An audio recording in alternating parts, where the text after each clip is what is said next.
This is a course I made after coaching hundreds of men to quit porn, masturbation, and lust for good. It took me over 50 hours to build this in-depth course, which now includes over 8 hours of powerful content, plus 2 hours of bonus videos covering everything you need to break free. Inside the course, I go deep into topics like how to eliminate urges from the root, removing sexual tension, desexualizing your mind, dealing with loneliness, understanding dopamine, dealing with fantasies and fetishes, rewiring your self-image, learning how to wait until marriage with ease, using your desire for intimacy as a weapon for growth, and finally, how to break free forever, giving you everything you need so that you can not only quit for a few weeks, a few months, but forever effortlessly. And this is not surface level advice. This is the exact blueprint that helped my students like Josh, Julio, who are some of the people I've coached that are now over 500 days free, or people like George and Raul, who went on and started a second business, traveled the world, planning to start families. And we have many more students that we interviewed like Lee, Joey, David, and much more. We currently have a 90% success rate for those that actually complete the program. And I didn't stop there. We added a new 2.0 course with numerous extra bonus videos. And now I'm personally creating for every student custom video breakdown, tailored written documents to guide you through your specific journey. But these are things that our students that paid for the mentorship have access to. But I wanted to give you guys the 8-hour course that I gave them, that they paid me for free today. Because my goal is to help 1 million men quit porn forever. And I know that this course, if you take it seriously, it can be your first major step, and you can not only make a ton of progress, but quit forever if you take it seriously again. Because what is the difference between you and my successful students? The information, the process, and your willingness to go all in. Now, of course, my students have access to so many other things, such as unlimited one-on-one help, personalized advice, a personalized blueprint, and so many other things that are personalized to their own situation, where I personally do it for them. So with this course, watch it carefully, take notes, turn off all distractions. And if you have any questions, DM me on Instagram and I'll personally respond back to you. And if you want to know more about my one-on-one coaching so that you can learn how to quit porn, masturbation, and lust forever as soon as possible in a matter of a few weeks, then click the first link in the description so that you can get more info. Now guys, let's jump into the video, grab some popcorn and focus. Guys, welcome to the first video of this course. And this video, I'm not gonna lie, okay?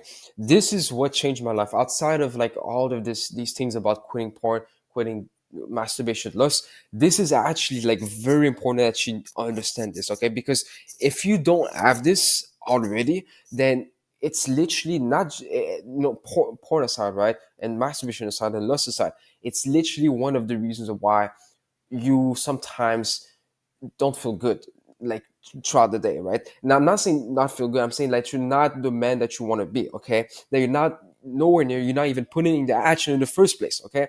And this is what I meant by not feeling good. So you know that you could get to like another level in your life, whether that be you want to get married, whether that be you want to start a family, whether that be you want to become the best man so you can become a role model so that women look up to you, so that your community look up to you. But you don't because of you haven't been able to do that properly. If you've tried it, yeah, maybe you've tried it, but it wasn't proper. And this is very important that you do, okay?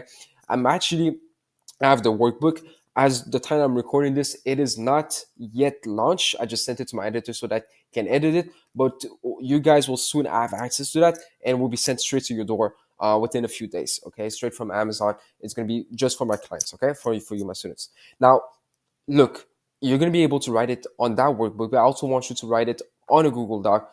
If you write it more than once, it's actually beneficial, okay? And this changed my life forever, man. It made me go from the guy who just like did self-improvement to just like, did a bit of, improving there and there, doing meditation, feeling lonely, doing, facing challenges and basically, almost crying about it, feeling pain, all of those things, feeling, just down bad. And even, sometimes going back to porn and masturbation, to be honest, right? at that time when I didn't have those things, right?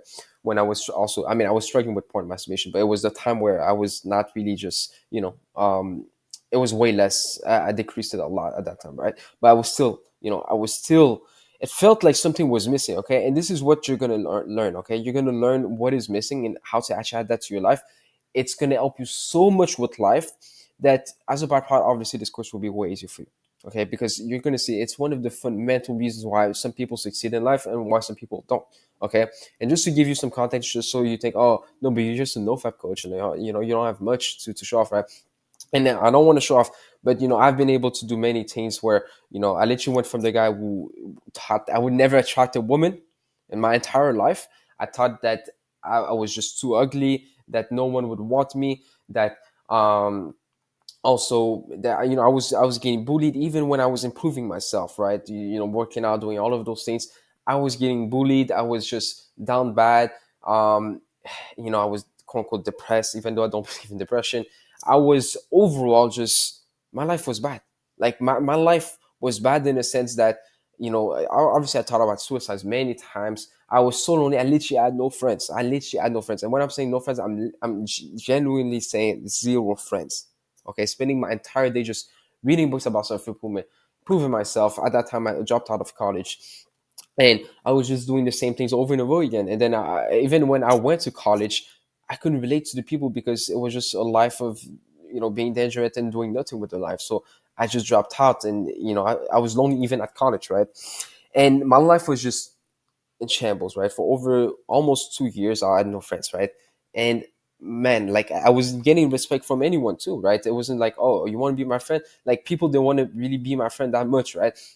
And there was many things. I was so weak. I was fragile. If someone said something to me, I would be feeling, and so I would feel mad, and also I would feel. I was fragile basically, okay. But everything changed, and trust me, everything changed once I implemented this and followed it. Okay, let's talk about it. And this will allow you to really change your challenge, face your challenges and adversity in a masculine way, meaning that you're not going to be crying about it, but you're actually going to be comfortable, and you'll be able to just go through your challenges and grow from them. Okay, you'll naturally get rid of things which don't align with that vision. Okay, you'll naturally get rid of those things that are bad for you. Whether that be like you feel weak, whether that be that day to day you for example look at women with lust, right? And even though there's a video on this specifically, whether that be that you don't push yourself at the gym and you just sometimes stay lazy, whatever, right? Small things that add up to a big thing, such as being able to attract, for example, a partner that you're gonna have a romantic life with, and being able to be a family, right? Me myself, I'm not married yet. I'm still young, as you probably know. I'm 20, almost 21. But I can tell you that ever since I applied this, okay, and trust me, it changed my life forever. Ever since I changed this, like I literally had many women that wanted to be with me. Okay, and I'm not saying this to brag, right? But I'm just saying this from going from a guy that thought that literally never had any, no woman would be attracted to me. Only I talked to two women in high school, and then everything changed. Ever since that happened, women actually, because of this specifically, actually are attracted to me because no, let's be honest, okay? I know I'm going to attention, but I don't care. No woman, I mean, no man nowadays really have this. Just think about it, okay? Not many men, except if they're very successful, right? But other than that, not many men have this. Like I'm saying, maybe 1%. I'm genuine, right? When I talk to people in real life, I always ask them questions based on that, which we're gonna cover, and they literally don't have it, okay? And you literally just change your life, right? And I'm talking about the vision and the reason why, but the vision, okay?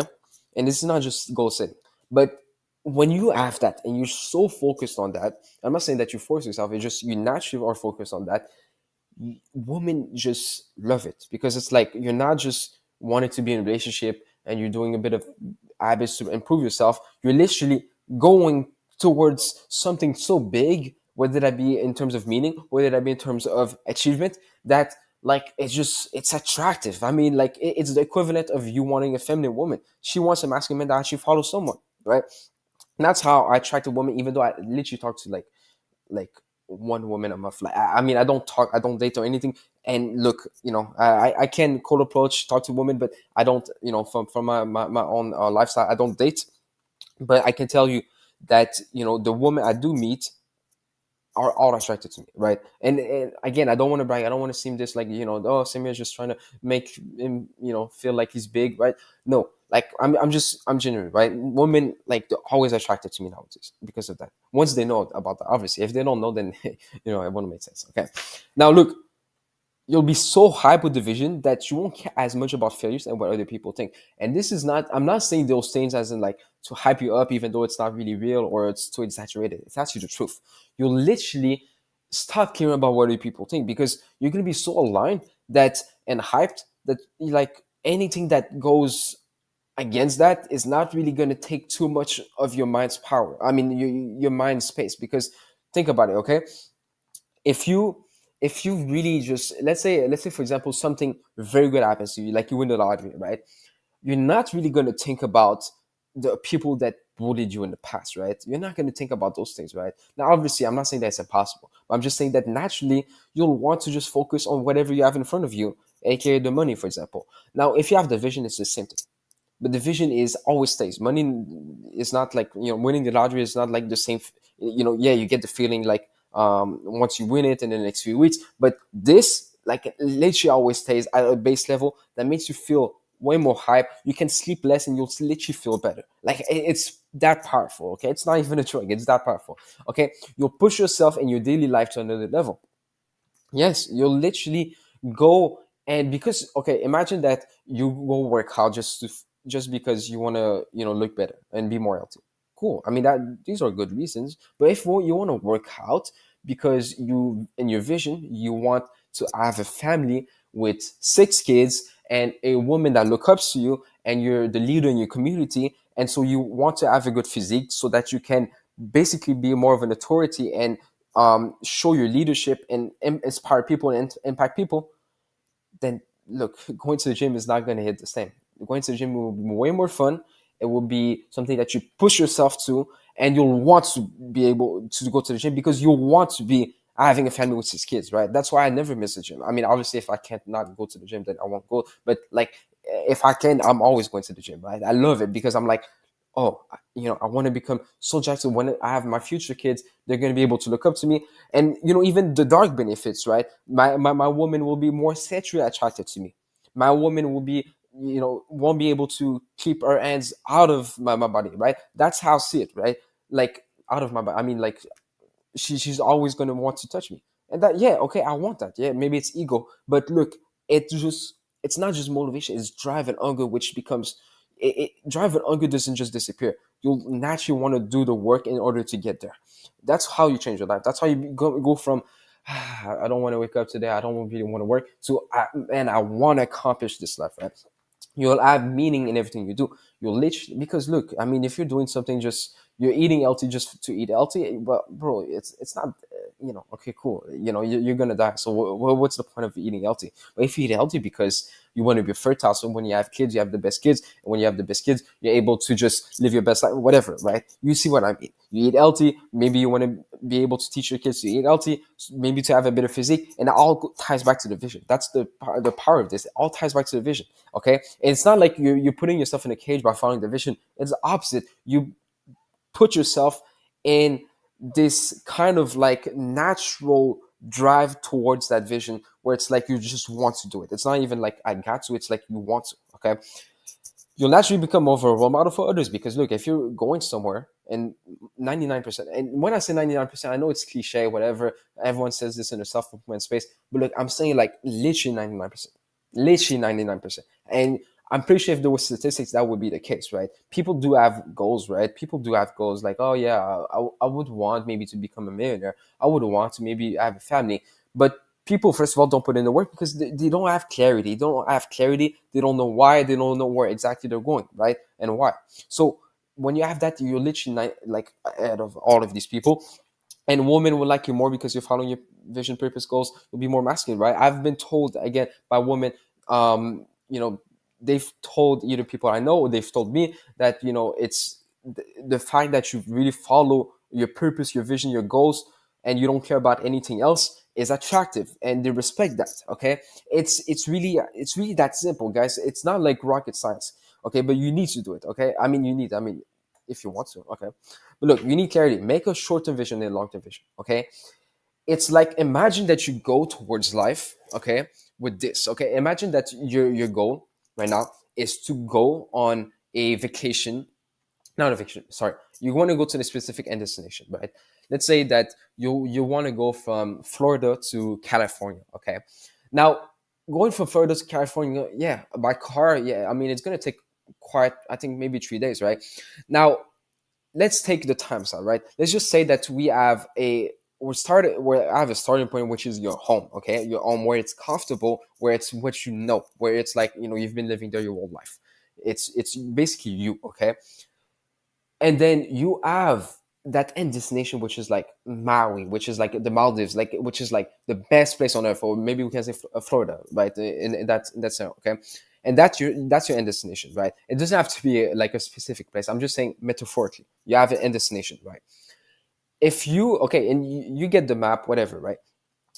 Now, if you go and say, you know what, I'm gonna go to that destination, and you don't really even know where the end destination really is, you don't really even have directions, you don't even know why you're going there in the first place, besides for some shallow reasons, and you just overall kind of like say, you know what, I'm gonna do it because everyone else is doing it, because everyone else, yeah, I kind of want to do it, right?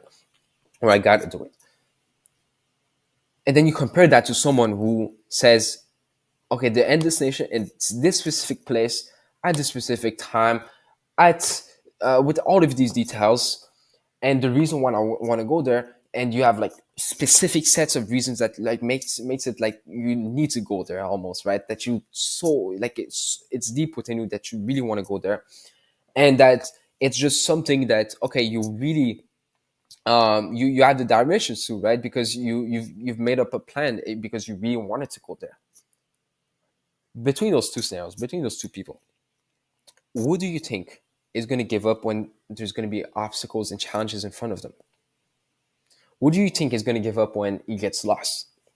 Who do you think is going to give up and go back to his home, and whilst the end destination is quote unquote vision, is future self, right? Is like, it's the person he wants to become, with the achievements, with how he's going to feel, all of those things, what he's going to do, what he's going to bring to this world. That's the end destination. Who is going to actually get to the end destination, and who's going to actually just stay on? Because the thing is, when you don't have that vision, when you don't have that reason why, what happens is you just adventure yourself, and then you face obstacles, you face challenges, and you're like, this is not comfortable, and my house is comfortable. Let me go to what is comfortable, aka what you always have been in life. And I'm not saying this to shame you, right? You're a good human being. I mean, you have many good things about yourself, right? But when you know where you're going, and that doesn't have to be like, oh, you're gonna have supercars, you're gonna have a mansion, whatever. It's just things that matters to you, right? It's just, what is the end destination? What actually matters to you? Because if it doesn't matter to you, first of all, and you don't even know exactly where you're going, then look, I mean, your home, who you've been all of your life, and staying in the same position is going to look extremely attractive. But on the opposite side, when you really know the end destination, all of those things, you're willing to face those challenges, you're willing to face adversity, you're willing to get lost in order to get to the end destination, because you know these obstacles, those challenges are just literally tools, in the sense that you can use those challenges to grow and go even further and faster towards the end destination. Okay, it's really that powerful. Now, the end destination is is so attractive that the home who used to be is not even attractive anymore. Like, it's that powerful. Okay, this is not ghost setting, it's much deeper. Take a good amount of time. This will help you tremendously in life, like tremendously. Okay, here's a few examples. Okay, this is mine. As you can see here, okay, because me personally, I love like having a vision. It's just been something that's been a part of my life for, I think, maybe a year now, right? And look, okay, I basically, and I've been able to achieve a lot of things because of that. Okay, what happens is also with the vision is naturally you gravitate towards it. It's like subconsciously you just go towards it. It's like you give yourself you give yourself clarity to your own mind, so that now you know exactly where you're going, and so unconsciously you kind of do the things in order to get there, and you attract those things. I'm not saying like law of attraction. I'm just saying like you naturally, like your actions are aligned, your thoughts are aligned, your feelings are aligned, so it just becomes natural, right? It's not anything magical. It's just like if you do a certain action, you're going to get a certain result, right? So the thing is, okay, be specific. Character traits, okay, this is why I like to have emotion. Character traits, okay, or you could, for me it's consistent, fearless, focused, masculine. Body type and style, okay, my haircut, my dress, my accessories, my body type, my grooming. Achievements, so like maybe the money, maybe the impact you want to have, like maybe a specific number. Obviously be as specific as possible. Maybe for example, done 10 martial arts fight, a book, whatever, right? It's anything, okay? Become a father, start a family. Achievements, okay? Mentors, like people that you want. I mean, mentors, to be honest, you can disregard it. It's just me personally. In image, so who are you? Like, who are you, right? And you don't have to have a specific time frame. I like to kind of just say this is short term and this is long term. But long term is always going to be your best option, though. But if you have short term, it helps you see the long term. I mean, it helps you take action towards the long term and the short term, obviously, right? And this is a manifesto, right? And man, this manifesto, like just basically writing you as if it was like a Wikipedia page at like your peak of your life, right? This is me, like, well, it's not clear, right? But in terms of the time, but if it was something that's maybe between 25 and the age of 40, right? Because I want to have like 8 kids, a minimum, right? So obviously I'm not going to have 8 kids by 25. But look, you see what I mean, okay? So that's basically, you can just write, it's a manifesto. So like, who have you became? Like, who are you? Don't say I wish I have that, or I want to have that. Say I have that. Like, bro, you guys gotta understand that you cannot just like go about life being like, oh, I kind of want to have that. Yeah, I would like, I mean, that would be awesome. So you're just saying that you're not going to achieve it, basically. That's essentially what you're saying, right? So that's what you need to understand, okay? um so maybe it's your achievements. It's the same things I feel, right? Who are you? What have you achieved? What are you focused on? Your family, your purpose, the way you dress, all of those things, and what matters to you, basically, at the end of the day, okay? And don't say, oh, I wish to have that, I would like to have that. Be very specific and say, I have that, I have those things, okay? Reasons why, okay? Now I wanted you to just like go and take a pause and really just write down your vision, and even send it to me if you want. Maybe if there's places that you don't really feel comfortable sharing your vision, you can remove the names and these specific parts, and send the other parts to me. But be specific with that vision, and let me know if you have any questions on that, because it's very, very important. Now, reason why, okay? Goals are useless if you don't have meaning. You want to build a family, that's cool, but what's the point of building a family just to build a family? What's the point of building a family just to have kids? What's the point of family of having kids just to have people to hang around, right? There's like surface level, there's no point, right? And if it's how you see things, then you're not really gonna, yeah, it's cool to have kids, right? Just to have kids, but cool. I mean, that's it. Like, you just want to have kids to have kids. You want to have a family to have a family. You want to have a partner to have a partner. No. You want to have money just to have money? You want to have money to get paper? You want to have money to get numbers? No. You got to actually tap in the real reason why you want those things. Okay. And that's what actually pushes you towards it. That's what actually makes, people really just become savages, like relentless, I mean, towards whatever they want. Okay. So think of it, think about it, okay? Let's say you have like three goals, okay? Take three goals, okay? And I want you to become aware. So if, let's say, for example, you want to build a family because it seems like the right thing to do, cool, man. Okay, that's awesome. But if you want to build a family to give your children the best upbringing you wish you had, and to leave a legacy behind so that you can make God proud at the end, what do you think is actually gonna just naturally put in more action in order to get a family? That's actually going to improve himself way faster and way more efficiently, and way more overall, than, you know, I mean, in order to have a family. Like, think about it, right? Yeah, you might be like, no, but I know the reasons why. But look, you need to know them by, like this, right? Because if your reason why is just like, oh, I want to be a family so I can, like, I have kids and that will be fun because I'll be able to do activities with them. Cool. Okay, that's it. No, you gotta tap into, like, the real. Sometimes it can be dark. Sometimes it can be like heaven. Like, those two. Okay, if it's dark or if it's light, it doesn't matter as long as it is a strong reason why, right? Because, for example, okay, me, when I said to myself, okay, I want to build a family, it was at the end. Okay, asked myself, okay, but why do I want to build a family? Okay, and this is what we're going to do. Take 3 goals of revision. Ask yourself why at least 5 times, right? Let me give you an example. Like, basically, I think it was mine. I'm not sure. It was. Oh yeah, this is one of my students who did that. Right? Said, okay, you want to become a role model. Okay, but why? Because I never had a strong father figure. Okay, but why do you want to become a role model? Because you never had a strong father figure. Because I want to make my kids live the best life. Okay, but why do you want to make your kids live the best life? Because I want to leave a legacy. I want to leave this world knowing that I had a role model, that was a role model for them, and they will actually carry on my legacy. Wow. Okay, that's awesome, right? That's not building a family just to build a family.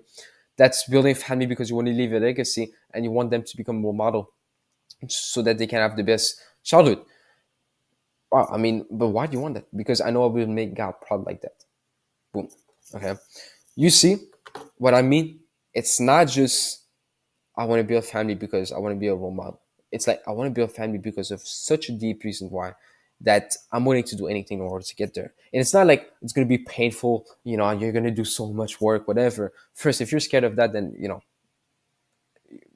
what can I do for you? It's basically, it's you, okay? If you were willing to put in the work in order to get something, just do it, right? But if the thing is, it's not even about like you're gonna feel so forced and so be so disciplined to put in the work. It's actually you're gonna feel like you want that thing every day because you're not doing something just for the sake of it. You're doing something for such a strong reason why that it just becomes something that you naturally want to do. Okay, that's why it's important. So here's the action plan. Print out the vision and with the reason why. Write it down. Take your time. Now, don't procrastinate, okay? But really write it down and take your time and really read it every day. It's going to take you like 30 seconds every day, okay? And naturally, that's how you kind of like you kind of put it in your quote unquote mind, your brain, whatever, it's semantics, but like you you're able to just naturally go towards that and want to do that, okay, if you read it every day. And this is going to change your life. It's the only really exercise that you'll have to carry on, for long in this program. Okay, it's literally the only exercise. The other exercises are just questions. Okay, and small things to implement, like right now, for example. Okay, so do that. Come back to me with your answers on WhatsApp and take your time. Okay, this is not just a video that you watch and then you go on to the next video. This is actually, you need to take your time for this, and this is very important. Okay, so if you have any questions, DM me on WhatsApp, guys. That don't mean something that is forced upon you, but things I highly recommend. Okay, so first, never feel like you're letting me or yourself down. I see many people, time and time again. Obviously, I help them through this. When it comes to my own coaching or when it comes to other people's coaching, it's a very common phenomenon where people, like, for example, if you don't watch a video and you were supposed to watch it because you told yourself that you were going to watch it and you don't, basically listen to your word, then basically, um, that can be a problem in a sense that you just end up not even doing the work just because one time you didn't do what you were supposed to do, based on your own expectations, right? So don't feel like you're letting yourself down, because it's also normal in the beginning that if you've been living a certain life for a certain number of time, I mean, it might feel weird at first to change, right? And especially when you know that you can actually change. So yes, it's going to be easy to change. It's going to be very easy once you watch the videos, once you if you want to read the book, if you want to, get personalized videos, get personalized coaching, which I offer right in this course. But you're going to see that, at first, if you don't, for example, watch the videos, yes, obviously I want you to watch the videos, but don't feel like you're letting myself down, because at the end of the day, I'm not going to judge you, and I want to help you. So we can just always work through it, okay? Second, be honest of where you're at in terms of videos and learning, right? Don't be like, oh, I watch all of the videos, but then you don't even understand a single thing. Okay. And that also goes for understanding, right? You don't want to just be there and be, kind of lying just to feel like just to tell me that you're making progress. Because in reality, I'm not really, obviously I'm gaining from this in the sense that I want to help people and it's going to fulfill me and I'm going to have a better reputation from my side. But from your side, you have so much to gain that you like, it's not that you need to, it's that I highly recommend you do those things. Okay, so just listen to the videos, right, and be honest of where you're at. Be honest on terms of your understanding. Okay, bombard me with questions from day one. When I'm saying bombarding, like, yeah, okay, I might be busy, not answer you like straight away, but that doesn't mean that I'm going to like straight um s- to not reply to you, or for example to not answer your questions or be annoyed. Not at all, right? I want people to answer questions because it also benefits me from my side, because I'm able obviously to help you, but I'm able also to gain more of an understanding of what people are looking for and what people need help with, right? Which is extremely important for me and my overall coaching. Okay, and whenever you don't understand something, send me a message or ask me if you want a personalized videos based on that. Don't be shy. Okay, I see. When I used to start at first, I tell people like, bombard me with questions, but they'll be shy and they'll be like, oh no, but I know you're busy, so I don't want to take too much of your time. But don't worry, I like, yeah, I might be busy, but I put my students first, and that they are always the first people I respond to, and the quickest. If you were to look at how I respond to people, I literally try to respond the second the same message for my students. If not, yeah, it might take a few hours, right? Max, right? It usually doesn't take more than 24 hours. I mean, I don't even know if it ever happened. Now the thing is, with this course, be open to new thoughts and perspectives, right? Don't just be closed-minded and be like, oh no, this is not going to work because it is different, right? No, this is very, very different, obviously, right? It goes like opposite to what you've been told your whole life. But you want to be just open to new thoughts and perspective, and don't like put your own beliefs onto that. Be ready to challenge your own belief, right? And don't also just believe what I say blindly, right? Don't just be like, oh yeah, this is true. Oh yeah, this is true. Oh yeah, he said this about addiction. Oh yeah, I mean, that's true because he knows about it. No, actually seek to understand. Okay, come to your own conclusion.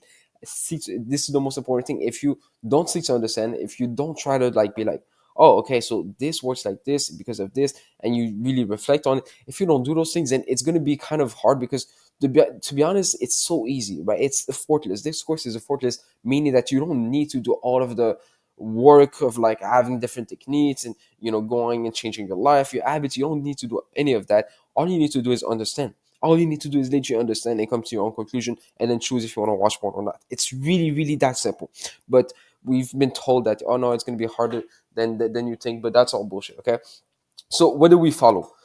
There's no such thing as success with this process. Okay, because success, in the sense of quitting porn, would be based on NoFap ideology, which isn't inherently false. Okay, success, you need to understand that if there's just one criteria of quote unquote success in that sense, is to just understand, okay, understand the information. Because you realize once you understand that there's no such thing as success or failure, okay, that I'll just tell you straight away that it's just a choice. So once you understand that it's truly just a choice throughout this video, and why it's a choice, and like how can you make a better choice if you want to, you'll realize that like there's no such thing as success, right? There's not no such thing as, oh, I'm relapsing, I'm going back to it. Oh, I'm there's no such thing as those things.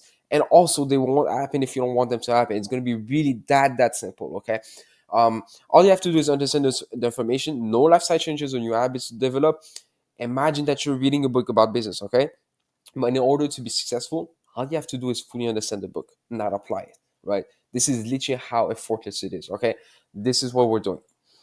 So remove this, okay? Remove for a second the shame, guilt, and the fact that you think that this is just, porn is evil entity, and that masturbation is evil. Just put those things to the side for now. And instead, just accept that you like porn for certain reasons. Okay? I want you to do this right now. Accept that you like porn. You probably watched one of my videos on YouTube that I explain how you need to to accept that you like porn, right? If you haven't done so already, do it now. Accept that you actually like porn. Okay, and we will uncover those reasons so that you don't even feel like wanting to watch porn anymore. Okay, you're gonna see. So in the next video, we're gonna talk about how to brainwash yourself from NoFap. This is gonna be very crucial, and stick around. All right, guys, on brainwashing yourself, let's get into it. Okay, so this is how it works. The thing is, most people think we act with our brain, but in reality, is we have our mind. Okay, now our mind is like something that is not tangible, but just think about it. Okay, if you didn't have any thoughts, if you didn't think, what would you be? Like, what would you be? You literally just be a lifeless meat like that, just act on instincts like a robot. Like, we have a mind, right? Now our brain, there's neural pathways, there's different parts of the brain. Now the brain is simply something that receives information from the mind. So the mind gives signals to the brain, and the brain looks at the environment and reacts, right? So then the environment gives feedback to the brain, which the brain gives feedback to the mind. So at the end of the day, it all comes down to the mind. Okay, that's what we say. It ends and starts in the mind. The point is just marketing. Okay, they say porn is the cure to your loneliness and boredom. They say that will provide you with sexual satisfaction that you're not getting. They say that it's so pleasurable, you never find something more pleasurable in your life, that it's secretive, that it's a valuable habit in order to escape from life. Tell you all of those things, right? Which is just inherently false. Okay, and the thing is, they do this. They say you're an addict, then, okay, because they also have the porn recovery space, which is like, oh, you're an addict, you're pretty much doomed. You will go into deeper and deeper genres of porn. You're constantly relapse. Your brain changing now, and now it will be hard. You do it because of the things you lack in life, right? And these are all false. I mean, quitting porn masturbation is actually easy in the first place. It's not even a question of hard or easy. It's just a question of, it's a choice. So it's like, it's not how do you make the choice, it's do you want to make the choice. Okay, look, here's the things. Okay, and this is, I took it from one guy I kind of learned from, called Charlie Morgan. It's not about porn recovery, it's more about business and mindset. Now, he said, this is not, he said, but like, this is something he used. Okay, we have our beliefs, assumptions, judgments, convictions, principles, ideas, ideologies, views, understanding, theories, knowledge, faith, items, models, hypotheses, guesses, stance, positions, all of those things, right, that influence our life. So here's your life, right? And use the as an example for like, for money, for business. But here's your life, and okay, here's how it starts. It starts at the paradigm. Paradigm means your perception. Okay, um, you have your paradigm, which influences how you see or perceive what you're thinking about. How you see and perceive what you're thinking about influences your thoughts. Your thoughts influences your options. Your options influences your decisions, and your decisions influences your actions, and your actions influences your life, basically. Okay, it's just that, right? And that's the thing. Okay, what we need to understand, it all comes down to your perception at the end of the day. That's why I'm making all of these videos. It's all purely about changing your perception about something with new information, because it influences everything down there, right? It doesn't mean that your actions become like 100% aligned, but they do become influenced. And it's like, imagine that your paradigm is that you can choose in life, and you compare that to someone else's paradigm, which is like, you cannot choose anything, and everything is forced upon you. Then obviously their life is going to be different. One is going to start a business, one is going to stay in the same position, one is going to start um, a romantic relationship, one is going to stay in the same situation, right? Because of his belief, because of his paradigm, his perception. Okay, and that's the thing. Okay, this is basically, and again, this is from Charlie Morgan, but this is basically what they say. Okay, what's how we quit. Okay, because look, the truth is, if you see the truth, you basically, it will set you free. Okay, now this guy, let's call him Mr. Universe. He said, "Tell me the true color of this square on Canva, and I'll give you anything you want in life." You see this, these two guys. One guy has red glasses, my bad, and one guy has blue glasses. Okay, now the thing is, now that they see this black square, but they see it through their own lens. One guy says it's a blue square. Obviously, it's a blue square. I mean, that's how I see it. Another guy says no, it's actually a red square, right? It's actually a red square because that's just a red square. That's how I see it.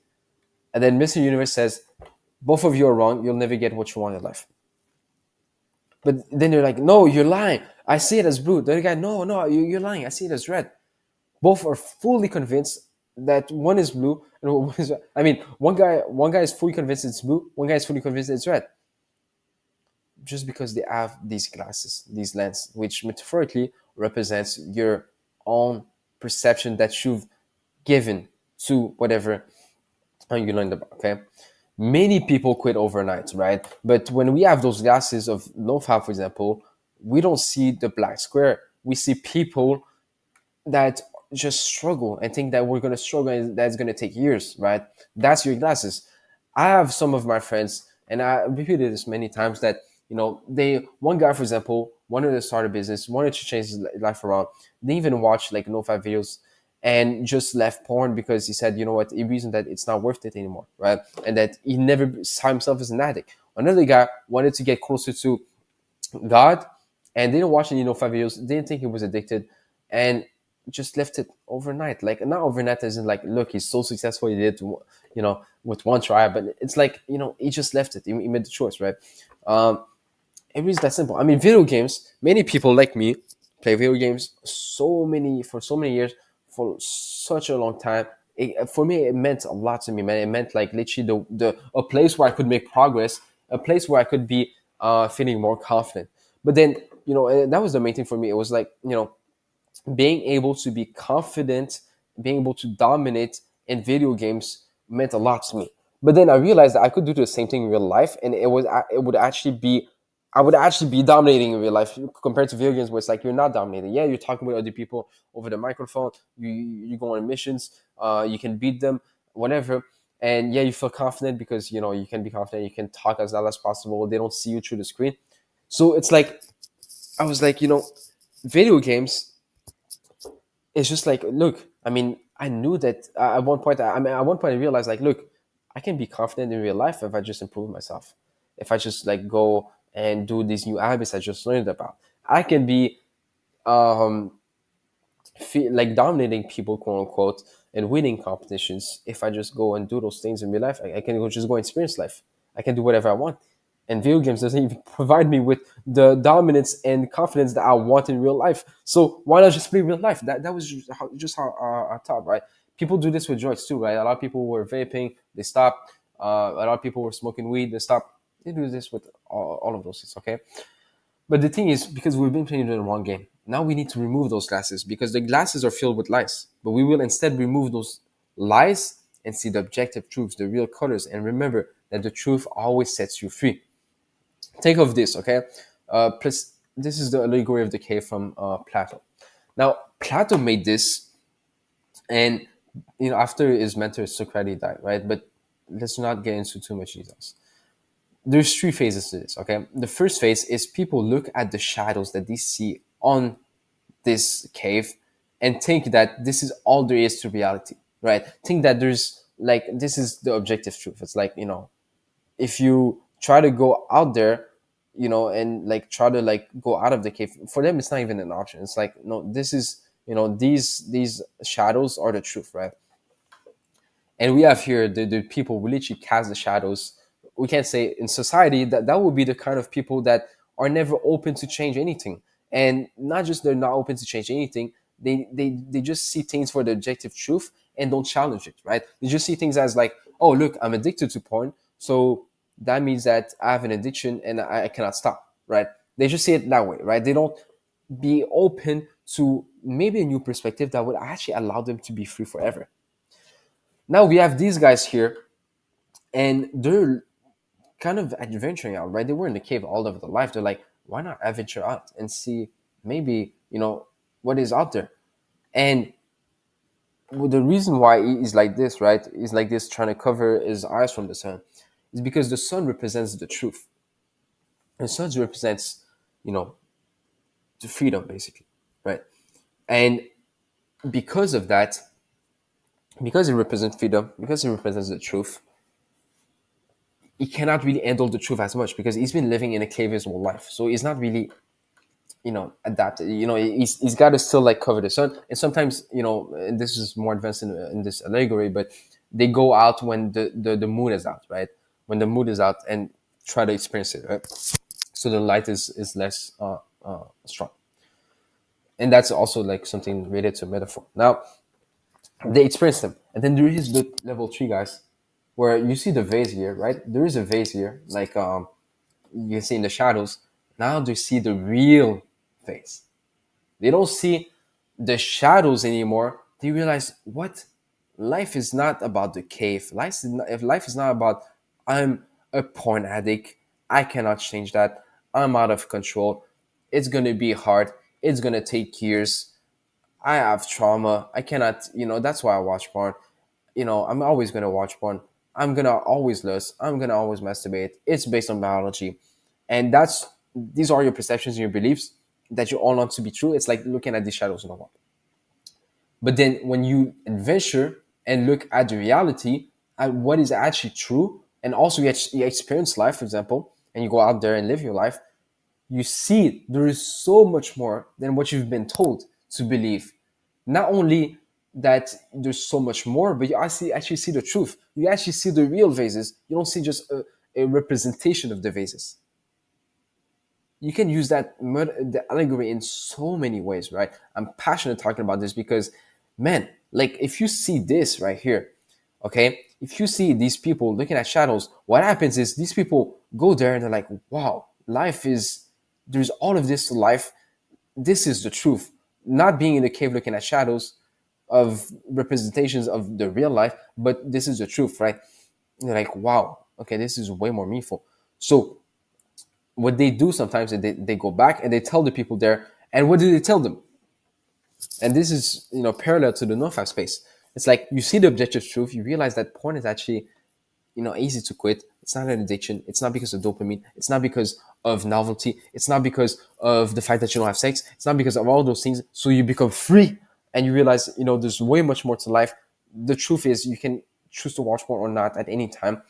And then you're like, you know what? Let me tell other people. And you go to the NoFap space. You go tell people that buy into the NoFap ideology and the addiction ideology. You tell them, look, you can also quit and you can become free. Just leave this cave with me, right? Just leave this cave. What happens? These people are like, no, that's not the truth. You're lying. You don't know. That's how leaders get killed. Leaders sometimes they want to help by providing the truth, the true solution to their whatever like society. But they get killed because these guys are close-minded and they're like, and these guys, I'm saying like they can be us, right? We're like, oh no, but I'm addicted, I cannot change.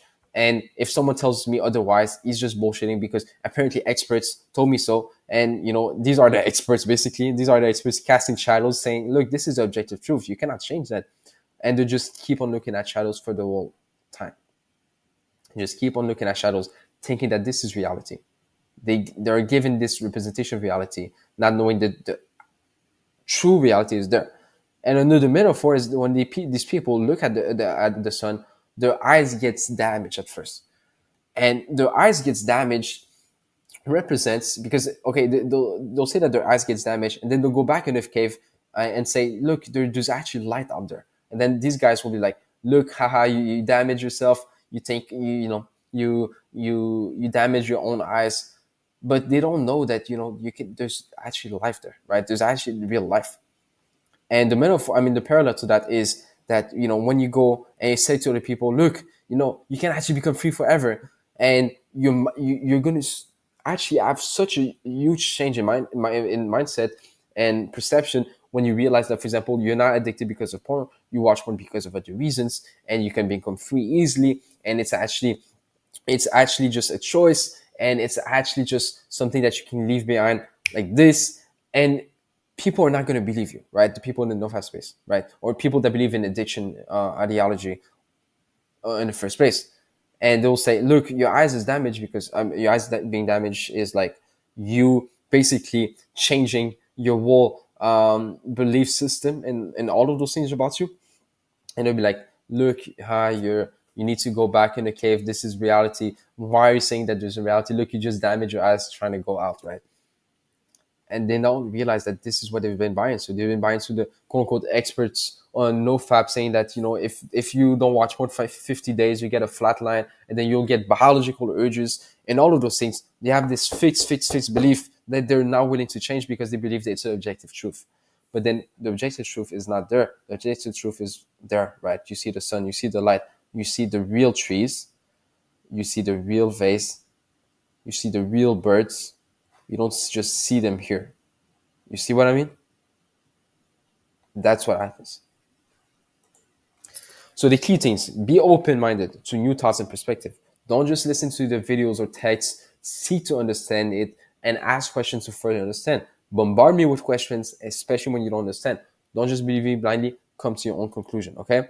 For example, many of my past students, they would watch porn frequently, more than once a day before joining the mentorship. But then after getting simple information, new knowledge, which they were open to, and asked me some questions and listened, they became free overnight and never went back to it, okay? The simple analogy I can give you is, remember how you used to believe that Santa Claus was real? The moment you change your perception about Santa Claus with proof and reasoning, you never went back to believe that he existed. This is the same end result we'll achieve. It's like, imagine you still believe Santa Claus exists in your for multiple years. It's like looking at these shadows. But then you look at real life and you see, okay, look, Santa Claus doesn't exist, but whatever. You don't need to make the cookies anymore. You don't need to put the milk or be not sleeping because you want gifts, and you think it's gonna go down your chimney, which you don't even have a chimney. Okay, you see the point. Okay, so really, guys, video games and ENLT, for example, I played video games for the past 10 years, 4 to 16 hours a day easily, and but then I realized that life was a better game to play than video games. Or for example, I learned that eating LT was way better in terms of benefits, and that eating on LT had no benefits and was costly. All right, like it's gonna give you disease, whatever. It was that simple. My bad. My bad. So we have a mind. We have a developed consciousness, and that means that you can learn and adapt to anything. You can change anything you want about you, especially if it's internal, like porn or masturbation, because they're internal in the sense that they are things that you are fully in control of, that you can choose. Okay, imagine you didn't have thoughts, you didn't have a conscience. What would you be? Okay, remove the shame and guilt. You're not a monster. You're not diseased. You're not weird. I know it's a role for you. Forgive yourself for the past attempts of trying to quit, and apparently it didn't work. But shame right now is currently why you even want to watch one in the first place. Remove the shame and guilt for now, so it can allow you to actually quit. Like literally, it's not remove the shame and guilt so that you can do it without shame and guilt. It's that remove the shame so that it can help you realize the real reason why you want to watch porn, which will in turn help you quit forever. And so you won't have to just commit this quote unquote sin, right? In this video, I'm going to show the root cause. Stay tuned. All right, guys. So what's the root cause of porn? Okay? Root cause is desire, right? You probably already know this. But you want to watch porn for two reasons. Let me add the third reason, because this is something else that can be very helpful for you guys. Okay? There's the emotional needs. The perceived emotional needs being met. Okay? So these are the three reasons. Okay, now the thing is about these three reasons is that they're inherently false, in the sense that even if you have a belief about watching porn, even if you have a benefit that you attach to porn, even if you have an emotion need that you attach to porn, all of these, porn cannot give you. Porn is an object, right? Object. I'm not saying the phone, right? I'm saying literally the video. It's a 2D video. It's lifeless. Yeah, okay, it's a video, but it's not like if you watch a video of two people having two people eating food, is it gonna satisfy your hunger? No, you're not gonna get benefit. Only thing you're gonna get is maybe you might, and that doesn't mean it's gonna happen all the time, but you might look at it and be like, interpret it in a way that, oh look, I want to eat that food, right? That's it. You don't feel satisfied. You don't feel a huge amount of pleasure by looking at it. You don't feel an arousal. You know what I mean? Right? You don't feel relieved by looking at videos of people eating food. No, none of that. But still, eating food is a survival need, no? Right? When you're hungry, you could watch these videos, but it's not going to do anything. And most of the time, yeah, might, if we come across it, we might look at it, but it doesn't mean we're going to obsess over it. Okay. Look, there's list of reasons, okay? Pleasure, emotional relief, stress, anxiety, frustration, emotional pain relief, escape, sexual relief, loneliness, boredom relief, right? And then there's the beliefs: addiction myth, manhood, testosterone, libido, urges myth, biology, triggers, sex, lust and woman myth, masturbation myth, brain changes myth, brain center myth, dopamine myth, trauma myth, elf myth, fetishes myth, blue balls myth, right? We have all of these reasons, right? And we're going to actually tackle them with videos, with coaching, with the book, all of this, okay? And obviously, there's also the emotional needs being quote unquote met because they're not actually being met. But for example, that might be you attach love, you attach validation, you attach affection, you attach things that in the past you wanted when you used to watch porn a lot, you want it, and you thought that porn could give you, right? So, it's really a self-fulfilling prophecy because porn cannot give you those things. You give yourself that own feeling, and you basically yeah, I mean that's what happens. You basically give it to yourself, and then you're like, oh, porn can give me that, but you're not aware of like the real reasons emotionally why you wanted to watch porn. And because you're not aware, you always end up watching porn for emotional reasons, right?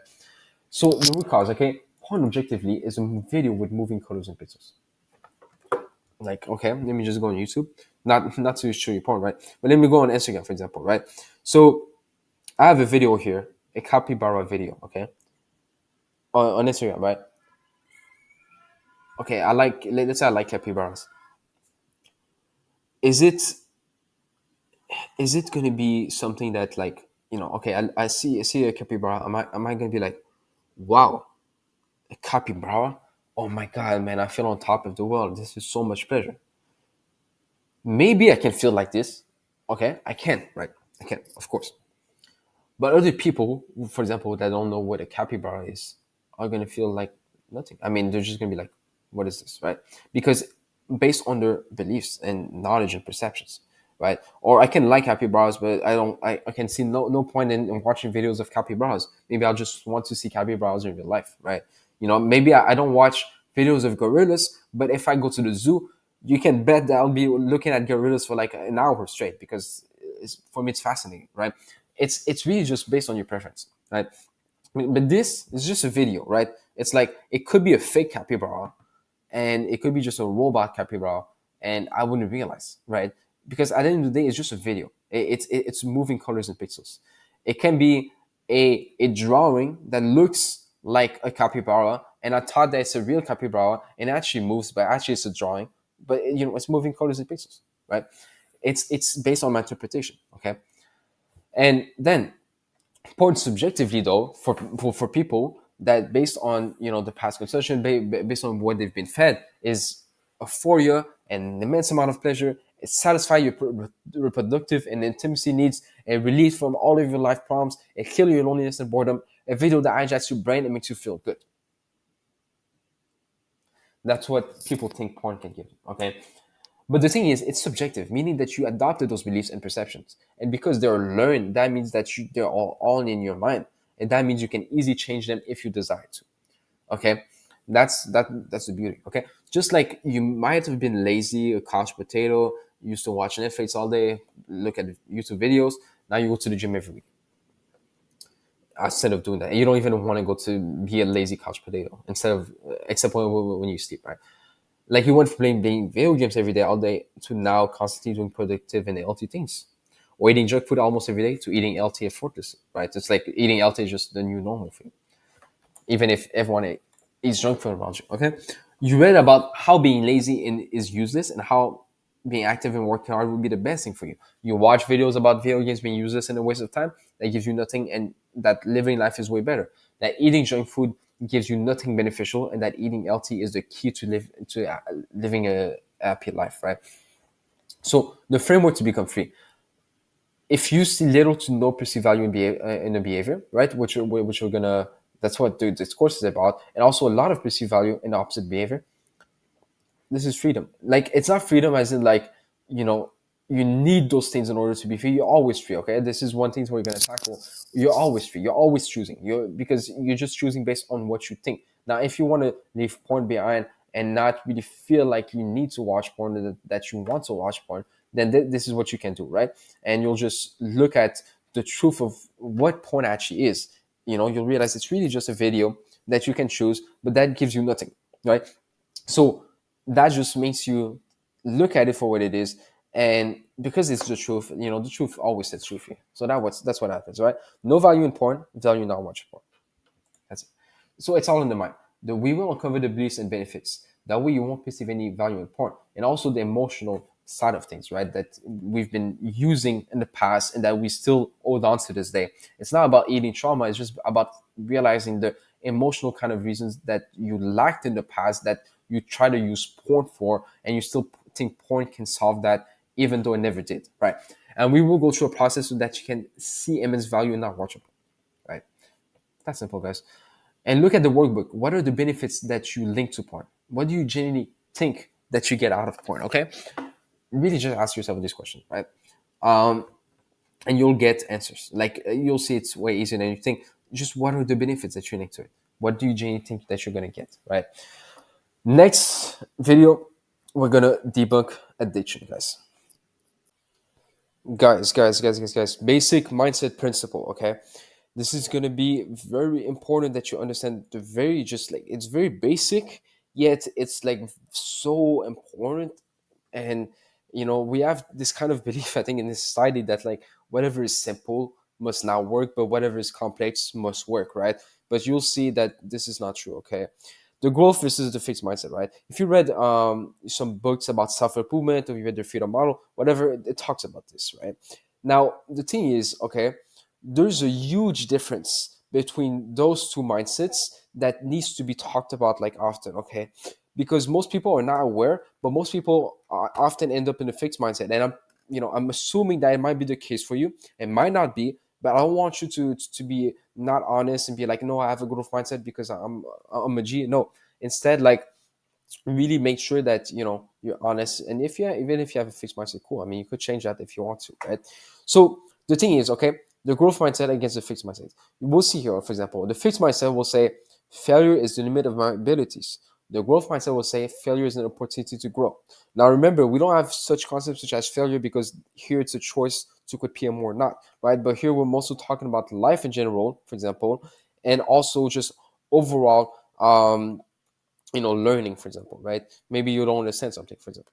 Okay, I'm either good at it or I'm not, or I can learn to do anything I want. I see this with people that say that they have problems with focus. It's like, oh no, but I'm not good at focusing, so they just never even try to focus, right? This is what the study shows. And like, or for example, like, oh, this is something that is too hard to learn, for example, in this course, or I cannot change my life because I'm not good at doing those things. And the growth mindset literally just simply says, I can learn to do anything I want. Like, there's a huge difference in actions, right? My abilities aren't changing. Challenges help me to grow, right? Because, for example, someone, let's say that he gets rejected by a woman because of, and he doesn't really know the reason. Maybe the woman doesn't like him. Maybe the woman doesn't respect him, whatever. The fixed mindset would be like, oh no, but you look, I cannot really improve myself beyond that. This is because I'm the problem, so I'm gonna stay the problem. The growth mindset is like, oh look, she rejected me, so I can use that as an opportunity to grow, so I can even become someone that is more attractive to a woman, for example. Okay, you see the point. Um, I don't like to be challenged. I can either do it or I can't. My efforts and attitudes determines my abilities. Like, guys, it's really simple, but it's so important that you actually understand this, right?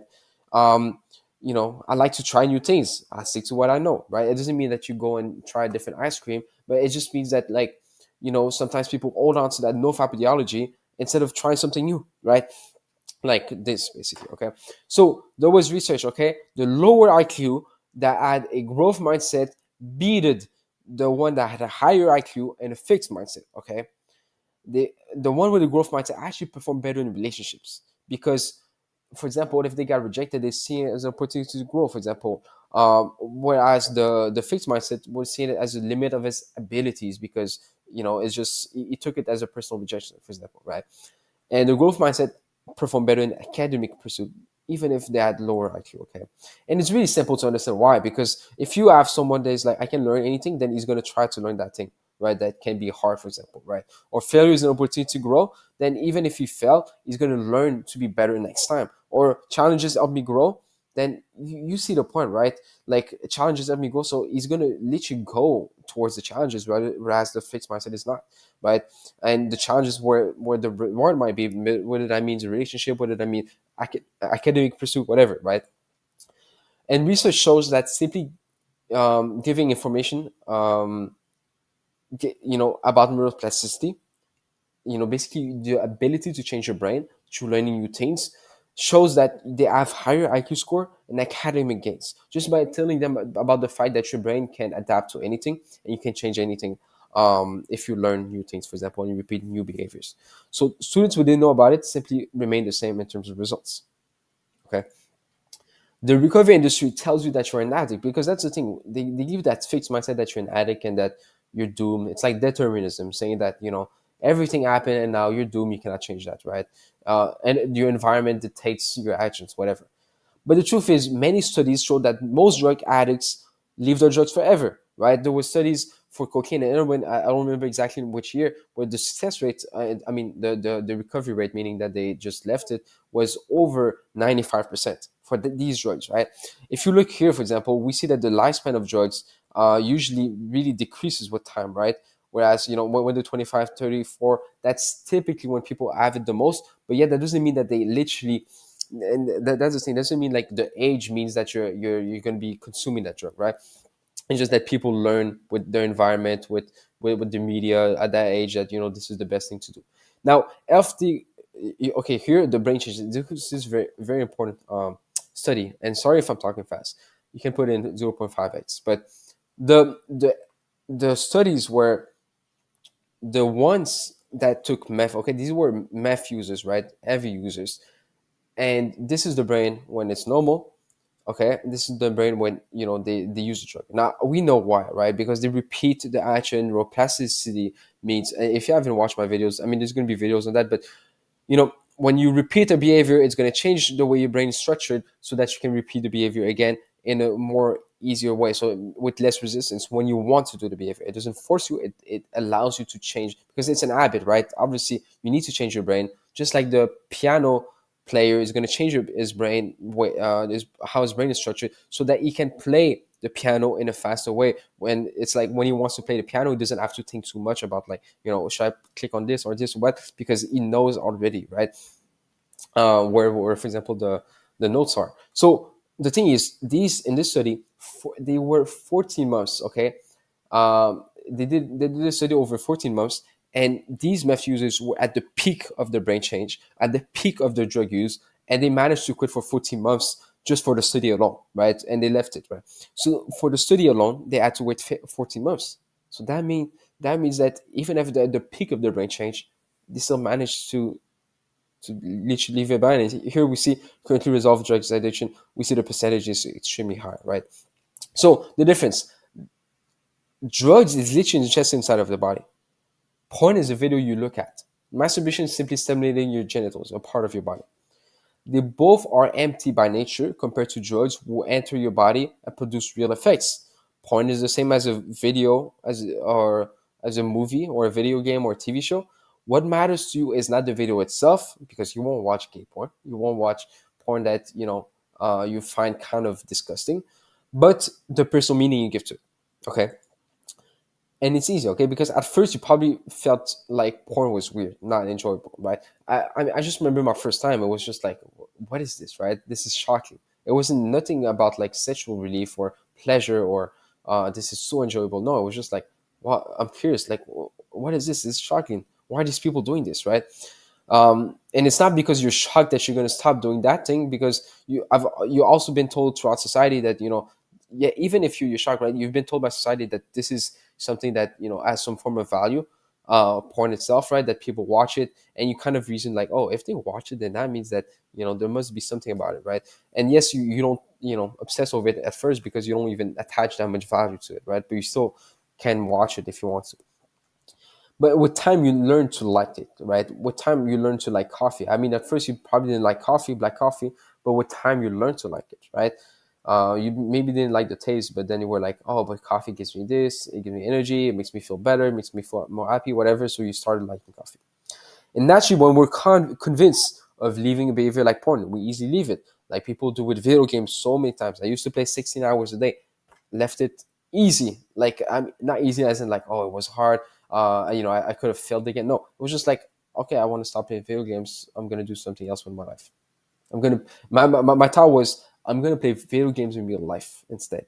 I'm gonna I'm gonna upgrade my character in real life, and I was so cool back then. But it was literally what made me want to quit. Right? It was just watching one video about a guy saying that you can play video games in real life the same way that you play video games right now. Right? Movies, with TV shows, food. I mean, I used to binge watch, not binge watch. I used to watch anime, and it meant a lot to me because of the story, whatever. And I would watch it like 6 episodes per week, right, on the weekend.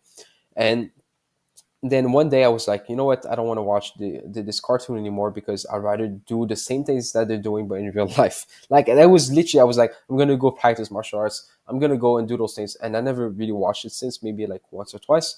But then I just left it because I didn't like it that much anymore. I was like, what's the point of wasting my time on this when I can do something else? And it's not to say that you shouldn't watch anime. It's just saying my own personal experience. Okay. Um, you can learn to unlike them and leave them. Okay. So just reflect. Okay. What is one habit that you've left behind in the past that people consider to have a lot of dopamine and novelty? Something that you left easily. Maybe it's video games. Maybe it's a TV show. Maybe it's movies. Maybe it's a drug even, right? Anything, right? And just think of like how you just left it effortlessly, and how there's people will say, and how sometimes people would get hooked on it too, right? So just think about it, and you have your workbook, so you can just write it down, your answers here. So, debunking addiction. Okay, this is very important if you don't know about debunking addiction. Obviously, old definition of addiction was doing something you love to an excess. People will get addicted to love, for example. Now, it's not a disease. This is the problem people have, is that they think that it's a disease. People think that the brain is wired differently now, and they now have a disease. But if we look at research mentioned in my book, for example, disease goes up with time, right? Whilst addiction goes down with time. Typically, drug addiction only lasts for about 5 years, and above 95% of drug addictions are resolved, okay, based on actual research. What is it then? Okay, it's simply something you learn to like. You have inflated with it so much value in your own mind, like we do with many other things in life. Just look at the emo girl who just cuts on her arm with a knife and feels addicted to it. And when she feels down, she didn't like it at first, but she learned to like it by giving it personal meaning and value. Okay, and based on studies, okay, there was literally 150 young males who took opiates for the first time. And out of those, okay, these were people that didn't take the drug before. Out of those, only three wanted to repeat, okay? I myself, the first time I watched porn, I didn't just like repeat it like this the day after, right? I felt a shock, right? It was like, what is this, right? So the thing is, okay, for example, also they gave candies to a primitive tribe, and they found that the taste was weird. And imagine candies are filled with sugar, which is apparently linked to survival, right? Actually linked to survival. At least you're consuming it, like, because we think, oh, porn is linked to reproduction, so it's a survival need, for example, which is not even a survival need; it's simply a desire, right? So the thing is, we need to understand that it's really just in the mind, okay, at the end of the day, because it's not the substance itself, it's not the candies with so much sugar that it's going to help them with survival. They found the taste was weird, right? So we think, oh, it's going to give a lot of pleasure to eat sugar because it's going to help us with survival, it's natural, whatever. But it didn't even happen here, right? Drugs, opiates, right, painkillers, only three wanted to repeat it, okay? The problem is we get told to stop watching porn by NoFap before we even examine why we want to watch porn. So we get motivated by external reasons. And external reasons, they don't motivate us. I mean, look, it's like your mom telling you to dress nicely, but you're like, you don't really see the point, right? So you're like, yeah, you might, of course, I mean, you might be like, okay, you know what, I'll just dress nicely for you. But a few days later, you're like, nah, I mean, this is useless. I just want to dress the way I want to dress. But then one day you learn about how dressing better is going to help you attract more women, and how dressing better is going to make you feel better, and it's going to make people respect you more. And you're like, oh, I actually want to dress better. And then you start dressing better. Like, it's really that simple, okay? But if we're internally convinced, and that it comes from our own decisions and what, just like the example I told you about, you will easily follow through because you would actually like it. You would actually be convinced of it. Why don't people do this? Okay, if it was truth about addictions and chemicals, then why do most people just stop after one session for the day, right? Most people, or whatever, they might do it like once, one session, and then do it a few hours later, or once a week, for example, right? Whilst others do it 3 times in a row. Others literally do it 3 times in a row. But I'm saying, like, most people, they watch it like once and they're like, you know what, I don't want to do this anymore. And they don't even feel like doing this anymore. For example, for a whole week, for a whole month, or for a whole day, for a few hours, whatever, right? And it's really just like, it goes like this. It's not like a set of like, oh, people watch it once every day for the rest of their life. Some people never watch it. Some people watch it like once every 4 months. Some people watch it like once every 2 weeks. It's very like different for everyone, right? It's not like, the same thing. And some people do it 3 times in a row. Some people binge it 5 times in a row, like literally, okay? And there's misconceptions that we have that, like, oh, there's many misconceptions that we have about porn addictions, like, oh, we're deviant and auto sexual behaviors, we increase usage and then we can't stop. We say, oh, these are the reasons why I actually have an addiction, for example, right? And deviance, why did we go from a simple jar to another jar? Okay, because that's what most people don't understand. Is like they think, oh, I'm gonna go into this jar, and it's gonna be somewhat whatever. For example, most people start with like omit porn, because the reason why is because it's more close to reality, right? That's what the porn industry is good about, like making things familiar to the user. Okay, but the thing they also do, and this is something I talk about in my book, and I'm going to talk deeper into this course, they also kind of like show you at representations of things that that they know that you want, that you're sometimes not even aware of. For example, love, attention, emotional support, all of those things. So what happens is, you watch it and you attach the emotional feeling of, because you see that woman, for example, being just like for example, you see the guy just looks kind of like you, in a sense, not physically, but in a sense of overall, his life, he looks like a normal dude, for example. Maybe he works like as a pizza man, whatever. And and then you're like, wow, okay, this is a normal dude. This is not just like a fictional character. This is a normal dude. And he gets all of this quote unquote love, because that's how they present it. They're like, look, this guy's getting so much love and affection in the way that they just do everything, all right? The story, and they portray it as like, oh, this guy's receiving a lot of love, emotional support, affection. And you're like, wow, okay, like this is something I wanted all of my life. And then they tell you that if you watch porn, it's like you're going to be able to feel that. So what happens is, it's not that you actually feel it, because obviously you don't feel it just by looking at a video on your screen.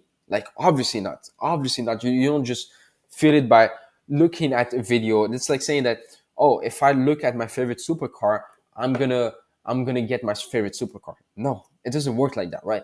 But they tell you, and you, over and over again, and at some point it's like virtual reality. You're like, oh, look, it's like, look, I'm gonna watch porn. But the thing is, that you don't understand is that feeling love doesn't come from a video or from an object, right? It can come from the human being, because it's a new human being, right? Something alive. It doesn't come from a lifeless object like porn, masturbation, whatever. It comes, and lifeless object, obviously not for porn, but it's not for masturbation, but it comes from you. Even if you masturbate and you perceive and you think that it cannot make you feel love, it cannot make you feel better, then you won't feel better. You won't feel better, because what you need to understand is that with your own mind, emotions are a cognitive product. So you think a certain way in order to feel a certain way. So if you think of a situation where a woman gives you love, then you're going to feel love, right? Because you think. Or if you think of a situation where you love yourself, for example, then you're going to feel love, right? Because what's going to happen is, that's the thing we do with porn, is we look at porn, and it's not even porn that is so fantastic about all of this.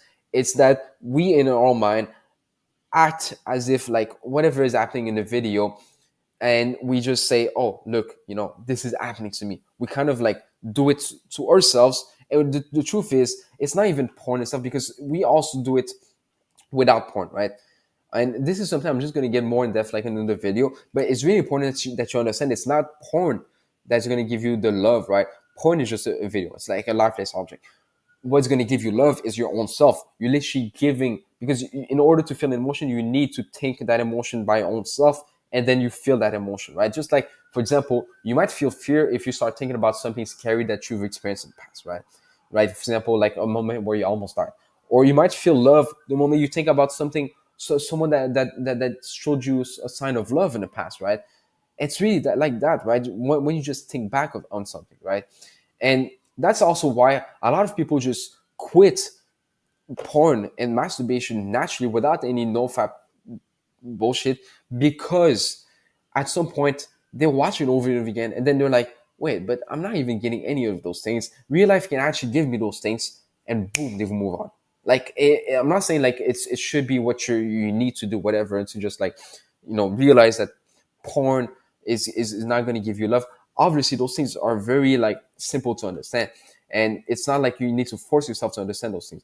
But it's just really to see that porn cannot give you the whatever you want. Okay, and for example, being deviant, what happens is you attach those emotions of love, you attach those benefits to porn, and then porn presents you a new jar, because obviously it's in those videos, it's in the kind of like the website, and it presents you with a new jar, and you're like, and they portray the new jar as something obviously that is taboo. And taboo means for you that, oh, if someone is willing to do something so taboo for someone else, then I mean it might be love, right? So like you want that love, and then you like attach that love, and it's just a really just a false, it's like the matrix, right? It's like you're putting false ideas on a video, and you're saying, look, I feel love because of this video in that moment being, but in reality you don't. Okay, think of it. Okay, think of doing the same exercise for years at the gym.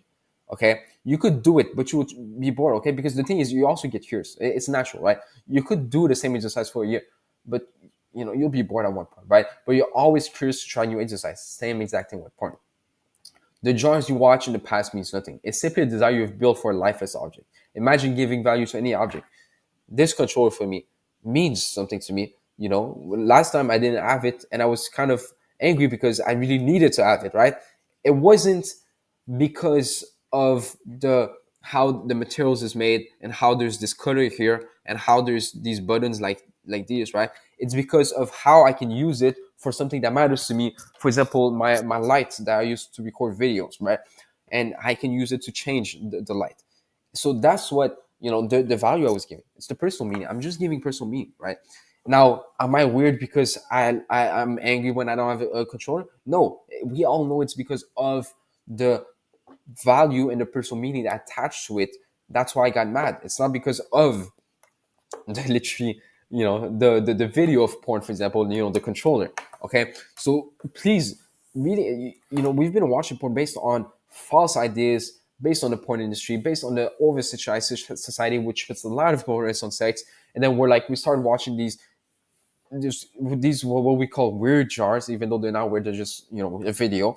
And we just think, oh, we're deviant, right? We're monsters. But in reality, it's a video, it's a lifeless object, right? But also, it's not that you're a monster, that something bad happens to you. It's all in the mind. Because even if you give homosexual porn to most people in front of them, they won't they won't even watch it, first of all. Or if they do look at it with their eyes, they're not going to feel anything, right? And the reason being is just that they don't have built a desire for that, right? And you can also unlearn to like any desire. That happens time and time again, right? With my students, for me, for example, okay, let me just give you an example. I used to be so obsessed with thinking of like receiving a blowjob, right? And a blowjob, obviously, like receiving oral sex. I used to be so obsessed with that. That it's like I was like, when I'm gonna get married, I'm gonna get that, right? But at the same time, in the back of my mind, I was like, what if I don't get this? I'm gonna feel like a loser. I'm gonna feel like I'm weak, whatever.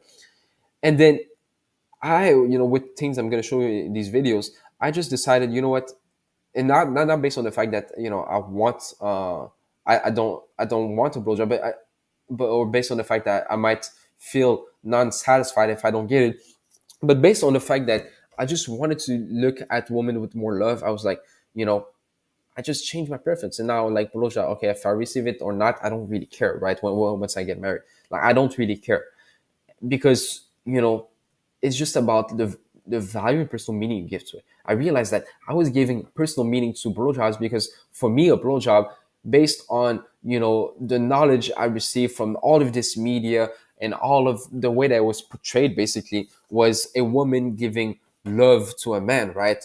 A woman willing to submit to a man that was masculine. So I was like, if I get a blowjob, then that means I'm masculine. But the reality is, it might not be the case, right? So I kind of debunked that. I was like, okay, you know what? I don't really need all of these jars. I mean, all of these quote unquote fetishes, right? Yeah, of course I can.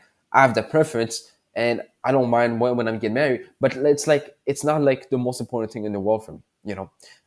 It's just something that I've learned to just devalue. And once you devalue things, man, life is beautiful because you don't look at this controller with like, oh, it has the superpowers. It makes me mad sometimes. It makes me feel good sometimes. Whatever. It's just like, oh, this is a controller. I can use it because I want that. If I don't want that, then I'm not really going to use it. But even then, I can change my light. I can choose a different light. I can choose a different setup, whatever. So it doesn't really matter. Okay, that's how you see it. Now, increase usage, right? This misconception. Think of something that you like. For example, playing basketball. At first, maybe you played once in a while, right? Or maybe you learned to like it straight from the beginning. You wanted to play a lot, but then maybe you fall in love with it as you played, and then you start playing every day. You increase your usage. Is that an addiction, or is that you just liked it? You learn to like it more and more. Maybe you start attaching more personal meaning because you went on you start playing basketball, and there you met a friend, and that friend became your best friend, so now you attach more personal meaning, and that friend made you feel better. Or you played basketball and a girl looked at you and made you, and what was impressed by your skills, and now it means more to you, right? You see, it's really just the personal meaning. Or maybe you play basketball and you played for years, and then at one point you were like, I mean, I want to pursue something different with my life. I want to maybe play another sports, or I want to just pursue another project and stop playing sports for a while, right? And you stop maybe. So that's how it works, okay? And that doesn't mean like you're going to complete abstinence from playing basketball, because if that's your goal, then you can. But if that's not your goal, then yeah, maybe you're going to play once in a while, right? But then it's about playing basketball, okay, not about not watching porn, okay, because to play basketball you need to go and really physically do it. To not watch porn, it's different, right? So same thing with porn. Even if we feel like shit afterwards, like the cost, we are willing to pay the cost in order to get the benefit of something we like. Just imagine a runner whose body is destroyed after his run, yet he continues to run more and more. I know many people that run every single day. They say simply see value in doing so, right? Whatever it means to them. We simply see value in porn, and because of that, we want more and more, which is totally normal. If you can't stop, it's not that you can't stop, it's that you don't see the value in leaving porn behind, okay? Sorry for the mistake here. Again, we get told by NoFap to quit before even examining why we should quit, right? Why we want to quit, okay? Like the benefits, what we're gonna get. And the thing is, what happens is we get so I used to do this where I would watch NoFap videos, or I would all these NoFap thoughts in my mind of like, oh, am I succeeding? Am I going to relapse? I have these urges. Do I need to fight it off? Let's not watch it today. Let's watch it today. Whatever. Having all of these thoughts basically blocks you from just like clouds you from just experiencing life and saying if life is better without porn.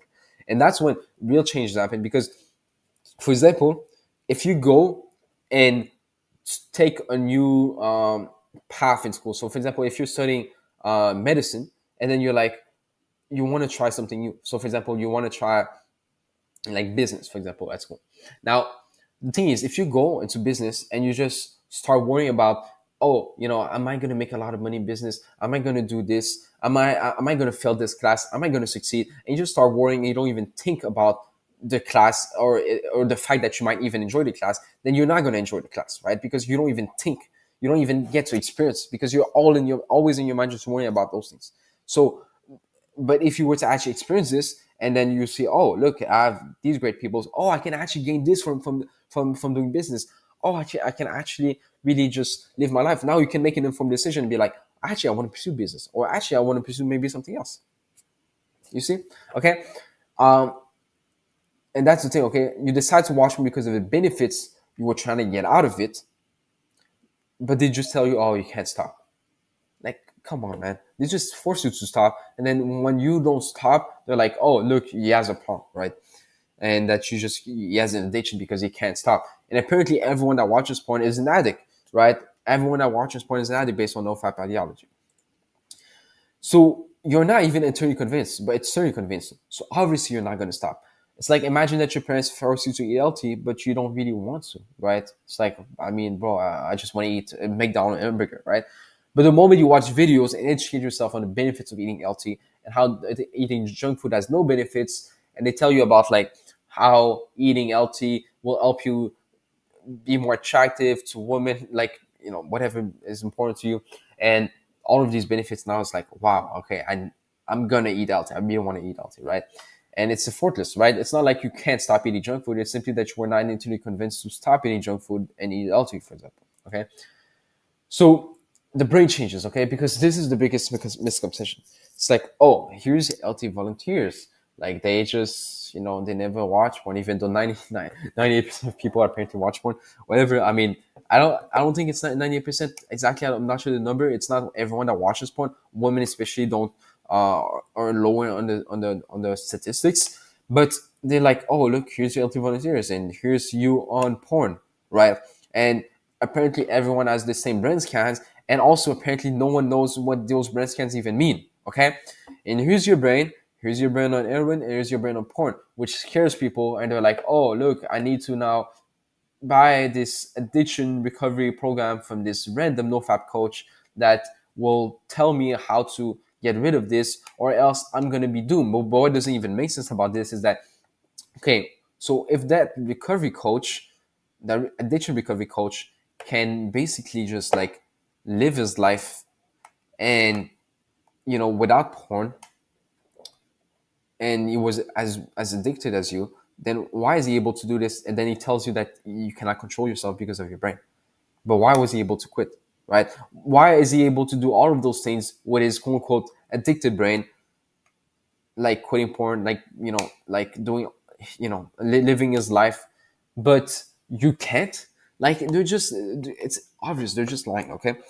So brain changes, neuroplasticity, process that occurs in the formation of any habit or skills. If you repeat any behavior, your brain will be rewired so that there is less resistance when you want to do the behavior again. So essentially, takes less mental effort. You use the short-term memory instead of long-term memory.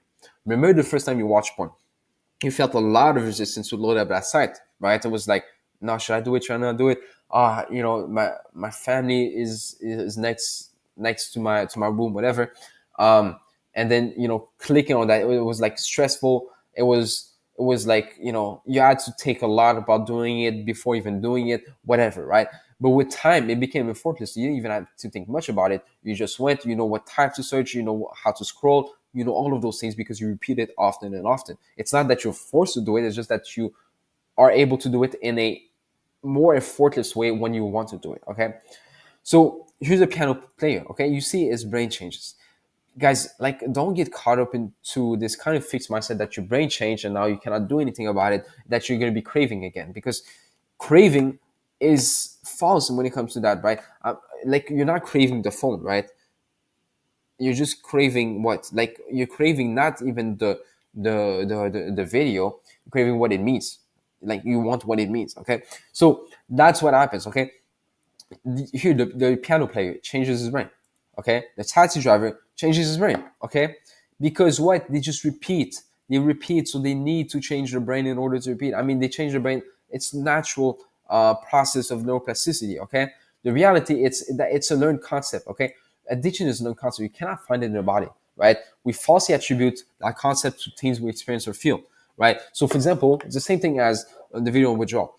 You might feel bad one day and you're like, this is the flatline, or this is withdrawals. But in reality, you felt bad because you didn't sleep well that night, for example, right? And you expected NoFap, quote unquote, to give you a limited energy at every single day, even though you slept like for 2 hours. Like, it's really, guys, like, when you believe into the NoFap ideology and you make it your whole life, that's what happens. You start associating whatever positive or negative happens in your life with NoFap. And when something negative happens, you're like, oh, look, it means I need to watch porn. It's just a pure self-fulfilling prophecy that can easily be debunked, okay? And again, if we take a look at the story of Japan, which they did the same thing with addiction that they did with addiction with depression, right? Because like I said, in 1950s, the rate of addiction was so low, but in the 1990s, Japan literally had the same thing, where it was like 0.005% of people that had depression. Now, when they use the concept of, well, when they use whatever concept that they had in the culture, which was the concept of the soul at that time, and they said that the soul could catch a cold, and that whenever they were experiencing negative or positive, what happened is they started to literally, you know, associate whatever they felt throughout the day to depression. Oh, you felt bad, depression. You felt good, depression. Whatever, right? It was really just like that they did, right? And they educated people. They had books about depression. They had advertisements. Guess what? With NoFap, there's Your Brain on Porn. There's all of these books that constantly say, "Oh, look, this is gonna happen," or all of these social media posts where someone says, "This is what's gonna happen, so you need to quit porn now," and here's my solution. Right? This is what's gonna happen when you watch porn. You're gonna ruin your marriage. You're gonna ruin your life. You're gonna ruin all of this. And I'm not. The worst thing is they don't even give you a solution. They just say, "I have the solution." Like, you know. And it's not to mock them, because obviously I respect them for putting themselves out there, but it's just to show that it's just a business. Addiction is a business. Addiction is not something, it wasn't even there in ancient times, right? It wasn't like, oh, you were addicted because you drank too much, right? It wasn't, oh, you're addicted because you took drugs too much. They saw it as a choice, right? Yeah, maybe they labeled the other people as maybe they're using it too much, whatever, but and they're bad for it. But look, the truth is, at the end of the day, okay, when you put people in fear, you say, "Oh, look, porn is gonna ruin your life. It's gonna ruin your potential. You're not gonna be able to do anything." And obviously, I'm not saying that porn doesn't come with any consequences, but I'm saying that when you put people in fear and you associate whatever negative things happens to them, and you tell them that, look, that's why you haven't made any progress in your life. That's why you're still single. That's why you're still this. When in reality, it's just that you haven't been taking actions. It's not because of porn. Just you haven't been taking actions.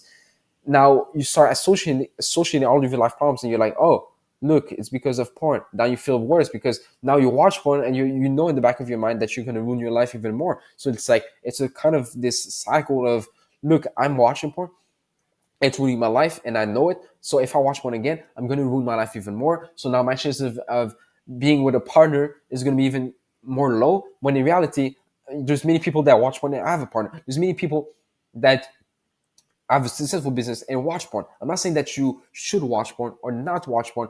I'm saying that it's really up to you, and blaming all that's happening in your life to one problem is just an easy way to take less responsibility for your life. But also, by taking less responsibility for your life, you don't really make as much progress, right? So it's really up to you. What do you want more in life? What is more beneficial to you? What do you feel would be more happy? Is it taking responsibility or not taking responsibility? I'm not trying to coerce you, right? I'm not trying to say take responsibility for your life. You can be better that way. Look, it's up to you. You can really reflect. Do you want to take responsibility, or do you want to just not take responsibility and maybe blame something else like porn, maybe your past, whatever, right? So that's what happens, okay? And the recovery and pharmaceutical industry, they want to make money. If they can create or inflate a problem and sell a solution, then they want.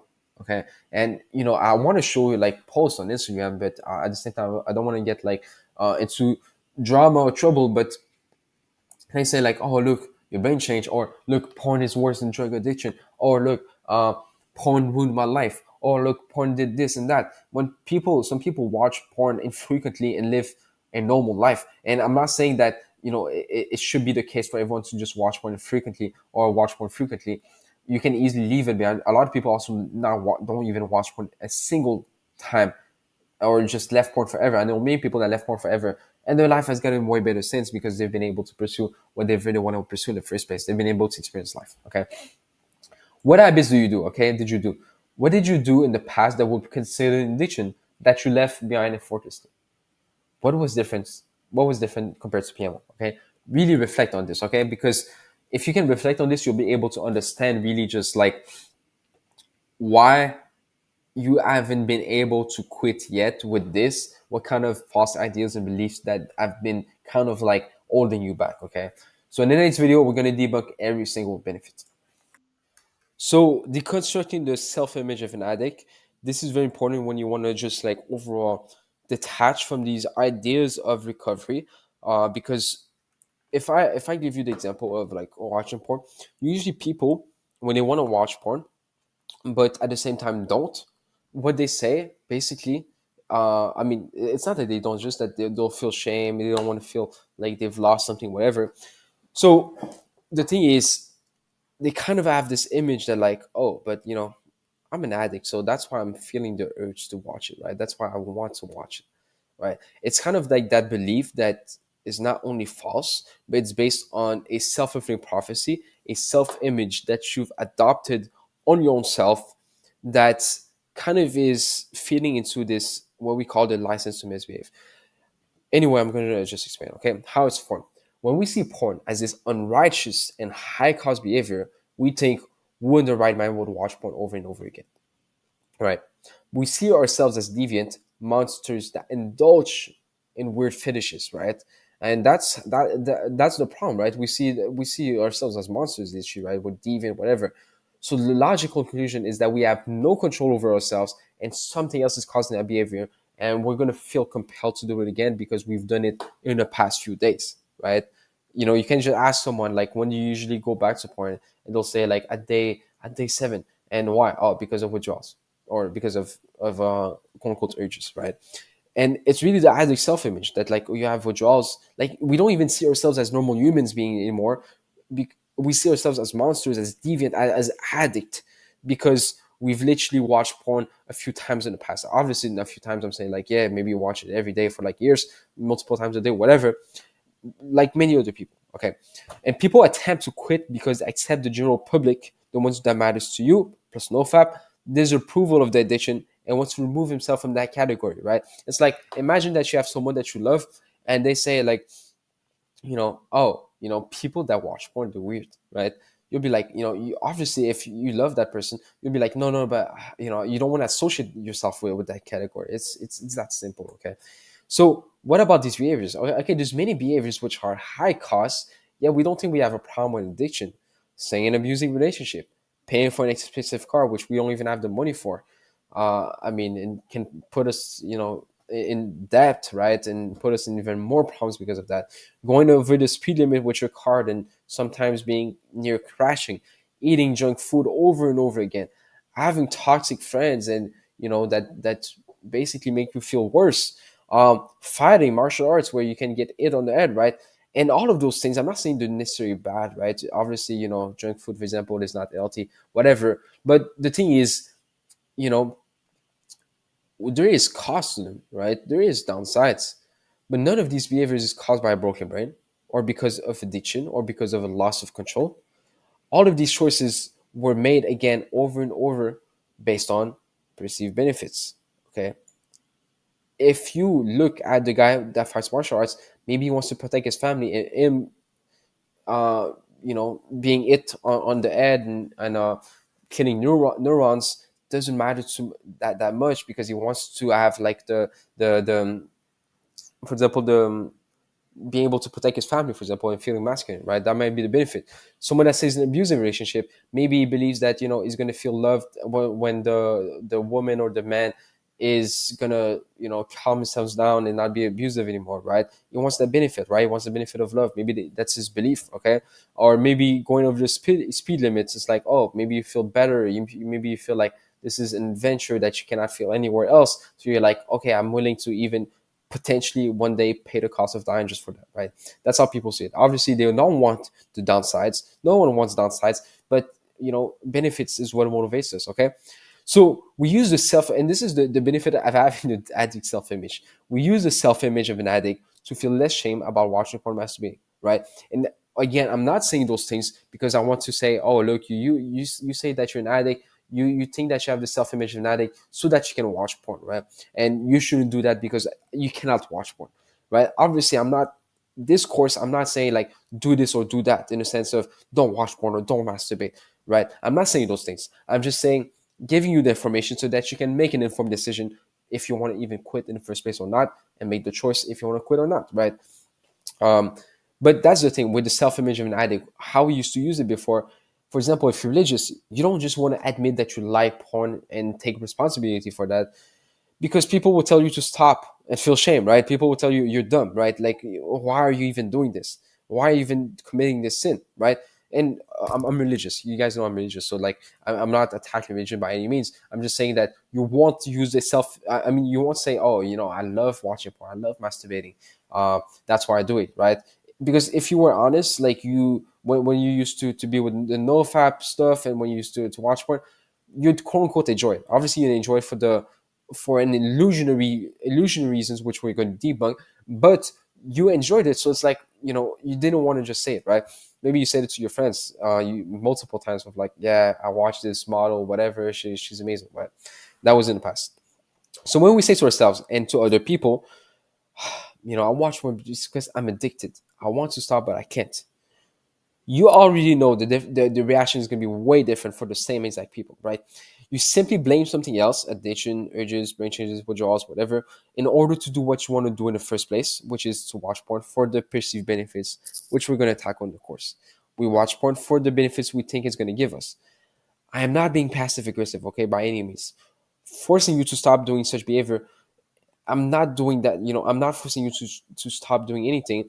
I just want to make you aware of such possibility. I just want to make you aware that maybe you've been, kind of saying that, oh, I'm an addict because you want the benefit of not having responsibility. But even then, it's like, you can have not, I mean, it's not because you say that you're something that, life is going to just stop giving you responsibilities. You might still have responsibilities, you just can distract yourself from the fact that you have responsibilities. And there's a video on distraction, because distraction, you're just distracting your own self when you're watching. You're not.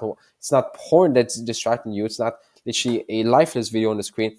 It's your own self. Okay, so that's what you need to understand. Okay, so the problem is you never end up knowing why you even want to watch porn in the first place. You just blame addiction and you want to do it, right? Statistics shows that 11% of men and 3% of women feel addicted to porn. Without NoFap, people don't label themselves an addict, and the frequency of watching is based on the choice, not irresistible urges or addiction. And most of the time, they just do it like infrequently, or maybe sometimes it can be a bit more frequent, whatever, but their mindset is way different, right?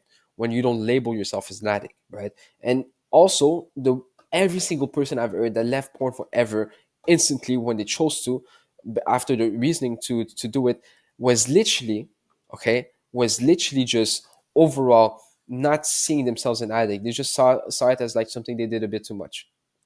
But then NoFap tells you, no, but like if you see yourself as you're just doing it a bit too much, and that means that you're going to go back to it and that you have a problem, you just cannot see it, right? That's just like they put you in fear, man. They just put you in fear because that's what they believe to be true.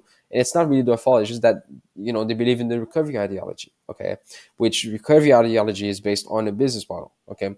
So without NoFap, what happened is if someone just labeled himself as an addict, he moves on easily. I mean, he wants to make a change in his life and feels like porn won't be valuable anymore. So that means that he decreased the value.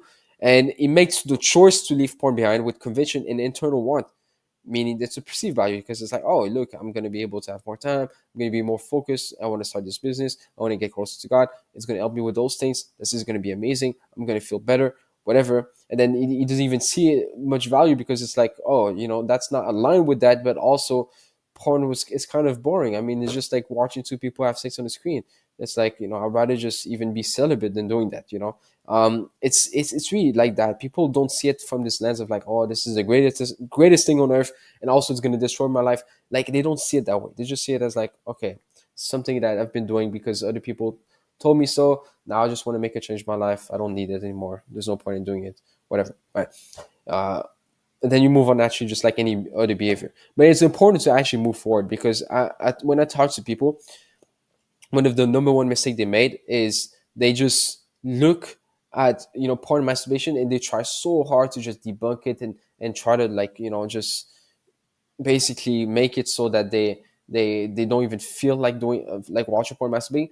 But if you actually have a vision, which we talked about in the beginning, and you move forward, meaning that you just go and live your life, you don't even watch porn, you don't even watch videos on how to quit porn, like you just move on and you change your life because you're moving forward towards something instead of just staying at the same place. Because if you just debunking, you're just staying at the same place. You're just doing the same things over and over again. And you don't even have a reason, like even the smallest reason to move forward besides feeling a bit better, feeling a bit happier, right?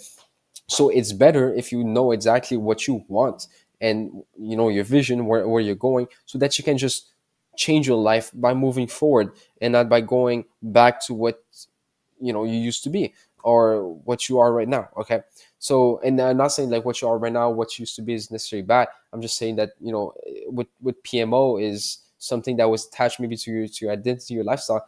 I mean, if you just move forward and you have a new vision, it can be that simple. Okay, the problem is we don't feel like don't feel like you need or should change your preference for porn masturbation. Instead, look at why you want to. Okay, what do you actually want to do, and simply devalue PMO. Nothing is forcing you to watch porn. It's not because you watched porn in the past that you'll come back to it. You might just attach some values to it, certain beliefs, and choose it based on that. It's really that simple, right? Which are things we're going to tackle, but it's like, you might just attach some value to it. You have some beliefs that are false, but like that you believe in, about PMO, and it's like, oh yeah, maybe I need to watch porn because of prostate cancer, whatever, and then you choose to do it based on that. It's not like you're forced to do it; just you choose to do it. Because even if, let's say, you really, really, really, really want to quit porn, right? The same way as if like you haven't ate food for like 7 days and that you need to eat food, you could still choose to not eat the food, right? You could still choose. You could still choose to not PMO, whatever, right? Even if you really want. But we know that we want something based on the benefits, and the want comes from us, not from something external or from our chemicals, right? So the happy vision, what would your life look like if you left PMO behind? Take time, write it down, be honest, don't lie or force yourself to see benefits. Okay, because this is really just like the number one thing. I'm going to ask you multiple times to do this because I want you to really be set and clear and be aware of what you can actually gain right now from quitting PMO, so that you can just see if this is something you even want to quit in the first place. And is this going to change your life if you really just basically learn those things? So write it down, be honest. I mean, you have the workbook, you can do it there. And in the next video, we're going to learn how to reject the addict label. All right, guys, so rejecting the addict label. Okay, this is important because it really plays with the addict self-image and how you've basically learned to give yourself that self-image that you're an addict, right? Which is very detrimental on the false. So look, okay, first the playground effect. Now the playground effect states, okay, just imagine this: kids are playing a playground, right? There's a parent here. Now, if the kid plays in the playground, and let's say that kid exactly falls on her knees, right? Falls on her face, for example, right? Now she's gonna be, a bit hurt, and she's gonna look, maybe, there's gonna be a wound, whatever. She's gonna be hurt. There's gonna be pain, but she's just gonna brush it off and continue playing most of the time, right? If no one intervenes, right? She's gonna be like, oh, you know what? It's okay. But the moment an adult sees the same exact thing happening, where she falls on her knees or her face, whatever, now it starts being worried and starts being like, are you okay? I think you hurted yourself very badly. You should be careful. Look, I think you might have done something bad to yourself. And the adult looks worried, right? And looks a bit like, okay, something bad just happened, something really bad. Now the kid is worried. Now the kid is like, oh, maybe there's actually something bad happening with me. There's maybe something, that bad, that just happened, and I really need to be worried about, right? And the same that reaction wouldn't have happened if the kid just brushed it off and there was no adult, right? But the kid didn't brush it off because the adult looked worried, even though it's the same thing happening. Okay, this is the playground effect. And we pay more with precision. Okay, and this is something that people don't understand is you're never out of control. Imagine someone walks up on you in the middle of watching it. Are you still out of control? Imagine the only porn you could watch was homosexual porn. Would you still watch it because you're out of control, right? Imagine that it was the only one, right? Imagine you were out of control. Would that mean that you would binge porn 8 times in a row because of it? Obviously not, right? You won't do those things. It requires thinking. If you want to PMO, okay, you make the choice to do it with precision. You make sure no one is around, for example, or else you'll probably make the choice to not watch it. Even if you feel like PMOing, you can still decide to think and act differently through reasoning. It's not like porn is out to get you and you got to run and hide from it. It's a simple question of, should I go to the steakhouse or to the fast food joint? And you reason, okay, but maybe the steakhouse today is better because of there's going to be more people, or oh, maybe I want to feel better, and fast food gives me like a good, it tastes better than steaks, whatever, right? You see, use reasoning, right? You're like, what do I want and what do I think is going to give me the best, right?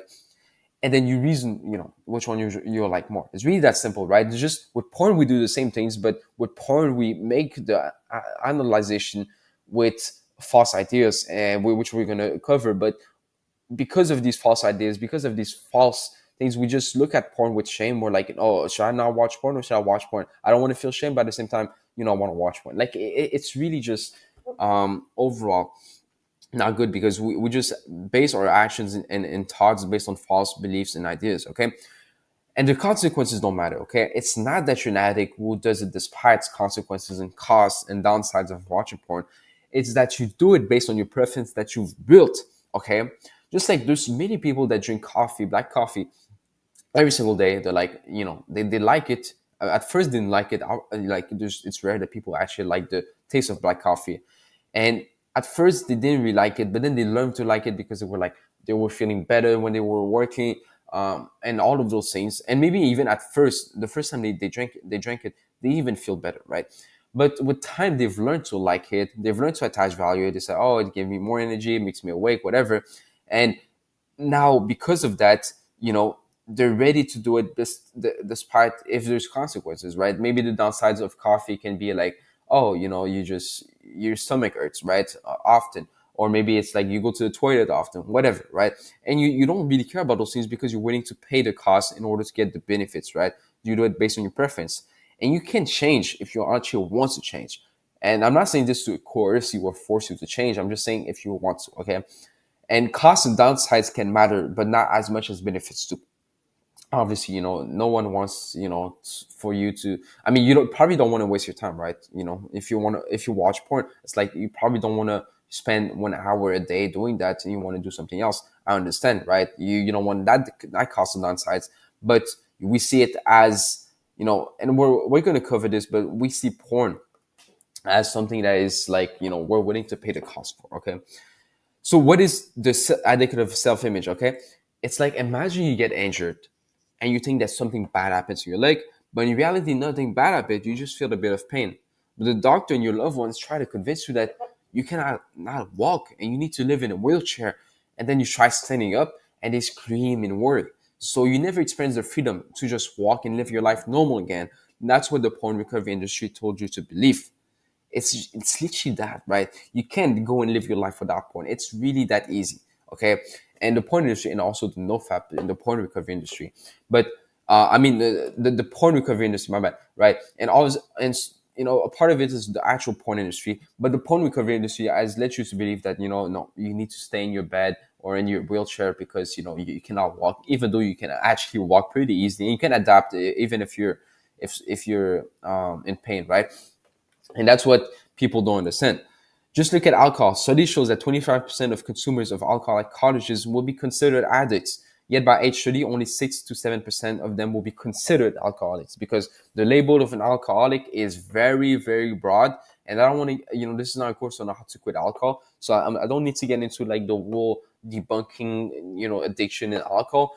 But, we see also in other regions of the world where they don't see alcohol as a potential addiction, they drink wine with every single meal and don't think I am addicted or act like one or show any signs of dependence, right? The same thing happened with the coca leaf in Peru, right? And people move on easily, okay? Many people do this with PMO and many other things in life, even with drugs, right? I've heard many people told me this. For example, they say, I used to watch porn and I want to change and do better things in my life. And they move on because they want to change. They're not forced to. They think clearly. They don't buy into the recovery ideology, and the addiction ideology, the NoFap ideology. They just make the choice themselves and move on from it, okay?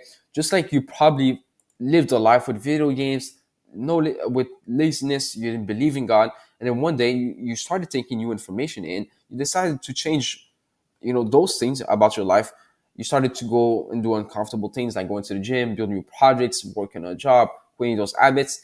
It wasn't hard because that's what you wanted to do and you believe you could actually do, right? It's really that simple, right? So if you saw, for example, right, and I'm not saying that I'm for or against people like Andrew Tate, right? But if you saw people like Andrew Tate and the number of people that started going to the gym, the number of people that started taking interest in religion, the number of people that actually became religious, for example, the number of people that started businesses because of that, and really just be- basically went and did the opposite of their lifestyle that they had. The number of people that instead of acting in a, let's say, feminine way, they started acting in a more masculine way, which are things that can be considered hard because building business is not just doing nothing. And for example, going to the gym every day or whatever multiple times a week is not also doing nothing. And they love it, and that's for them, that's something. It's not even discipline, they just want to do it way more than they want to be lazy. Okay. And it's just that the new intake of information, they've watched some of the Andrew Tate's videos and whatever, right? And again, I'm not for or against Andrew Tate, I'm pretty neutral on this.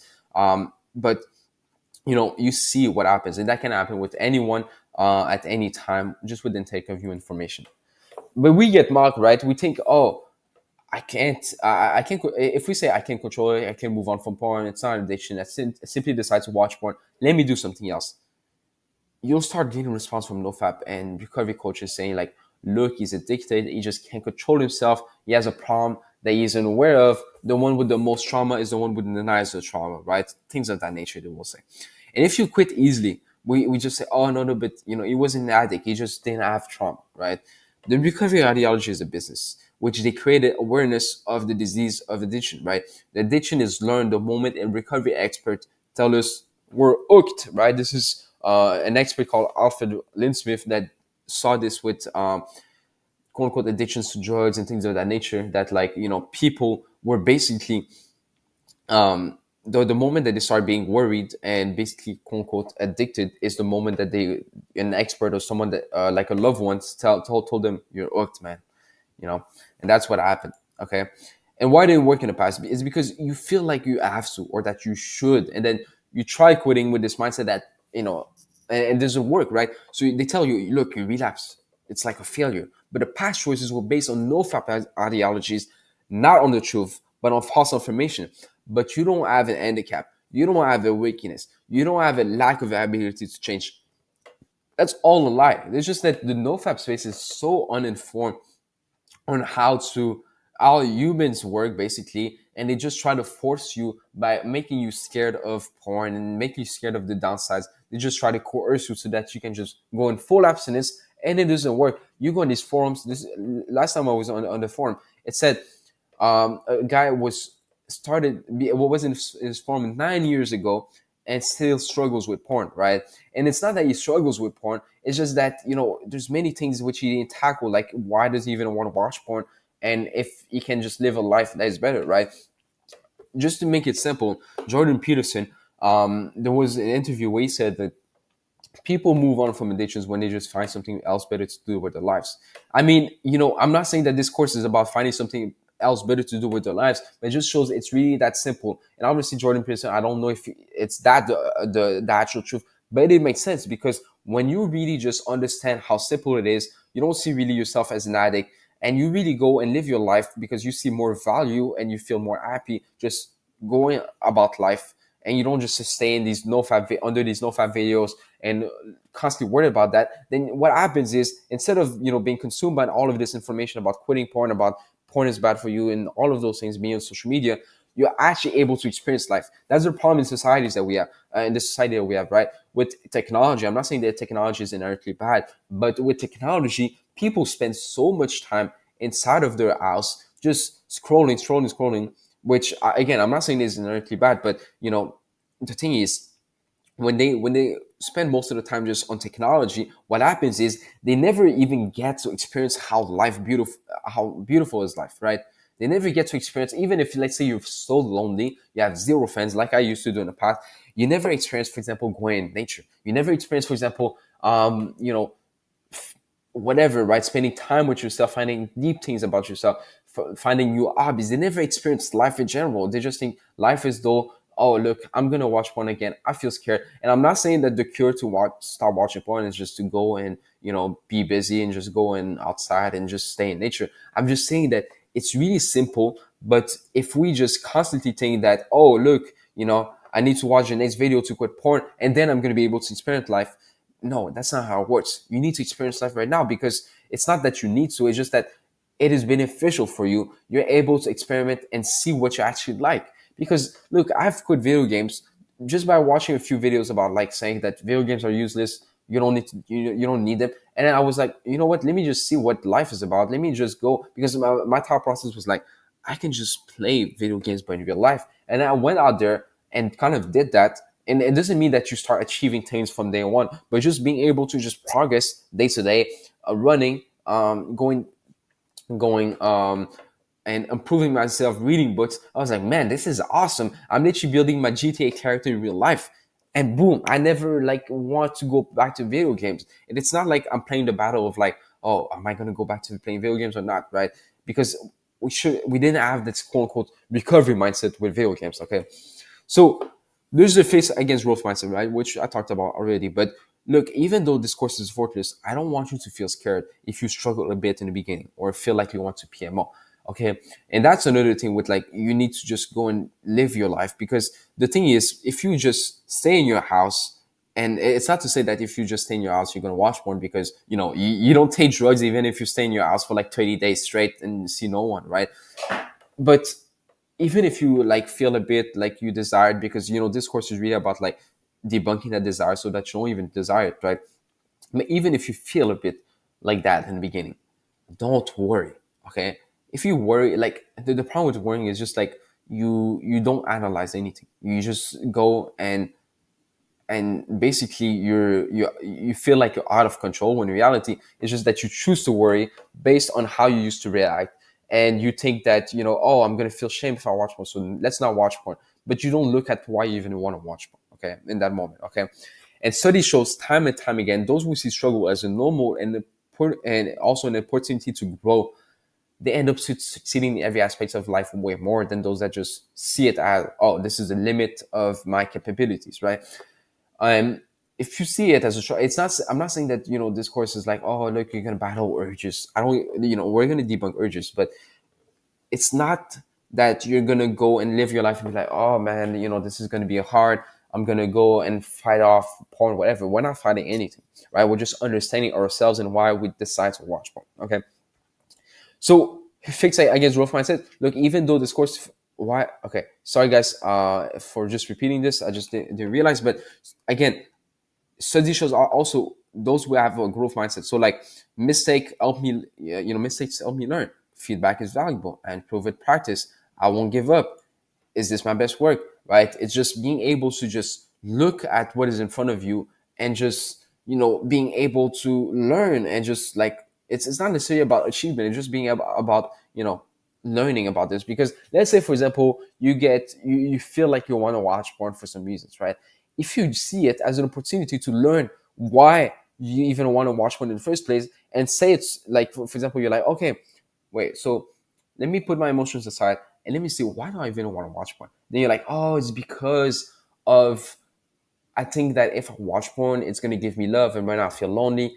And then you analyze, and then you're like, oh, so that's why. And then you gain from it, right? You gain, because instead of saying it, the quote unquote, it's not even a struggle to want to watch porn. It's just that you want to, right? It's not like something bad or good. It's just that you want to. Okay.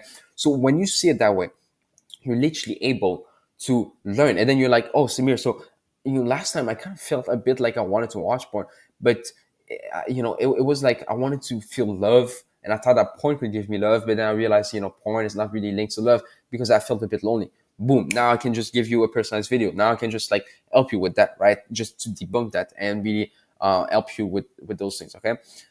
A good example, okay, the growth mindset, based on studies that shows that those who have a lower IQ outgrown those that have a higher IQ with a fixed mindset, right? Just with the growth mindset. When a fixed mindset person struggles, he sees it as a limit of his abilities. He gives up. They thought they were gifted, that some people had it and some people don't. Those with a growth mindset, sorry, took classes with bigger and more challenging goals. The fixed mindset took the easier ones. The growth mindset puts more effort. Problems equals challenges for them, opportunities for growth, right? And here we're talking about like tests, right? We're talking about like exams, for example. We're talking about like relationships, where it's like there's actually an act of like succeed. It's not just a choice. It's not like, oh, let me make the choice of succeeding, because it's not really 100% in your control. When it comes to watching porn, it's the opposite. We are actually able to choose, so it's even easier. Okay, it's I mean, it's not even easy or hard. It's just like, it's up to you. But these guys are able, imagine, just with a growth mindset, to just live life and change. Okay, it's really that simple, guys. And even in relationships, those with a fixed mindset, when faced with a rejection, they thought, oh, I'm just not good enough. Relationship wasn't meant to be. It's like saying, oh, I couldn't go to the gym, but I don't have the genetics. Like, bro, you didn't even go to the gym. Like, you know, it's really that kind of mindset. Okay, whilst the growth mindset sees it as challenging, an important to improve if they can reject it, for example, or for example, if they say that they might think that they have bad genetics, but like, let me maximize those genetics, because I can grow to the point where it's like, even if I have bad genetics, I can have a better physique than like 99% of people that have good genetics, because they don't even work out, right? It's really that simple, guys.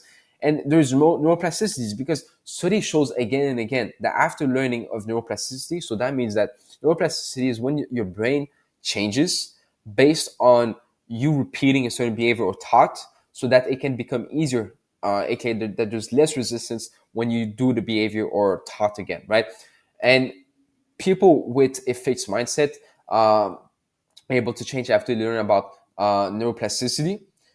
And neuroplasticity, it's like your brain can now adapt to learn new things, and when you repeat those things, just like the taxi driver who learns to remember almost every street and changes his brain structure because of that, or you learning to play the piano at a high level also changes your brain, so it becomes easier for you to think and act faster the next time you play piano, instead of like being like, oh, but where's that note, where is that note, and instead of just like thinking, you know for quite some time. Instead, you just like, oh, let me play that note, and it's fast, right? It's like you don't even need to think that much. Yes, you do need to think a little bit, but it's way faster. It's like you're playing flawlessly, right? That's what happens. Okay, this is neuroplasticity. We can adapt to anything. Change usually comes from thinking differently than you have in the past. This is called cognitive appraisal. Okay, simply gaining knowledge about the things in this course allows you to be able to think differently. Of course, understand the knowledge, right? Don't just like skim through it. And you're never out of control. It's not like you're driving a car that you've lost control over, and even if you turn, it does nothing, and that it would crash even if you don't want to. It's not. It's not that, right? We're going to talk about fuels so that you can really learn. Because if you want to not watch one, if you really want to, then you're not gonna watch one, right? If you want to not watch one, nothing will force you. When you talk with friends for just a few minutes, since you gotta go, right? You say, but I have something to do, but you end up talking for like 3 hours. Is it that you lost control and you were addicted to talking with friends? No, it's just the truth is you probably enjoyed it and you were like, oh, this is actually amazing. Let me keep talking to them. Or maybe it was just a belief, like, oh, if I go, they're gonna insult me, right? It's really that simple, guys. It's things of that nature. So, what if I face pain? First, you're not an addict or ruled by something called urges. These are all misinformation from the recovery ideology. Okay, like opiates, drugs only became addictive when the idea of addiction was invented and propagated. Okay, literally. Now, I don't want to go into drugs because I'm going to confuse you, but that was a concept that was created in the 1800s. Okay, in the past, you probably used the license to misbehave. For example, if you got rejected by a woman, that meant a lot to you, or you lost a family member, or you got insulted, or something bad happened to you, you might have gotten frustrated, sad, and pain, thinking, why would God allow you to go through this? And you start questioning your faith. Sorry for the mistake here. Your faith and reason. Look, I'll just go back to porn then, right? Now, obviously, that reaction, it's not a reaction as in like, oh, this happened, so this would happen, right? It's not like, okay, a girl rejected me, so I'm gonna watch. No, it's reasoning, right? It's like a girl rejected me, so then you reason, oh, but why would God do this to me? And maybe it's like, oh, a girl rejected you, and you're like, but that was the reason I wanted to quit porn. That's why I quitted porn in the first place. So then you go back to porn because you still see value in porn. Even if maybe it's like a lower amount of value, you still see value somehow. So that's what happens, okay, guys. So that's what you need to understand. Okay, you reason through this. You're like, oh, but they're gonna reject me, so that means that I need to go back to porn because maybe I'm not gonna have a sex life. You always find reasons based on your beliefs and your knowledge, right? And obviously we're gonna change that knowledge, we're gonna change those beliefs, so it makes it so that you don't even want to. But the thing is, you got to be aware that you're not forced to do something based on an event. You just choose to do based on your interpretation of that event and what you think is better to do. Okay, because if you debunk this event, first of all, if you believe that short-term pain means that God doesn't love you, then I want you to think again. Because how are you going to grow and be a man, for example, that wants to be in a relationship if you don't face pain, right? Let's say that you want to be in a relationship, you want to be masculine, you want to be able to lead, and you're just a guy who has life easy, who doesn't go through any challenges, who's just a bit fragile and weak if something bad happens to him, right? And then you get a relationship, and your woman doesn't like that, and now it creates problems in the relationship. Did God serve you by giving you challenges that you can learn from and opportunities? I mean, an opportunity to face that pain, to face that rejection, so that you can grow mentally and look at ways that you can change your life, right? That's what you need to understand. It's not because, and another thing, okay, it's like God gave you free will. God gave you, if you're talking about any religion that is Abrahamic religion, right? So Judaism, Christianity, and Islam, like God gave you free will. So if God gave you free will, then how is it that God is obviously not just going to give you something and you're not going to do by not doing nothing. You're not going to be sitting in your bed and a woman will just start going where knocking on your door out of nowhere, right? Yeah, it can happen, but you see my point, okay? So it's not like a lot of people like to blame God for whatever happens to them, and I'm not trying to shame you for doing so, but God gave us free will, right? God is not going to choose what we do. It's up to us. Now, obviously, He can help us, but we need to understand that we shouldn't just put the blame on God and be like, "Oh, God didn't give me this, so I'm going to take revenge by watching porn, by doing this sin," right? It doesn't work like that, okay? Because that's just if a really not a fixed mindset, but a negative mindset. Because when you face pain, when you face challenges, that's how you grow, by slaying the dragon, right? By literally, if it's like the story of like, imagine that the princess got stolen, and like your village got like basically almost all killed by a dragon. Now, if you face that dragon and say, you know what, I'm going to train so that I can kill that dragon and this never happens and I can protect that village. That's when real changes occurs, because you're literally facing that pain. So if you don't have that pain, then how is life going to be meaningful in any sense? How are you going to be able to grow? Okay, you need those rejections, you need that pain. I'm not saying that you need to go and seek it, but I'm just saying that you should be able to embrace it. And obviously you might not feel good at first when you see those challenges in front of you, but it allows you to just it's an opportunity to grow. Okay, then ask yourself, okay, have you ever learned and improved your life so much after going through a painful event? Me, when I was bullied multiple times over and over again, it is what literally allowed me to just do everything I do today when it comes to even this business of coaching people, of going to the gym, 6 times a week, 3 times a week, whatever, of training martial arts, of improving myself so that women can actually are actually now attracted to me, things of that nature, right? It's what allows me. If I didn't get bullied, I probably just would have been a guy that was normal and followed whatever society told me to do, right? So I'm grateful. Okay, so for example, also, um, if you watch a certain genre of porn, for example, okay, this is something that people really need to be aware of. Okay, if you watch a certain genre of porn that you feel regret about, maybe it's something that is very, very taboo, maybe it is something that society doesn't accept, maybe it's just something that your morality doesn't accept, right? Here's a way to think about it. If how you can instead reframe this, instead of being like, oh, I watch this, now my life is doomed, right? Instead, you can be like, I was so low in my life that I watched those jars of porn in the past, but because I was so low, when I will transform my life, it will be even more meaningful, and I'll be able to help those that watch the same jars. Now, the problem people have is they just look back at their past and whatever happened to them, whatever they chose to do, which they feel regret about, and they never look forward. They never look to improving themselves. We're not even talking about self improvement. We're talking about just like things that could change your life so that you can actually do what you want to do, which will make those past mistakes or make those past events not just irrelevant, but something that you can use to your advantage to say to people, look, I've experienced this and I'm grateful because this is where I'm at right now in life. You need to see it as an opportunity, okay? Just like when I was bullied, just like, I was bullied sometimes, like, physically bullied, right? Getting hit in the face, whatever. And it's like you use that as a story for your kids, for example, right? You use that because people, in the West, and I'm going to make a video on this, but people in the West have this mindset that, like, if something bad happens to me, then it's the end of the world, right? It's like, why did this happen to me? This is the worst thing on earth.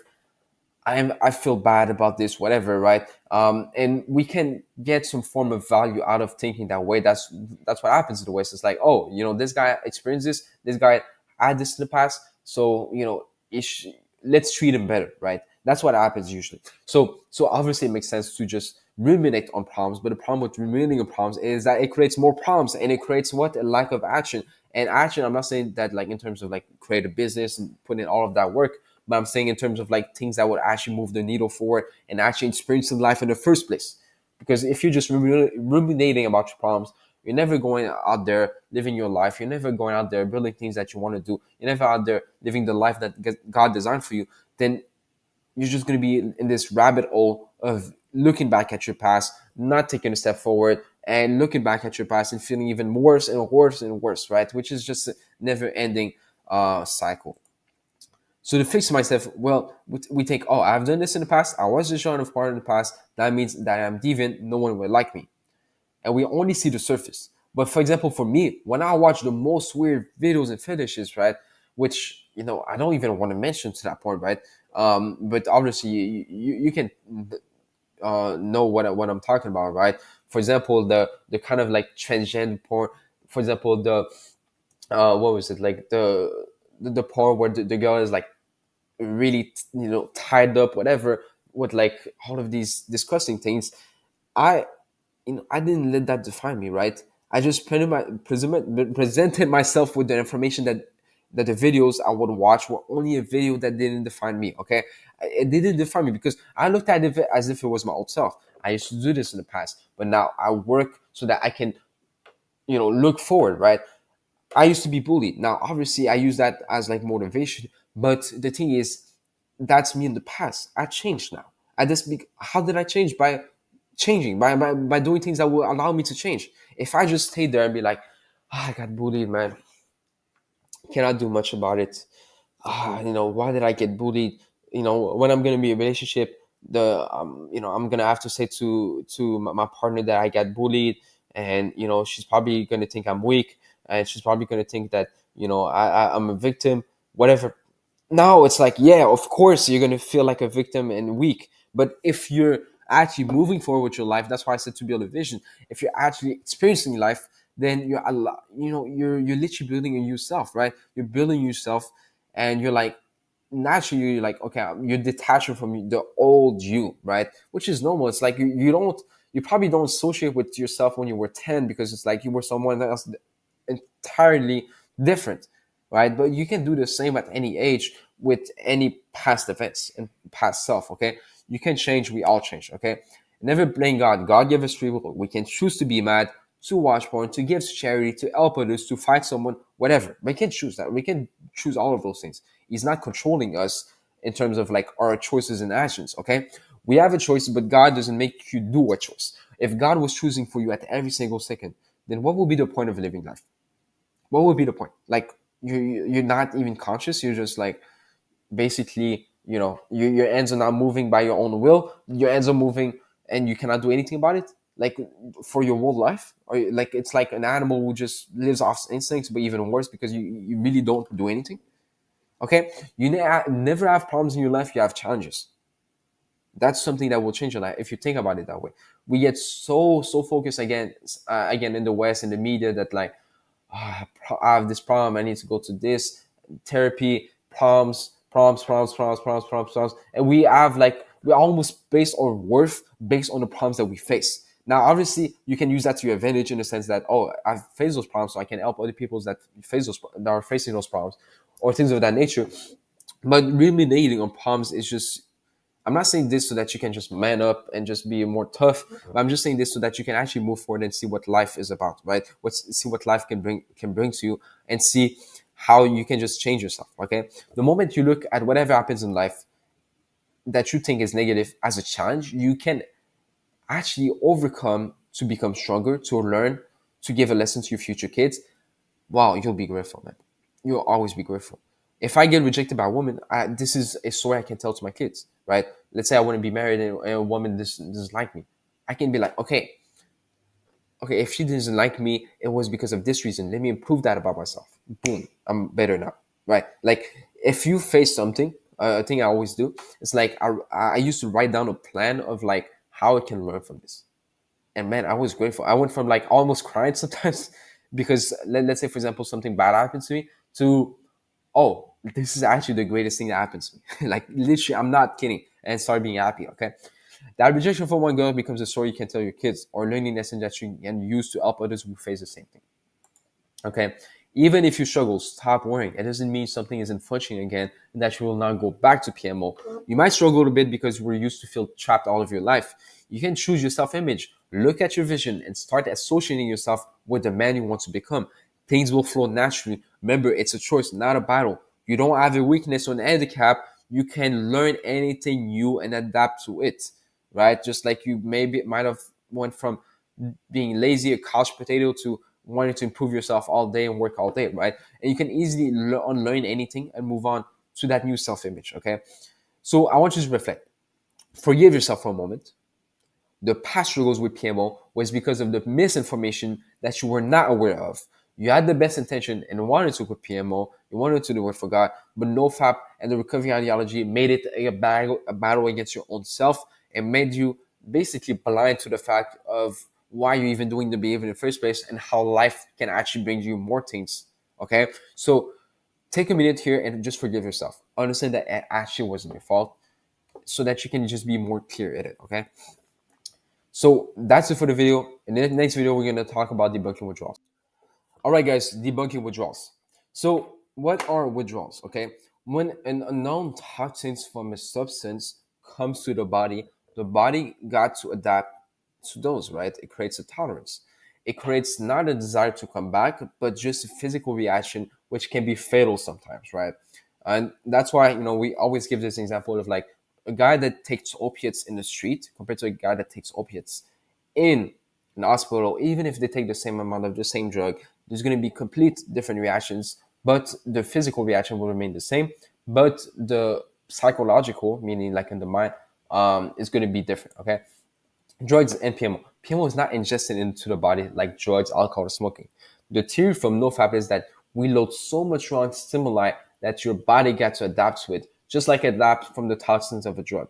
And then we use brain changes to prove it, which makes zero sense, literally zero sense. Okay, where are the withdrawals then? Okay, first of all, why don't we have withdrawals from watching too many Netflix shows or playing too much video games? Why don't we say, oh, I look at a withdrawal now, I feel compelled or forced to play again? No one ever talked about withdrawals from these, yet they provide a lot of stimuli. I mean, a Netflix show, there can be sex scenes even. Playing video games, there can be sexual characters. I mean, there can be, there's a quest, there's a tribe, there's missions, there's achievements, there's progress, there's all of these things that we can do in real life that humans have always, evolved to do. Yet we don't say, oh, I have a withdrawal for video games, I need to play again. Because the concept is flawed, right? There's the story of this ex-opiate user, okay, that was literally, she was hooked on opiates, hooked, right? She said that she used to have an addiction to opiates, and that if she took one sip of it again, or she consumed it again for even like a really tiny amount, that she would get hooked again, right? That was her belief. So she had a surgery, and that surgery, at the end of the surgery, she was like awake and in so much pain that she needed something to relieve her pain, right? And opiates are known to relieve pain as a drug. Now, she needed something. So the doctor went, and usually because they consume opiates in different forms, but he went and took a liquid form of the opiates, which she couldn't recognize as opiates, okay, and she gave it to the the patient, okay, and she literally consumed it. Her pain was relieved, and because she told the doctor to not give you opiates beforehand, she was like, thank you for respecting my choice, and I'm so grateful, that for giving me whatever you gave me to relieve the pain, and it wasn't opiates, right? She taught her mind that it wasn't opiates, even though it was, and she went out and lived her life and didn't go back to opiates, didn't feel any withdrawals, right? Didn't feel any quote unquote cravings to go back, which shows that it's not about the actual withdrawals or whatever, right? It's not about those things. It's about how people perceive it, okay? How people think, oh, look, I have an opiate in my body. Oh, look, I've watched porn in the past, so now I'm going to have withdrawals, right? It doesn't work like that. Withdrawals, like, are so broad also, like, you cannot define them when it comes to porn, because even if there was withdrawals, right, that people say, oh, look, I feel lightheaded. I feel less energy. But, like, how do you know it's because of porn? Like, it could be because of anything else. And people always say different things. One guy says I have less energy. One guy says I have too much energy. One guy says I feel bad. I feel like angry. One guy says I feel whatever, frustrated. It's really different from everyone, right? Just like the hospital user and recreative user, right? The guy on the street gets feel like he needs to do it again. Yet the guy who takes the same things at us hospital feels like it's just a sickness, right? The way he interprets it is the physical feeling that both gets. The guy in the street interprets it as a compelling kind of sign that they need to do it again, whilst the hospital users sees it as like, oh, this is just whatever. Like, this is just a sickness, as this is toxins that my body will adapt to. They don't see it as like, oh, I need to do it again in order to relieve that. Like, they literally don't see it like this. They just see it as a sickness. Okay. Alfred Lynn Smith, about how withdrawals are created. This is an expert in the 20th century. Explained like how there's three things that needs to happen. First, to experience the withdrawal. Okay, the physical phenomenon. Okay, so that means that you feel something. It can be like anything. Okay, it can be like low energy. It can be feeling sick. Maybe it can be your head hurts, whatever. Second, concern over that withdrawal. So cognitive phenomena, right? It's like, oh, oh, I'm feeling that way. This is something. Maybe I need to go back to porn, because if I watch porn, I'm gonna be able to relieve that, right? It's just, it's withdrawal. And then third, engage in the drug again to avoid the withdrawal. So that means, for example, if they feel stressed out, and that's their physical phenomenon, and they get worried about the fact that they get stressed out, and they engage in it. Now, they obviously will relieve the stress, quote unquote, and we're going to talk about this. They don't relieve the stress because of porn, right? But because they're distracted. They're distracting themselves while they're watching porn, and then they're like, look, I just relieved that stress. This is the behavioral phenomenon, right? And people misattribute the physical side effects of the concept of withdrawals creating craving, okay? That's the thing. And what happens with PMO is, if you see value and give it personal meaning, you might feel driven to do it again under certain situations. Just like the guy that loves playing basketball might feel like playing again, or let's say he's been playing basketball for like 1 year or like a few weeks, whatever. He might feel like playing again if he actually likes it and gives it personal meaning, right? Under certain situations. So that means, if for example playing basketball is 1 hour away from him, and yeah, he gives it personal meaning, but at the same time it's not that important for him, then he's probably not going to play. He might not play for like a year, right? Even if he likes it, right? Then he would play every day if it was next to him, right? Because he reason, okay? For example, you might be stressed one day and you might think it's because of porn and masturbation. This is the physical phenomenon. And then you feel concerned about that. This is the cognitive phenomenon. Then you engage in porn again to relieve that, the behavioral phenomenon. So you use stress, which was maybe caused by other things in your life, and attributed that to withdrawals of porn. And because of that, you feel like porn will relieve stress, and then you're motivated to want to watch porn again, right? Think back. What is the moment before coming to the NoFap theology that you left porn for multiple days without thinking about it, right? For me, for example, I went on a 3-day trip with school to New York when I was like 15. So it was like at the peak of like I loved porn back then, like for some reasons, right? I just really I was consuming it, and I just maybe not compulsively, but it was something that I looked forward to, right? At the end of the day, and I didn't even think of watching porn during those 3 days when I was in New York. And was it because I'm busy? Okay, cool, yeah, I'm out. But like when we were back to at the hotel, I could have easily watched it, but I didn't want to, right?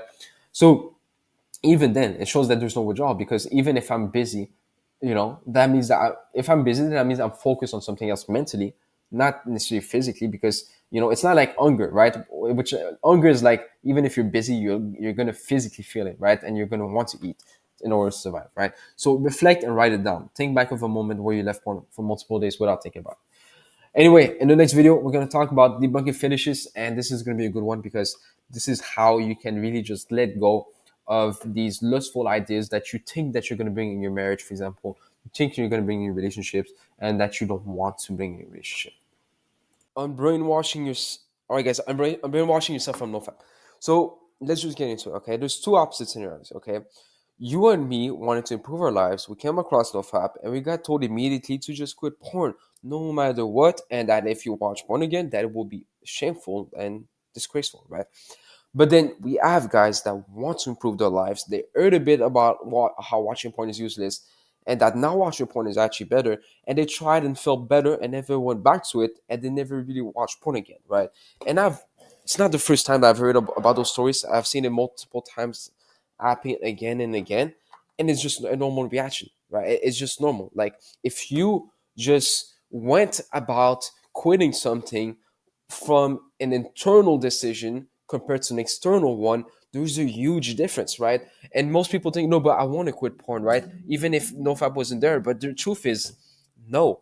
Like you started, and yes, you might somewhat want it, right? But most of the time, you want it either for shallow reasons, or it's just something that you've been kind of trying to adopt the beliefs from the NoFap ideology and put them on you. And so you're like, no, look, I want it, right? So that's what we need to be aware of, okay? Guys, we need to brainwash yourself from NoFap. We need to brainwash yourself from the recovery ideology, because it's a false one. And not, obviously, if it's false, it's very detrimental, because false ideas only bring, bad results, okay? So why this happens, there's two problems here, okay? When you get told that you shouldn't do something and you attach a lot of shame to that behavior, you never look at why you even do that behavior in the first place.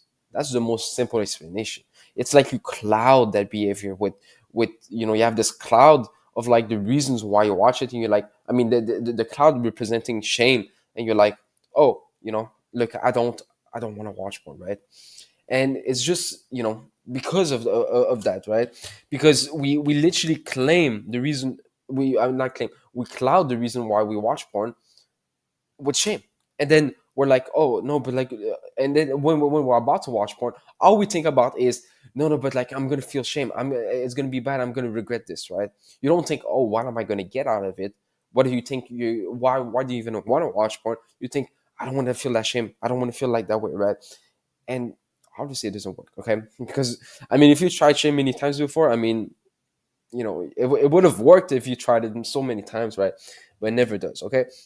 So that's the thing. We need to be aware of how we've been brainwashed by no-fap ideology, so that we can actually quit. Recovery institutes will always inflate a problem or even create a problem in order for them to buy into their message of recovery or treatments. It's simple business. Because when you go on Instagram and you see all of these posts about porn is going to ruin your life, porn is going to do this, porn is going to do that. Now you look at porn with shame. And it obviously there's a morality side of things, which I understand the shame can be like part of it, right? But what we need to understand is all of these no-fap gurus and coaches, if they want, and this is coming from someone who knows a lot about marketing, right? If they want someone to buy the product, you think they will just say, oh, not watching porn can be cool, it can give you those benefits? No, they need to say something shocking to grab their attention, first of all, to put them in fear. When they're in fear, they cannot really make a logical or rational decision. Rather, it's going to be an emotional one, which is just sales 101. That's how sales work. And look, that's what happens, right? It's just business. They just put you in fear. They tell you you're gonna have those things. They tell you that if you quit, though, your life is going to be changed forever. But right now it's going to ruin your life, right? It just puts you in fear, and obviously you want to get away from that, and you think, oh, but these guys probably have the solution because they've helped other people. Whatever, it's just simple business. But the problem is we believe in what they say as objective truth. Okay, so it's some of it's internal. If you get told by something internal, like a community, a person, loved ones, um, to do something which you give personal meaning to, most of the time you will stop for just a few days, right? Here I meant if you get told by something external, right? What you need to understand, okay? Let me just fix it first of all. So when we get told by something external to us to stop doing something, by usually to they usually try to coerce or tell you that you should do that thing, whatever, which you already is something that you give personal meaning to, meaning that you like. Most of the time you might stop for a few days if like they give you somewhat credible reasons or they kind of force you, but then at one point you're like, I just want to do that thing, right? Whatever it is that you give personal meaning to.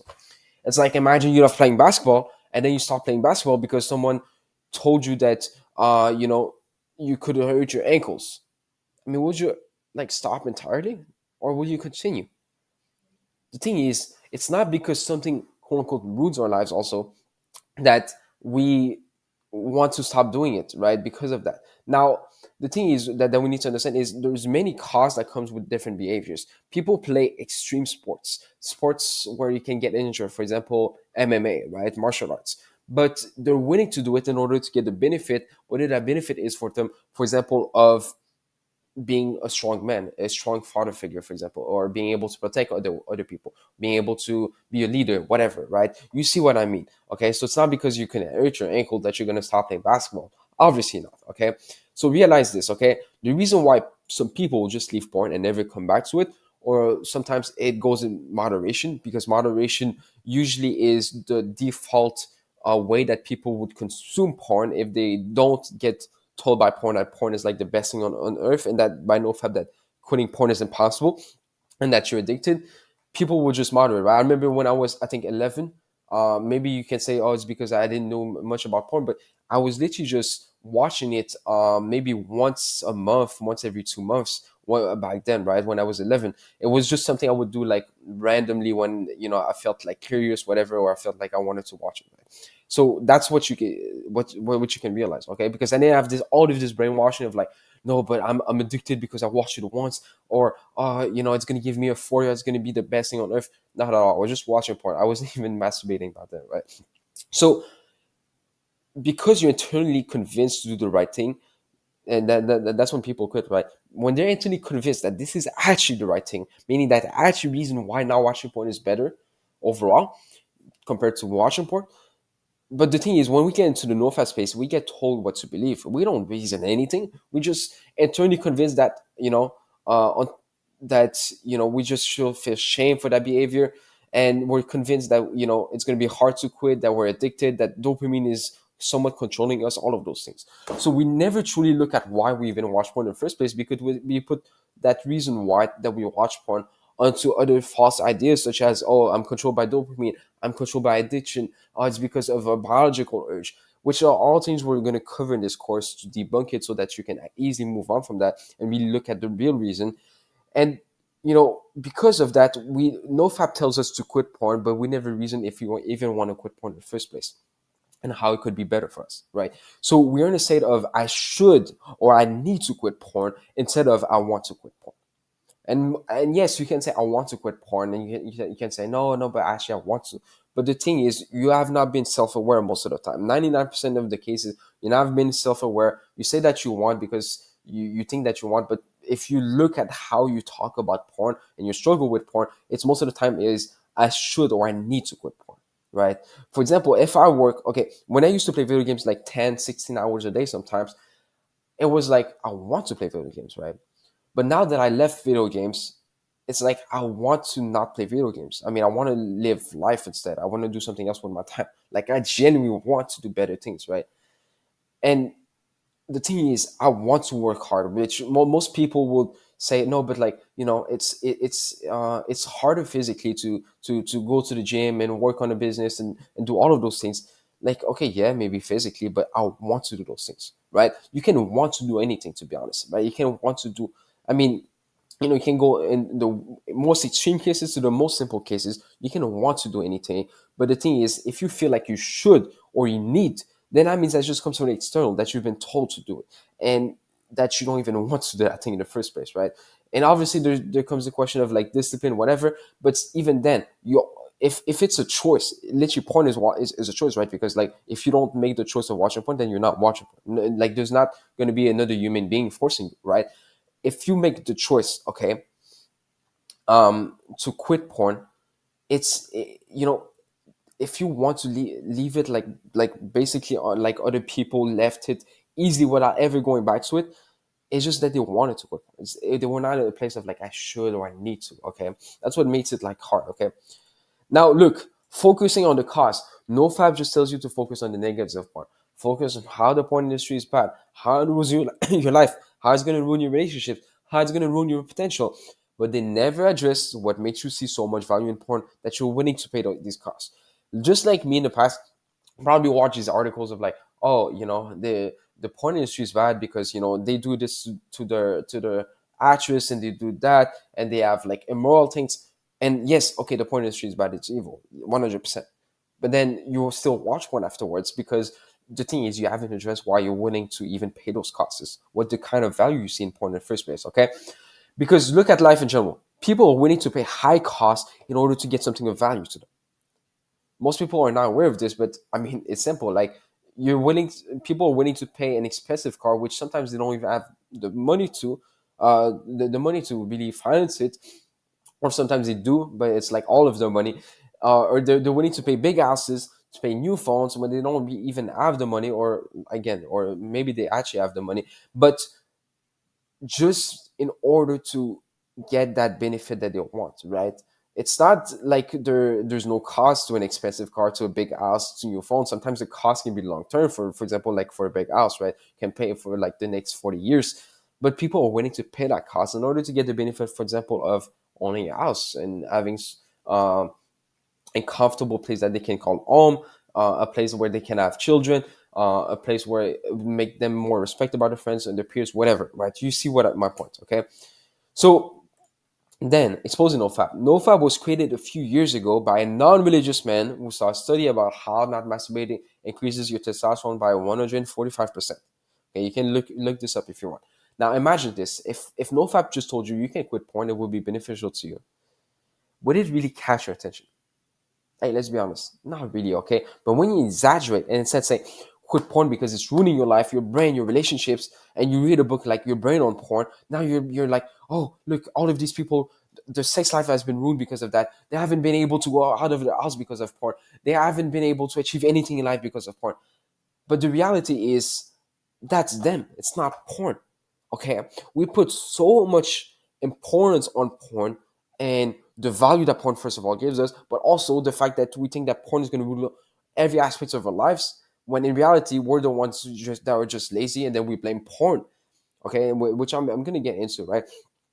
What you need to realize is that you know they put fear inside of us, and then they attribute the problems that we face in our day to day and say, oh, that's because of porn. I mean, you feel angry today, it's because of withdrawals. Or you feel pain, oh, it's because whatever, like it's because of porn again, or it's because of masturbation, because you've been masturbating too much, now you feel sad. No, that's what they tell you. Now you're like, oh, okay, so I need to quit porn, right? And it's not even like you want to. That's the worst part. It's not like even you want to, because you still feel so much pleasure from it. You still feel that relief from life. You still feel like this is your secret habit that makes you enjoy life for once, whatever. So you're like still willing to pay that cost, right? Now, the other person starts being worried, and then he hears about a parent study that confirms this, of like, oh, porn addicts are most likely to get a divorce. Porn addicts are like this, right? And I'm not saying that this is not the case, right? Like porn addicts, like people that watch porn can have a divorce because of porn. Of course, 100%, right? But exaggerating the claims by saying now your brain has changed, so you're going to be seeking, for example, casual sex, and you're going to be cheating, and you're going to do all of those things. There's literally no cause and effect relationship, yet people still say there is, okay? And saying that, oh, because of that you're going to have depression, and then because of that you're not going to be able to talk to people in real life because your brain changed. Now you're going to keep on watching porn compulsively, whatever, which is pure BS. Because if your brain changed and because of that you're going to use porn compulsively, then why are these cultures free? Why are these cultures that have their brain change and used it compulsively, like, why are they free now? Is it because they got a magical cure? That's the thing with NoFap, is they tell you like it's going to be extremely hard, it's going to take long, because obviously they want members inside of their community, okay? And it just puts us in fear, okay? When you're in fear, you usually don't really use your reasoning or thinking, right? Just think, imagine that there's a beer in front of you, right? All you care about is the beer in front of you. You don't care about thinking through the fact that it might be a fake beer, or thinking through the fact that, you can actually survive if you climb that tree or if you hide behind that thing. You don't, I mean, yeah, you might think like very like fast, but usually you just think and react based on the situation, and now you're feeling fear, right? So you cannot really use reasoning or thinking in that situation. Now with porn they do the same. So when you're about to watch porn, you literally think in fear. You're like, no, but like if I do this I'm gonna feel shame. But then on the flip side you're like, but if I do this I'm gonna get so much pleasure for once, and then I'm gonna stop that. So that's the problem with fear, okay? If you're in fear, you don't use reasoning or thinking, so that means that you cannot really problem solve. And because of that, you kind of accept whatever message is fed on you in order to get out of that fear, right? So that means maybe buy my recovery 1 year program, 120 days program that all of these NoFap coaches tell you about. And this is not obviously a course to expose them, because like, what's the point, right? I'm trying to help you quit it. Like, they won't even watch these videos. But it's just to say that it's really just a business at the end of the day that people use, okay? And here I'm literally helping you deprogram yourself from that business. That's as crazy as it is, right? And obviously from society, obviously from other things that you're not even aware of, and the overall porn industry and the brainwashing that they gave you. But the porn recovery ideology and these NoFap gurus, it's all a huge part of why we've been feeling stuck when it comes to watching porn, okay? Because they put you in fear. They tell you, man, your brain changed, you're fucked. I mean, you're addicted. Most people see addiction, people that are addicted, as people that are like crackheads and that they have nothing going on in their lives and they have ruined their lives. So when we put a label onto ourselves, what do you think? How do you think we're gonna act? Obviously, first of all, in fear, because we're like, no, I don't want that label. And you think you're not normal, so like you're gonna not take normal actions, and you think that you have the self-image that you're deviant, that you're weird because you're watching these weird fetishes. So it's like, oh, so you're gonna act according to that. I mean, it's just self-image. If you see yourself a certain way, you're going to act according to that on an unconscious and conscious level, okay? So what we need to understand is, if you're in fear, like, yes, they can control you, not control you as in like they're literally like having your mind and they can choose whatever thoughts you have, but rather they persuade you in a sense that they tell you, look, you should feel fear right now, because look, your brain is going to change, your brain changed because you're a dopamine junkie, because your marriage might just like completely, I mean, your future marriage, for example, might completely get ruined, or no one will accept you because of the fetishes that you watch, or you're not going to be able to achieve any of your dreams. Fear, fear, fear, fear, fear. Okay. So please just put that fear aside and just relax. Like, porn is not that big of a monster. We're going to tackle it. We're going to tackle it in a way that you're going to realize it's all purely effortless. Okay. Let me give you the story of Japan, because this is probably interesting, and I'm going to not talk about it just once. Okay. The story of Japan, to give you a quick background, and I talk about this in my book, but in the 1950s, there was 0.005% of people who had depression. Imagine 0.005%. And then in the year 2000, the number went from 0.005%, which is literally, I don't know the exact number. I think it's like 10 in 1 million people, something like that, right? To literally 10% of the population in the US. 10%. 100,000 out of 1 million people had depression.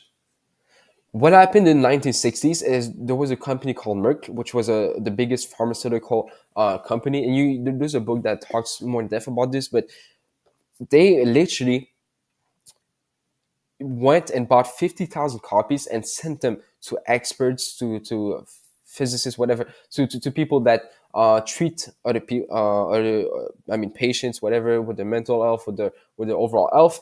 And they gave them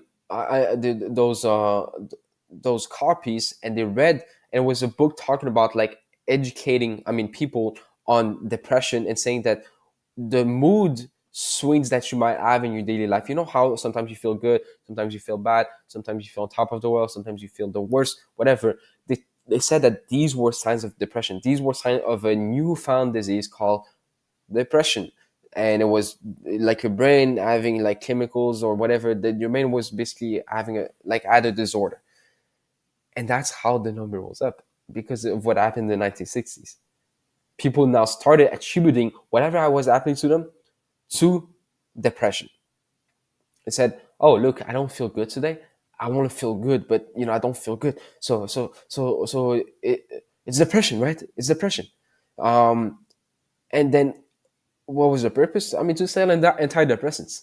Because when you have a product that is also placebo, because if you look at studies, antidepressants literally, and there was a meta-analysis, meaning like a combination of many studies that shown that literally antidepressants literally had almost, if not the same results as the actual drug of antidepressants. I mean, the placebo of antidepressants are the same result. So placebo meaning like an empty pill that they told the patients that there was actually antidepressants in, had the same results. So that means nothing had the same results as antidepressants, or very similar.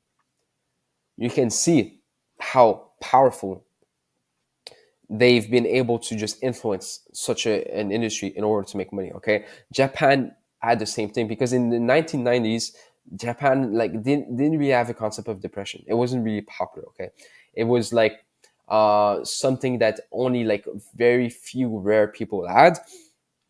And what they did, because it couldn't really enter Japan just like this, right? You can just sell antidepressants, put it inside of the markets, because if you put it inside of like a store, you put antidepressants, but they don't even know what it is, and you don't even know why they should use it, then obviously they're going to sell zero, right, of it.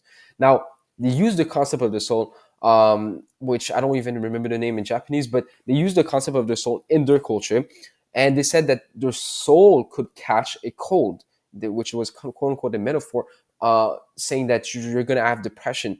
And they use again the highs and lows of life to associate depression to. Okay, and then they told that they have the solution. Look, we have the solution though. When you feel bad, or when you feel like this mood swings, this is a problem called depression. Here's the solution: antidepressants, right?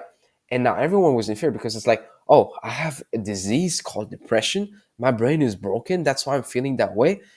And then they got educated on the signs of depression, saying, oh, you felt angry that day, you felt bad, and then you felt good, and then whatever, the mood swings, and which were obviously something that everyone experiences day to day.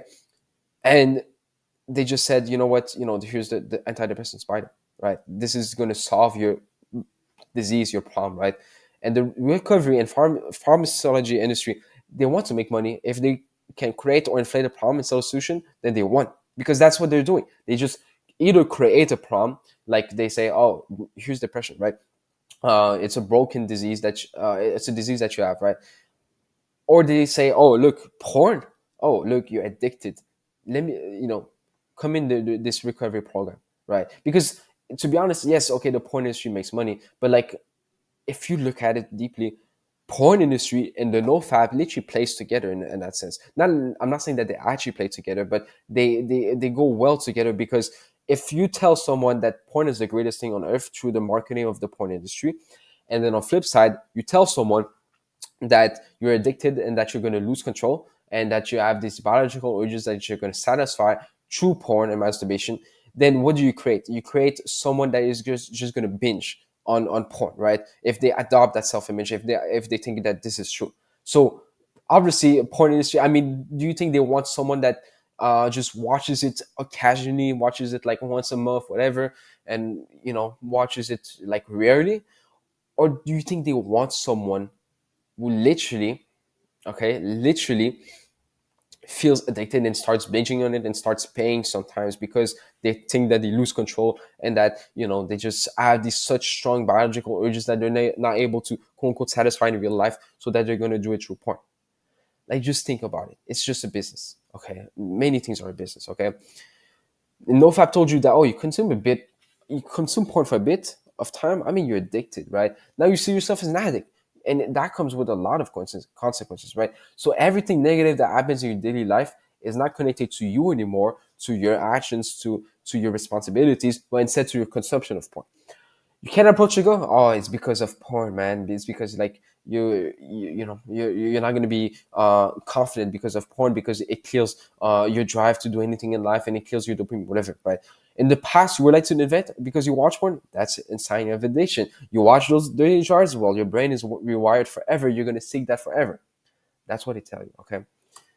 Fear, fear, fear, and fear. Okay, the reason why the guys I know personally and many other people quit PMO effortlessly, meaning that they just watch a few videos, not NoFap videos, but they just want something else better with their lives. Most of them never even like watch a video on quitting porn, right? And they just watched. I mean, not watch, but they decided to do something else with their life. That's what happens, right? They're like, oh, I want to start this business, or I want to get closer to God, right? Maybe because so I don't know, maybe they decide, you know what, my religion is the truth, so let me focus on that, and I'm convinced of it. So they just said, you know what, let me leave porn behind as a byproduct, right? I know people that do this with music, for example, for religion. I know people that do this with many things, such as, for example, eating habits. Eating habits is the number one thing, not for religious purposes, but I mean for just health in general. If you read one book about health, they are so good at convincing you that eating unhealthy is like useless and worst thing on earth, and that eating healthy is like the best thing, and that it's going to change your life forever. So it becomes so effortless. I mean, I've read multiple books that like I was literally obsessed with eating healthy. I loved it, right? And I still to this day eat very, very clean, okay, because of that. Okay, so is that the thing is, okay, when they quit, is that they're not in fear. They don't get told to adopt limiting beliefs regarding their past usage. And they instead reason properly. They problem solve it with their mind, right? And they make the choice to either continue watching porn, to moderate. Moderate is usually rare because like because of the morality, right? Because people were like, if I can't quit porn, let me just quit, right? But some people, like people that are not even aware that NoFap is a thing, for example, they might just decide to watch it less, maybe once every 3 months, sometimes, right? Once a year. I don't know. Like sometimes it's really like that, right? Or sometimes they just completely leave it behind, right? So they realize that it's just an habit. The ones that completely leave it behind do it with conviction and not fear. Okay, the ones that leave it behind do it with conviction and not fear, and they don't get caught up in thinking that they're an addict or that they need to quit or watch videos to learn how to quit. Okay, that's the thing. Okay, they never watch these videos. Okay, and they just leave it effortlessly. Okay, this is NoFap and this is the effortless way. Okay, NoFap is like this. It's like, oh, you're jumping off a cliff and you try to just fly. Like, you really think it's gonna work? No, right? Because you're not even playing the right game. I mean, this is not supposed you're not just supposed to jump off a cliff again and again and again, and think that you're gonna just like survive and fly. No, obviously not. But if you go about it the Fortis way, the Fortis method, it's like jumping off the same cliff but with a paraglider. So guess what? You're gonna literally want I mean, it's like the success rate is like 100% because we're not even playing the same game anymore. It's not even success as in like, oh, am I going to jump off the cliff and survive? It's like, obviously, this is the paraglider, it's going to work, right? It's like going on the plane, right? So that's how it works. Okay, no fear. We will look at porn, masturbation, orgasm, lust, fetishes for what they are. It won't force you to leave those things, but rather give you the information so that you can make an informed decision to leave those things as you wish. There is no how to, just like you don't need a how to get up your bed because you know how. But the question is, do you even want to get up your bed? Okay, guys. So reflect. If I were to give you $1 million, but you couldn't watch porn or masturbate anymore, or else if you do, you'd lose that $1 million. Would you end up PMO'ing because of urges? Just ask yourself that. Okay. Reflect on it, write it down. If you have the workbook, write it down, and I'll see you in the next videos, guys. Don't know about NoFap to quit, right? So look, do you want it? Let's say that PMO actually give you insane amount of pleasure, okay? Like an insane, like you feel on top of the world just because of PMO, right? Even though we know it's not true, just imagine it was true, okay? You could realize that not indulging in sexual pleasure could be way more pleasurable day to day. For example, the priest, okay, yes, okay, some of the priests might not even see that much pleasure in sexual behaviors. I mean, there's the sexuals, for example, right? But some of them do probably, right? Because I mean, they're human beings, and based on the perceptions, right? they, but they find so much enjoyment in just being able to be pure, helping others, feeling closer to God, waking up with pure intentions, whatever, right? All of those, it's like pleasurable to them.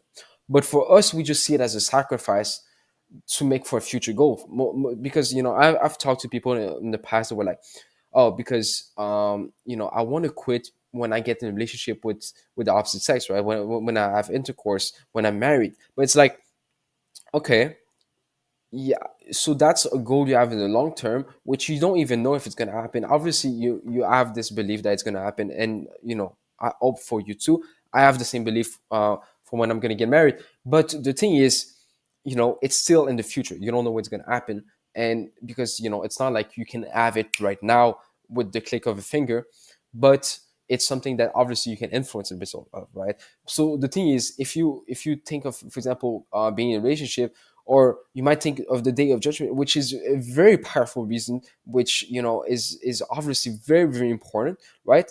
Or for example, making more money. But these reasons are in the future, right? They're not in the present moment, right? Except if something happens. So they're always in the future. So instead, okay, this is long term versus short term. The problem with long term goals is that you haven't achieved them yet. Then you feel frustrated and disappointed, because if you're doing something for a specific reason and you haven't achieved that, or something bad happens regarding that, like for example, a woman rejects you and she doesn't want to be married to you, or for example, I don't know, like you want to make money and then your business gets shut down, whatever, and you link those goals to quitting PMO, and it's like the only reason why you want to quit PMO, then of course you might reason, well, I don't have those things right now, quote unquote value, so let me do something that gives you value still, PMO, right? And obviously, if you debunked everything, you'll like, even if the worst happens, like it's just going to be a choice of like, do you want to watch two people on a sex app screen? Maybe yes, maybe no, right? It's really up to you. Because the thing is, at the end of the day, you want short term. You want to enjoy the process. You think the athletes don't want to play the sports? You think that they're forced to do it? I mean, well, they make money. They could stop any day, right? Yeah, they're on contracts, but they could just stop after their contracts. You think the guys that go to the gym, like you see them every single time, they go there for hours. You think that they don't even enjoy going to the gym? They just do it out of pure discipline? No, they enjoy it. This is the biggest myth in the self-improvement space of like, yeah, it's going to be very hard. But there's intrinsic and then there's extrinsic. If you're doing something like, from an internal standpoint, and you really want, because you enjoy it and you see so much benefits in it, then it's going to be easy. Okay, it's going to be, I mean, easy, and as a sense, obviously you're going to still have to lift the weights, but it's going to be something that you actually want to do, right? Compared to doing it because you've been told that it's the best thing on earth, and you've been told that you should feel shameful if you do it, right? um if you don't do it, for example, right? So that's the thing, okay? So athletes are not forced. I mean, they enjoy the competition, they enjoy obviously there's parts they don't enjoy, right? Just like, I mean, just like with PMO, there's parts you might enjoy, like in the past, right? Because obviously our goal is not to like 100% just hate PMO and not even want to do it for a single second.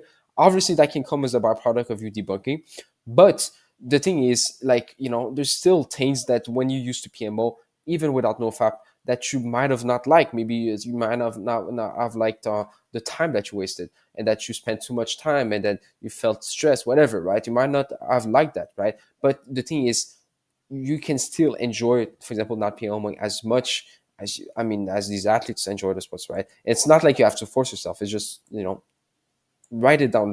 Look, okay, let me explain. Enjoy the process to get there. What are the benefits you'll get from stopping PMO in the short term? What are the benefits that you'll get, like immediate? Okay, how would you feel differently day to day? What other things will it allow you to do day to day? Why would you feel happier? Why is it going to be more enjoyable every day to be pure before marriage? Why is it going to make you feel better even in times of loneliness and pain? You need to be aware of those things, not necessarily to read them every single day, right? Obviously, that's not the goal. If you have the workbook, write it down, okay? There's a question on that. Because you want to see what is your life going to be like without PMO. Okay, even if you answered it already, I want you to answer it again, because this is really going to allow you to just be like, okay, actually maybe quitting PMO could be a better option. I could do all of those things. But one thing, make sure to not force these benefits on you. Make sure to not be like, oh, I would feel confident, I'll talk to anyone. And if you believe that it's not going to be true, then obviously don't do it. But the importance of having that quote unquote happier vision is to realize that you could actually be happier doing that. And as crazy as it sounds, yeah, most people think, oh, if I do NoFap, I'm going to be feeling better. But the thing is, some people don't like, for example, the quote unquote urges, the quote unquote withdrawals, which are just created by them wanting to watch more because they don't have that pure vision in the first place. So that's what you need to understand. People feel, kind of bad, like, oh, I'm gonna struggle with an urge. So you know what? Let me just stop it. Let me PMO instead, right? That's how they reason, because it's like they don't feel good with that journey. You could first of all debunk completely urges and not even feel like watching porn or masturbating, which is something that you could do if you debunk it. But I don't recommend that you see it as like, oh, I need to do this and make sure I don't even crave a single second of those things, because you'll just start thinking too much about it, and there's no point in just worrying about something. And then and the other part is like, if you, for example, because if you really with the urges, if you really just see it as like something that, okay, yeah, it can happen in the beginning, man, I've been watching it for so long, it's not even an urge at the end of the day, right? I'm using the urge as in like, if I was someone that was in this NoFap bullshit. But if it's like, okay, you want a bit of it, right? You want a bit of porn in the beginning, maybe that's your perception. You're like, oh, maybe I'll want a bit of porn, and maybe that's cool. Maybe it's going to be an opportunity for me to just ask myself, what do I want to get out of that, right? You can think of it that way. It's like, what do I want to get out of that? Okay, because you've been watching porn for so long, you might think, okay, you might want it, you might not even want it, but you might also want it a little bit in the beginning. And then when you move on, trust me, like by the end of this course, by the end of everything you learn, it's like, you're just going to go on and live your life, and wanting it or not wanting it is not even going to be on your mind. You're not even going to worry about it.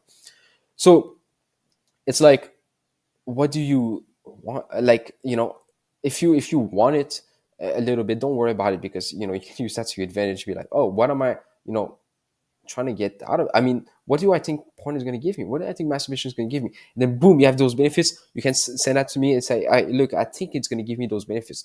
Or you might think like, you might debunk it yourself, whatever, right? And that's how it works. And you can answer these questions in depth with me. In depth by yourself if you want in your workbook, or with me on a coaching call. Okay, but be aware, don't just force yourself to feel these benefits, because we've been told to quit porn, that we need to, that we should. So we almost kind of say, you know what, I'm gonna feel, I need to feel those benefits. And look, just, it's better for you to just not even think there's any benefits than forcing yourself to have benefits. Okay, because look, objectively there is benefits, you just got to be aware. Okay, there are benefits, because benefits, first of all, can be subjective and objective. So the subjective benefits can help you as much as the objective benefits can help you. Okay, and so you can just be aware for a few days. Like, just be, we call this like the abstination experiment.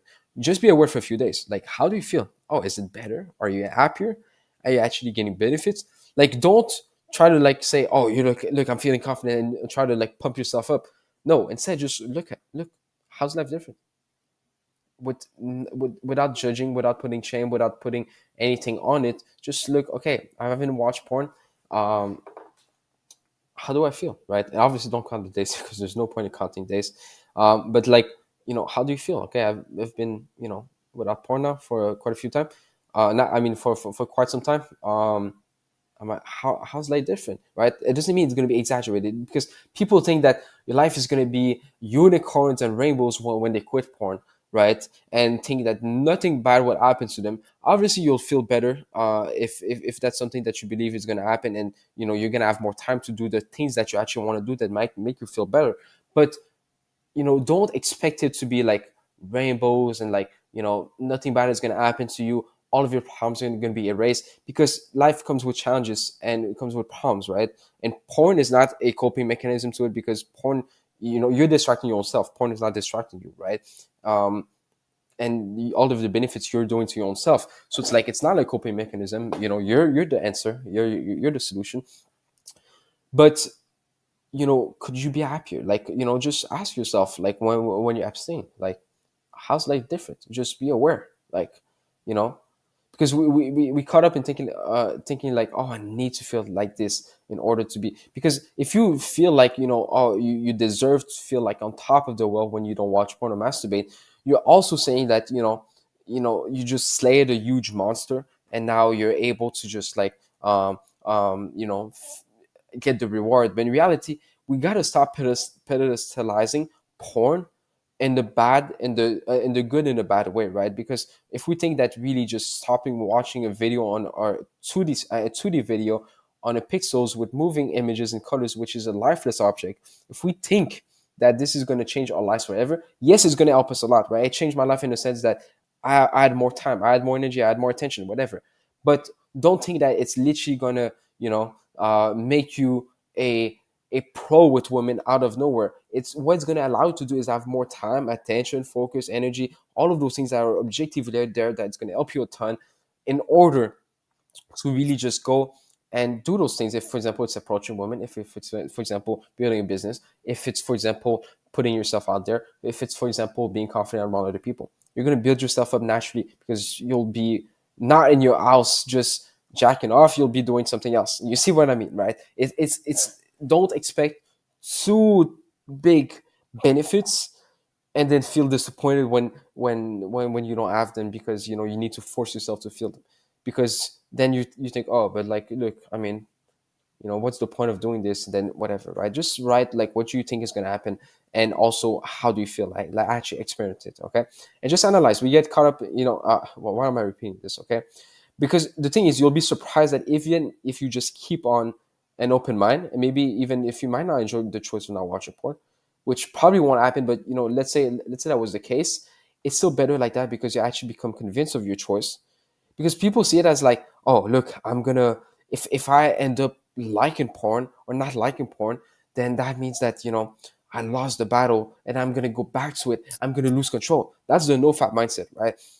The reality is, if you want, if you experience something and you actually like it, or maybe you can find ways to like it, right, without forcing yourself. You can just find ways, you can reason why you like it without forcing yourself again. It allows you to just like, you know really become convinced of it, right? It's really that simple, guys. There's not much you need to do. Like, many people just quit by saying, oh, you know what, I want to change my life, and I also know that porn is just useless when it comes to changing my life, so let me just leave porn behind and let me move on. They didn't watch videos on how to quit porn, because watching videos on how to quit porn is, it's like saying, how can I drive my vehicle when you already know how to drive your vehicle? The question is, do you want to use your vehicle, right? So that's how it works, okay? So then we're going to debunk pleasure. Pleasure, and pleasure. Pleasure is literally the number one thing that people usually not struggle with, but you know you see my point. Like, they think that porn has so much pleasure. But take your time with this video. Make sure that you actually write down, how you would feel, like your app, your vision, and your workbook. And if you, for example, want to experiment this, just be aware, right? Don't make your whole life about like, oh, today I'm gonna see how I feel about not watching porn or not masturbating. Don't do this, right? Just just be like, oh, do I feel right from time to time, whatever, and experiment this, right? Me personally, I just liked feeling the drive and hunger I had every day back then, because it was just like, oh, I'm way more focused. I'm not taking breaks to go and watch porn or masturbate. I'm not like you constantly thinking about it, and instead I'm just focused, whatever, right? And that's what I liked. So yeah, maybe you'll like this too. All right, guys. So debunking every single benefits, very important. This is literally like the bulk of this whole course is just about debunking. To be honest, right? It's one of the most important things. It's the second phase, but it's really one of the most important things. So the thing is, what truly happens is we don't watch when we feel good, right? But when we feel bad. So a lot of people come in with this argument that's like, oh, you know, I don't have a partner. That's why I watch porn. I don't have a girlfriend. Oh, it's because I'm not reproducing. I'm not having intimacy, right? It's because of biology that I'm watching porn or that I'm masturbating, right? But it's like we don't even want to watch porn or masturbate when we feel happy, like when we feel truly happy, like the moment that like I don't know something good happened in your life or you just genuinely feel happy, like you don't even want those things, right? But when we feel bad, like depressed, anxious, stressed, bored, lonely, frustrated, emotional pain, sexual sensation, um, that's when we're like, oh, it makes more sense to do it. It's like more when we want to actually do it, right? It's not an urge. It's just that you want to get it as if it was medicine. That's what happens, okay? Because we have a problem and we are looking for the solution, like pain relief. It's really that simple. But the thing is, porn cannot relieve any of those things for you. Like porn cannot go and relieve that pain for you. Porn cannot go and relieve like any of those things, right? It's just at the end of the day, right? It's just that we think, oh, there's a problem, we have stress, we're looking for a solution for that stress. It's like medication, right? How stress happens? Let's just debunk it, right? Because how stress happens is stress is simply an assessment of the situation or future situation in which you think you might get harmed or lost, right?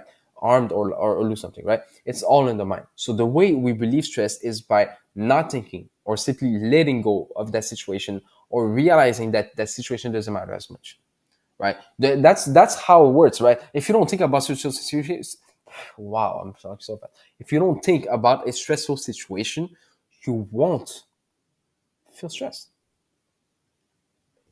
because it's cognitive, meaning it's in the mind first, and then it goes to the brain, right? And then you feel the stress.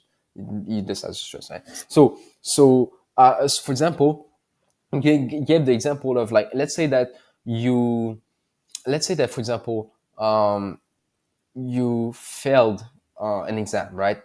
And you fail an exam, and then you're like, you feel bad, you feel I'm gonna, my future is ruined, I'm never gonna be good, I'm never gonna have a good job.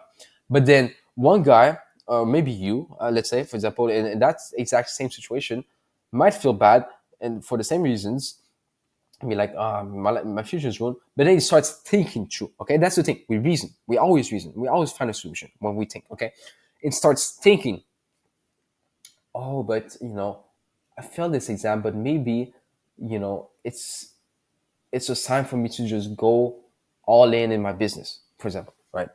Basic example.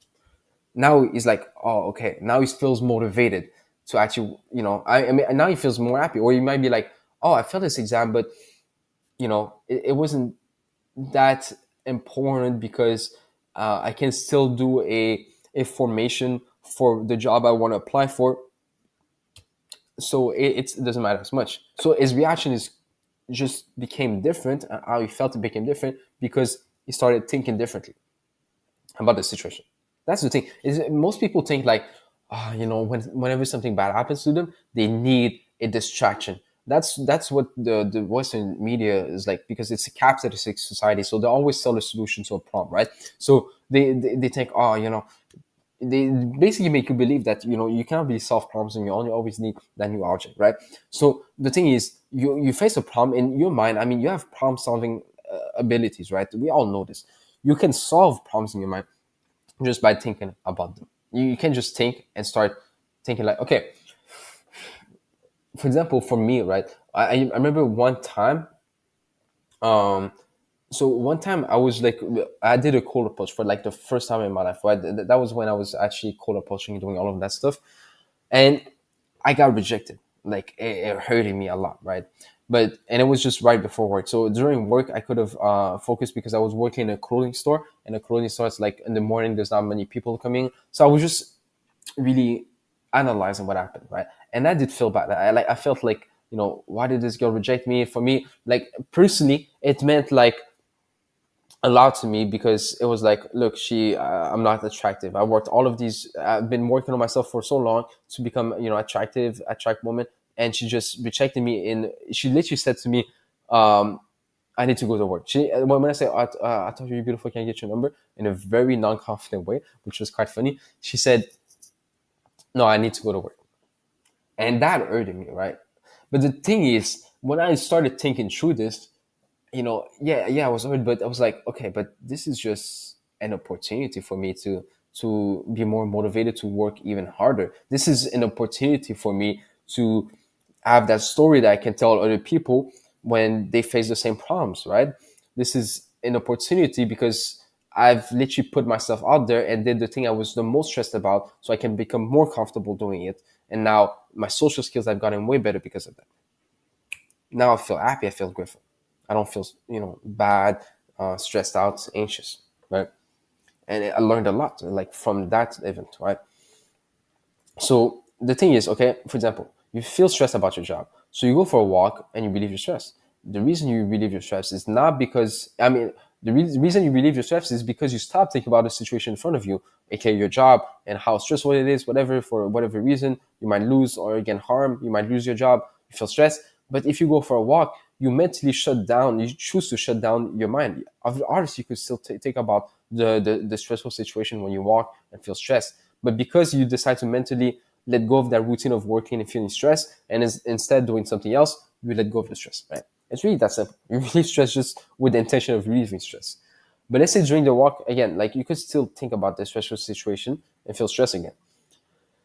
You can relieve stress with anything. You can read a book and you let go of the thought of that stressful situation and do something else. Because it's like, imagine I'm here and I'm like, no, no, I'm going to lose my job. And then I'm stressed out, right? But then I say, you know what? Let me do something else. And then I'm like, okay, what can I do? I'm like, if I go to the gym, then I'm like, the moment I decide to go to the gym, I just decide, not I'm at the gym, I decide to go to the gym, stress is relief. Because I'm like, you know what, let me stop thinking about this situation. I'll take care of it afterwards. For now, let me focus on the gym and have fun there. It's not even because I'm listening to music. It's just the moment I decide to go to the gym, I don't even have headphones on or anything. And I'm like, "Oh, okay, I'll just let go of the situation." And boom, you let go. Okay. You can go play a sport. You can talk to someone. You can study. You can think of something else. I mean, you can start just thinking about, you can start meditating and think of nothing, for example, and relieve your stress. I mean, you can start, and that's the problem people have. It's like, oh, but meditation doesn't work because, sometimes I do it and still feel negative emotions, right? And I'm not really someone that meditates really anymore. I used to meditate a lot, but what I can tell you is, when you meditate, sometimes you start thinking again about something, right? And maybe because you want to, right? So it's not like meditation is, I'm just saying when you don't have thoughts, you just don't feel stressed. Now, you can't think of anything. I mean, like literally, um, if I thought, for example, of my goals in life, sometimes like the stress will just like, because I'll just be so, if I become so focused on the goals, now I just boom, like the stress or my future, for example, and what I want to accomplish, it's just like, I'm not focused on the stressful situation anymore, and instead I'm like daydreaming about what I want to achieve, and I'm feeling better. It's really how it works. It's not because those activities relieve your stress by making you relax, by releasing chemicals, okay? Because look, I mean, I go to the gym and feel more stressed at the gym when I was doing, for example, squats, because I was scared of like whatever, like feeling with all of like the heavy weight on me, right? Like hurting myself basically. I was scared of that, but it was stress. It was stress, but like, because I thought I could lose or get harmed, right? Now the thing is, I still go to the gym to wind down, to just like just be like, you know what, let me wind down. That's it. Okay, it's not you wind down when you do the activity. You wind down the moment you say, let me wind down. Like, it's literally that how it works, but most people are not aware. And when I go to the gym, yeah, I'll feel more stress because I'll be literally thinking about the stressful situation of squatting and maybe hurting myself. But you see what I mean, right? It's not because those activities relieve your stress by making you more relaxed, right? um, because mentally you associate stress relief with activities you choose. Okay, that's the thing. It's a placebo, because with porn and these activities, the moment you say, "Fuck it, I'm going to do something else," rather than think of this stressful situation or think of this painful situation or think of the fact that I don't have a partner yet and I'm frustrated, or I'm lonely, I don't have any friends. Fuck it, I don't want to keep thinking about this situation I have in my life. And you say, you know what? Let me get a distraction. Now, the distraction is not the object itself. This cannot provide a distraction. I mean, even if you put the video, I'll put again a video, which let's say I put this video of an hamster, right? Like, it's not because I see, I don't even know if it's hamster, but like it's not because I see an hamster that now I'm distracted, because I could still look at the hamster with my own eyes and mentally think of something else, right? You do this all the time, right? For example, you might be in class and you might be looking at whatever presentation they have, but then you start thinking about something else. Like it's really that simple. So it's not, for example, the class giving you the stress relief, or the relief from your loneliness, the relief from whatever. It's not the video on the screen. It's not like literally the 2D video. It's you. It's you saying, you know what, let me detach from that stress. Let me stop thinking about this. Let me stop thinking about this painful event that happened to me. Let me stop thinking about this anxiety that I have based on that situation. Let me stop thinking about that that person I was frustrated uh, about, right? Like, for example, many people do this. They're like, they're frustrated against someone, right? They're like, why did this guy do this to me, whatever. And then they just go and do something else. They're like, you know what, let me stop thinking that way. Let me stop being frustrated. Boom. Then they just say, you know what, they stop being frustrated. They do go do something else. Or maybe, for example, it's maybe they're all that they do is you know I mean, they could do anything. They could just start thinking about something. Maybe they could just keep on going with that emotion because they want to. Maybe they see value in doing that, right? For example, being frustrated, they think, if I keep on being frustrated, I'll be more motivated, right? Whatever, right? It's the exact moment you let go of that stress. Okay, so you relieve the stress before even watching porn masturbate. That's what happens. And why it doesn't relieve it? Just imagine someone walks up on you whilst you masturbate and watch porn. What did you feel stress? Yeah, watch porn to relieve your stress and masturbation. Let's say that was your intention, and then someone walks up on you. Would you feel stress, anxious, whatever? It just shows that you don't relieve stress on a chemical level, or simply by being relaxed, or because if that was the case, if it was just because you were in your bed and that porn releases dopamine, which makes you feel better, then guess what? You would not feel stressed. You would feel still happy and whatever good when you would be watching porn. But if someone walks up on you, it's different. It's not like you actually feel stressed. So we see that because it's mentally, right. The moment you mentally realize that there was someone in front of you and decided to focus on that mentally, and you thought that it was stressful, because maybe it wasn't even maybe it was just your door opening and there was no one. Now you don't, now you let go of the stress and you go back to your porn video, for example, and you start mentally fantasizing of it, right? So you see, you decide to think of that new stressful situation. That's what makes you stress, right? It's like your mind is like what you decide to focus on. What kind of thoughts do you have, right? Not thoughts as in like, oh, thoughts that appear out of nowhere, but what do you fantasize on? Like, if you fantasize and you just think about something else, then obviously you're not thinking about the stressful situation. But then if someone walks up on you, you might choose to just start being focused on that because you don't want to get caught, for example, and you're gonna feel stressed. You're gonna feel like your heart beating. That's why, you know,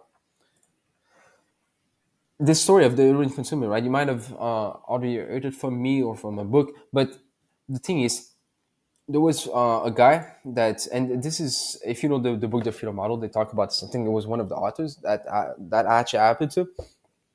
There was a guy that literally had errands. Was an heroin user, and one day he was like feeling kind of like stressed out. He was feeling bad. Was feeling unhappy, whatever, and he decided to take the heroin, right, to feel better. And he felt better. Like, he felt better. He felt relaxed, removed the stress, all of those things. But now the thing is, his mom didn't know that he was consuming heroin, and she found the bag of needle of heroin next to him. I mean, because he was at his mom's house, and he found the bag of needle on the floor. She was like, "What?" And she walks up on him with the bag of needle, whilst he's feeling so relaxed, while he's feeling like on top of the world, feeling a lot of pleasure because of the quote unquote drug. But now his mom walks up on him, and guess what? He starts feeling so stressed out that for a whole week he doesn't even meet any family members. Even if he was under the influence of the drug, right? And even if he relieved the stress and felt more relaxed and felt better and felt on top of the world, the moment that there was a situation in front of him, that he deemed as stressful, where that could represent armor loss, and chose to mentally focus on it, he felt stressed, very stressed. It's not chemicals inside of his body that he literally ingests into the body. Porn is a video. Masturbation is your own body getting stimulated, right? It's not, you don't relieve stress on a physical or chemical level, you relieve stress in your mind. So that means that mind, I'm not saying like the brain here, my bad, right? But the mind, I mean like, you know, what you don't see, in a sense, your consciousness, your thoughts, right? So how it works with others, okay? Loneliness is your thoughts, because objectively, loneliness is just you don't have anyone around you, right? If I give you $1 million right now, even if you are at the loneliest time of your life, you could feel like very happy, just because of mentally you would know that you'd be able to do other things, right? It's just like your mental knowing, right? Frustration, same thing, okay? Frustration is like, it's like, yeah, you might be frustrated, but it's still in the mind. Because if someone, for example, walks up on you whilst you're frustrated, and let's say it's let's say a customer, right? Let's say that you're very, very frustrated, or let's say it's your dream woman, for example, like your dream partner comes in whilst you're very, very frustrated. You're not just going to still feel like so frustrated just because it's in your body and on a chemical level you feel frustrated and your brain is taking over. You're probably going to say, you know what, let me stop feeling frustrated because I want to talk with this girl, and I want to be able to to be more polite, and I want to be more, to look more happy, so maybe potentially I could attract them. You see, so it's up to your mind, right? It's really works that way, guys. It's really that simple, okay? And it's nothing physical or chemical. Depression, like depression is, we watch it, like depression is purely, I mean, obviously just maybe cases of chemical imbalance, but other than that, it's really just like a mental assessment of a situation.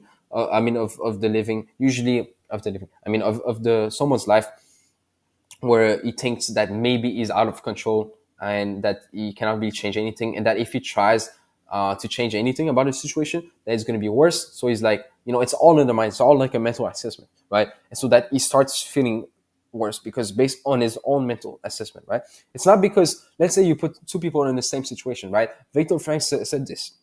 And I have it in the videos. I don't know exactly where, but Viktor Frank, who was a guy that went into Auschwitz camps, who wrote the book Man's Search for Meaning, said that you could put the people, because he was literally in the concentration camps. He said you could put people in the worst conditions known to man, yet they can still choose to feel happy. That's what he saw with other people. Okay, they still chose to feel happy even in the worst conditions, where literally the family members were getting killed, that they were gonna die, but they still could choose however they feel. That's one freedom you cannot never take away from people, is how they choose to react and feel, right? Because it's all goes in the mind, and then it's processed based on how you want to feel, right? Because, for example, if I two people getting rejected by a woman, right? For example, a guy goes up to a woman and gets rejected.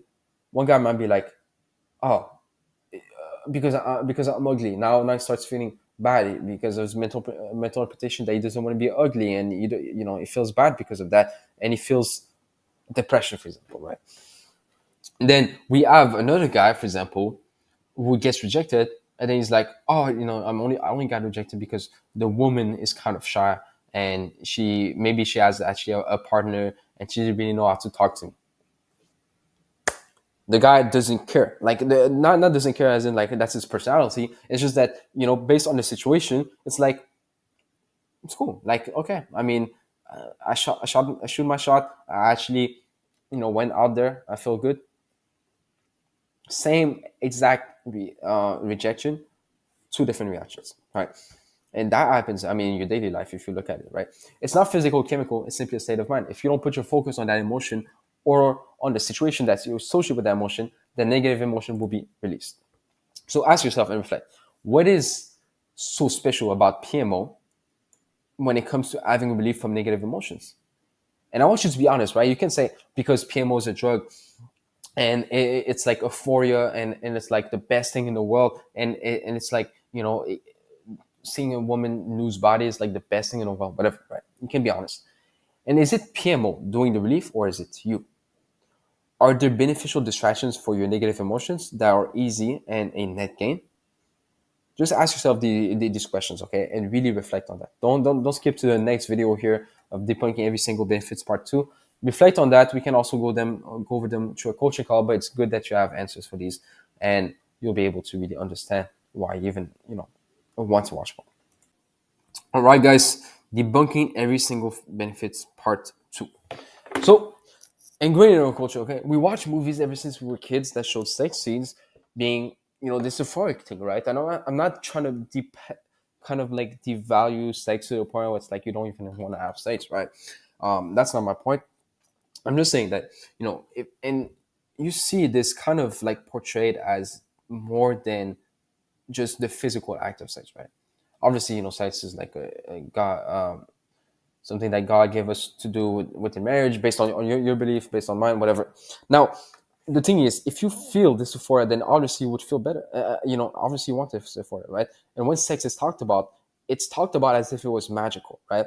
And yes, there's people that experience it and don't even like it. For example, there's also sexuals who don't even see the point in having sex, right? And I'm not saying that you should be like that. I'm just saying that it's important to know that it's really just like, you can mold it in the sense that you can choose if you want to pedestalize it, if you want to keep it as like, it's union between two people giving them, love. You can see it as like it's just physical sensations. You can see it as something that seems weird, whatever. You can choose whatever, right? It's based on your belief, right? But there's always a mainstream belief, and usually a mainstream belief, the problem with mainstream belief is that most of the time they're influenced by ideas that they can make profit from. Okay, so it's just business most of the time, right? So you think, oh, I'm going to feel the best and relieve all of my emotion if I indulge in sex. Same with alcohol. Alcohol is known to be associated with the sentence of drinking your sorrows, right? In movies, we see the guy that lost a family member drink. We see the guy who goes through pain and drink, right? Or even if it's a parent or you're in your environment and that act according to that exact belief that is mainstream in society, right? That's another problem we have, is like, if something is mainstream and then on top of that your environment acts based on that belief, then what happens is you just want it, right? I mean, you just think this is the objective truth. That's the problem, right? So that's what happens, right? But alcohol doesn't necessarily give you relief from your pain. I mean, I can go in depth about this, where like alcohol literally, some people would drink alcohol and feel on top of the world and will feel happy and excited. Some people drink alcohol and feel aggressive, they feel more sexual. Some people drink alcohol and feel sad, depressed, deprived, mourning, right? So why does the same alcohol provide different effects? It's because alcohol doesn't do that. Alcohol provides a physical sensation that people choose to interpret as happiness, or to make them aggressive, or to make them sad, based on the situation they choose. And that will feel to be the most appropriate, right? That's essentially what happens. And that's the thing, guys. And people believe that alcohol relieves stress. But what if that guy who drinks alcohol goes driving and a police car pulls over? He now feels stressed out. That's what happens, right? There's no proof in studies that alcohol relieves stress, actually, right? Because stress is cognitive, right? It's in the mind at the end of the day. Now, it's just our expectation that makes us ourselves do the stress relief. That's another thing that we need to be aware of, okay? So there are expectations of wanting to relieve something, make us relieve that thing, right? It's just something we're not really aware of nowadays. But it's like imagine that, for example, that that you're gonna get on a trip, right? Let's say that that you're gonna fly to Paris tomorrow, right? You're gonna fly to France, and you're gonna feel excited. You don't feel excited when you're in France. Maybe in France you feel less excited. You're just like, oh, nice, okay, that's cool. That's cool, and you're pretty neutral about it. But you feel excited beforehand, right? And that's your expectations, right? And it can be linked to. I mean, we'll do a video on debunking dopamine, but it's like you anticipate that, for example, and you expect it, right? So you feel, for example, stress relief from whatever is happening whatever is happening in your life, because you know that tomorrow you'll be able. Maybe the trip gets canceled and it doesn't happen, right? That's what happens. Okay, marijuana, right? If you read, for example, the book There's multiple books, right? There's the Freedom Model, the Call for Anthology, there's Addiction is a Disorder of Choice, Addiction is a Choice, there's Brainwashed by Sadi Patel. Um, Now, the thing is, marijuana, right? In the 20th century, in the 1900s, marijuana was a bit rare and a bit taboo, okay? And it causes psychosis at that, meaning that, when people go mentally insane. Yet, in the 1940s, people learned to interpret the effects differently. The reactions to weed went from terror to pleasure and relaxation because of how marijuana was now marketed. Same thing with Japan, what happened with Japan, right? And depression overall. And there is literally no research or proof that marijuana will relieve your stress on a pharmacological level. That will make you feel better, basically. Just imagine you smoked weed, feeling relaxed, but it's legal, and a police officer comes to you. What do you think? What do you think is going to happen? Are you just going to feel chill, like nothing is happening, or are you going to feel stressed out? Marijuana is empty financial because back then, like the effect it had on people was not pleasure, was not relaxation, it was terror, right? When they were consuming it, and it just changed because of how the cultural knowledge of society decided that based on marketing wanted to sell weed that actually this is a substance that can change your life. And that's what happened. Right? Now, PMO, porn, masturbation won't change the content of your thoughts. It won't make you have different thoughts. It doesn't now make you think that the rejection from that girl was actually good. It doesn't make any event that happens to you suddenly better. It doesn't do that. You probably know, but it doesn't do. Okay, I'm just saying again. All it can provide is a distraction, which people do with better things such as movie reading, socializing, sports, and exercising. Now, the thing is, even then, distraction is false in that sense. Okay, and the reason why I say it's false is simply because the distraction is not because of PMO.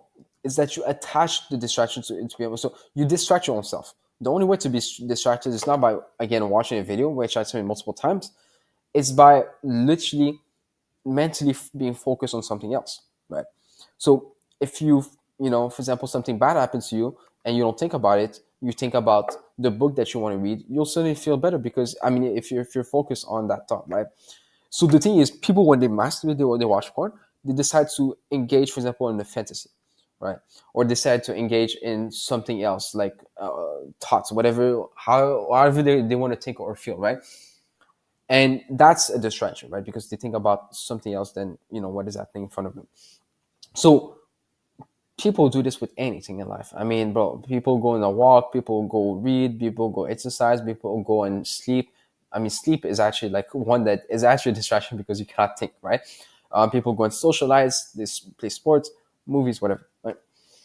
And how reliefs happen, okay? Stress comes from the thoughts that the thought that you might lose something or get harmed, right? Which I already explained. It's based on your own interpretation in your mind. Imagine that you get told that you won the lottery. Wouldn't you feel happy? On top of the world, relief from all of your life's problems. Well, what if like 1 week later we tell you that was an error and you didn't win the lottery and that you spent 1 million already, that you now need to pay back without you having that money? Would you now feel stressed, anxious, and frustrated? Guys, it's not the event itself, it's your interpretation of that event, right? It's not because an event happened that, oh, now you're gonna have this forever, right? It's really just based on your own mind. So look, the truth is, it's not the thing or the event itself, your interpretation. You were happy because you interpreted that you actually won the lottery and that you get all of these benefits. You thought, it's not that you add, it's that you thought, right? But then the moment you interpret that you'll lose what you just gained and you'll have to pay way more back, that you basically got scammed and you will lose your money. Now you probably interpret that differently and choose to feel a certain emotion like stress, pain, frustration. It's like, imagine a friend invites you over. He's like, we're gonna have a blast tonight. We're gonna there's gonna be many people that come. You're gonna meet new people. You're gonna meet women, whatever. And then you feel excited. You're like, let's go, man. You feel happy. You feel relieved, whatever, because you look forward to it. But then last minute he says, plans are canceled. Now you feel different, right? It's just based on your interpretation. But maybe also plans are canceled. Now you're like, okay, cool. So now I can meet up with another party that I actually wanted to go to, whatever. Or maybe, I'll be able to go to the gym and have it once a day. And you feel happy, right? And you like that, right? And that's what happens. And it's cognitive, okay? You're the one who creates the emotions. Just how you felt happy because you thought you wanted lottery, you interpreted what happens to you as something to feel happy about, right? Maybe if you knew in your mind that it was actually fake, it was just an error, then you wouldn't feel happy. Even if they tell you that you receive $1 million, even if 1 million people tell you that you receive $1 million, you wouldn't feel happy because you knew that was fake. If they gave you monopoly money, right, and that you knew it. If you didn't know, then you would feel maybe happy. But if you knew, then you'd feel, you'll think differently. So your mind gave you the signal to your brain to feel happy. You were not happy because the money you won caused you to be happy. You had to interpret it because you could have won that lottery and said, I don't really care about the money that much, for example, right? And not feel happy, but maybe a bit neutral instead, right? It's really like that, right? It's not like money is universally attractive. It's just what it means to you. Now, you are always in control. You can also reason the situation in front of you. Let's say you feel stressed because you'll have a presentation to do tomorrow in front of others. You might think at first, this is going to be painful. I'll probably fail. And because of that, I'll feel more stressed, right? That might be one of your reasoning, right? Or you can change to go from that reasoning to, oh, what if I go through that presentation? I'll be able to be more confident. And even if I fail, I will learn and gain the respect of others. Now you feel completely differently based on your own mental interpretation and reasoning. That's what happens, okay? And reflect, okay? Because I want you to reflect on this quote. This is my favorite quote of all time from Viktor Frankl, the guy that went into the concentration camps and wrote the book Man's Search for Meaning. Everything can be taken from a man, but one thing, the last of human's freedom, to choose one's attitude in any given set of circumstances to choose one's own way. What are the moments in your life where you reacted in a very negative way to an event that you now react very positively to? It can be anything, right? It can be when, for example, you let's say for example, you're late to something, right? Maybe back then it was like the end of your life. It was like, man, if I'm late, then that means this and that means that, and this is bad for me. But then maybe you change with time. You were like, actually, okay, I'm late.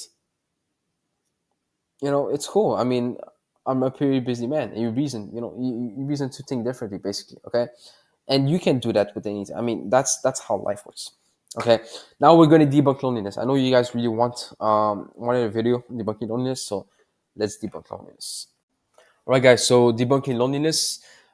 This is going to be very helpful for you guys. So, how is porn connected to loneliness? I want you to answer this. Like, do you watch porn every single time you're lonely, or you're just tired of being lonely, and why you want to distract yourself from that emotional pain you feel? Okay, it's just a learned connection because it's porn. It's not like you're gonna go and take drugs because you're lonely, right? That's what I'm saying here, because it's not like you're gonna go and pay a prostitute because you're lonely, even though a prostitute is literally a real human being, right? Because you know that these things cannot give it to you. But with porn, the thing is, because in the past you've been using it as a way to distract yourself, now you attach that kind of value of relieving your loneliness to porn, right? But that's why you need to sometimes just uncover like the past, okay, to really see how you've been just using it from an emotional standpoint, and you've been falsely associating porn with all of these benefits. So imagine this. Imagine you're lonely, you have zero friends, you live in the middle of nowhere, but you receive $1 million out of nowhere. Would you feel lonely and just ruminate, or would you just feel happy? Just ask yourself this, okay? Because most people will be like, I'd feel better, right? I feel good. It doesn't matter if I'm lonely or not, right? That's one thing.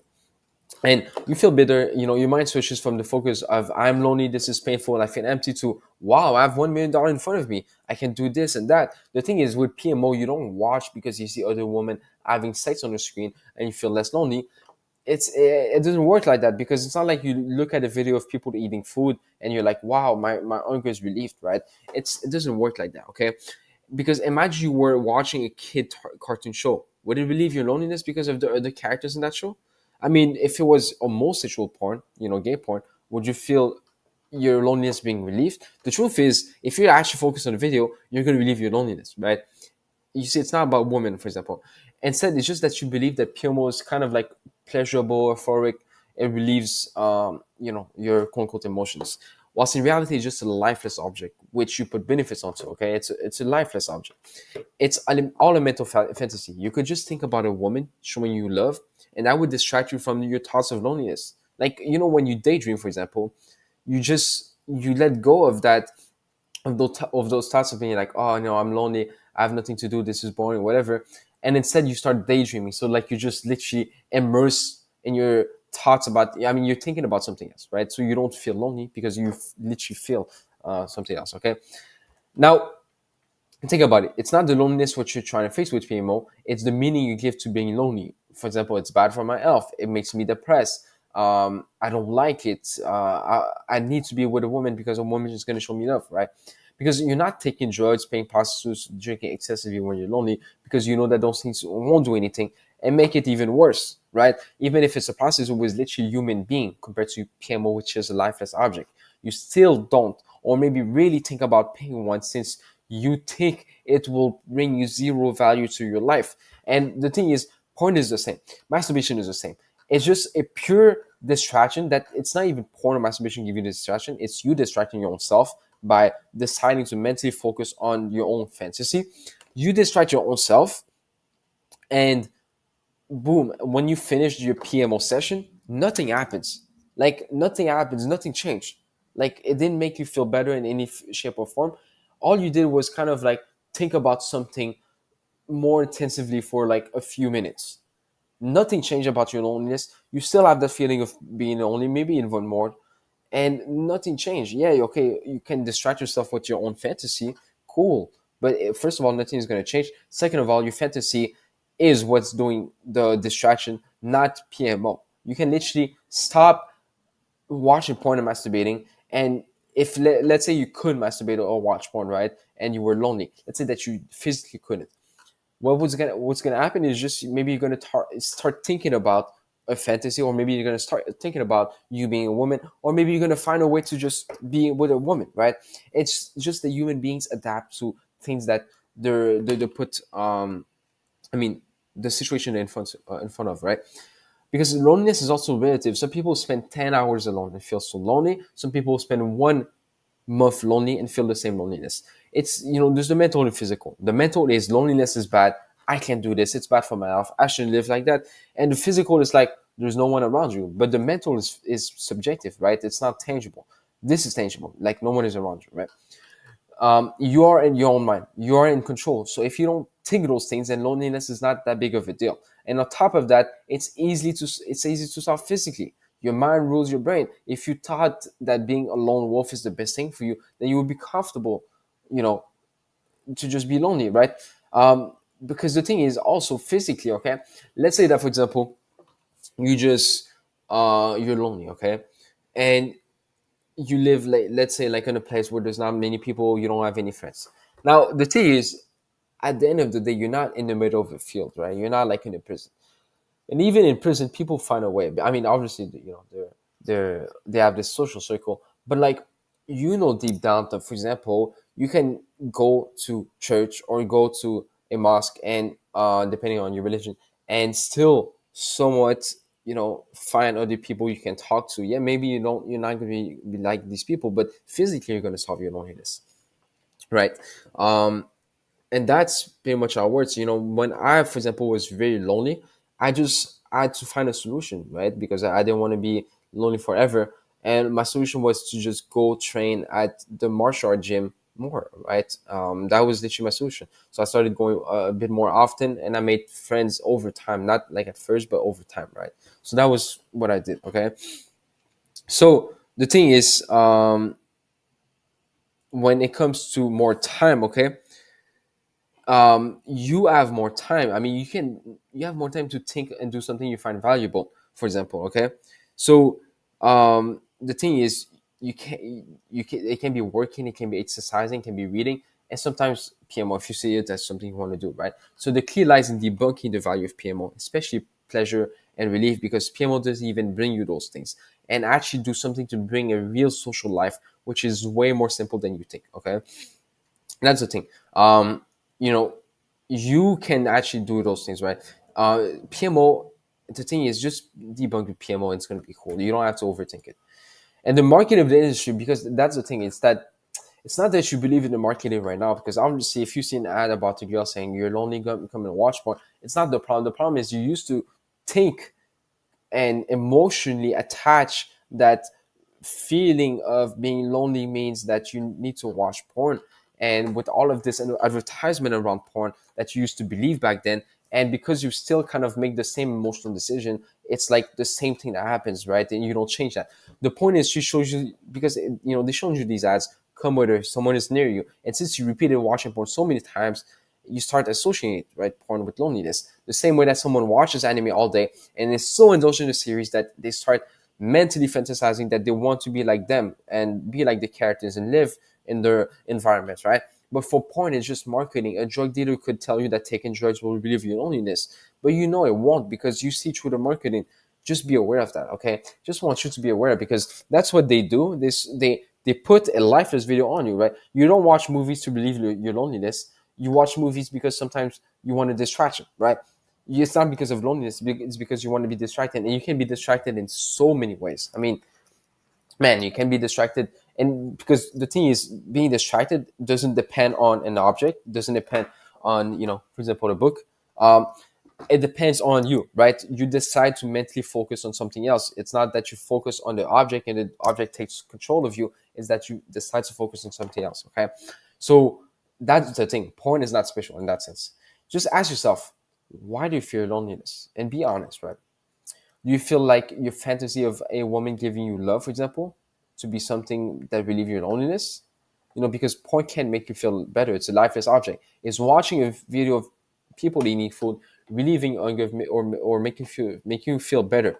It's playing video games, relieving your loneliness, even if there's actual real people next to the screen, or do you just get bored and you don't see much the point of playing video games anymore? Okay. So a really simple question. Now that we know that PMO has zero connection with loneliness, how can you actually have more of a social life? Most of the time we know what to do and the answers are in front of us, but we're scared to change. So the next question is, what is it holding you back from doing that thing that can actually bring you in a social life, an actual social life? And remember, we're not doing this to escape from porn, but to actually solve your real loneliness. Okay? Because porn has never been able to solve your loneliness. You've been able to live your life not solving your loneliness just by being a bit distracted, right, throughout the day. So really reflect on these questions. And if you have any questions, if you want a personalized video on that, I can definitely help you with that. This is something I literally had no friends for like almost 2 years. So I relate a lot to, such problems. So just let me know. And if you have any questions, message me on WhatsApp. All right, guys. So debunking pleasure. Let's get it. So you think, okay, this okay. It's important, first of all, to not force yourself to believe what I'm about to say here or to force that view into PMO. Instead, I want you to just make it simple by, seek to understand, okay? Just simply seek to understand. First question, okay? Do you feel pleasure at all time? Do you feel pleasure with every genre of porn? Imagine someone puts porn in front of your face when you don't want to watch it. Is it pleasurable? Or if you want to watch porn, but the only genre available would be homosexual porn, or a girl violently dominating a man cage, for example. Like, I'm saying like these genres, if you, for example, don't like them, right? Any genres you can think of that you would be disgusted by. Will it be pleasurable if for you to watch? Ask yourself that, okay? Just ask yourself. And it's not to say, oh, look, because you have a different taste, so it's not pleasurable. It's just to really just make you aware that we do this with anything in life. There's things in life which, for example, um, the best example I can give you is you might like a certain type of food that someone else might find disgusting, right? Or you might like a kind of movie that you might love it and it might be amazing, but another guy might feel this, I mean, might just not like it, right? And the point I'm trying to make here is, when we don't like something, what happens is, it's not that like, oh my god, like we just look at it and we don't like it. It's just that we don't even want to look at it, right? And even if we do, we don't have really a reaction. It's not to say that you should have the same exact reaction when it comes to PMO, but you'll see it's way more simple than that, okay? Because porn is simply a lifeless video with pixels, moving images and colors. How is that inherently pleasurable? How is that inherently pleasurable, okay? I'm not saying necessarily like the black screen, right? But a phone with a video, how is it inherently pleasurable, right? Because I can give you a 1980s um, movie and you might find it bad to look at. I mean, you might not like looking at it, right? So that's what you gotta ask yourself, okay? Yeah, I mean, K-pop can give you the same pixels, images, and colors. A show for kids can give you the same exact thing, but you don't associate pleasure with those queens, right? I mean, if you don't like those things, you can watch a movie and you don't find much interest in, let's say, a new movie about two guys falling in love, and you won't find it inherently pleasurable. Yeah, maybe at first you might actually find it inherently pleasurable if someone told you that, oh, this movie is so good, but then you realize, oh, it's two guys, and then you're like, no, fuck that, right? Just like imagine, okay, that you're about to watch a porn video, and the first few minutes of that porn video, it's like a man, and you think, he's gonna have sex with a woman, for example, and you're like getting so hyped up, you already feeling that pleasure, that relief. Just obviously it comes from you, but like you already feel it, and then you realize it's actually two men about to have sex. It's like boom, you just stop watching. I mean, yeah, maybe you can continue if you want to, but most of the time you just stop watching it. You completely like get rid of the arousal. You completely get rid of the pleasure because it's up to your mind. Yeah, because you thought that it was going to be a woman, it was pleasurable, but now that you thought that there was not going to be a woman, no pleasure, right? So, because pleasure is in the mind, okay, research shows that there's no pleasure center in your brain. Okay, for something to be pleasurable, you need to interpret it as something pleasurable in your mind first. And if you don't interpret it as pleasurable, then there will be no pleasure.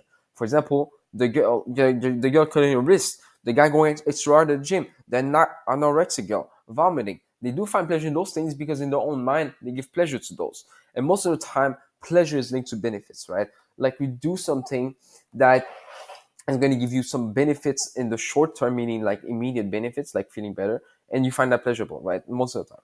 Your mind is you, okay? When I say your mind, I don't mean something separate from you, okay?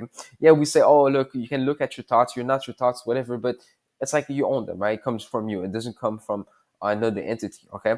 Your mind is you, your consciousness. Imagine you didn't have a consciousness. Imagine you didn't have those thoughts, right? Imagine you didn't have any thoughts. What would you be? Just a piece of meat running around on autopilot, living on instincts. It wouldn't make sense, right? There's a study on music, right? And if you read, for example, a book like Freedom Model or other books related to that topic, like Cult of Pharmacology, these are books that talks about studies where, for example, music has been shown to activate a very similar effects to that of drug, sex, and food.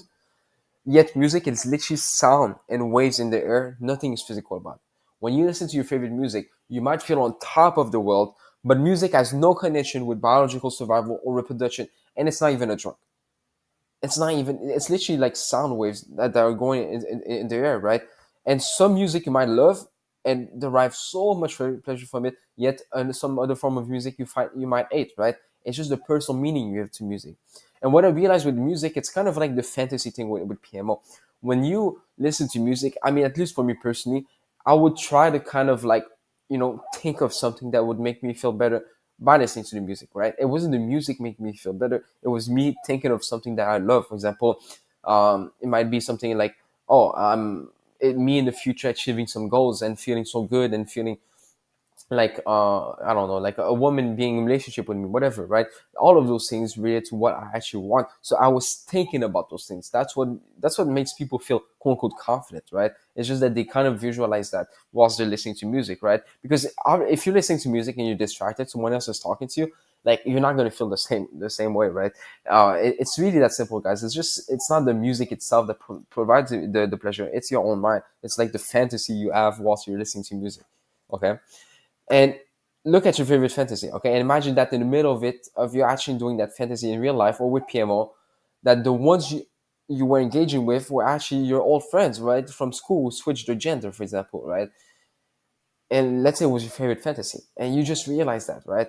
Let's say, obviously it's a scenario. I know most of you guys don't have casual sex, and I don't either. So, it's not like a scenario that you want to imagine. But let's say it was PMO, and then there's a video, but it's actually a trans. It's someone from your school back then that used to be a man, and you just realize that even if you feel a huge amount of pleasure right before, and you might not feel purely disgusted, right? It's really up to you. And study shows that how you think about something affects how you judge it. That showed that if people ate a protein that was labeled with soy protein, they didn't like the taste as much, even if there was no soy protein. Or when they gave Coca-Cola in a Pepsi brand, they liked it more. Or when wine is present in fancy bottles, they feel more pleasure drinking it. And vegans, they don't get pleasure from getting forced to eat meat. Even if meat is biologically something that you need to eat, they don't care. Like I used to be vegan, and meat was not something that I even wanted to taste for a single second, right? And any animal products at all, because I was convinced of my beliefs that this was the right way and this was the most beneficial way for me to live back then, right? And it was like my happy vision back then. So working hard as an example, there are many people who would like to work all day, every day, more than resting. Now we call them workaholics, but they try to put a problem that they now need to solve, right? But these people weren't born like that. I mean, they just learned to like it with information. Like they maybe hanged out with entrepreneurs, or maybe they watch videos about entrepreneurship and they like the lifestyle, and they like how they told them about how it was beneficial to work hard, how people will respect them more for it, how they will just respect their own selves more, whatever, right? All of these benefits. Maybe they looked up to someone, right? That now they just derive pleasure from working than more than resting, or even engaging in activities such as parties and events. It's not even discipline; they just like it. And pleasure isn't always there. So study shows on rats that those that got a hit from of cocaine that was forced on them overdosed and died 38% more. And those that didn't, or that were not forced, at died way less, right? Those that basically did it with their own will, okay? That basically, because the random hits of cocaine, they didn't like it, but the hits of cocaine that they were working for, they actually liked it, right? Because it was the intention. Okay, that's what's crazy. Porn doesn't have any negative or positive quality. It's a lifeless object. Just like a can doesn't really have any inherent qualities, but the moment you fill up with the drink metaphorically, which you give so much personal meaning, so let's say it's your favorite drink that gets poured right in that can, now it feels appealing, but that's in your mind, not because of the can, right? That's what we need to understand. It's not the freaking video, okay, or the screen with pixels that provides dopamine. It's just what it represents for you, okay, for you, right? And there's also, if you read the Code for Astrology, cocaine against Ritalin, these two drugs literally have very, very, very, very similar um, effects on the body and brain, right? But people will get hooked on cocaine, but on Ritalin, they will use it as medicine, okay?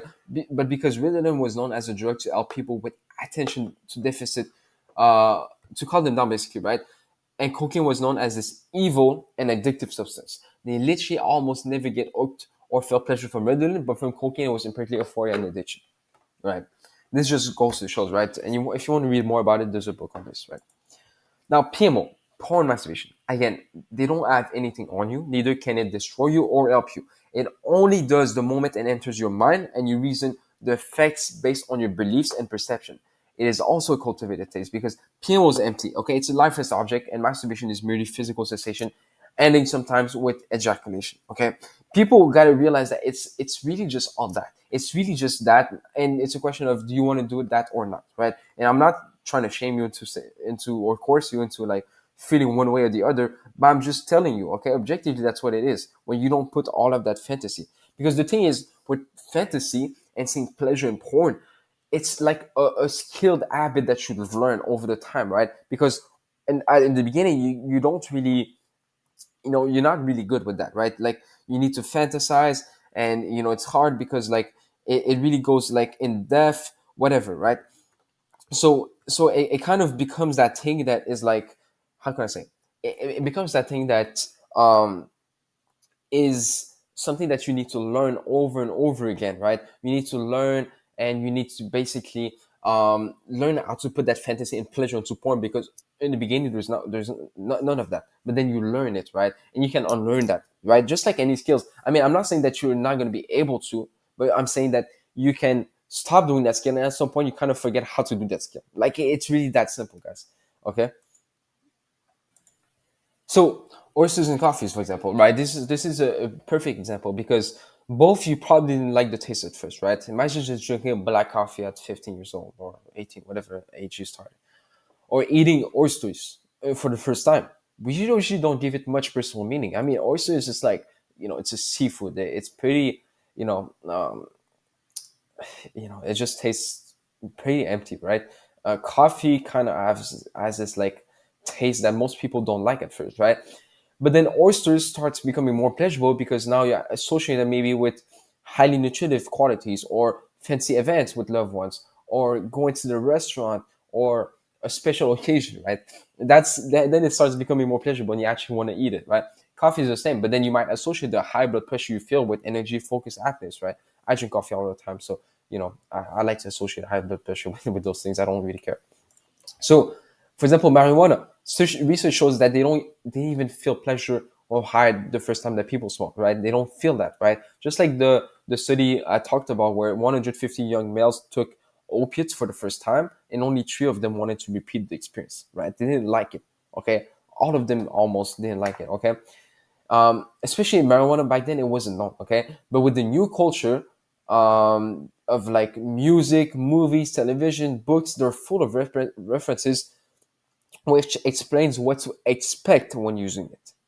When back then it would create senses of anxiety and psychosis and not pleasure. Okay, it just shows it's because of cultural knowledge that how everything changed, not because of the substance itself. Okay, cultural knowledge because I mean many of our friends in school told us that masturbation is so pleasurable, right?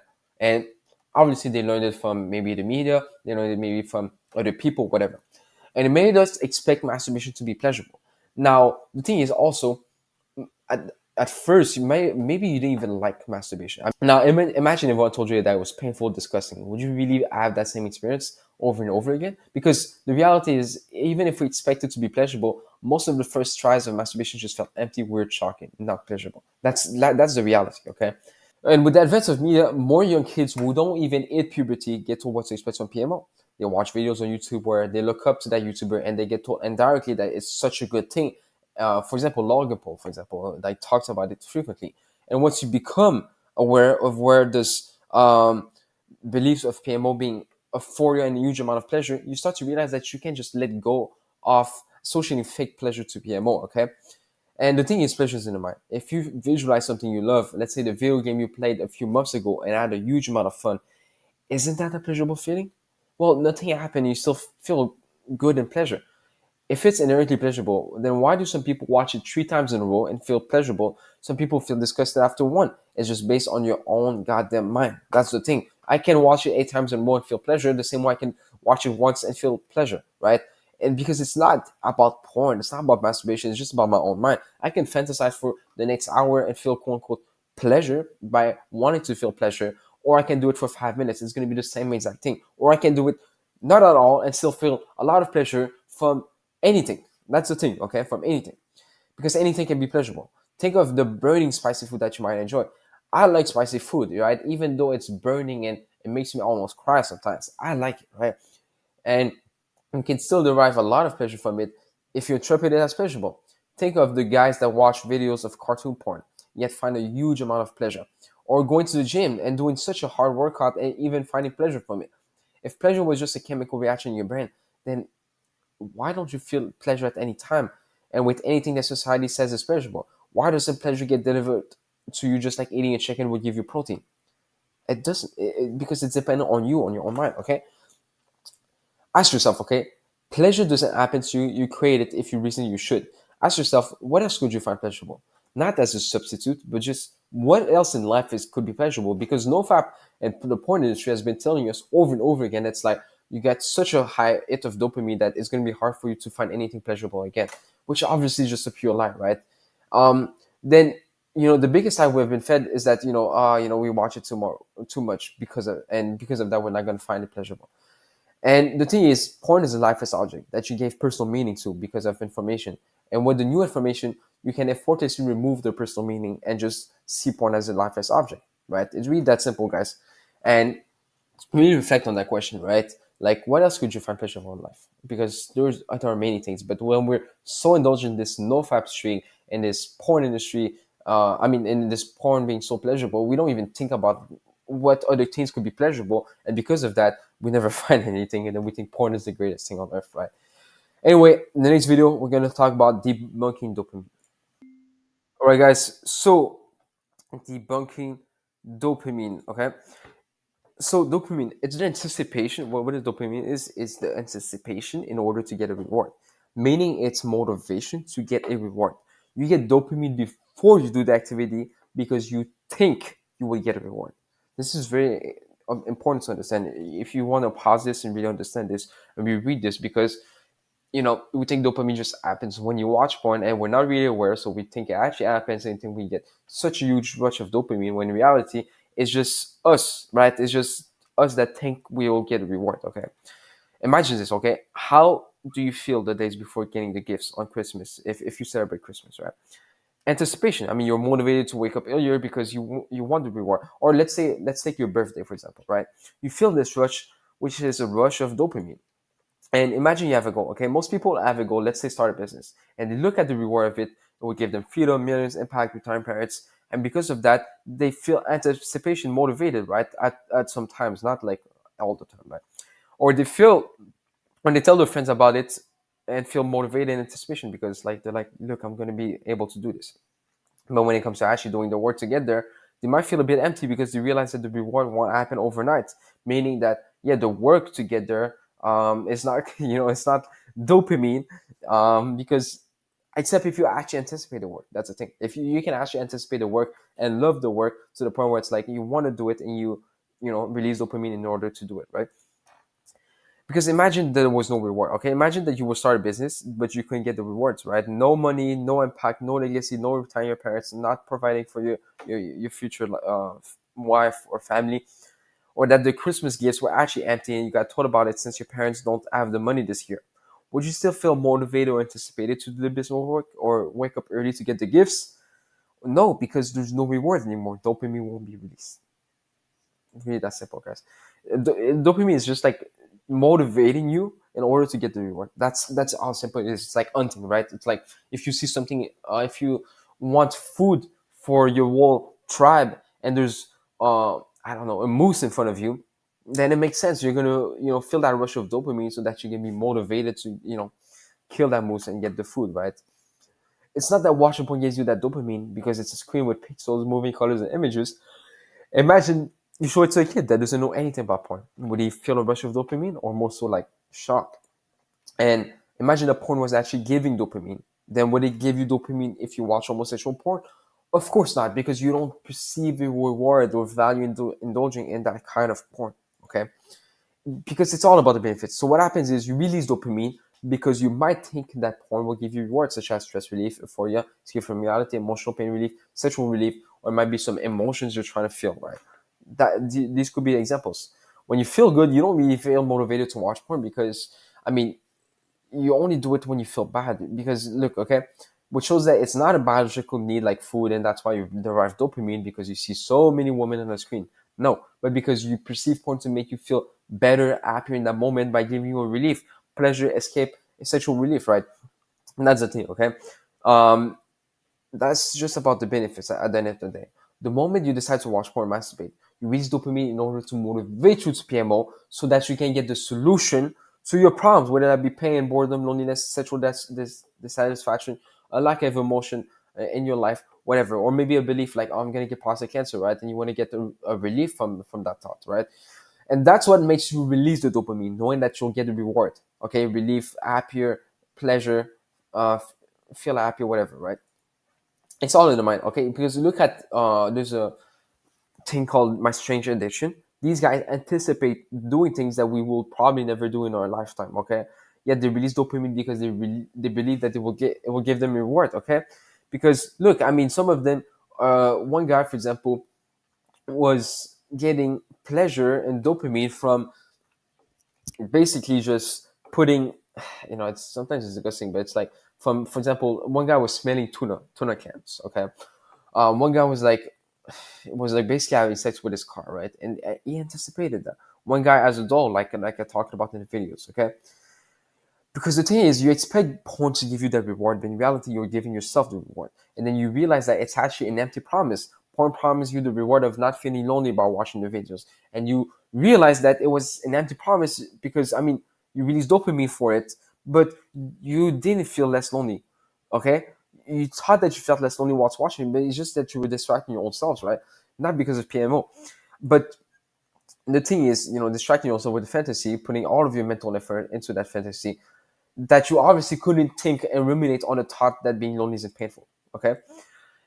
And the thing is, the mind gives a signal to the body and brain to release dopamine. So if there is no reward perceived or if you choose to not indulge in it, then no dopamine will be released, even if porn is in front of you.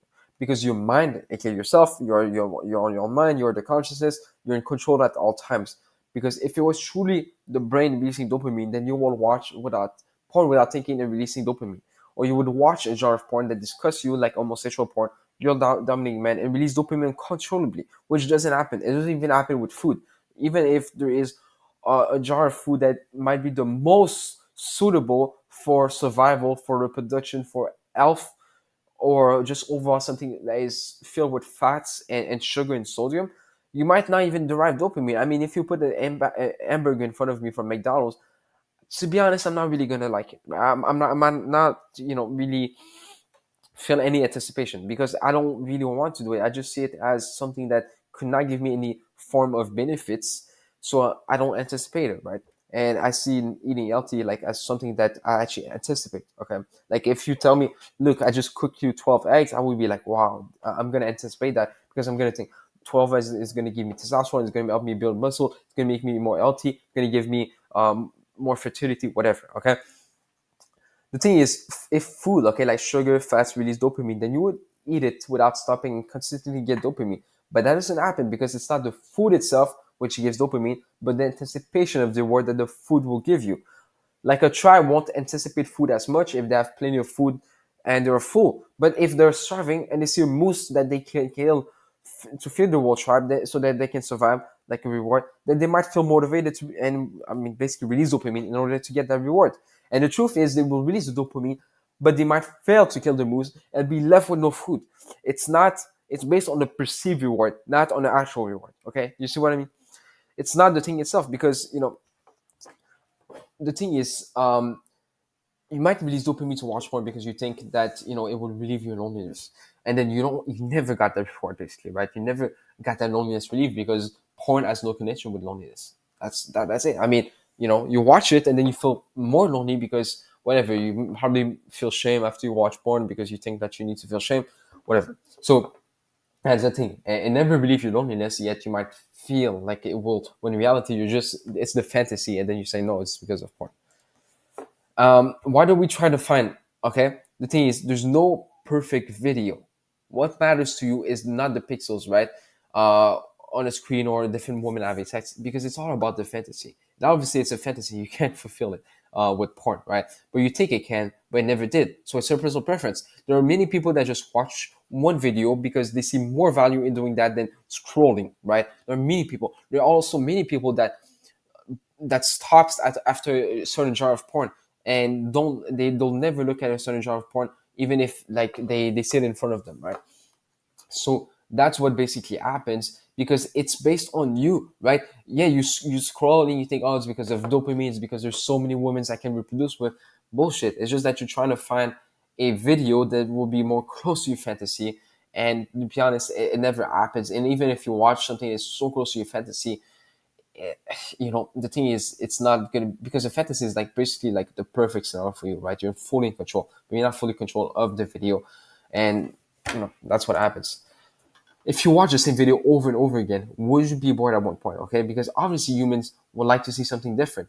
Think of other things you anticipate in life, like you might release dopamine for a trip, an event, a gift. Okay, so that's the thing. I mean, because dopamine acts also to strengthen the neural pathways, right? One of the reasons why we don't like something after we do it over and over again, like we don't really derive the same anticipation, we don't really derive the same motivation to do that thing if we did over and over again. Like, for example, doing the same gym workout over and over again compared to trying something new, is because the thing is, you anticipate something new because you want to strengthen your pathways because it's something new, right? It's like something you never did before. So you need to strengthen your pathways if you want to do it again. So you might anticipate a trip to Bahamas, for example, to go into the Bahamas.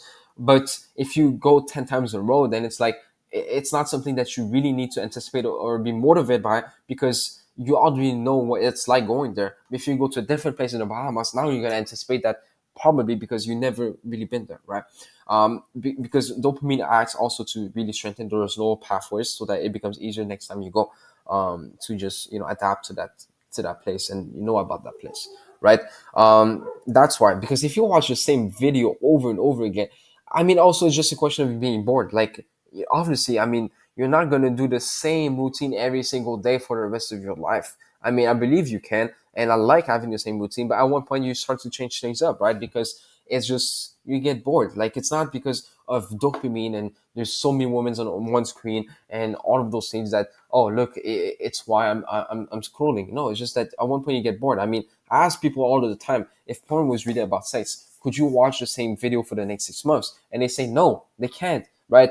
Let's say every day for the next 6 months, and they'll say no, right? It gets boring. But it's normal. It's not about sex. It's not about biology. It's not like having sex with one partner over and over again, maybe, a few times a week or whatever, every day in your marriage. It's not about that, because it's not actually fulfilling your sexual needs. It's not actually two people coming together and there's, beauty in this, and there's love, there's connection, there's intimacy. It's not that. It's literally just a video with which you put your own fantasy to and you repeat, right? It's really all about that, right? So in the next video, we're going to debunk urges. I know you guys like that, so stay tuned. Right, guys, so the benefits of not PMOing: no masturbation, no porn, no orgasm, whatever. Obviously, I'm not saying, like, not do those things if you're married, for example. When I'm talking about orgasm, whatever, right? It's not semen retention, okay? It's not the benefits of semen retention. Yes, it can be part of it if, for example, you're not married, but or you're not in a relationship, whatever, okay? But let me just get this clear, okay? Let's say that PMO actually gave you an insane amount of pleasure. You could realize that not indulging in sexual pleasure could be way more pleasurable day to day. For example, the priest who finds enjoyment day to day being pure, helping others, feeling closer to God, waking up with pure intentions. Or the guy that waits until marriage and, let's say, he's 30 years old and still doesn't want to indulge in any sexual behaviors, whether that be porn or masturbation, for example, right? Or even casual sex. So it's something that people can do effortlessly, but we've been brought up in such an over sexualized society that we think that everyone needs to masturbate if they don't have sex, or have casual sex if they're not married, for example, right?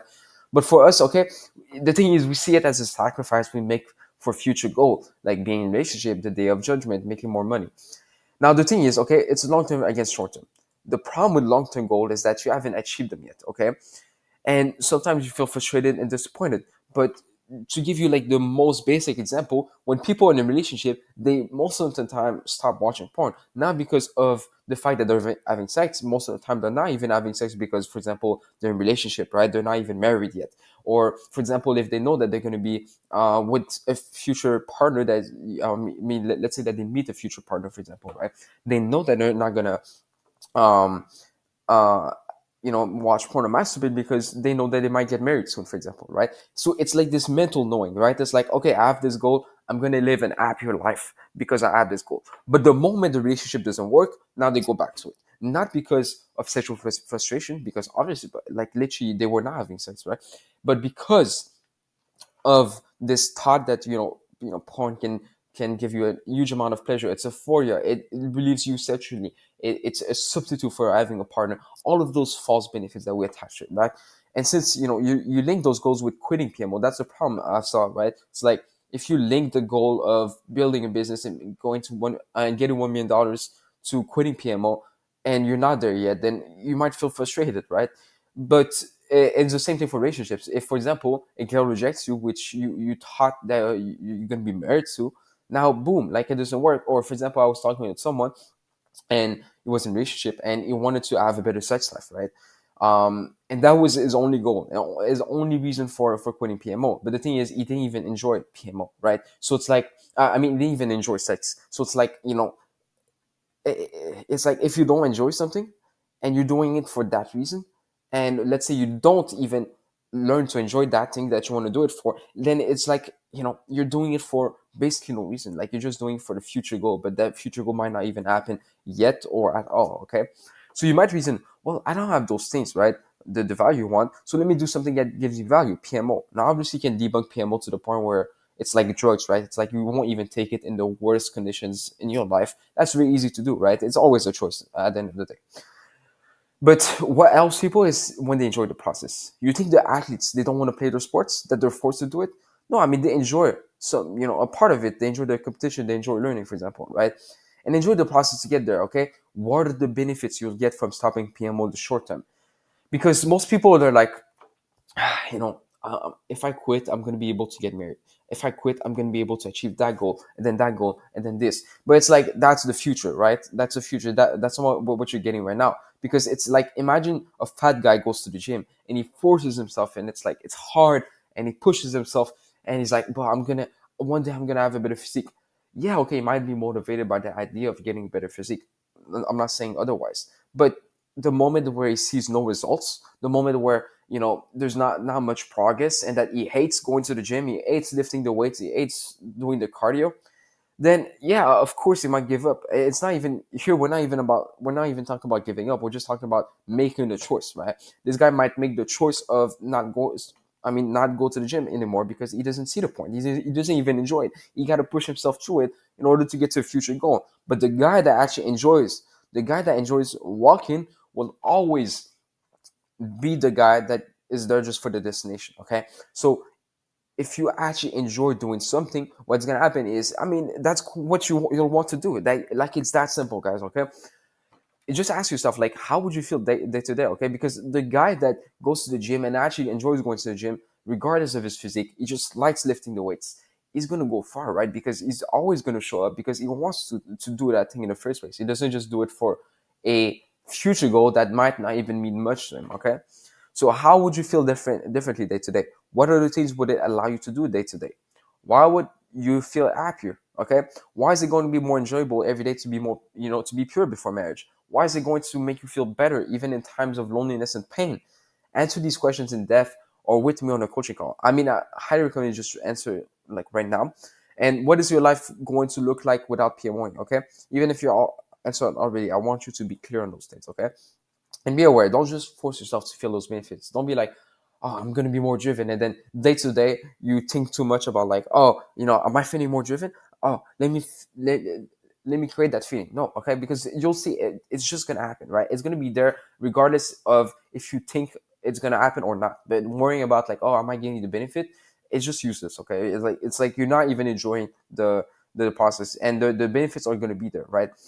Instead, just be aware for a few days. How do you feel? Is it better? Are you happier? Or are you actually getting benefits? And just analyze. We get caught up in thinking, I need to feel like this or that, but you'll be surprised that if you keep an open mind, and maybe even you might not enjoy the choice of not watching porn, which I highly doubt. Okay, because when you have more time, when you don't when you face challenges and you don't just hide in your bathroom to do that thing, right?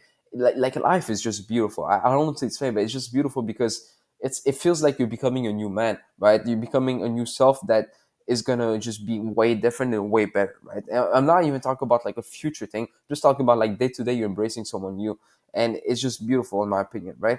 And it's better like that because you actually you become convinced of your choice when you actually experience it. Okay, so really just take your time, go on the workbook and do that thing. Okay, and it's really going to be very helpful for you. And if you have any questions about that, send me on WhatsApp and I'll get back to you. All right, guys, debunking fetishes. So I know you guys want this, and this is going to be very helpful if you want to just live your life without these lustful um, ideas that you feel like you can bring to future relationships or current relationships. So what happens with PMO? Okay, a fetish is lifeless, right? It's a lifeless object, right? It's in your mind, like it's abstract. It's nothing physical. It's not like you have cancer and then it affects you and then you cannot get rid of it and that you need to do a cure, whatever, right? It's all in the mind, so you don't need to worry about it. Now, the thing is, we constantly give meaning to lifeless things, obviously, right? Just like I gave you the example of my controller. I gave it meaning. That's why I got mad because I want to use it for whatever value I think it's going to bring me. Because if I think that I have a better lighting because I'm able to control this, then I'm going to be able to make better videos, and better videos means I'm going to be able to help more people. I'm going to be able to get more people to coach, whatever, right? And you see, and then I'm going to be able to leave a legacy. You see, it's like all about the value, right? Just like we saw in the reasons why and the vision, all of those things. Now, the first question is, do you need to get rid of your fetishes or do you want to get rid of your fetishes? Don't lie to yourself, okay? This program is about like being honest, answering questions with honesty because that's what's going to actually help you, right? And if you feel like you need to, there's no problem, right? we're going to see why, and we're going to be able to debunk why, right? You can ask yourself, okay, if you need to debunk your fetishes, ask yourself why. Usually it comes from, exterior ideas that makes us want to feel like we need to do those things. But if you want to get rid of your fetishes, it's going to be way more simple, and you can actually go from need to want pretty easily, okay? So most common fetishes is, for example, receiving oral sex. We most often time don't want to bring it in our future relationship. Maybe we do, right? And obviously, there's kind of like a belief thing of like, oh, if I get rejected from being able to accomplish such a fetish, then that means I'm a loser. For example, that might be a way to think, and that's why I don't know, like that's why you're scared of like changing that preference or whatever, right? We most of the time, that's the thing is, we're not obsessed with the physical act. That's what we need to understand. We're not obsessed with the physical act because most of the time we never even experienced it, right? Whatever fantasy fetish you have, you probably never experienced it. You just saw it on a video and you created fantasy around it, right? So the thing is, it's what it means to us in our fantasy. For me, for example, a blowjob back then meant receiving deep love, feeling masculine, linked to confidence. Because if when I used to listen, for example, to rap music, they will say like, "Oh, I'm receiving, whatever, like a blowjob." Or for example, through the media, they were talking about it, like they were portraying it as like something so powerful, and it's like, look, she's doing this taboo thing for me, so that means that she, that I'm the G, right? And that's how I wanted to feel, right? If you look back at like how what were the desires I had, it was like, feeling on deep love, connection, intimacy, and obviously confidence, masculinity, all of those things, right? So for me, that's what it meant. It's not the physical sensations, because man, I mean, if it's really just the physical sensations, then you, even if a man does it to you, like, you'd like it, right? Like, obviously I know you're not going to do it with a man, but I'm just saying, like, there's these stories with people that go to Thailand, for example, and they want to be a little degenerate. They want to go and have casual sex, and women over there are just like very, very like they want the money, right? So they're willing to do anything. And one guy was quote unquote receiving a oral sex from one woman, and he did it, and then what happened is he realized that it was actually a man. It was just like a man dressed up as a woman, and he just threw up. He did enjoy it when he was receiving it, maybe, but when he realized mentally that it was a man, it wasn't about the physical sensations. It was about the meaning that it gave it to him. Okay, and I still feel bad for this man. About, obviously, choices can come with consequences. But whatever. You see what I mean. Okay, what are things that most of the time the fantasy is based on like what things you want in life, right? Whether it's emotional connection, whether it's validation, love, maybe it's feeling superior, whatever, right? Pain, I don't know, it depends on you. Okay, what we need to know, fetishes are not ingrained inside of us and can be unlearned. Okay, you only like the blowjob fantasy for what it means to you. It's not the physical sensation that you think you'll get, or it's not that you wire differently inside of your brain and that there's a certain part of your brain that says that it likes blowjob. Like, it doesn't work like that.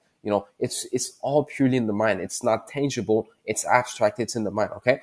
It's not because everyone likes something that it's part of our biology, right? Because look, a lot of people just listen to rap music nowadays. A lot of people listen to these YouTubers nowadays, and obviously it creates this effect where everyone has kind of like the same preference, and for example blowjobs, and then everyone talks about it to their peers. So guess what, that's what happens. Because even if you look at women, and many men that, for example, sleep around with women, they'll often report that the women that do watch porn usually have these have different fetishes. For example, they want to be I don't know. For example, they want to be um, around. They want to be doing things that they saw in porn. It becomes their fantasy, right?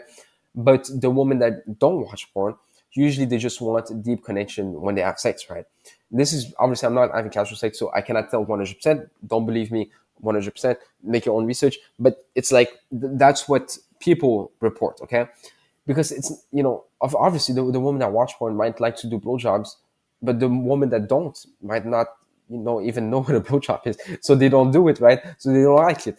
It's really that simple, guys. Like, it's not because everyone likes something. It's not because tomorrow every man and woman watch porn that everyone is gonna like a blowjob, and that means that it's based on biology.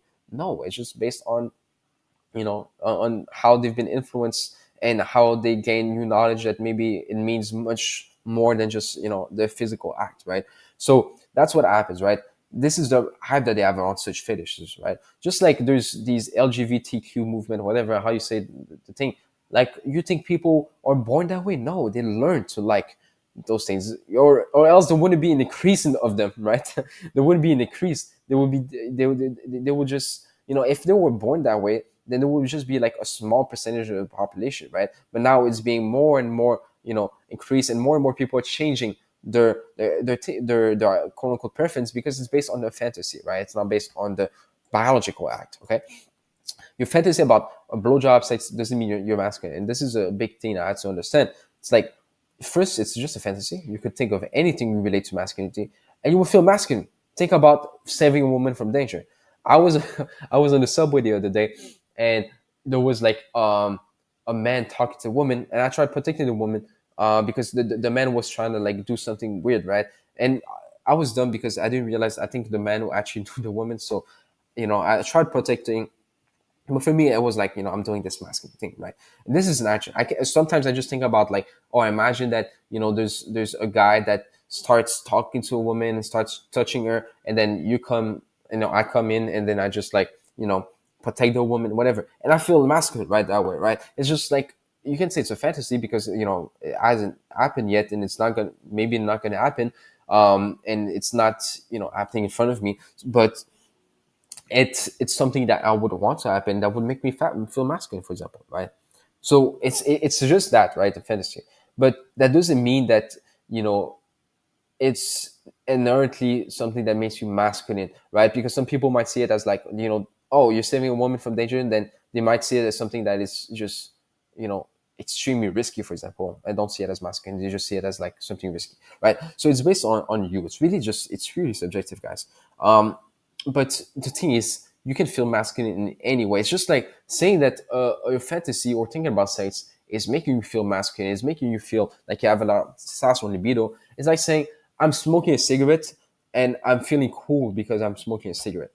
Obviously, you're not feeling cool because of the cigarette. You're feeling cool because you allow yourself to feel cool, because you want to feel cool. And then the cigarette is like a sign for you to feel cool, right?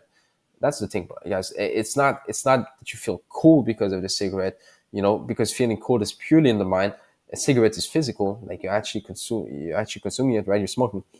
So yeah, and also just think about, this is why it's important to have an happier vision. Think about the woman you want to be in a relationship with, and the kids you want, the vision. Would it be more beneficial? And I'm not saying this in a shameful way, but would it be more beneficial day to day to attract and become that guy if you don't constantly fantasize? If you become a guy that doesn't look at women with lust, and instead looks at them with love, and is more masculine in his own way, more masculine based on his religion, more masculine in terms of like his actions? Or is it more masculine to just think about sex and those things, right? And I'm not saying that, thinking about sex or thinking about receiving a blowjob is inherently bad, right? Obviously, there is morality. There's your morality, which I cannot, force upon you. I cannot tell you to follow or not follow. It's up to you. Obviously, follow your morality. But I don't want you to feel shame for doing such a thing, such as accidentally thinking of a blowjob because you used to think about it often, right? Right. It's easy to just brush off these thoughts because they're just habitual thoughts. Okay. Positive effect. Okay, first, you don't have to get rid of your preferences. If you want to change it, look at why you want to change it. You shouldn't feel like you need or should. And also, don't worry about like, oh, I still think about this fetish, for example, right? Because first of all, if you worry and you make your life about this, then again, you're not really going out there and experiencing life and seeing if living life without that fetish is actually better. You just worry, right? And it's just thoughts. It's habitual thoughts, right? There's a video and talk about this towards the end of the discourse. But habitual thoughts is like you repeated those thoughts so often, so they might appear out of nowhere. Just like also sometimes you have random thoughts, like you might think of jumping off a balcony, but it doesn't mean you're gonna jump off the balcony, right? Because it's just a thought. It's like And it's like, imagine there's someone like right on the line of a subway, and you see the subway coming, and you think, oh, what if I push that guy? It's not that you want to push that guy necessarily. It's just like you think about it, right? So you can see it that way, okay? And you can brush these thoughts off. You can even think about like pushing the guy, but it doesn't mean you're gonna push it, right? You see, um, your thoughts are not going to be defining your actions. Your preference can define your actions in the sense that it can make you want to do it in nature, right?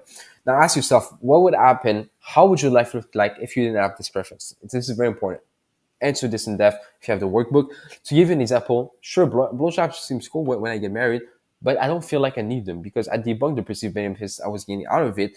And instead, I want to make my life, for example, when I get married, I want to prioritize feeling love. And then you research why feeling love is something that is amazing, for example, right? And you research why feeling love, building connection, having kids is better, right? Because for me, for example, or let's just take people in general, right?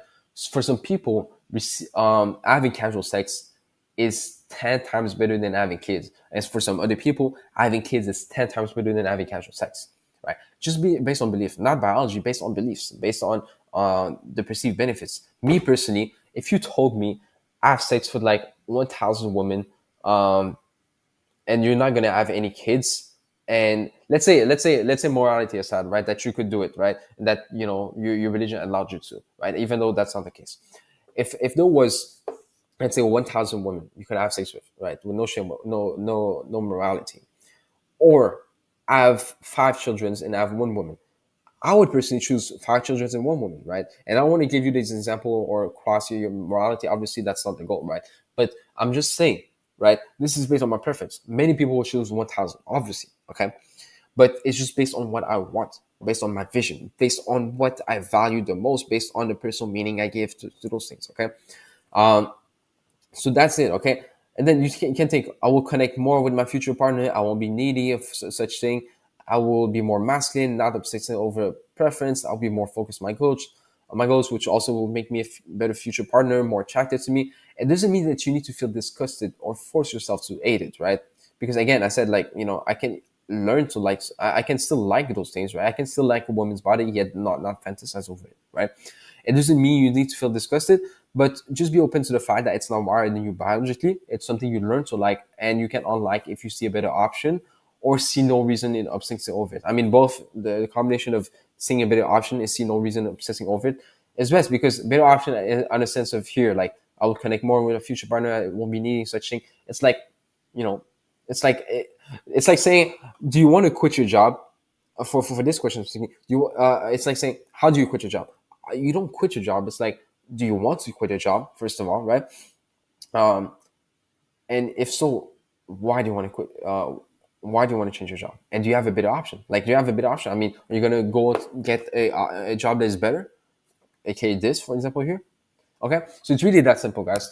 And what we need to know is, fetishes have no power over us, right? They have no power. It's just something that you own, and just like anything you own in life, you can get rid of. Okay, you essentially have an object, and you decided to give it power. You can look at that exact fantasy, that presentation of porn, mindfully, and you see nothing happens, right? That's the mindful PMO experiment. If you want to do it once, whatever, it's like you just go on the porn site and you see just like, maybe just do it by the end of the course to make it more easier for you. But the thing is, you go, and even if it's like the perfect video for you, which doesn't exist, but let's say that was the case, you wouldn't even feel aroused or pleasure or a relief, because if you're mindful, meaning that you don't put your fantasy upon that, because it's really just like a lifeless video. It's really just a lifeless object at the end of the day, okay? Just like a car is made out of metals and different materials. The car isn't powerful. You don't obsess over it. It's not alive. It's lifeless. The car doesn't force you to use it. You use it if you feel like you want to use it for benefits, like going to work faster, going on a trip, having fun, whatever. You see what I mean, okay? And a lot of people nowadays, they have this problem with, like, I'm not married, um so, and I'm waiting for marriage, right? And this is something I do as well, right? So I totally relate to those things. Now the thing is, there's difference between having a real relationship, then there's this, okay? I want to give you this example of a man that literally married his doll, okay, a doll, okay. We see the doll, for us it would be like, that's useless. It's like, why would, I have sex with a doll? I mean, why would I marry or give love to a doll or give any form of personal meaning to it, right? But the thing is, what we need to understand is like the overall, like the doll, the guy gives it personal meaning. Maybe for him it means that he cannot get rejected by the doll. He can do whatever he wants with her, right? That's his belief, right? His belief, maybe it's like it's better than a real life partner because I'm able to um, do whatever I want. I'm able to. I'm sorry for laughing, but it's just like you see what I mean, right? It's just like it gives it so much personal meaning, okay?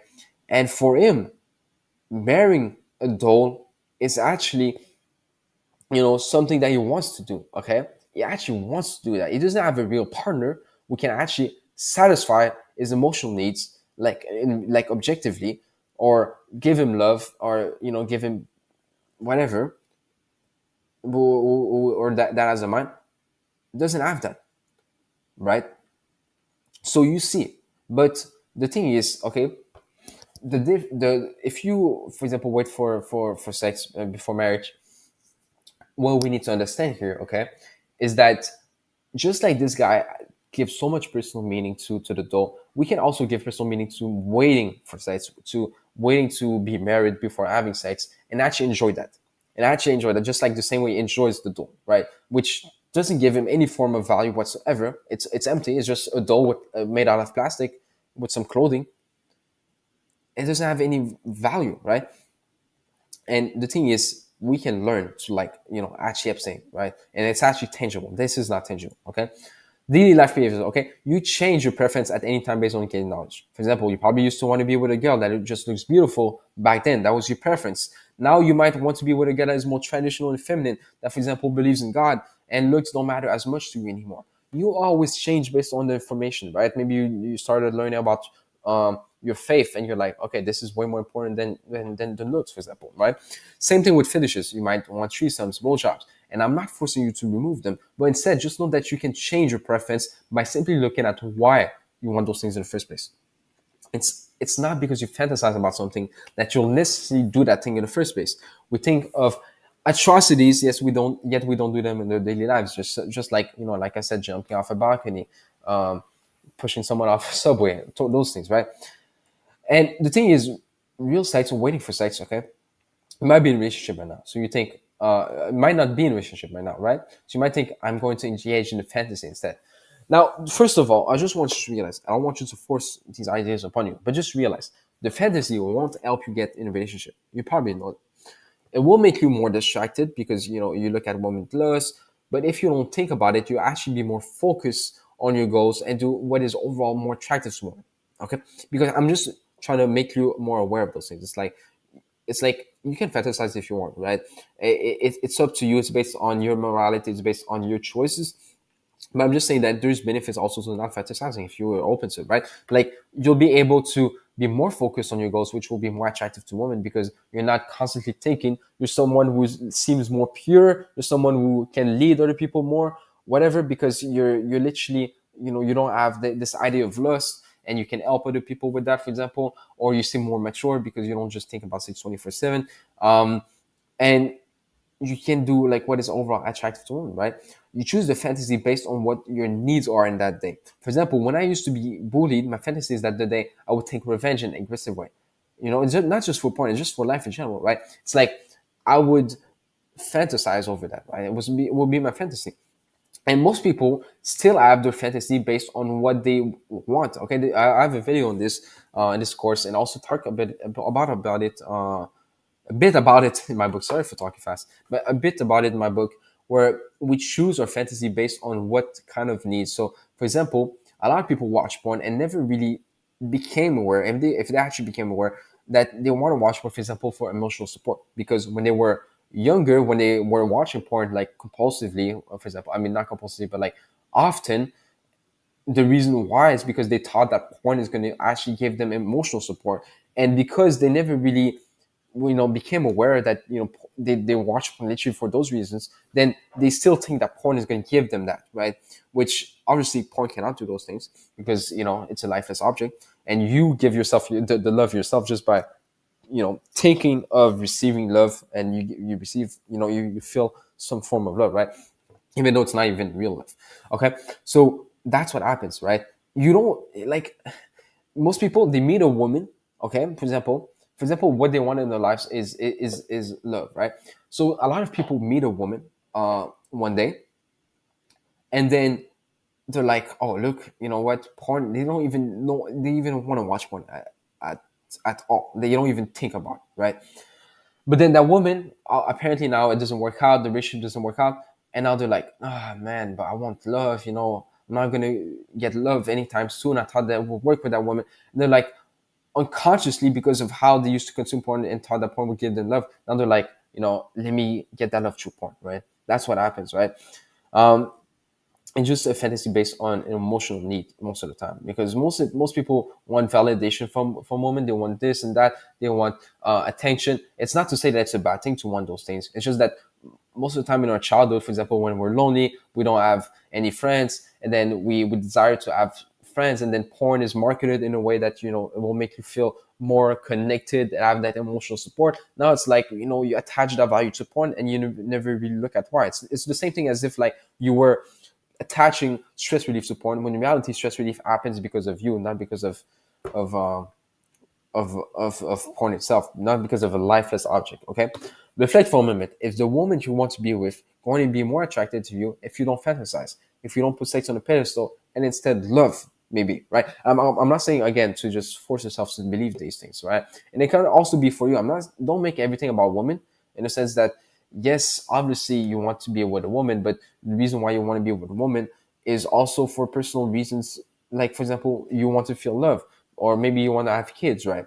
Um, and the thing is, if you do everything for a woman and then it doesn't work out when you're with a woman, it's also good to look at the benefits that you're going to get for yourself, right? So that might be, for example, day to day you feel closer to God and you love that feeling. Maybe day to day it's that you're going to be more ungain driven, and going out there to live your life, for example, and you're actually, you feel better day to day. Maybe you feel more productive. Maybe you feel all of those things, and you just look at like what kind of benefits you can get from that. From just waiting for sex, waiting for not having these lustful ideas, not having these this point of masturbation, right? How it can be actually accurate. Okay. Now, waiting for sex, you can choose any fantasy. It's normal to think about things that you want. Okay, you can think of love being in a relationship with a partner, right? For example, right? You might, because that's the thing. We think lustful ideas, or sexual fantasies are like the things that are going to make us feel better based on what we want emotionally. But the thing is, I mean, you can be with a relationship. You can think of being in a relationship with a future partner. You can think of impressing your future partner with your physique, your vision. You can think of being a leader and a woman in your community being attracted to you. You can think of all of those things, right? When I would listen to music back then, I would think of, like, for example, women being impressed by me. I know it sounds very, very, very, very, very egotistical, but because I wanted to, feel that kind of like attention. Now, obviously, music cannot give it to me. I'm giving it to myself, and I can do it also without music. I can do it without anything. I can just sit there and be walking and be like thinking of a scenario where a woman is impressed by me, and I'll start feeling some form of love, right? I can do that to myself. It's not the walk giving it to me, it's myself, right? Whatever is meaningful to you will definitely, by your own will, allow you to create a feeling of being motivated, masculine, full of testosterone, right? For me, for example, I would think of being with a partner on top of a mountain, talking about how we would have many kids and plan our future. And that would motivate me a lot, man. I mean, it would make me feel masculine. It would make me feel accomplished, right? It would make me feel validated, whatever, what I want, right? Love, attention, whatever, right? You can think of sex, but it's not because of biology that it's happening. It's just a preference but we can look at other options at any time, okay? Because we think it's just normal. We think, for example, oral sex or anal to be socially acceptable as a fetish, right? But other fetishes, and you know which one, that are considered more deviant, right? Like, they're not acceptable just because society told us that we are weird for it, right? But for other societies, they might be very normal, and people think they're normal. And then once they want to get rid of that fetish, for example, it's easier for them because they think they're still normal, right? So that's what happens, okay? And when things become taboo, that's a problem, because now you think that you're taboo, that you're deviant, right? When in reality you're not at all, okay? And now you adopt the belief that you're someone that does taboo things, and you never look at why you even want that fetish in the first place. So morality aside, it's just fantasy. It's a lifeless object that doesn't exist. You haven't lost control. You can easily move on from it. It's no different than the fantasy of normal sex, blowjobs, anal. It's not because you cross your morals that something is wrong with you. You are not a monster. Fantasy is in your mind. Just ask yourself, what does that fantasy mean to you? Ask yourself, what does that fantasy mean to you in depth? Okay, it can be in the coaching calls. Actually, in the workbook, there's a question about like, what is your perfect jar of porn and why? Like, what does it mean to you? Okay, this is very important. So why do we cross the morals? I mean, sometimes we're not fully convinced of our morals, right? Let's just face the truth. It's like sometimes we don't trust 100%. We might have doubts, so we can sometimes use that as like an excuse to kind of say, oh, you know what? Let me watch porn, and even if it crosses my morals, because you see more benefits in that kind of genre, that porn. You think that porn, for example, if you watch a genre that is like, let's say, very violent, you think that based on how it's marketed and based on your own belief and your own preferences, you think, look, this is the next level. Like, this is something that can give me love, for example. You might think that based on how you used to watch porn in the past and the value attached to it. So you're like, you know what? This seems like something I need to do, and something that's going to be very, very pleasurable, for example, or very, very, that is going to give me that feeling of love for a few minutes. And that's why sometimes we're willing to cross those morals. But if you're like, let's say, for example, you're so convinced of your morals that you're not willing to cross anything. I know many people like that they could do things that are borderline to their morals, but they won't cross it. They will never cross it. Right? I'm not saying that it's going to be the case with you and that you're wrong for crossing it and that you don't believe in God. I'm not saying those things, right? I'm just saying that it's really sometimes just a reasoning that we do. Okay, porn used to have a lot of value to you, man. Sometimes we see it as medication, right? It's like imagine that something is forbidden in your faith, right? That is outside of your morals. You won't cross that. Like, let's say taking drugs, right? But then one day you believe you get into I don't know, like injured, or something really bad happens to you, and then you're like, oh, maybe if I take that drug, it's gonna help me. Then you start reasoning. You're like, oh, I actually need to take that drug. It's going to cross your morals, right? It's literally a drug, but you think it's going to help you get whatever value. Okay, so that's what happens, right? So yes, it's going to cross your morals, but it's like you think that you need it. And for porn, it might be you think because of addiction, you think because of biological urge, you think it's because of, most of the time it's just because of the value, right? It's not because of addiction or it's just because of so much value that we place onto porn. We think it's replacing real sex, and we don't have sex, and we feel frustrated about that. Or maybe it's that you think life has been hard on you, and you can cross your morals now because you want to take a break, whatever, right? It's based on your beliefs. And the license to misbehave because of the concept of addiction, urges, brain changes. We say, oh, look, I want to follow my morals, but I'm addicted, man. I have urges. It's my brain changed, right? And that's what basically happens there. Now, we think, okay, and that's the thing, okay, we think, for example, that the fantasy alongside masturbation is more powerful than sex. That's the porn industry marketing. Is thinking of your favorite supercar better than driving it?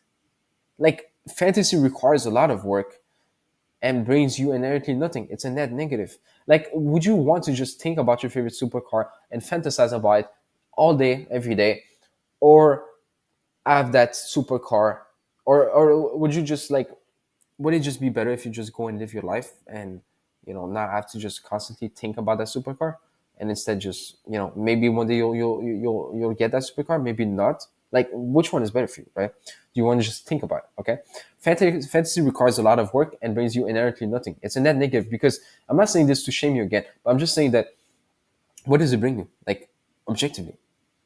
Like, oh, you might feel motivated, you say, but it's like, okay, you feel motivated because of you, because of what you desire. not on your own personal preference, right? You can get motivated because of thinking of your favorite supercar. You can get motivated by thinking of retiring your parents, right?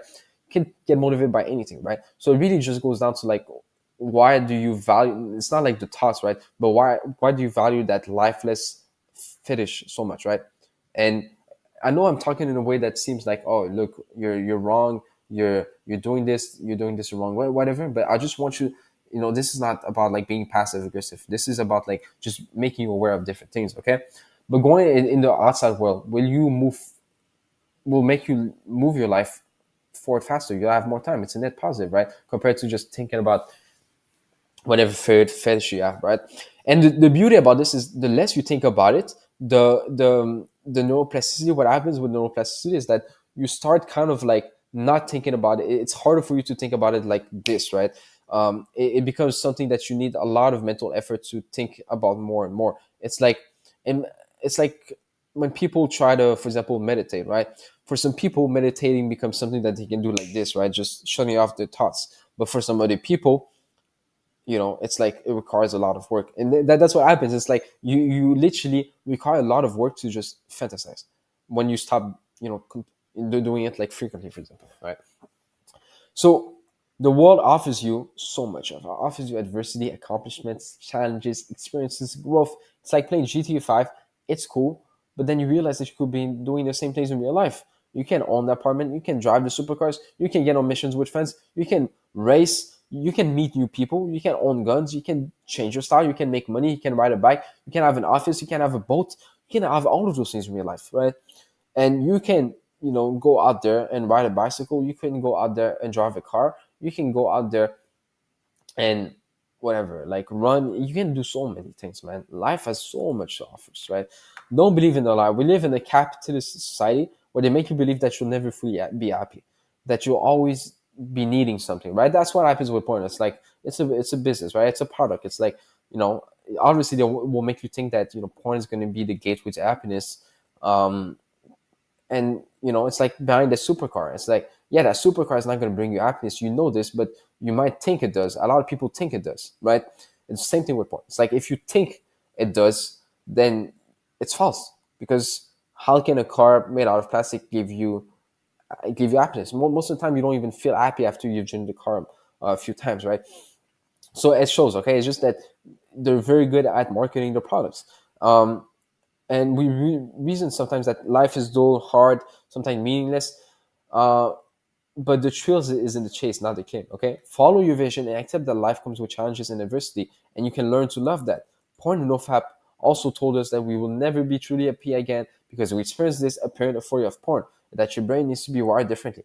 Pure bullshit, man. Pure bullshit. People let go of drugs and live normal lives. People stop drinking alcohol and feel better. Like they're more happy. I stopped watching porn. I stopped masturbating. I stopped doing all of those things, and life has just gotten way more happier the day I left. Like the day I left, not like 5 years from now. The day I left. Okay, so there's just a lie that they have to make you think that you need the recovery, or make you think that, oh, look, when you feel unhappy, here's the euphoria of porn. You can watch it again, right? You see, it's just purely a lie. Okay, so I want you to reflect. Think back at when you used to consume porn and think of the joys that you would never wanted to engage in, but that some people do. Reflect on this and then come back to it. All right, guys. So debunking arousal. This is going to be very interesting because no one ever talked about this. So do we really can turn on? The belief everyone has nowadays is that you'll just start thinking about sex obsessively when you hit puberty. But is it truly the hormones who starts producing thoughts in your mind without you having control over them? Or think about how nowadays people from the age of 5 to like 8 years old who obsess over sex watch porn and masturbate. Is it about puberty now, or is it about something else? Because think about it. If certain tribes, third world regions, nudist beach, live with constant nudity, does that mean they're aroused for 24 hours every single day? Think about it. Think about it for a second, okay? The self-fulfilling prophecy is we get told by people we look up to, okay? Especially people we look up to, right? Or people we want to be like, or people we want to be with. So, for example, friends, right? That's how we start watching porn in the first place. I mean, at least for me. Or masturbate, I mean, for me at least, right? Because the thing is, basically, okay, that a man who is healthy will have a high libido. These are experts and authorities, for example, that will say this, right? And a high libido means that you think about sex often. That's what we get told. We also get told that if you don't think about sex often, then that means you have less testosterone in overall manhood, right? Or we get told that sexual behaviors, from artists, for example, and from movies, are linked to testosterone, power, validation, affection, love, and we link all of that to porn, for example, or to masturbation, or to any sexual behaviors that you can think of. Okay, and that's what happens. So we link those things, but even though they have no connection whatsoever, because okay, sexual behaviors can be linked to testosterone. Okay, cool, but there's many other things. First of all, you can do for testosterone that you don't do, but also it's like you know porn, masturbation. How's it boosted your testosterone, or how has been thinking about sex boosted your testosterone in any shape or form? It's not a sign, because an hormone, or for example a genitals cannot just produce thoughts in your mind and make you fantasize 24/7. That doesn't work like that. So, what is the fast way to prove to yourself that you have a strong libido and testosterone? You can get your health check and see your testosterone level, but since you have been thinking about, you have been told that thinking about sex often is a sign that you're a man, you end up turning yourself on to prove to yourself that you have testosterone and a strong libido. That's what happens. Because think about it. In order to think about sex, you need to want to think about sex. You don't get sexually aroused out of nowhere. Because if that was the case, then you'd be aroused during sports, when you're speaking in front of a class, at random times where you usually don't even get aroused. But there are many situations when you choose to not be aroused. You literally choose. And it's not like it just pops out of nowhere, then you choose to not get aroused. It's just that you don't even think about it, because, even if, let's say there's a woman involved, you don't do it, right? It's not like you get aroused the same way that you feel hunger, because both are separate. I mean, one is a survival need and one is a desire. So it's like you can choose to have the desire. There's asexuals, for example, who don't have a disease. They just have a different perception. They never even act sex, but they have a different perception around porn, masturbation, sexual behaviors in the first place. So what happens is they don't even really see the point. Now, I'm not saying that you need to be an asexual. I don't really think it's going to be any, very beneficial with the kind of goals that I know you guys have. But it's just like, if you, for example, look at it, it's like, okay, I mean, same thing for peace, right? It's not like they're just fantasizing 24/7. Obviously, you cannot prove that, but I'm saying that even for you, there's probably days, many days, where you don't even think about sex, right? Let's say when you're busy, if you're busy, you're still hungry, right? If you're busy, you still need to breathe. If you're busy, you just, and let's say you eat food that causes you to vomit, you're still going to vomit, right? It's not about something that gets forced upon you, more so it's something that you choose to, you know, actively think on, okay? And that's how you get aroused, by actively thinking on it, okay? So to be a reg, you need a fantasy or physical touch coupled with the mind, or the fantasy, right? The arousal. And it requires a lot of mental effort, because you need to literally visualize it. So it doesn't happen to you, rather you choose to do it, okay? Because, okay, even if you're in the middle of your fantasy and someone random walks up on you and starts talking about with you, you're not just going to be still thinking about the fantasy, and your arousal is just going to go down, right? And it's just going to go get to zero, basically.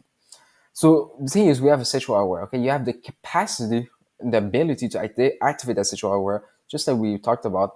But you don't do it at random times. You do it when you choose to, after reasoning why you should, or why you want. Okay. So what happens is, we reason if we think about sex, that will maybe motivate us. Maybe it will prove our masculinity. That maybe we're healthy, full of testosterone, libido. We try to prove those things to ourselves just by thinking about sex, and that's why we often just think about sex 24/7. Okay, the fear that we don't turn ourselves on. Okay, that there's something wrong with our body. That's one of the fears, right? I talk about this in my book, because there's still no evidence to support that, but that's still a fear we have. Like, oh, I'm gonna get prostate cancer. It's like kind of like same fear, because you choose with your own mind to get turned on. It's not physical. While testosterone, libido, and elf is, I mean, libido is another thing, but testosterone and elf and just those things, they're inside of your body, right? They're physical. Now, even if, let's say, libido is in your mind, and I mean, libido is basically like sexual, right?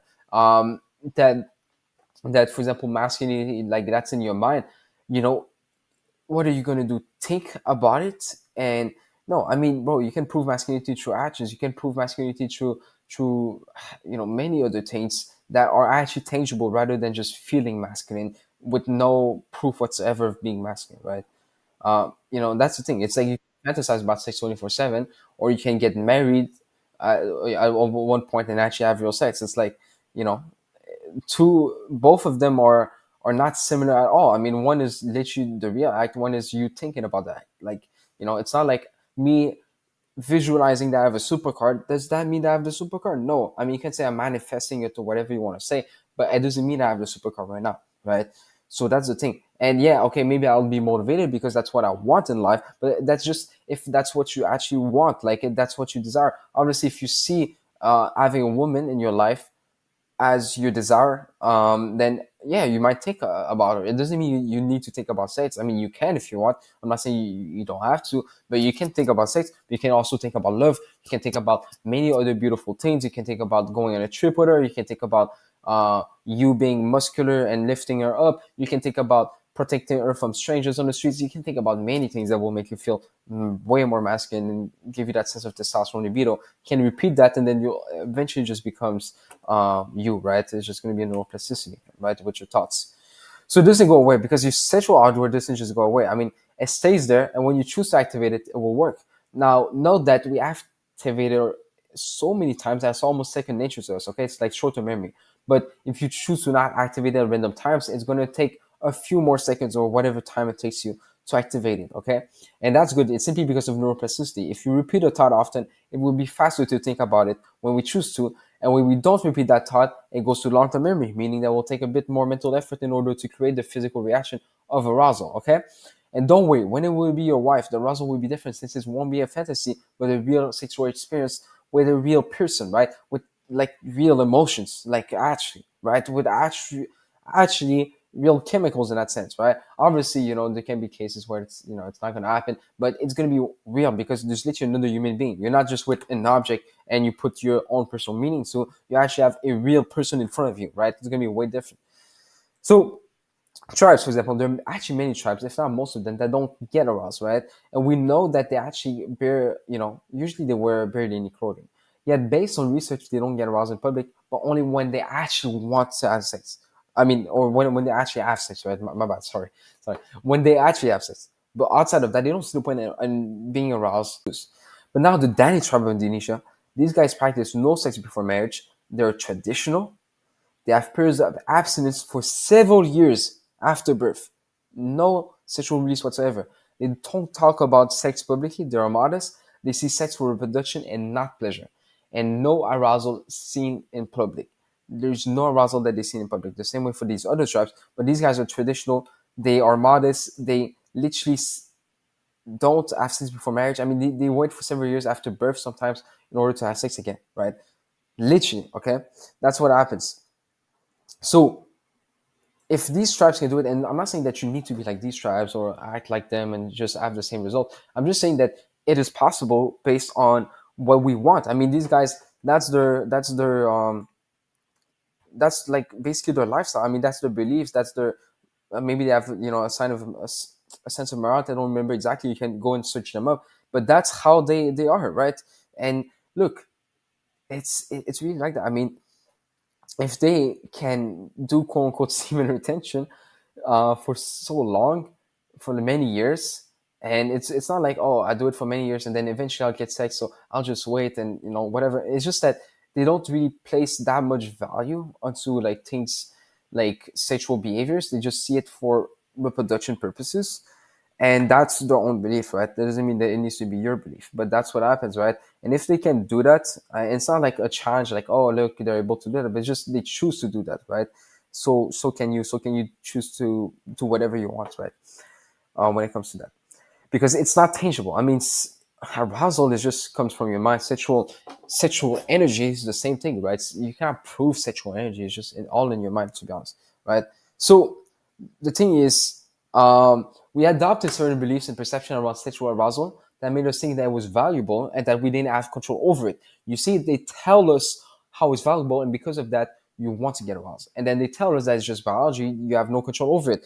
Even though tribes, as we saw, don't get aroused randomly, they don't even get aroused outside of sex. But in reality, it's just that you want to get aroused for the value you perceive. And that also means that you can change that at any time you want. It can be really at any time. Think about it, okay? Reflect on situations where you will never get aroused.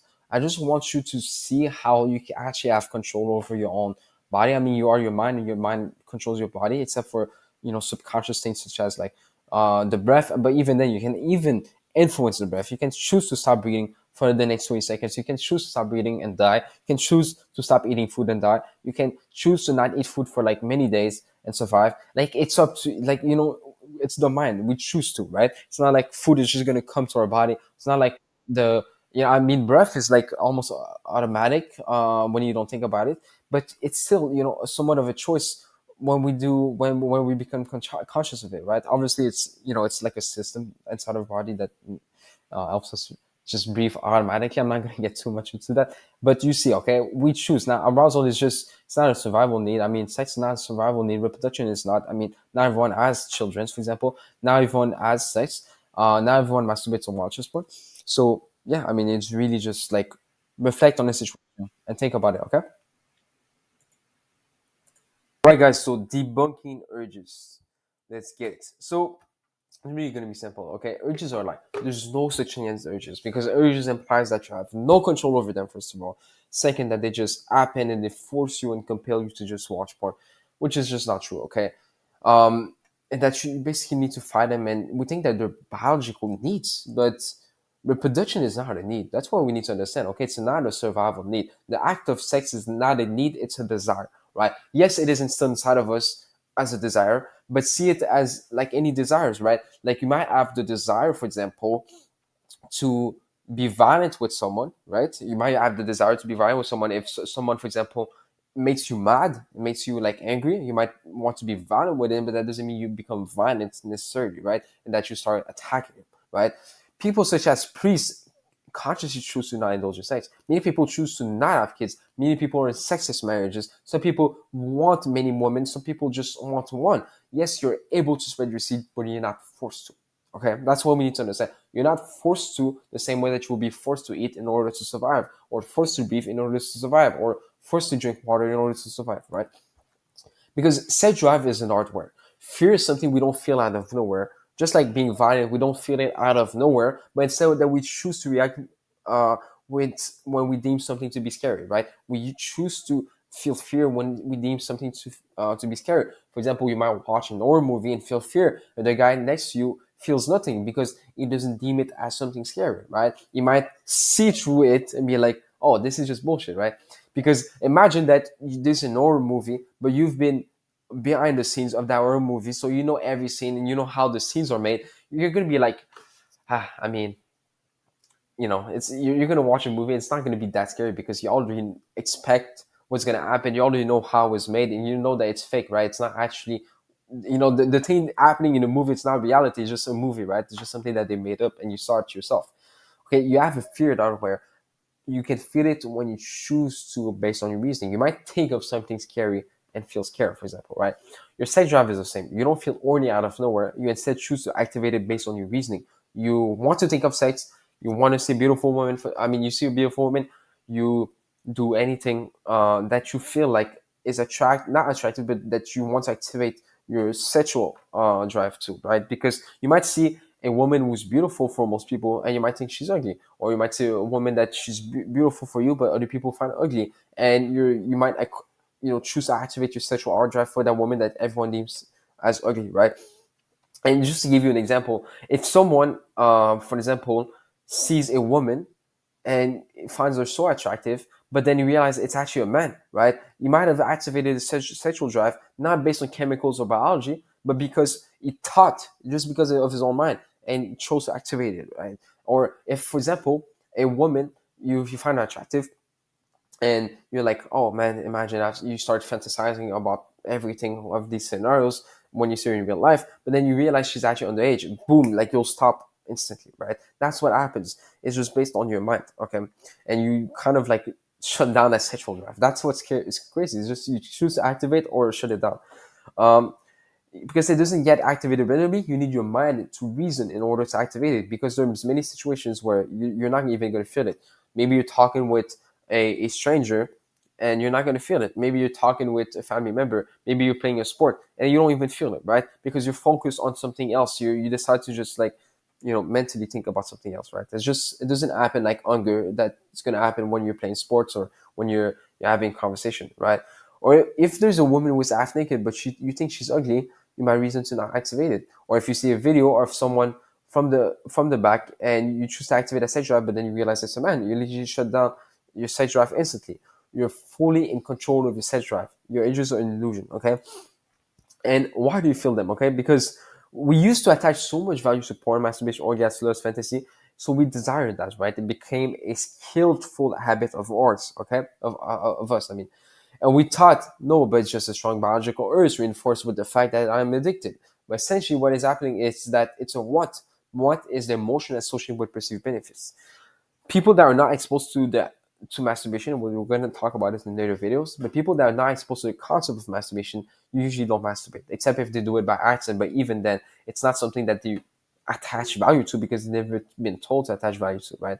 Some people might if they learn, right, for example, but most people don't, okay?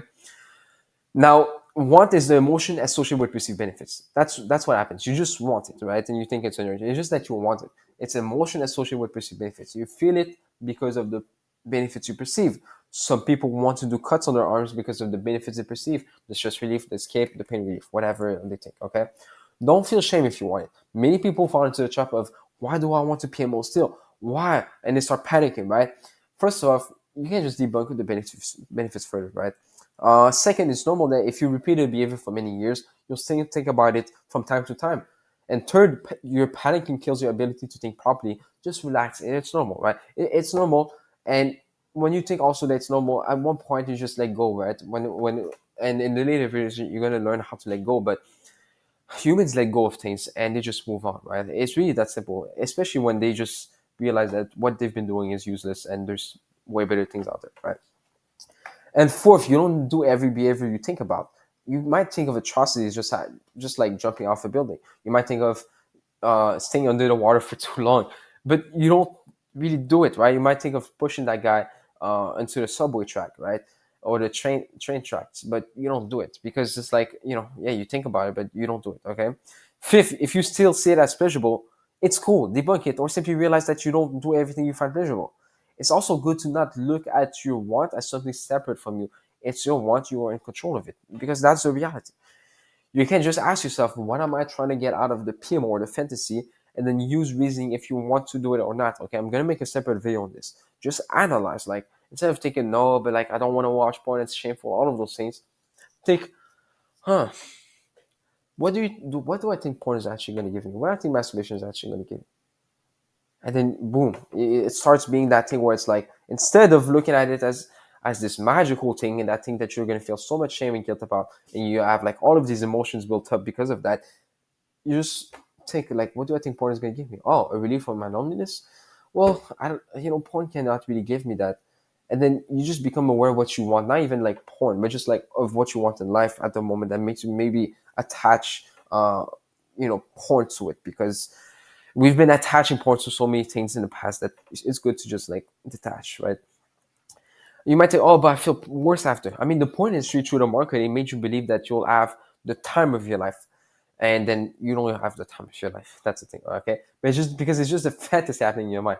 If I sit there on my table and I just start thinking about sex and the best case scenario of sex for like the next 30 minutes, I might have the quote unquote best time of my life just because I'm thinking about it, right? But again, it's just a fantasy, meaning that you can also debunk that, because at the end of the day, you imagine if I think about having my favorite supercar for 30 minutes, I know it's going to be useless. So it's like, what's the point? And I don't do it, right? And with time, when you don't repeat those thoughts, it's just neuroplasticity means that you're going to be able to just let go of these and you're not going to think about them often, okay? And look, okay, porn is about perceived value, not actual value, because it's just empty promise. Like, oh, you're going to relieve this and that, but then it's just a fantasy. And even the fantasy, an empty promise, because you realize that you're not actually experiencing it. You're just thinking about it, okay? What happens is you expect benefits to happen, so you create an active placebo on yourself through the fantasy, and then you feel empty. It's like you want to relieve your loneliness, so you think about scenarios where you'll relieve your loneliness. Just like I might want to feel more masculine because I don't feel masculine right now, and so I'm going to think about a scenario where I'm saving a girl from a stranger being attacked, and then boom, I feel more masculine. I feel more, more how can I say, like more, I mean, just more empowered, for example, right? But because you watch porn, masturbating, and orgasm, now you think you link that to the benefits. You link the physical sensations of porn and orgasm and the video you see on the screen to those benefits. But all of those benefits are not real. You were just thinking of something you want to happen, which means you were distracted. You just can't think of your problems when you're distracted. All you gotta do, debunk further the benefits and beliefs. You won't feel like you want it as much anymore, because all that is happening is the same thing that happens with many things in life. You feel the urge to meet with your new friends. You feel the urge to go to the gym. You feel the urge to swim in the pool on a sunny day. You feel the urge to drive your car to go somewhere. But the reality is that you don't feel the urge. Instead, you want to do it based on reasoning, because you're not forced to meet your friends. I mean, it's up to you. You're not forced to go to the gym today. You're not forced to go to swim in a pool on a sunny day. You're not forced to drive your car and go somewhere. It's not like the sun is so hot and you need to drink water to not be dehydrated, right? It's just that you want to do it based on perceived benefits here, okay? I need to, for example, it's like saying I need to drive the car to go there faster. I want to meet with friends because it's fun. I want to go to the gym because I want to be attractive to women. I want to go to the pool to feel less hot, right? It's reasoning, okay? It's all reasoning. So ask yourself, what do you feel would happen? Okay, this is a very important question. What do you feel would happen if you don't PMO when you feel like you want to? Okay, I want you to do this on your workbook. Be as honest as possible and reflect on it. And answer this: if porn was about sex, then could you watch the same video for the next 6 months straight every day? If porn was about biology and you seeing so many women you can reproduce with, can you watch the same video? Can you watch the same video where there's like 10 women on one guy? Let's say, for example, right? Let's say that was your fantasy, or let's say that was because you say, oh, there's so many women you can reproduce with, but can you do 10? Like, people in real life have one woman and stick with one woman. Why is it with porn it's now different? Like, it's just, it's based on your reason. Yeah, people can have multiple girlfriends, they can have multiple wives, for example, depending on their morality, or depending on their preferences, but it's still a choice. I mean, a lot of people still choose to have one, right?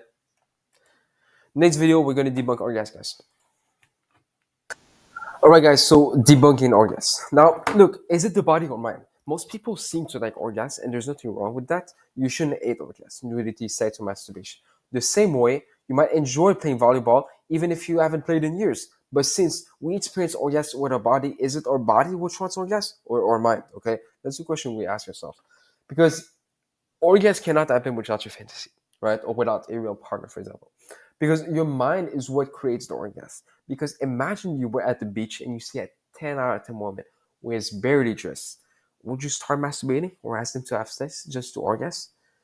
No, I mean, you fully have control. I mean, you probably don't even feel like having an orgasm at that moment, right? And for example, if a man is masturbating you, would you have an orgasm? No, probably you feel disgusted by it. Or imagine someone in the middle of a convo and you have tight clothing and suddenly you ejaculate. Would it still be pleasurable and euphoric? Or when you sleep and you wake up and you're about to ejaculate, is it pleasurable or weird and unwanted? Because the difference is an orgasm is when you find it pleasurable, satisfying. It's not just ejaculation. Ejaculation is empty. If it happens on accident, you'll just feel it as fluids being released. Orgasm happens with a fantasy. You need a lot of mental focus and or physical focus for them to happen, but even then physical focus is still in the mind, right? That's the thing. Because okay, let's disregard sex right now. If it's just you masturbating without any fantasy, without any thoughts, nothing really is going to happen. I mean, it's just going to be physical sensation, no, not much arousal, and it's really going to be empty, right? And even if you ejaculate, you're not really going to feel it. Or imagine you think of two people having sex, two men having sex, you wouldn't be able to have an orgasm, right? And look, when you masturbate without porn, it's not the physical touch that will allow you to have an orgasm, but again, your fantasy. You might link so much value to your fantasy, and because of that, that's what makes the orgasm pleasurable. But without that fantasy, nothing happens at all. Maybe just in ejaculation, no pleasure, which will take a long time. Because it's just a preference also. If you genuinely saw no value in having an orgasm, then you wouldn't. Imagine if I tell you, if you just have one more orgasm, then you will never have kids and be infertile. Would the orgasm seem to be so good and irresistible if like you really want to have a family? Well, if you genuinely really want to have a family, it's going to be a fortress because you see it as the best option. We just have been told that orgasm is euphoria through the media, like through these different places in the media, right, where they just show you, for example, a guy, I've, these sex scenes, for example, right, in movies. That can just be one example. It can be just people talking about it in books, in shows, in videos, whatever. Some people don't do it. I mean, priests, sexuals, monks, they usually never engage in orgasm because they see more value in not engaging in orgasm, and not everyone needs an orgasm. I mean, I am not forcing you to not to have them. I'm just showing you that what you can do if you want to, right? You can really change those preferences the same way you learn to like those preferences. And it's not about the orgasm because anything can be pleasurable. Going to the gym, feeling the pain in your muscles, that can be pleasurable. I mean, so people cut themselves and find it pleasurable. So it's not like we do everything we find pleasurable either. It's not like we like pleasure itself. Pleasure itself is not irresistible. You don't have a broken brain. You're not a slave to orgasm. You just, I mean, it's just your own mind. You taught your beliefs so that you can examine them and make an informed decision. So, and the next, all right, guys. So let's debunk fantasy. Let's do it. So, what truly happens? Okay, when you watch more masturbate, you have a fantasy happening inside of your mind. You're trying to reproduce whatever you saw in the movies or the stories you've heard or porn itself, but within your own mind, right? That's what you're trying to do, basically, and not exactly the scenario that you've seen in the movie, but more so some aspects of it, because you don't just think that you're the man inside of it and that you have this exact woman in front of you. Most of the time, it's more so tailored on your own personal preference. So that means a girl that you might want to be with, for example, or the kind of situation that you actually want to happen, for example. Okay. So what really happens is you're using porn as visual cues to help you fantasize and use masturbation as physical cue, right? Now, the thing is, visual cues, it doesn't really matter, right? Okay, you see, if I see a new car, right? Let's say my favorite supercar is Lamborghini, and then I see a Ferrari for the first time, then yeah, it's cool for me to see it, but it doesn't mean much, right? It's just, if I look at it, it doesn't mean much. Now, if I actually, you know, if it was, because the thing is, the car is real, the porn is not, right? The car is in front of you, it's physically there, it's something you can actually drive, whilst the video is just a video, and you can fake the video. I mean, you could put AI, you can put many things, and you won't even be able to tell the difference, whilst a car is a car, right? And the thing is, okay, nothing fulfills your fantasy. I mean, you've been probably watching porn for years, and nothing really ever fulfilled a fantasy about watching porn or masturbating, right? Most of the time, just ended with, nothing, right? Yeah, yeah, okay, you have the orgasm, but even then, the orgasm doesn't mean you fulfill your fantasy, because most of the time it just signals the end of your session and not the fulfillment of your fantasy, okay? Because the fantasy is in your own mind, so it's nothing physical, obviously. The same, pleasure relief, sexual release happens when you fantasize, even without porn or without masturbation. Literally, that's the thing. Most people don't realize. You're just daydreaming in a sense. You're visualizing something you wish to happen for certain reasons. So, for example, you might be thinking, "Oh, imagine that this woman, shows love to me through having sex." Right? You're fantasizing that in your mind, right? And you can. I mean, we do it if we didn't have porn or masturbation, and we had those same quote unquote thoughts or desires, then we would literally do it without porn or masturbation. But even then, you do it without porn or masturbation, and it's the same exact effect. When you're there like this and you're just daydreaming of like having sex with a woman, for example, or a woman giving you a hug and make you feel love, or you having children, or anything that is your quote unquote fantasy or what you want in life, um, that's what happens. You just obviously, if it's about sex, you'll get aroused. If it's about you having children, you might feel confident. I don't know, like depending on your own reasoning, right? So you're just thinking, you're daydreaming the same way that a kid that is in class and he's tired of that class. He wants to do something that will make him happy. He wants to play sports, which will make him feel excited. He starts daydreaming. He starts fantasizing about those things. He starts fantasizing about playing soccer. Starts fantasizing about having fun with friends, and then he starts feeling better because he's daydreaming about this. He's just visualizing those scenarios happening, right? And yes, okay, he can watch a video about friends playing sports, but he knows that it's not really, it's just a video. You rather actually do the real thing, if that makes sense. And I'm not saying like, oh, you're gonna do the real thing about sex, because porn is not even about sex at the end of the day, right? Porn is literally a lifeless object, right? It's literally a lifeless object that portrays sex in a quote unquote, markety, like in a way that just wants to sell, right? Not in a way that actually represents the real act of what you're gonna have. And many people report that when they have sex, it's way different than porn, way different than a fantasy, right? So it's really like that simple. So the value of fantasy, we have been told repetitively that sex is the most euphoric thing on earth. So we try to replicate that by just thinking about it and then using porn and masturbation to kind of give it more so, objects, right? In that sense, literally, because the relationship between masturbation and you, or porn and you, is nothing of energy. It's nothing of immense sexual pleasure. It's nothing of, inherent value, but rather it's just, one is an object, porn is an object, masturbation is physical stimulation. So the same way you can get a massage, right, and feel way better actually, and actually, you know um make your muscles more relaxed physically, right, like objectively, you can, feel better basically. Obviously not all the time, but like you can feel better. Well, we don't really obsess over that, even though it can, it's just physical sensations, right? It's like being told that owning a supercar is the best thing on earth, but then you just visualize it in your mind. You look at it on the street, you touch, you don't even touch it. I don't know why I said, but you just see it, right?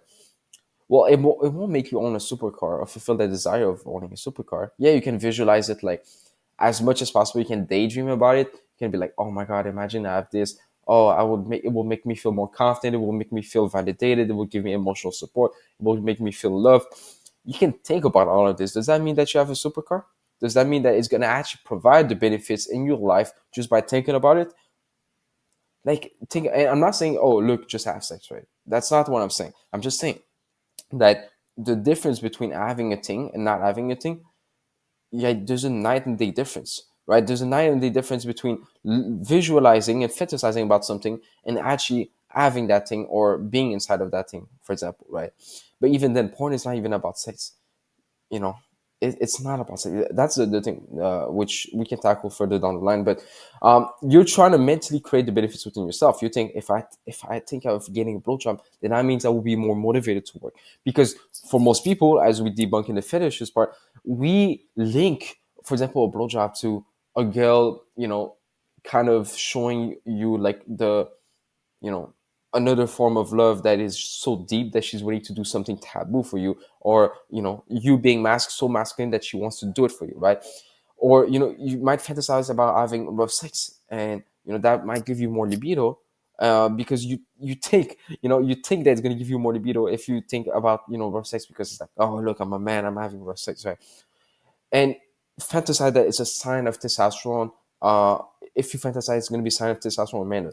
But the thing you gotta understand with fantasies, okay, is that they're just fantasies. The benefits of you mentally thinking about something that you think is going to give you a benefit is a very like short-lived benefit, in the sense that it doesn't actually provide the real benefit. Yes, you can feel any way you want with anything. I mean, I can just start thinking about you know uh, doing a PR at the gym, meaning like let's say I do 2 plates, like I do 250 pounds on the bench press at the gym, and let's say there's a woman that sees me, I can visualize that happening and start feeling confident, start feeling proud, start feeling those emotions. I can do it, I can feel emotions just with my own thoughts, with my own mind, okay?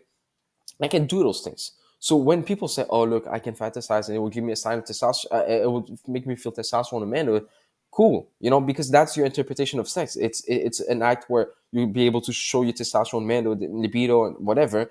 But that's just based on your interpretation.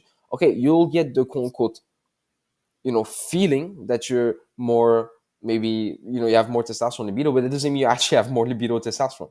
You just visualized it. There's a huge difference again. And most of the time people are just like this, fantasizing, instead of actually doing the real work that would actually give them what they need. Okay. And it's not to say that you shouldn't fantasize. I'm just saying that fantasizing has nothing really inherently special about it, right?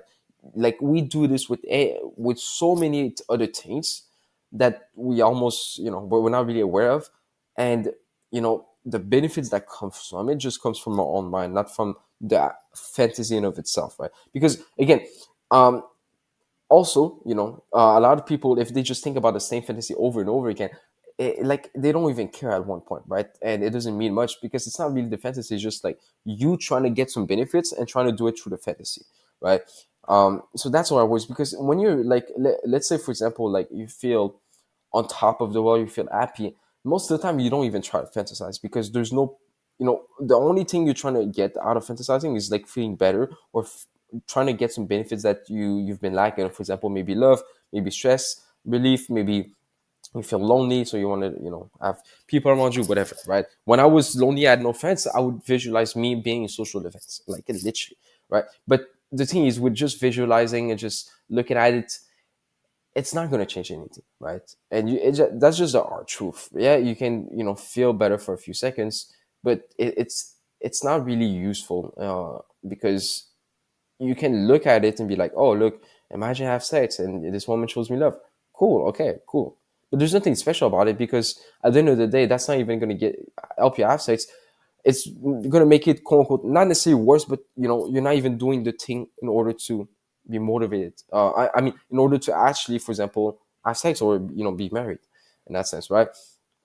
It's all in the mind. You drive, your masculinity, testosterone, libido have no connection whatsoever. You actually have way more testosterone, drive, masculinity, libido when you don't think about it or think about love, right? That's something that, yeah, you can say it's subjective, but at the end of the day, you can think about anything and it can give you the same shallow benefits. I mean, I think about saving a woman from a stranger in public, and that's like my fantasy, right? It's like, look, imagine I save a woman and she's she gets scared and a stranger tries to, like, hit her, whatever, and I save her, and then she's like, wow, thank you so much, whatever, right? That's like my fantasy, and that makes me feel, quote unquote masculine, but it's just a fantasy. That's it. It's like, it's not, doesn't mean that you're necessarily going to do it or be motivated to do it, or that it's going to make you feel more like a man, right, on the long term. Because the truth is, being dirty minded is something that we learn to like. No human is born fantasizing over different sex positions, blowjob, or fetishes.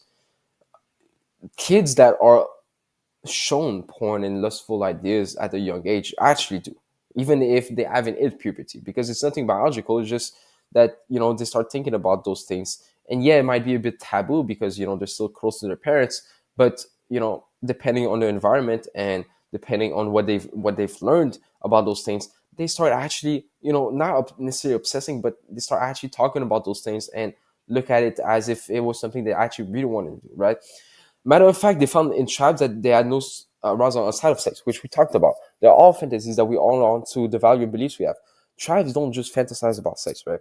Even if, for example, they don't even have sex. That's the thing. They don't fantasize about sex, even if during times where, for example, they have periods of abstinence. Sometimes they don't. They still show no signs of arousal, right? Because in order to be aroused without having sex, you need to fantasize, and they show no sign of arousal outside of sex. So yeah.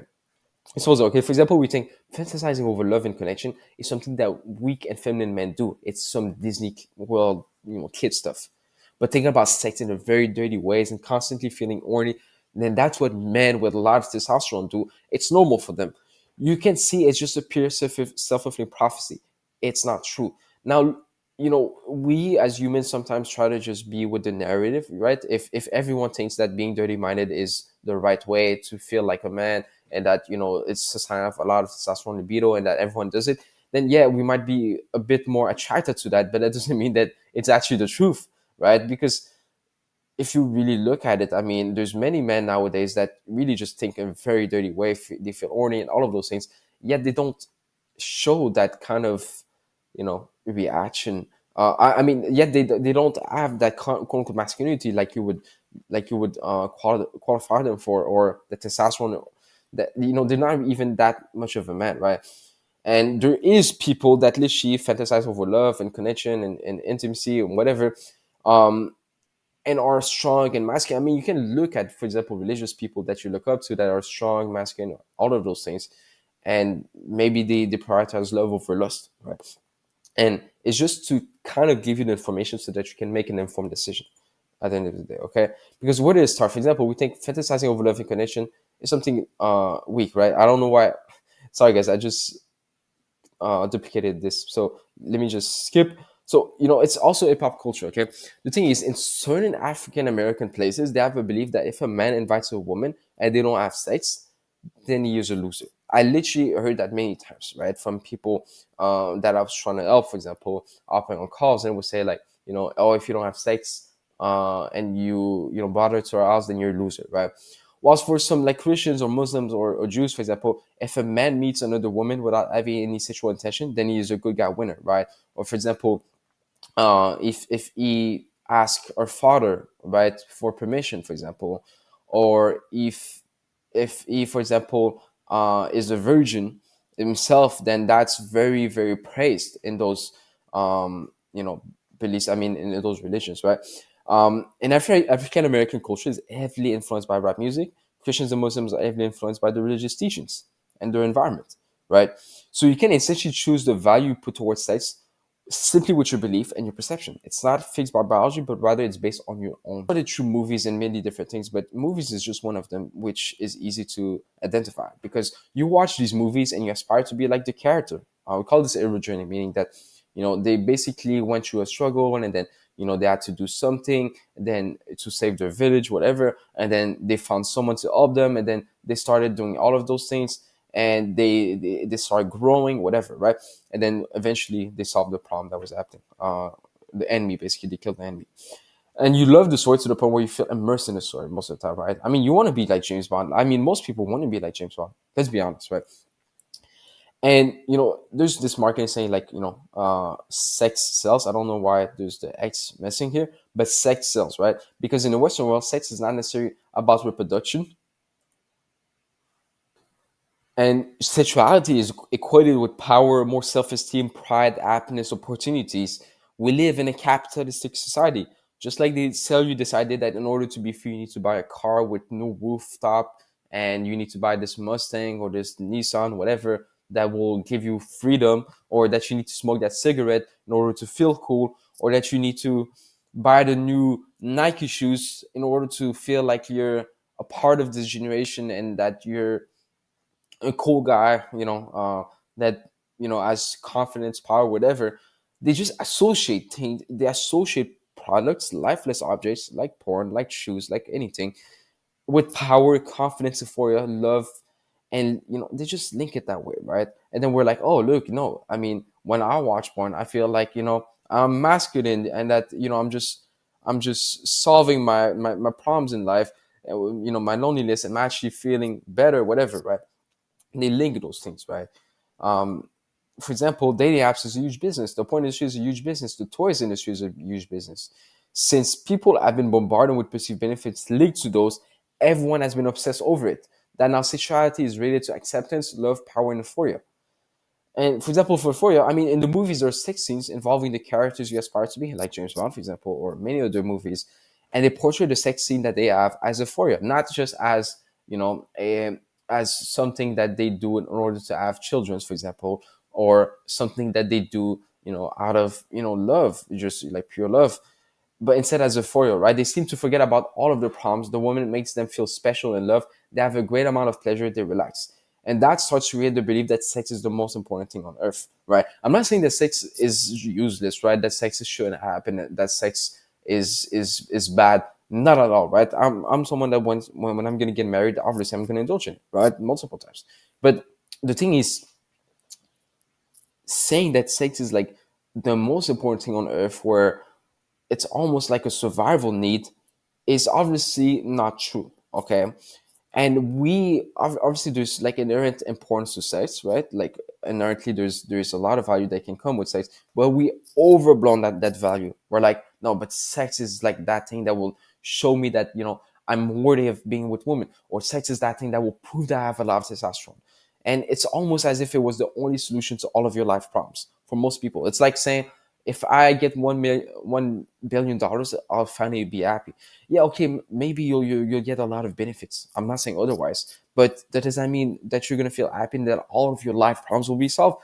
Obviously, now we know this, right? And it's the same thing here, okay? And Fight Club, for example, the woman that you said, I was watching that was one part. She said like, I have pornographic movies in my apartment, lubricants, and whatever, right? And After that, she said, "My last wish before I die from cancer is to have great sex." These are subliminal messages. I mean, by saying that she wants sex as her last wish before death, like literally the last thing, yeah, she can be with her family, she can be with spending time with God, she can be doing all of those things. She just implies that, by saying this, that she implies that sex is so important that she needs to experience it before she dies, which, it seems kind of crazy, but that's what we believe. Or rap music, for example. Rap music often talks about what men desire the most in society. I mean, money, fame, confidence, all of those things that are almost universal desires, right? That almost everyone wants. Doesn't mean that it's subjectively what everyone wants, but a lot of people want this, and they throw in how they have sex with many women, right? And that makes you inflate the value of sex again, because if they have what you want, money, fame, confidence, and they also constantly talk about sex, then you conclude that it must be, as important or related as you want, right? Money, fame, confidence, for example. In the end, you choose to indulge in it or not. It's just a fantasy, nothing is special about it. It's not because something is taboo that it's special and secretive. You can just think about love, impressing a woman, saving her, being a role model for her. That can be a fantasy, but you have full control over it. You choose when to indulge in it. Okay, I want you to be aware when you fantasize about having sex, it's always in your control and it's always based on something that you want to get out of it, right? Which is not inherently bad, right? I'm not saying, oh, look, you should feel shame for thinking that way. It's just becoming aware, right? It's always a choice. And that's a beautiful thing, because as much as you can choose to do it without shame, I mean, like fantasizing, based, obviously, there's the side of morality, right? Which it's up to you. But as much as you can think of love, of lust, you can think of being a role model, you can think about anything, right? And it's always in your choice, right? Obviously, you have random thoughts, which you can't really control, but you actively daydreaming or visualizing or fantasizing about something is always in your control, right? And look, anything can be a fantasy. It's not because you watch porn that now sex is your fantasy. It can be anything, right? And you can learn to just like another fantasy as much as you do with any fantasy you have related to sex, right?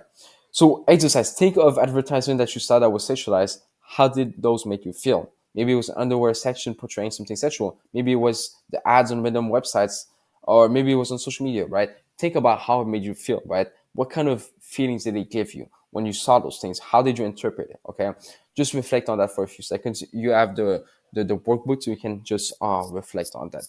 Anyway, in the next video, we're gonna do fantasy debunking part 2. All right, so debunking masturbation. Is irresistible. When you masturbate, what happens in your mind? Are you overthinking about the physical sensation it produces? Or are you putting a lot of mental effort into turning yourself on by thinking of your favorite fantasy? And what is your intention beforehand? I mean, what reason do you use? Is it that you want access, so you want to get released? Is it that you fear that there will be health problems if you never do it? Is it that it will finally make you relax? Is it that you want to get a great amount of pleasure? Is it that it's a biological act that you think that animals do?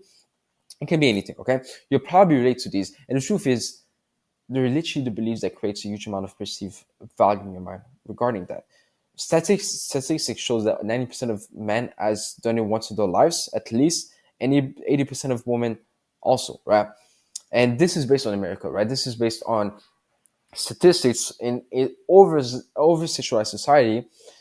Whilst, if you look at when it comes to statistics of men that do it regularly, it's 80% and 60% of women, right? And there's broad statistics, the ones that are even lower than this. But what we can get from this, okay, is that obviously it's done in the Western world, where, like I said, it's really just it's put on a pedestal almost. But what we can learn is that at the end of the day, these things, like regarding masturbation, it's not because everyone does something that it becomes natural, right? It's not even everyone, right? There's still a 10%, and most people think, oh, but the 10% is just because they have disease. No, I mean, there's many people, if you just search online, there's many people even in real life that you can know that they never masturbate, and don't, because they don't see the point, they never really indulge in it, right? And most women are the same, right? New statistics: 53% of men and 42% of women eat junk food regularly, and everyone has ate junk food in their lives. Does that make junk food biological or healthy? No, I mean, you just do it based on value, pleasure, convenience, relief, whatever.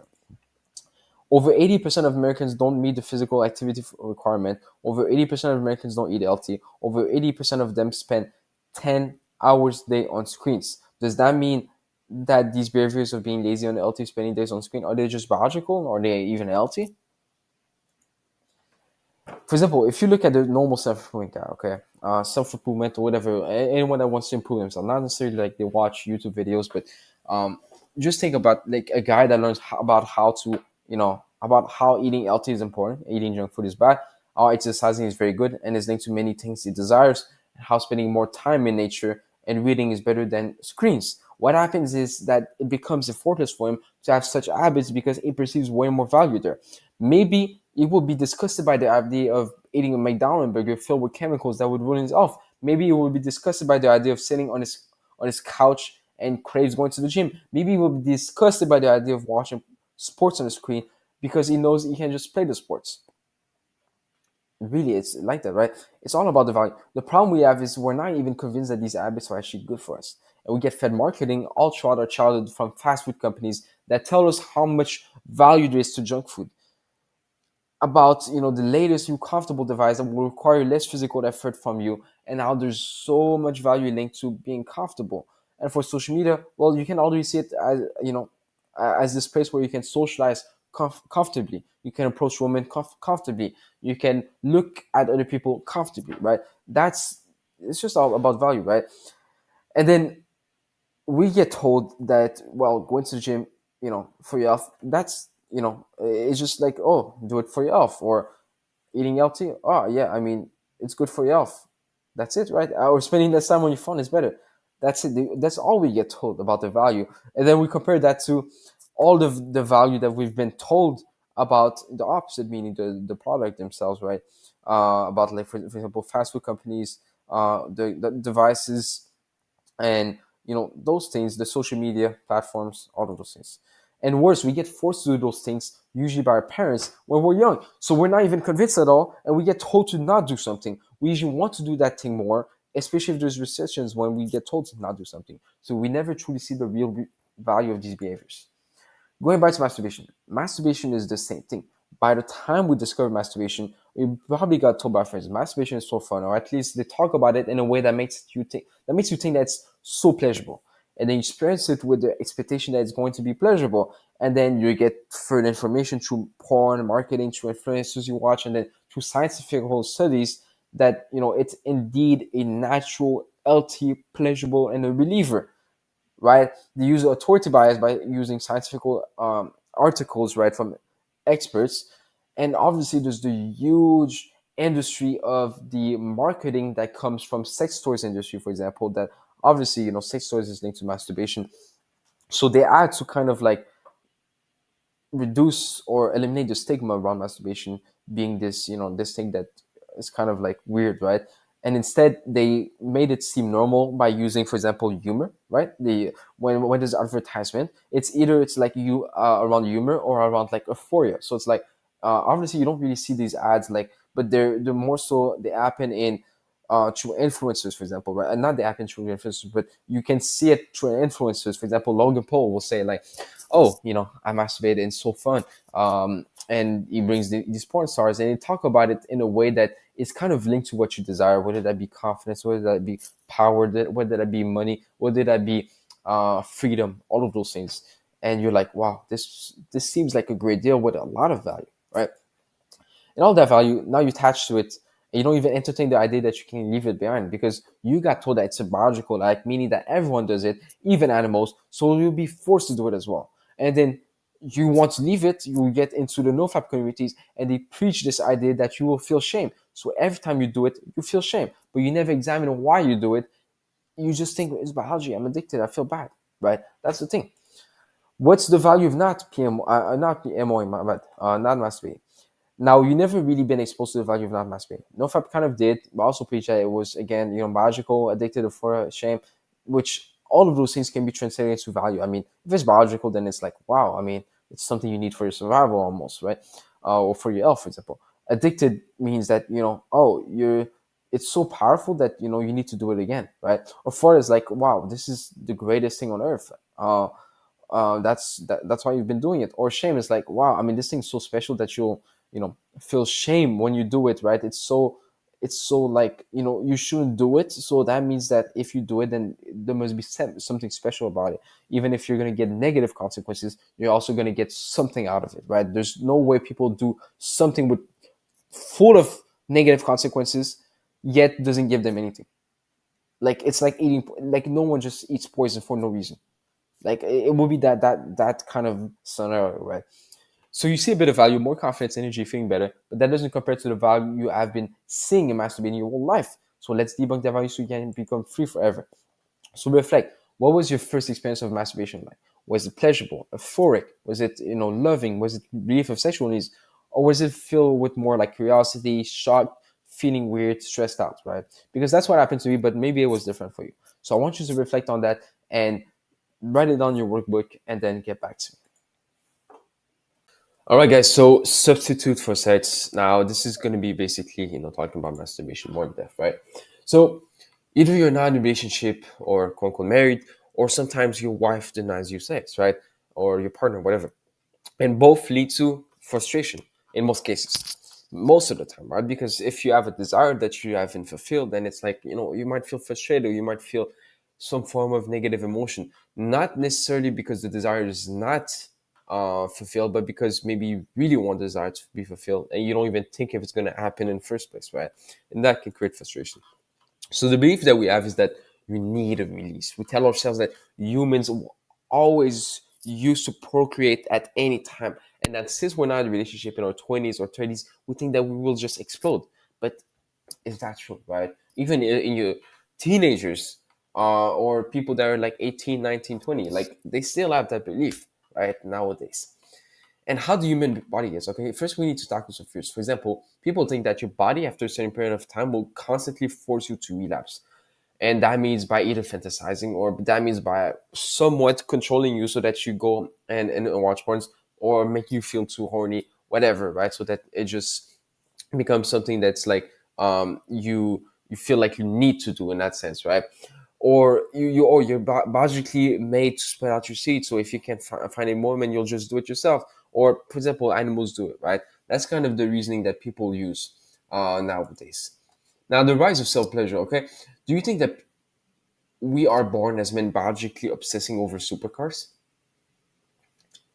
That's a question I want you to just ask yourself. Like, are we biologically obsessed over supercars? Because I mean, a lot of people don't even care about supercars. Personally, I don't even care. Like, if I don't have a supercar in my life, I don't care. Even if I achieve high levels of success, it would just be like an add-on, right? But a lot of people also dream of having one. I mean, is it biological because we're men and we like speed and we like driving cars? Or is it that we grew up seeing cool things that we liked and associate those things with those supercars? James Bond, mafia boss, rich people, powerful people, confident people, or maybe we just like cars. For example, we learn to like cars. We're not born liking something that was created by humans. We're born and then we cultivate that taste, right? A lot of people don't even like cars, like I said, right?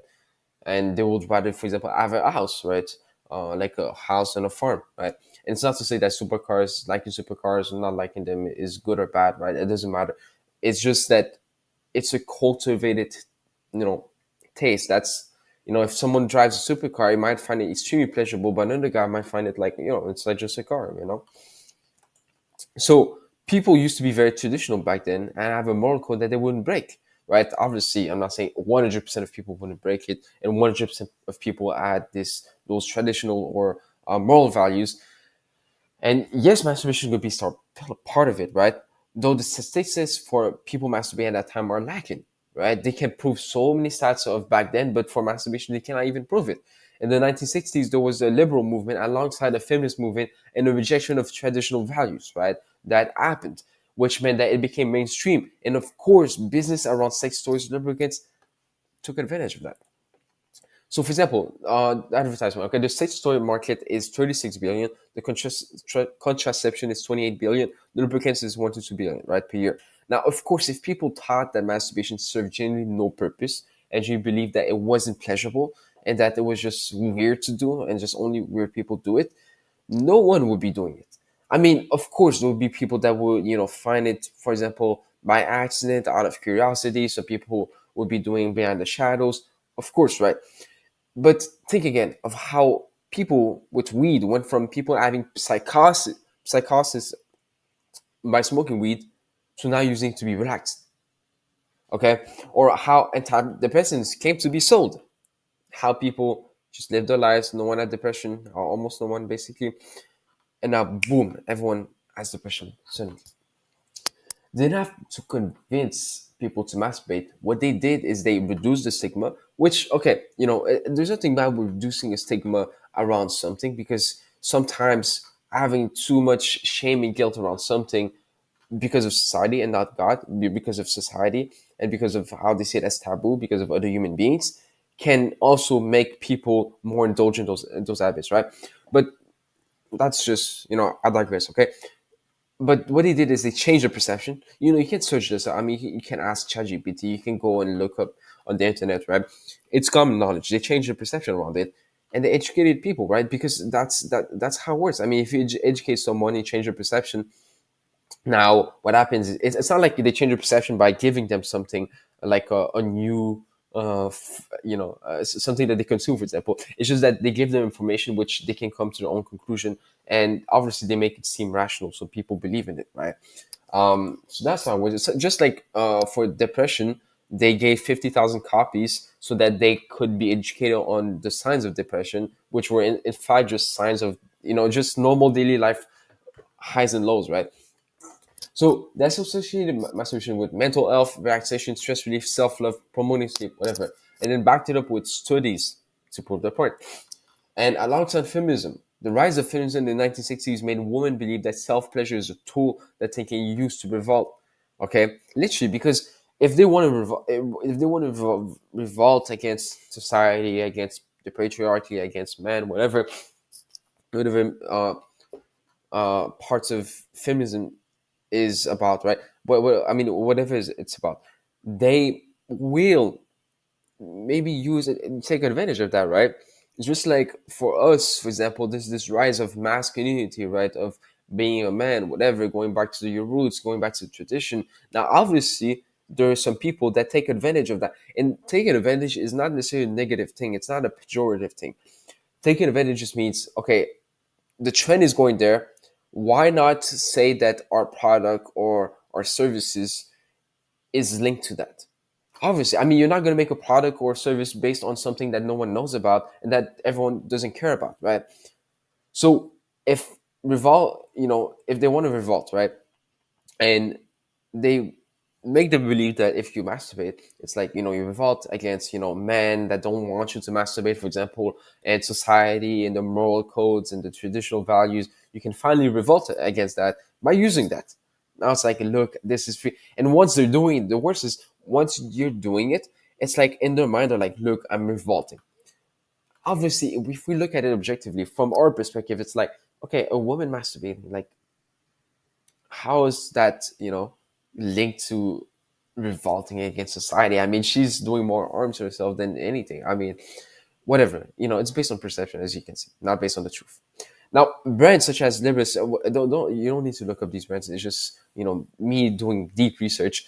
But Libris, Viva la Vulva, and Tinks encourage women to see masturbation as normal and natural. And other brands did the same for men, right? They reduced the stigma. They made them believe that it was part of a normal and healthy self-care routine. If you go look at TV shows, where, for example, Friends, which is a very popular Netflix show, or for example, Simpson, whatever, they usually bring humor with a long time masturbation, right? They usually bring humor, as in like they want to kind of reduce the overall idea that it's something kind of morally wrong, and they want to kind of like joke about it that way, that people take it less seriously, right? And that they can be more open to do it, right? Because if everyone is like kind of having this resistance and they never indulge in it, especially if they never indulge in it, if you never did something like masturbation, if you never did something like drugs, and you're like, you know what, I'm not going to do those things, but then someone talks about it, like, and they laugh about it, it makes it seem as if it's not too big of a deal, right? You can take that drug and it's going to be cool. I'm not saying like drugs are bad or good, this is a different topic, but it just makes it seem like, oh, okay, so all of these negative things that have been associated with such thing, it's not that bad. I mean, everyone else does it. I mean, this TV show, they talk about it in a funny manner, so that means that it must be something that is not too big of a deal, right? And that maybe can bring some value to your life. Because also the flip side, we kind of believe that taboo stuff and stuff that are kind of like um how can I say, like stuff that are repressed from us, right, are kind of valuable. Because it's like, if something is really just like, if something is banned, for example, then that means that thing must have something special about it, right? Which is just perceived value. Okay, because if you ban tomorrow something that other people use and they get quote unquote addicted to, and that they overall need help from, then it's like, yeah, okay, there's maybe all of these costs and negatives, but there must be a lot of value. There must be something special about it if people literally get hooked on this, right? So that's how people think.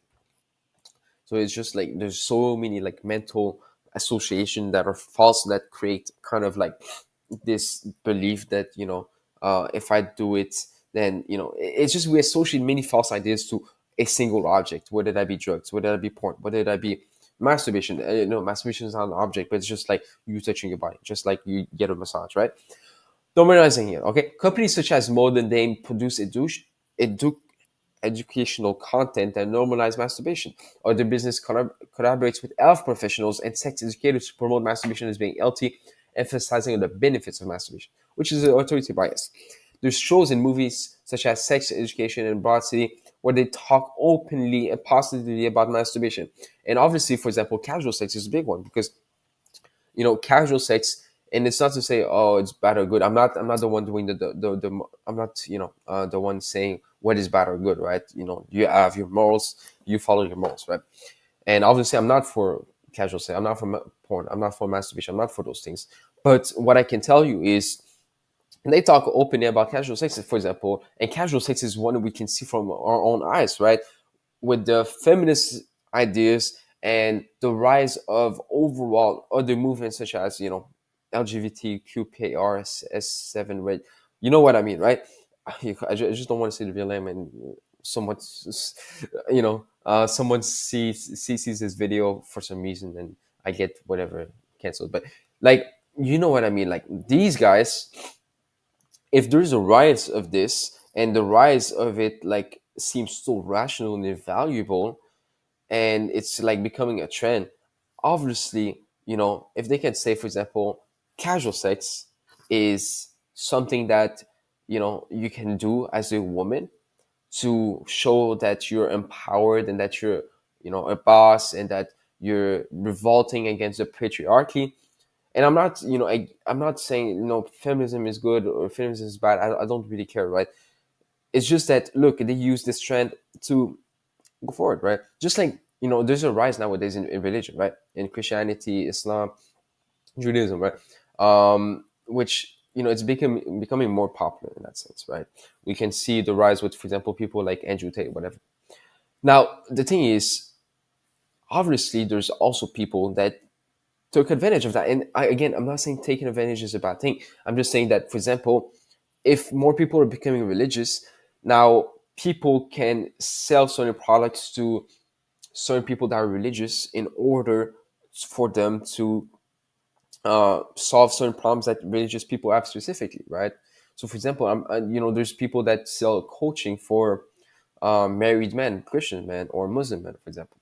And I help people. I sell coaching for people of faith, right?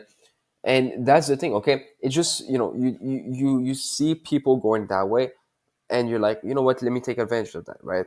It's not, I'm religious myself, right? So I'm not just like taking advantage of it as in like, oh, just for money. But it's the kind of people I want to work with, right? Religious people most of the time. So that's how it works. Now when you link, for example, casual sex to feminism, it's like, look, I mean, it's if it's a way to empower yourself, then they're going to do it, right? It's not even about biology, it's just about the perceived value, right? Oh, you're going to be able to revolt, you're going to be able to feel empowered, whatever. Okay. And obviously there's business behind it. Like the sexual wellness industry is huge. I mean, the contraception industry is huge. So these are products that we don't even know they're being sold to these people. And they just think, no, look, I'm just being a powerful boss babe. But in reality, it's just a business that has been, it's a trend in the business that has been going on. And they just profit out of them, right? And a lot of people nowadays experience masturbation before puberty because of education from such shows or, you know, environment or social media, because they, for some reason, have an iPad at like 4 years old, whatever, right? And that's what happens, right? That leads to curiosity and off, over time, as social benefits with masturbation, and also it's being reinforced by the environment that they live in, for example, through school, right? Now, just business. Marijuana would have never been sold or considered as addictive if people were not educated on the benefits of marijuana. Antidepressants would have never been sold if people didn't learn to make a false association with daily highs and lows to depression, because we, the antidepressants, don't have any benefits by nature. I mean, antidepressants, based on meta-analysis, so that means like a broad range of studies, many studies linked together, literally are as good from are as good as a placebo. Meaning, if you take a pill with nothing inside of it, they see that the score in reducing depression with a placebo and antidepressants were literally the same, right? Which is crazy. Marijuana is the same thing, right? But people learn to expect benefits from taking these substances. So with their own mind, they made themselves feel such benefits when indulging in these.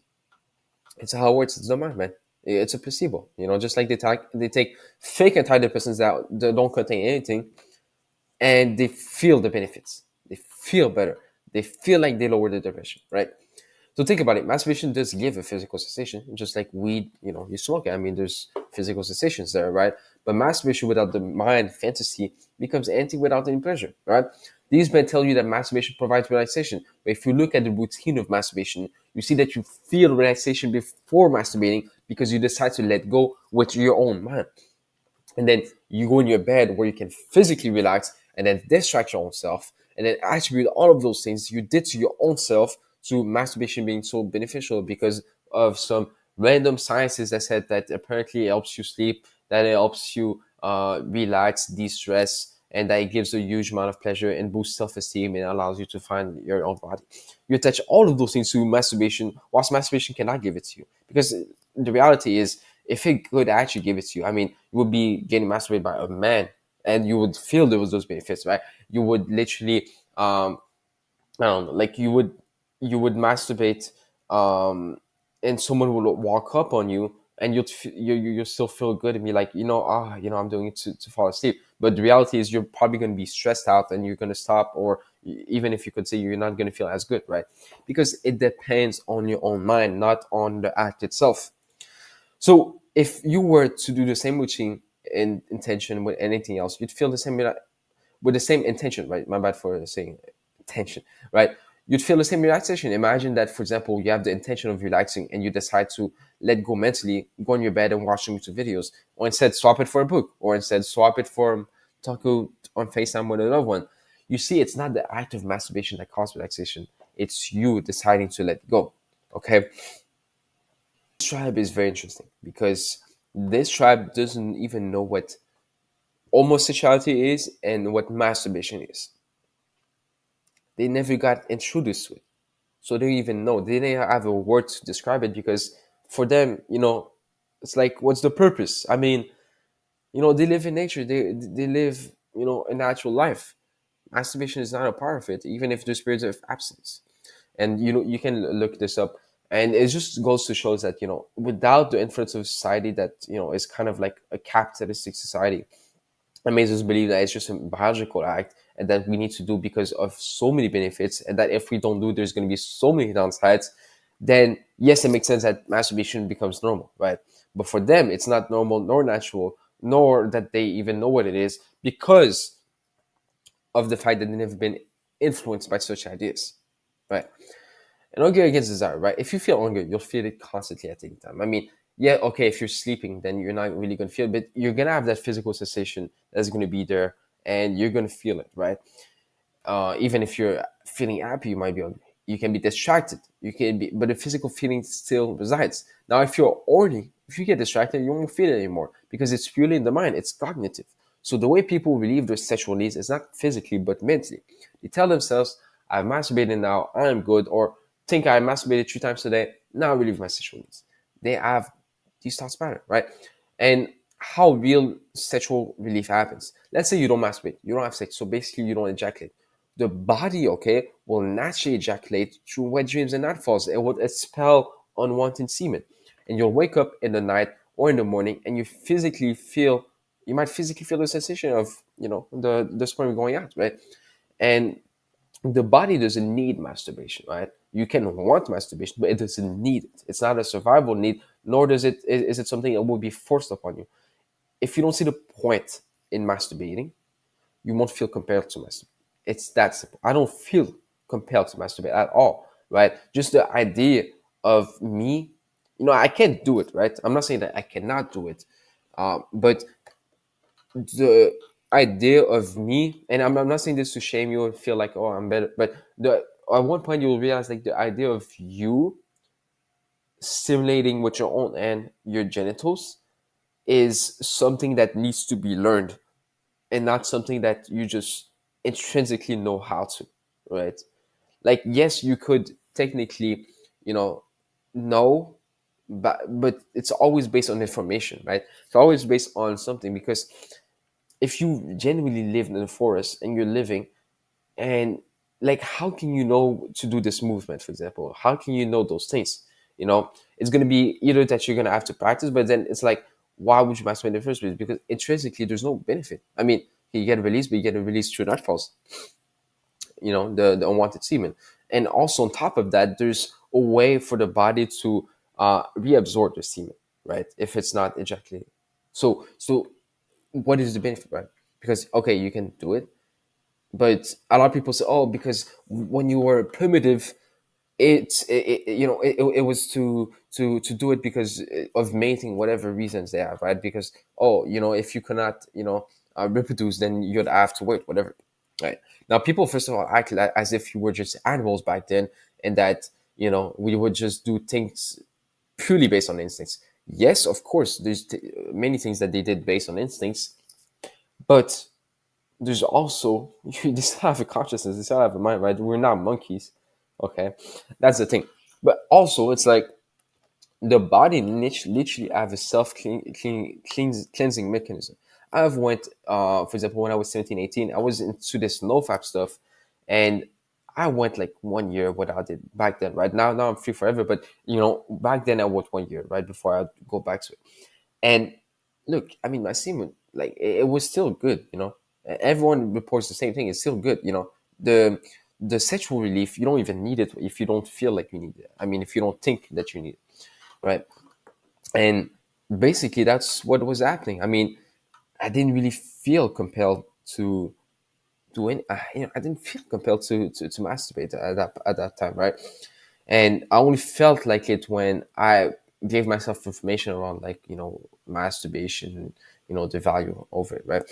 But the point I'm trying to make here is, even if, let's say, you need a release, but the body has a natural way to, first of all, get a release through nightfalls if you don't have sex, or second, you'll reabsorb the semen, or third, if you want to be with the opposite sex, the body and overall how you are as a human being, you have those internal motivators inside of you to just do anything that you desire to do, right? I'm not saying that you're going to achieve it like this, but you're going to be willing to adapt to any situation, and you're going to be able to go through discomfort, and you're going to adapt to those things, which is just how the body, how humans work, right? And without the fantasy, if masturbation is done without any taking whatsoever, it just ends up being mere physical touches. That doesn't even feel pleasurable. And even the orgasm, it's not an orgasm, but simply ends up in ejaculation if you don't do it without the fantasy. I mean, if you do it without the fantasy, right? Just imagine that it's a man doing it to you. Would you feel any form of pleasure from the masturbation or from the orgasm? No, because you would decide to not fantasize anything differently. And okay, so objective against subjective. The idea that masturbation serves a purpose because animals do it is completely false. I mean, some animals kill each other yet, and we don't even feel like it, right? There's some animals that do have, for example, wet dreams, but a lot of them don't, right? They don't have that way to just expel the semen, right? Um, and they don't reabsorb the semen, right? And some animals have some very different kind of mechanism, like how their body are made of, is so different from human beings that we cannot compare ourselves to animals, okay? Except if we, animals kill each other, for example, but except we don't do it because we don't really reason to. Yeah, back then we used to, but now we don't. We don't even feel like killing someone most of the time, right? Or for example, they kill their own kid. For example, some animals do if they reason that, if they reason. I mean, if based on instincts, they think, oh no, I mean, I need to kill my baby because he's not going to be able to survive, whatever, or eat them. Right? There's a spider that literally eats the male once the male fertilizes. Does that mean that humans now start doing that? No, we're not animals in that sense that we are living on instincts, and that we're going to do whatever animals, we're going to feel compelled to do whatever animals feel compelled to do. Instead, we have a conscious, we have a developed consciousness. I mean, look, you can think of building a business for years, right? For 10, 20 years.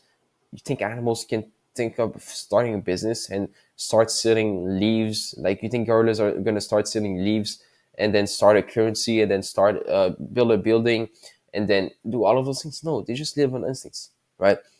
Animals are attracted to food that matches what they need to be healthy and survive. Yet us, we can eat junk food compulsively and socially get disease, overweight, and even die in some cases, right? Animals live in nature. We can live in a cubicle the whole day. Like, that's the thing. Okay, animals can too, right? I'm not saying they cannot, but they would rather go outside. Like, they feel compelled to go outside. There's so many things that are different. Then we say, oh no, but look, animals and humans are the same. That's why we masturbate. It's because animals masturbate as well. Okay, because a dolphin masturbates. Now, does that mean that you can live under the water and do the same things as a dolphin? Does that mean, sometimes animals eat their own poop, right? Does that mean you're going to do it? For example, liver is literally one of the most nutritious food for animals and for human beings. Especially, I mean, for example, if you look at a lion, when it kills a zebra, it goes straight for the organs, especially the liver. Tribes eat the liver and the rest of the organs because they know that it's the most nutritious. Yet in this society, even if liver is in front of us, we feel disgusted by it and we don't even want to eat it once. We don't even want to eat healthy at all. We just want to eat junk food. And other people, it's the opposite. They really want to eat liver. They really want to eat healthy based on their reasoning, based on the information, based on the knowledge, based on their beliefs, based on their perception, not based on instincts. We don't live in instincts, okay? You think, like I said, you think a gorilla would just gather other gorillas and form a religion with texts, or see a future with a city just for them? Like this, yeah, you maybe saw it in a movie, but in real life, it doesn't happen. Humans are able to see the future. They're able to work on a business for years without seeing results, feeling pain, struggling, yet continue to do so because they see value in the future. We are capable of masturbation, right? We have the heart. I mean, physically we can, but it doesn't mean that we are forced to do so, except if we see value. And it's not that we're forced if we see value; it's just that we might want to do it, right? But no human is born wanting to masturbate, right? A lot of people masturbate before puberty nowadays. Is that because it's biological? I mean, they don't, they can't even ejaculate, for example, right? Animals do, okay. Animals eat their own fleece. They love to eat organs. They kill each other. They can be homosexual sometimes. Some animals eat the male after reproducing with them, right? For example, the spider. Some can change their own gender. Some fishes, right? You can look this up. And you're telling me that we have the same instincts like every animal? Not every animal masturbates. Only a select few. Some of those don't even have what dreams, but we do. Okay. And it's just a skill. Okay. If you start driving your car, would it be a bit harder for you to drive it if it's your first time? Of course, because I mean, it's been 4 years that you haven't been, that you've been driving it almost every day. Would it now be easier to go and drive that car every single time? Of course, but you wouldn't say that you feel irresistible urge to drive a car, right? Okay, you reason to drive it. Masturbation, indulging in fantasy is a skill you mastered over time by repeating it for years. At first, it was probably a bit hard and weird and shocking. That's how it felt to me. It was like, how does this work? Why am I doing this? I saw it in porn, so that's how it came about, right? But with time, you adapted to it, you got educated on it, and you practice. Yet you only masturbate when you reason you should. For example, you do it when you feel stressed because you think it will help you relieve stress. Okay, you don't even want to do it when you feel so good, when you don't think about it. You're not forced beyond your will, because if that was the case, then every single person on earth would be masturbate. And when you stop engaging this habit, the brain reduces the strength of these neural connections. It's like if you don't drive a car for 10 years, it might again feel weird at first and a bit harder for you to drive. And what is crazy is like, okay, a lot of men masturbate because it's very popular in the sense that in the media, and there's it's not really taboo. It seems like natural. It seems like an healthy thing, right? Now, women, the statistics on women is way lower, right? Even though they're still human beings, and there's still other women that masturbate, but it's way lower. I think it's at like 60 or 70%. I'm not quite sure. So how is it that it's different? And this is a Western world, right? Not in a really religious or really like society. I mean, society that really doesn't see as much value in masturbating, for example, as the Western world does, right? Just analyze when you feel like masturbating. What do you think masturbation would give you in that moment? Be aware of that, okay? And analyze without using emotions, without using shame, guilt, or cost. Generally, just look at what you want to get out of it. You'd see that it's just not a biological force pulling you towards it. It's just things based on your perception and your beliefs that makes you quote unquote want it, right? Just reflect on it. In the next video, we're going to talk about the sexual tension build-up myth, okay?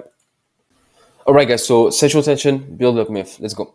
The sperm wants to be released. Is your body acting out, or you just want to get a release for the perceived benefits? Why is it that we might want to release for a few minutes and then we think about something else and we don't want to release anymore? Is it just like peeing, which you need to do? Is it just like food, which you need in order to survive? You only think and then feel like you need to release at certain points, not unlike those things, basically, right? Okay. So imagine this, okay? Imagine that someone captures you and puts you in a cage and you can't move. All you can do is eat, drink, and breath. Would you really end up getting released? Or would it be something that might not even be on your mind? Because if you can eat, drink, breathe, whatever, right? And you're locked up, for example. Now, could would you need to pee? Of course, right? Would you need to breathe? Of course. Would you need to eat? Of course. Would you need to drink? Of course, right? But would you need a release? Of course not. It's just a desire. Okay. The blue balls myth. Okay, if you don't get aroused and you get sexual tension, do your balls just control now your mind and make you take a choice that you have no control over? Would you take that choice when you're out in public? Release is not needed for survival. It's only something we desire to do if we want to. Asexuals, for example, don't even want to get a release at all. They just want love or affection, whatever they desire, right? I'm not saying to be an asexual again, but I'm just saying that, that's how they think. And chest debunking feeling, right? Sometimes you might feel like, there's like this kind of like tension that I'm feeling in my chest and then in my balls, and it's just like I need to. It's like I'm kind of feeling forced to do it, right? It's like I have what people call an urge, even though urges don't exist. And it's like, wow, you feel that tension, right? So what happens, okay, is sometimes you might be so stressed out about choosing to watch porn and keeping your streak as NoFap told you to do, okay?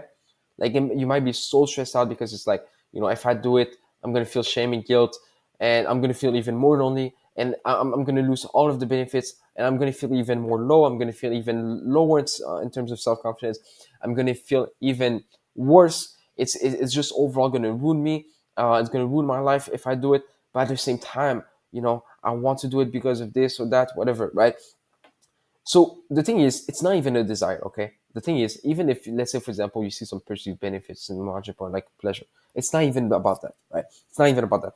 What happens, okay, is that you've been associate all of this time things such as stress and anxiety and that chest feeling as desire to PMO. You've been stressing over the fact that if you watch porn, it's going to be shameful, guilt, you're going to deceive God, you're going to deceive that other people. You're going to be, feeling worse about yourself. It's going to ruin your life over time. So you all of that stress and anxiety, you're like, I don't want to relapse anymore, quote unquote, even though relapse don't exist. But it's like, I don't want to, you know, I don't want to go back to it again. I fear that I'm gonna go back to it again. You have this worry, you have this fear, and that's stress and anxiety that happens as a byproduct.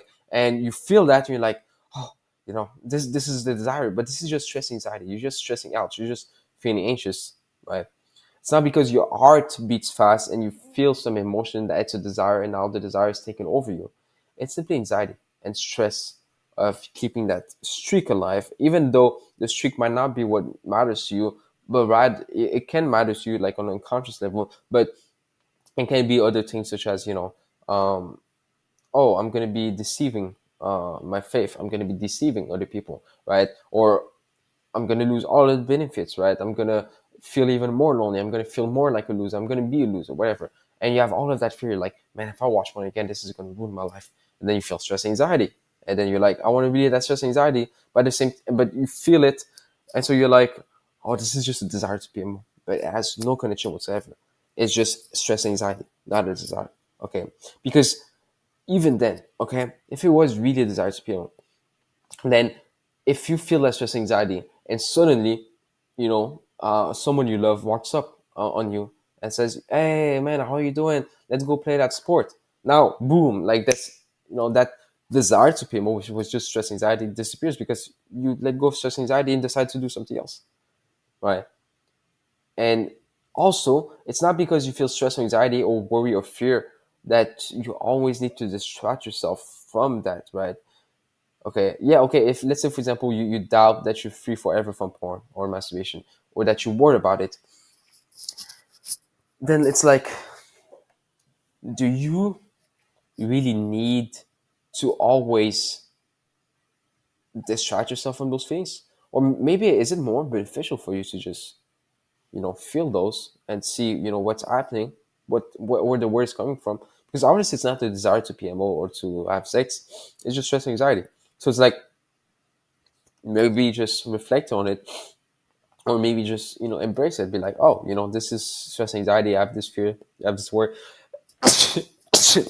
But sorry, but you know that's cool. I mean, sometimes, for example, you feel fear, right? You watch a scary movie, or you walk in the darkness, but you don't need to distract yourself from that fear. You can just know about, I mean, it's just a fear, right? Negative emotions, you don't need to distract yourself from those negative emotions all the time, man. I'm just saying, you don't, it doesn't mean that I want you to stop distracting yourself. I'm just saying that you don't need to, right? It's just based on what you want to do. And our sperm works. This is important, okay?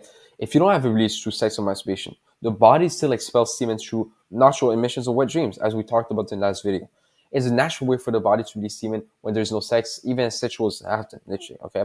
It's a natural self-cleaning mechanism. Now, how does sperm production works? You produce semen continuously, okay? Your sperm sits there and it can be expelled when you want to, okay? Or if you don't expel it through nightfalls, wet dreams, masturbation, sex, whatever, it just gets reabsorbed regardless of your sexual activity. Literally, it just gets reabsorbed, right? So it basically gets rid of the bad semen and it reabsorbs so that it can get like good quality semen, right? So even this talk of like, oh, people masturbate so that they can let go of the bad semen and have fresh new semen so that they can reproduce with a woman and be more fertile, makes no sense, because the body reabsorbs it. It has literally this mechanism inside of it in order for you to just have good quality semen. The same way your body will literally heal you when you have a wound, right? It's the same thing, okay? The body has a natural recycling process that ensures that nothing goes to waste and that there's literally no negative effects from this process, right? Um, sorry, I don't know why I said I forgot to say no. Ensures that nothing goes to waste and that there's no negative effects from this process. It's not okay. Let me just correct it. So reflect. You don't need to worry, okay? And I corrected this. My bad, guys, if I'm making mistakes with the text. But reflect, okay? You don't need to worry. Reflect on a moment where you went a long time without releasing, and how you might have not even felt like releasing during that time at some point, just to see if it's something that you even believe that could be possible. So yeah, guys, reflect on that. You have the workbook. You can reflect on that on the workbook. Write it down. The next video, we're going to talk about the tension and desire. All right, guys. So tension and desire. Okay, this is kind of like a part two from the last video because I really want to drive this point home. It's going to be very helpful. So what is it? Okay, you know how when you get like that feeling of wanting to watch porn or okay tension in your body, and you think it's a desire or powerful want or urge to watch porn or masturbate. But that feeling in your chest, overall tension, is simply stress, doubts, worry, fear, anxiety, all of those things. Most of the times, your heart starts beating faster, and you want to relieve that feeling or tension. But it's not sexual tension; it's simply fear, stress, doubt, fear, uh, again, anxiety, worry, whatever. Okay, the vicious cycle that happens, which is an energy cycle that you can break right now if you understand it, is you might even work to the point where you feel it in genitals, right? Because you're like you're feeling stressed and you link it to a PMO. You're like, oh look, let me make. You're literally creating that effect on you, basically, right? And the thought might not go away, right? Because you choose to, obviously, right? Because it's stress that you then associate with PMO. But the stress is because of the fear, worry, doubts that you have around PMOing again, of not being free, of quote unquote relapsing. And then you try to relieve that by PMO again. So essentially you PMO and then you get stressed, doubtful, worried about PMO again. And then you try to relieve that fear by distracting yourself whilst PMO again. So you're just trying to relieve the fear you have around PMO, not PMO. It's not a desire to PMO. It's just the fear you have around PMO, about not being free. And so you relieve that by watching PMO. And then you're not free because you watch it again, quote unquote, from your own perspective. And that's just a vicious cycle, okay? And why don't you put the decision to not watch porn without shame, without worry, without fear, without guilt? And instead, simply understand that it's a worry, not a desire to be more or less. And like any negative emotions, you don't always have to distract yourself, right? You simply, for example, for fear, if you watch an horror movie, you don't always need to distract yourself. I mean, you simply felt it, embraced it, thought about it, and then one point you realized it wasn't true. And now you don't fear that movie again as much. And worry, doubts, fear, they go away. And watching it in order to relieve those emotions doesn't do anything.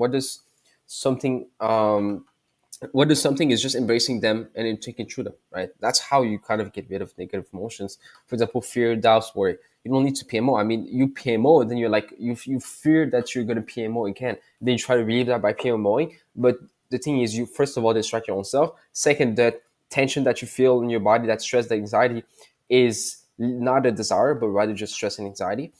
So you see, it's not what we think it is.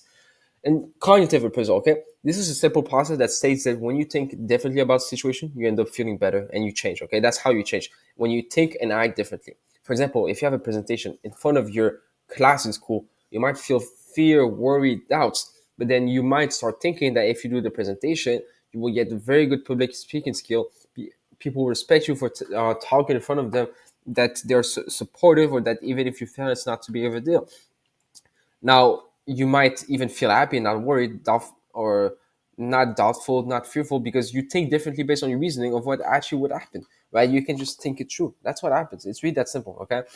And it's not a random sexual desire that feels powerful. It's simply worry, fear, doubts, which you might think about being relieved from, that you might want to relieve those things, right? Whether it's in your chest, genitals, and it's fear that you made the false interpretation to be sexual desire, or even if it's from a normal life event that, like, oh, I got stressed out because of this event that happened. It's like it's not a desire, it's just stress.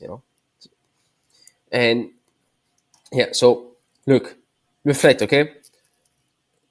The thing is, think back of a moment where you felt a lot of fear, worry, doubts, but that you decided to think differently about the solution and relieve those fears, worries, and doubts. And that's going to help you a ton, just to realize that at the end of the day, you don't need anything. And whatever fear, doubts, anxiety, stress, frustration you have, it's not the desire to PMO, not at all. It's just worry, fear, doubts, and you can easily get rid of them by doing anything. And most of the time, even if you PMO, because PMO doesn't do anything, you distract your own self, right? PMO is a lifeless object. Porn is a lifeless object. I mean, you realize afterwards that none of the fears, doubts, worries, stress, anxiety has gone. So sometimes it gets stronger. So anyway, in the next video, we're gonna debunk the pleasure of masturbation. All right, waiting until marriage. Now that we now debunk, like, basically, most of the things related to biology, sperm, arousal, nudity, masturbation, getting release, all of those things, and we realize that it's just a desire. It's not nothing forced by our biology, just like eating or just like reading or like peeing, for example, right? So now I know a lot of you guys want to wait until marriage, right? and you don't want to just like go and have like casual sex, but at the same time you might want to have casual sex, right? So let me just basically let this video be like the most simple process that you can use to just not even feel like you want to anymore, right? And obviously it doesn't mean like, oh, you're gonna completely get rid of the desire, right? It's not, we're not playing that game, we're just playing the game of like seeing what you actually want and what you want to pursue, right? So here's the how you do it. Okay, I want you to write down all the benefits of having sex right now, right? So if you were to have sex, right, casual sex, what are the benefits? And be honest, right?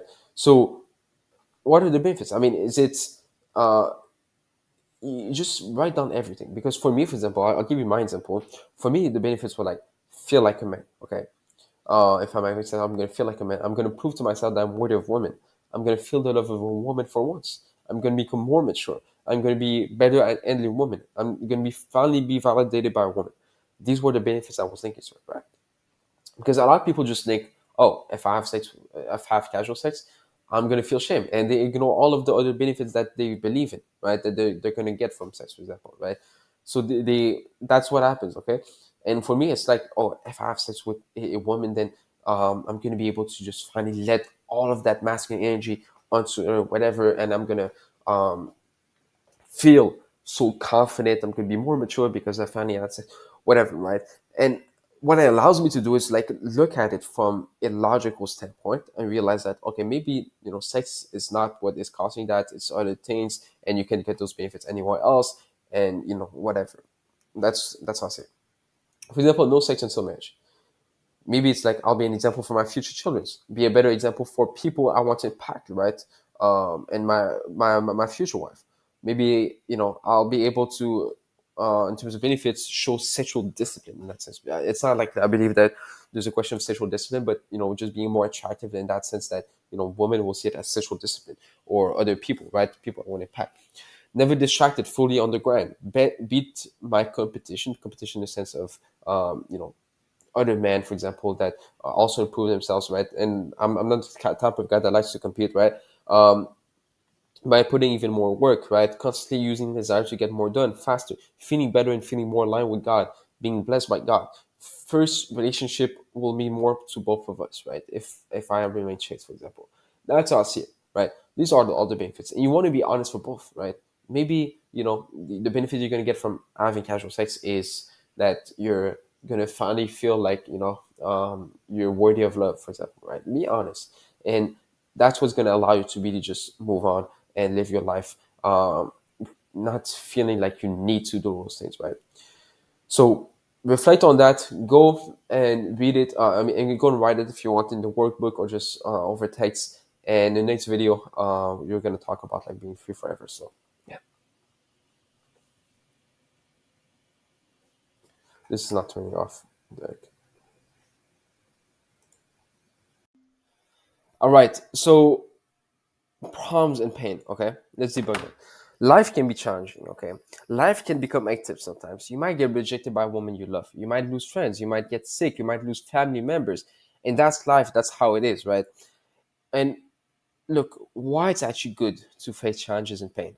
Look at your vision and who you truly want to be and leave, and what you want to leave behind. Imagine that your life is a movie that will be published before you die.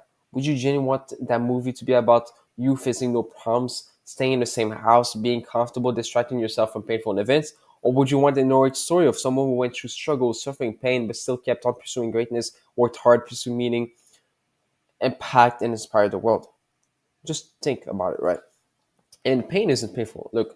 Look back at the hardships you face and how they actually helped you. For example, I was bullied, for years, and I'm so grateful to this day because it motivated me to change my life forever. But if I wasn't bullied, then maybe I would have, it would have not happened. Maybe I would just be comfortable, not pursuing anything meaningful. So every time that I face something hard or painful, I see it as something to gain, something to add to that movie. So I end up being grateful despite this hurting in the moment being, which makes the pain not really painful but valuable. That's what changes everything. When you have that vision, when you have basically like a goal you want to achieve in your life that is meaningful to you, and you know why you want to achieve it, you know why it's meaningful to you, then everything becomes basically is a something that happens for you and not to you. It's really that simple. It's like things that happen for you and not to you. And Even if, let's say, for example, you're there's the woman of your dream in front of you, and you're about to be in a relationship with her, you're about to get married, whatever, and last minute she rejects you. Now, if you look at it, yes, it's going to be painful. I totally understand. But you might also have the mindset of, look, this is the greatest thing that could ever happen to me, because now I'm going to double down and improve myself twice as much. And now I'm going to be able to become an even better man that knows how to deal with those situations, that knows how to attract even a better woman than this, because I'm going to prove myself even better, right? Yeah, it's painful in moment being, but you realize that it's something that could be used to your advantage. Or you could also think, oh, this is, look, now I cannot get any relationships. I'm now worried of having any relationships.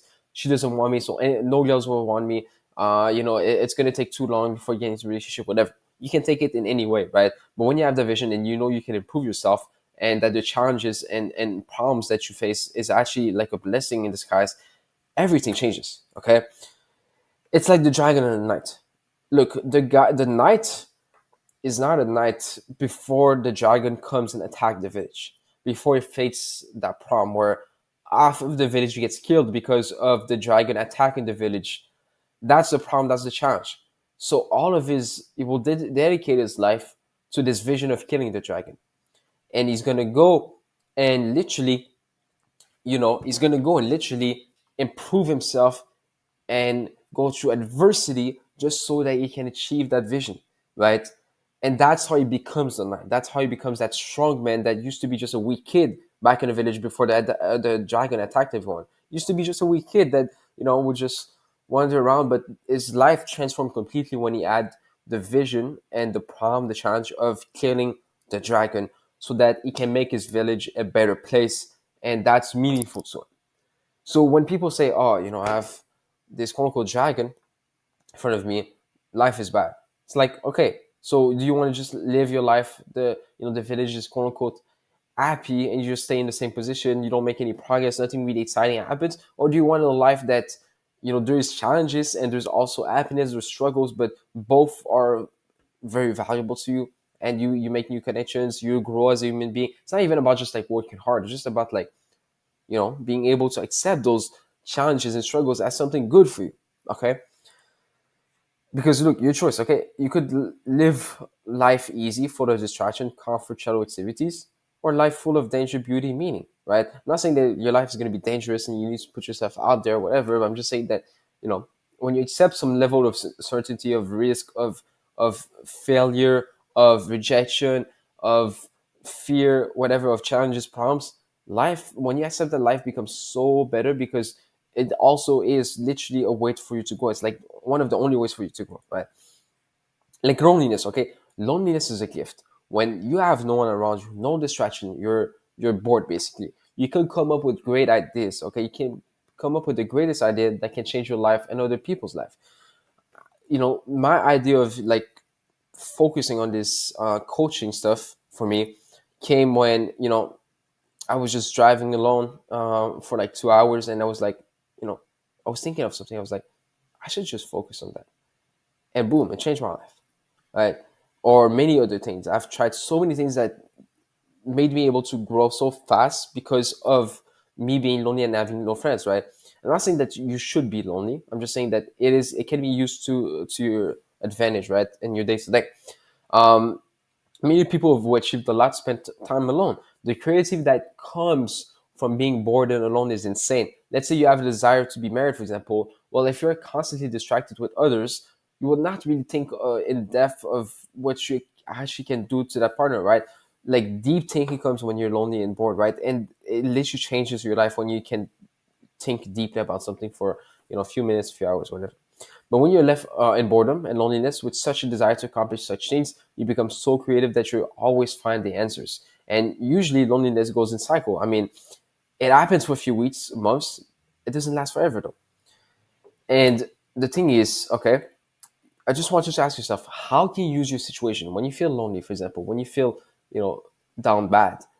How can you use that to your advantage? How can you be grateful for that? And trust me, this is going to change your life if you actually think about it. Be honest, how can you use loneliness to your advantage? How can you use that rejection to your advantage? How can you use that pain you feel to your advantage? you start being grateful, you actually get stronger faster. Are are challenges happening in your life to your advantage or to your disadvantage? Right? I always look at it as this, right? If let's say tomorrow I fight with someone, right, in the street because I don't know, like let's say they start hitting me for no reason.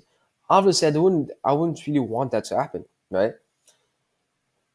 But the reason why I accept it, I accept the fact that it might happen, and I'm okay with it, is because I think in my head, if this happens to me, I'll have a story that I'll be able to tell my future kids, or a story I'll be able to tell other people I want to be, a role model for. And it just makes me think, oh, you know what, even if I get into a street fight for no reason, and let's say I don't die, obviously, I don't die, nothing really, physically harmful happens to me, then it's a blessing, literally, right? This is street fight, where just like, your life can be on the line, whatever, right? But if for example, I'm building this coaching, and for 2 years I don't attract anyone, I cannot coach anyone because I don't know how content works, I don't know how to message people, then I'm gonna have that story, right? Obviously, there's a question of like, not, I can improve myself, I don't need to wait for 2 years, but I'm saying, like, for example, if you struggle with something for so long, then it becomes more meaningful when you tell the story, rather than, oh, I just succeeded with the first time I tried, right? So yeah, in the next video we're gonna tackle the uncaged lion. All right, guys. So unleash freedom. This is the basically the third phase, right? When I told you about joining the program, the mentorship, this is exactly the third phase, right?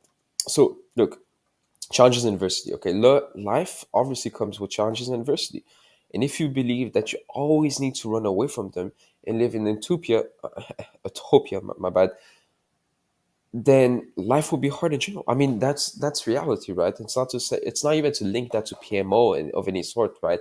It's just to make you realize that that's what life is about, right? And you can be happy now, right? NoFap has told you that you need to wait until day 7 to feel better because your testosterone will boost, or wait until day 90 where you don't have any more withdrawals, which is all pure bollocks. Because first of all, the withdrawals is non-existent, but also, like, waiting until days, like, it doesn't make sense. And you can be happy at any time. Okay, some people binge porn and they feel genuinely happy. And porn masturbation cannot remove any negative emotions or emotional pain, because emotions comes from the mind. That's the thing we need to understand. Okay, they cannot remove it, an object, because it's an object, and one is stimulating yourself. If it could, then it would do that at any time you would do it. And also you'd feel better after you do it, and that doesn't happen, right? It's not like, because emotions are just in the mind, okay? And be open, okay? Don't force anything. Generally go about living life without porn, not forcing yourself, okay? Obviously it's your choice, right? If you want to watch porn, if you don't want to, if you want to moderate, it's all up to you, right? It's all up to the benefits you link, okay? But just be aware and ask yourself if you genuinely like that lifestyle more. Don't lie to yourself. Don't force yourself to feel better. Really just experience and see how it genuinely feels. Okay. And keep your vision. Okay. Not only do you want to dream of a new life without PMO, but also ask yourself, what are the immediate benefits that you can feel now and for the rest of your life? Okay. Because there are, right? And you're also willing to believe that life, are you willing to believe that life can be better without PMO? Are you willing to believe that, right? I'm not forcing you, I'm just saying, are you willing to believe that? Okay. If you feel like it's a bit of a struggle, don't worry. Like, even if let's say you don't understand one thing, or you might feel like you want it, like, you can just see it as like, oh, you know what, this is a sign that I can just, like, debunk it further. Or, oh, this is a sign that I can just, like, look at the benefits of not doing it compared to benefits of doing it, and really going it about it that way. Okay, it's really that simple, guys. Because at the end of the day, you are the answer. Okay, like, you make the choice, so it's like you are the answer. You can go and experience having social life, pursuing meaningful things, spending time with loved ones. You can do whatever you feel like would make you the happiest. Okay, it's up to you. It's easy. Okay, think of any behaviors you've done in the past. When you add new information about how that behavior is useless and how doing the opposite is way better, you easily change overnight if you desire to. Or sometimes you grow bored out of shows, movies, friends. It's just a natural process. I mean, I had friends for like all of my life, for like 8 years, 10 years, um, and one at one point I was like, these guys are not serving me, and they're more so like a negative influence upon me. So I'm just gonna go. And even I was like, you know what, let me just be alone and have no friends, right? Because I wanted to pursue something else. And then eventually after like 1 or 2 years, I found like new friends. And it's just that we adapt to those things, right? And we always do that, not only with PMO, not only with the video games, not only with friends, movies, with anything, to be honest, right? And make your decision without emotions. Okay, think about it like having an argument with someone.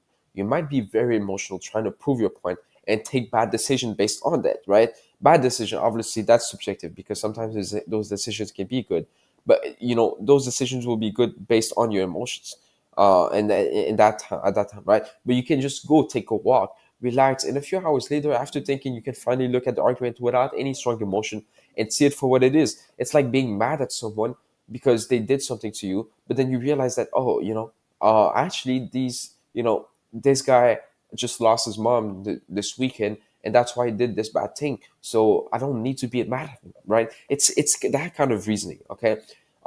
Same thing with porn. Come to the decision of quitting porn with a non-emotional approach, and really analyze if you even want to quit porn now.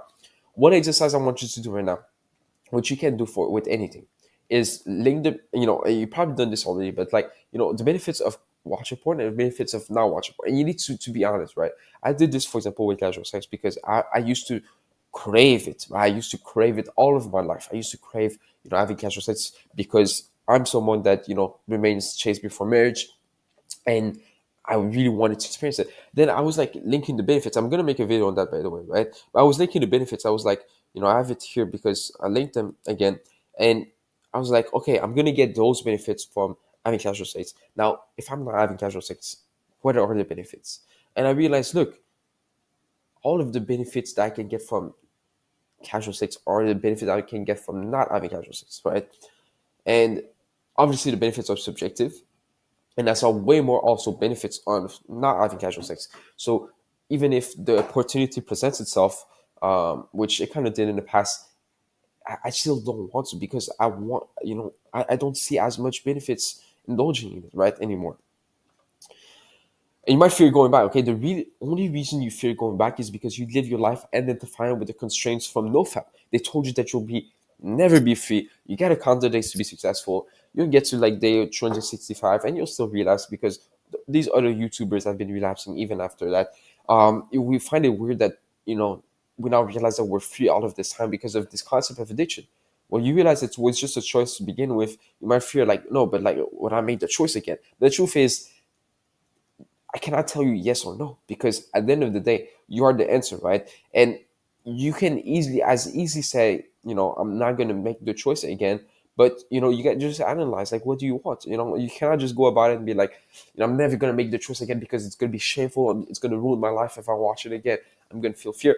You guys just understand, like, what do you want? Like, what do you genuinely want? I mean, you quit video games. A lot of people quit video games because they realize that it's not what they want anymore, right? And they want something else, right? That's how it works.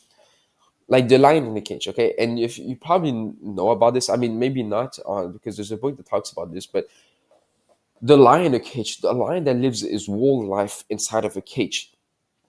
At first, when the whatever people would take care of that lion in the cage and feed him and everything, when they want to put him in the wild, right?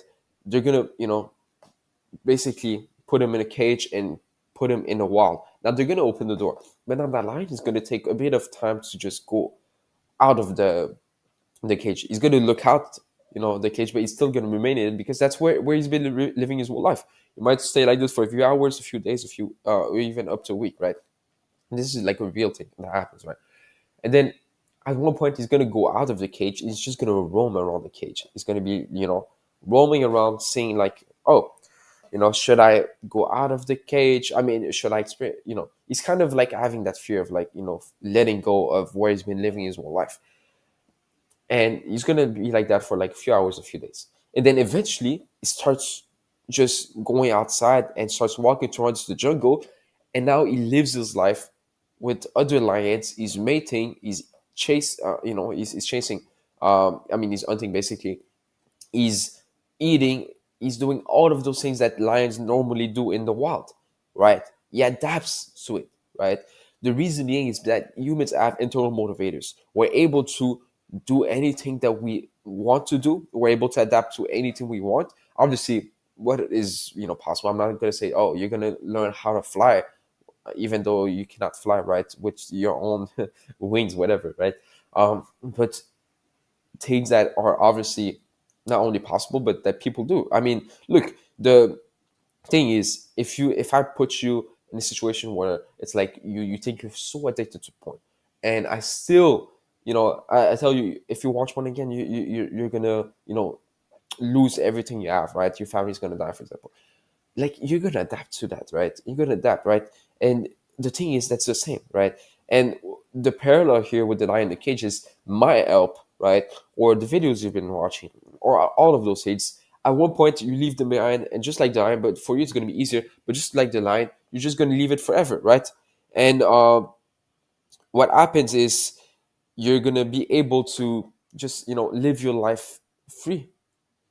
So it's really up to you. But at the end of the day, guys, like, if you want to be free forever, then what you need to understand is you can let go of my help at one point. And next video we'll talk also about this, but you need to let go of my help and just live your life freely, right? I'm not saying that I don't want to talk to you, right? You can still talk to me as a friend, whatever. We can talk about even those things. I don't mind, right? It's not to say that, oh, if you talk with me and you get coached, that you'll never be free. But it's just that true freedom just comes when you experience life and you realize that it's just like video games, right? You leave video games when you realize that life has way much more to experience, and that video games is kind of useless. It's like, it's not even 1/10 of real life.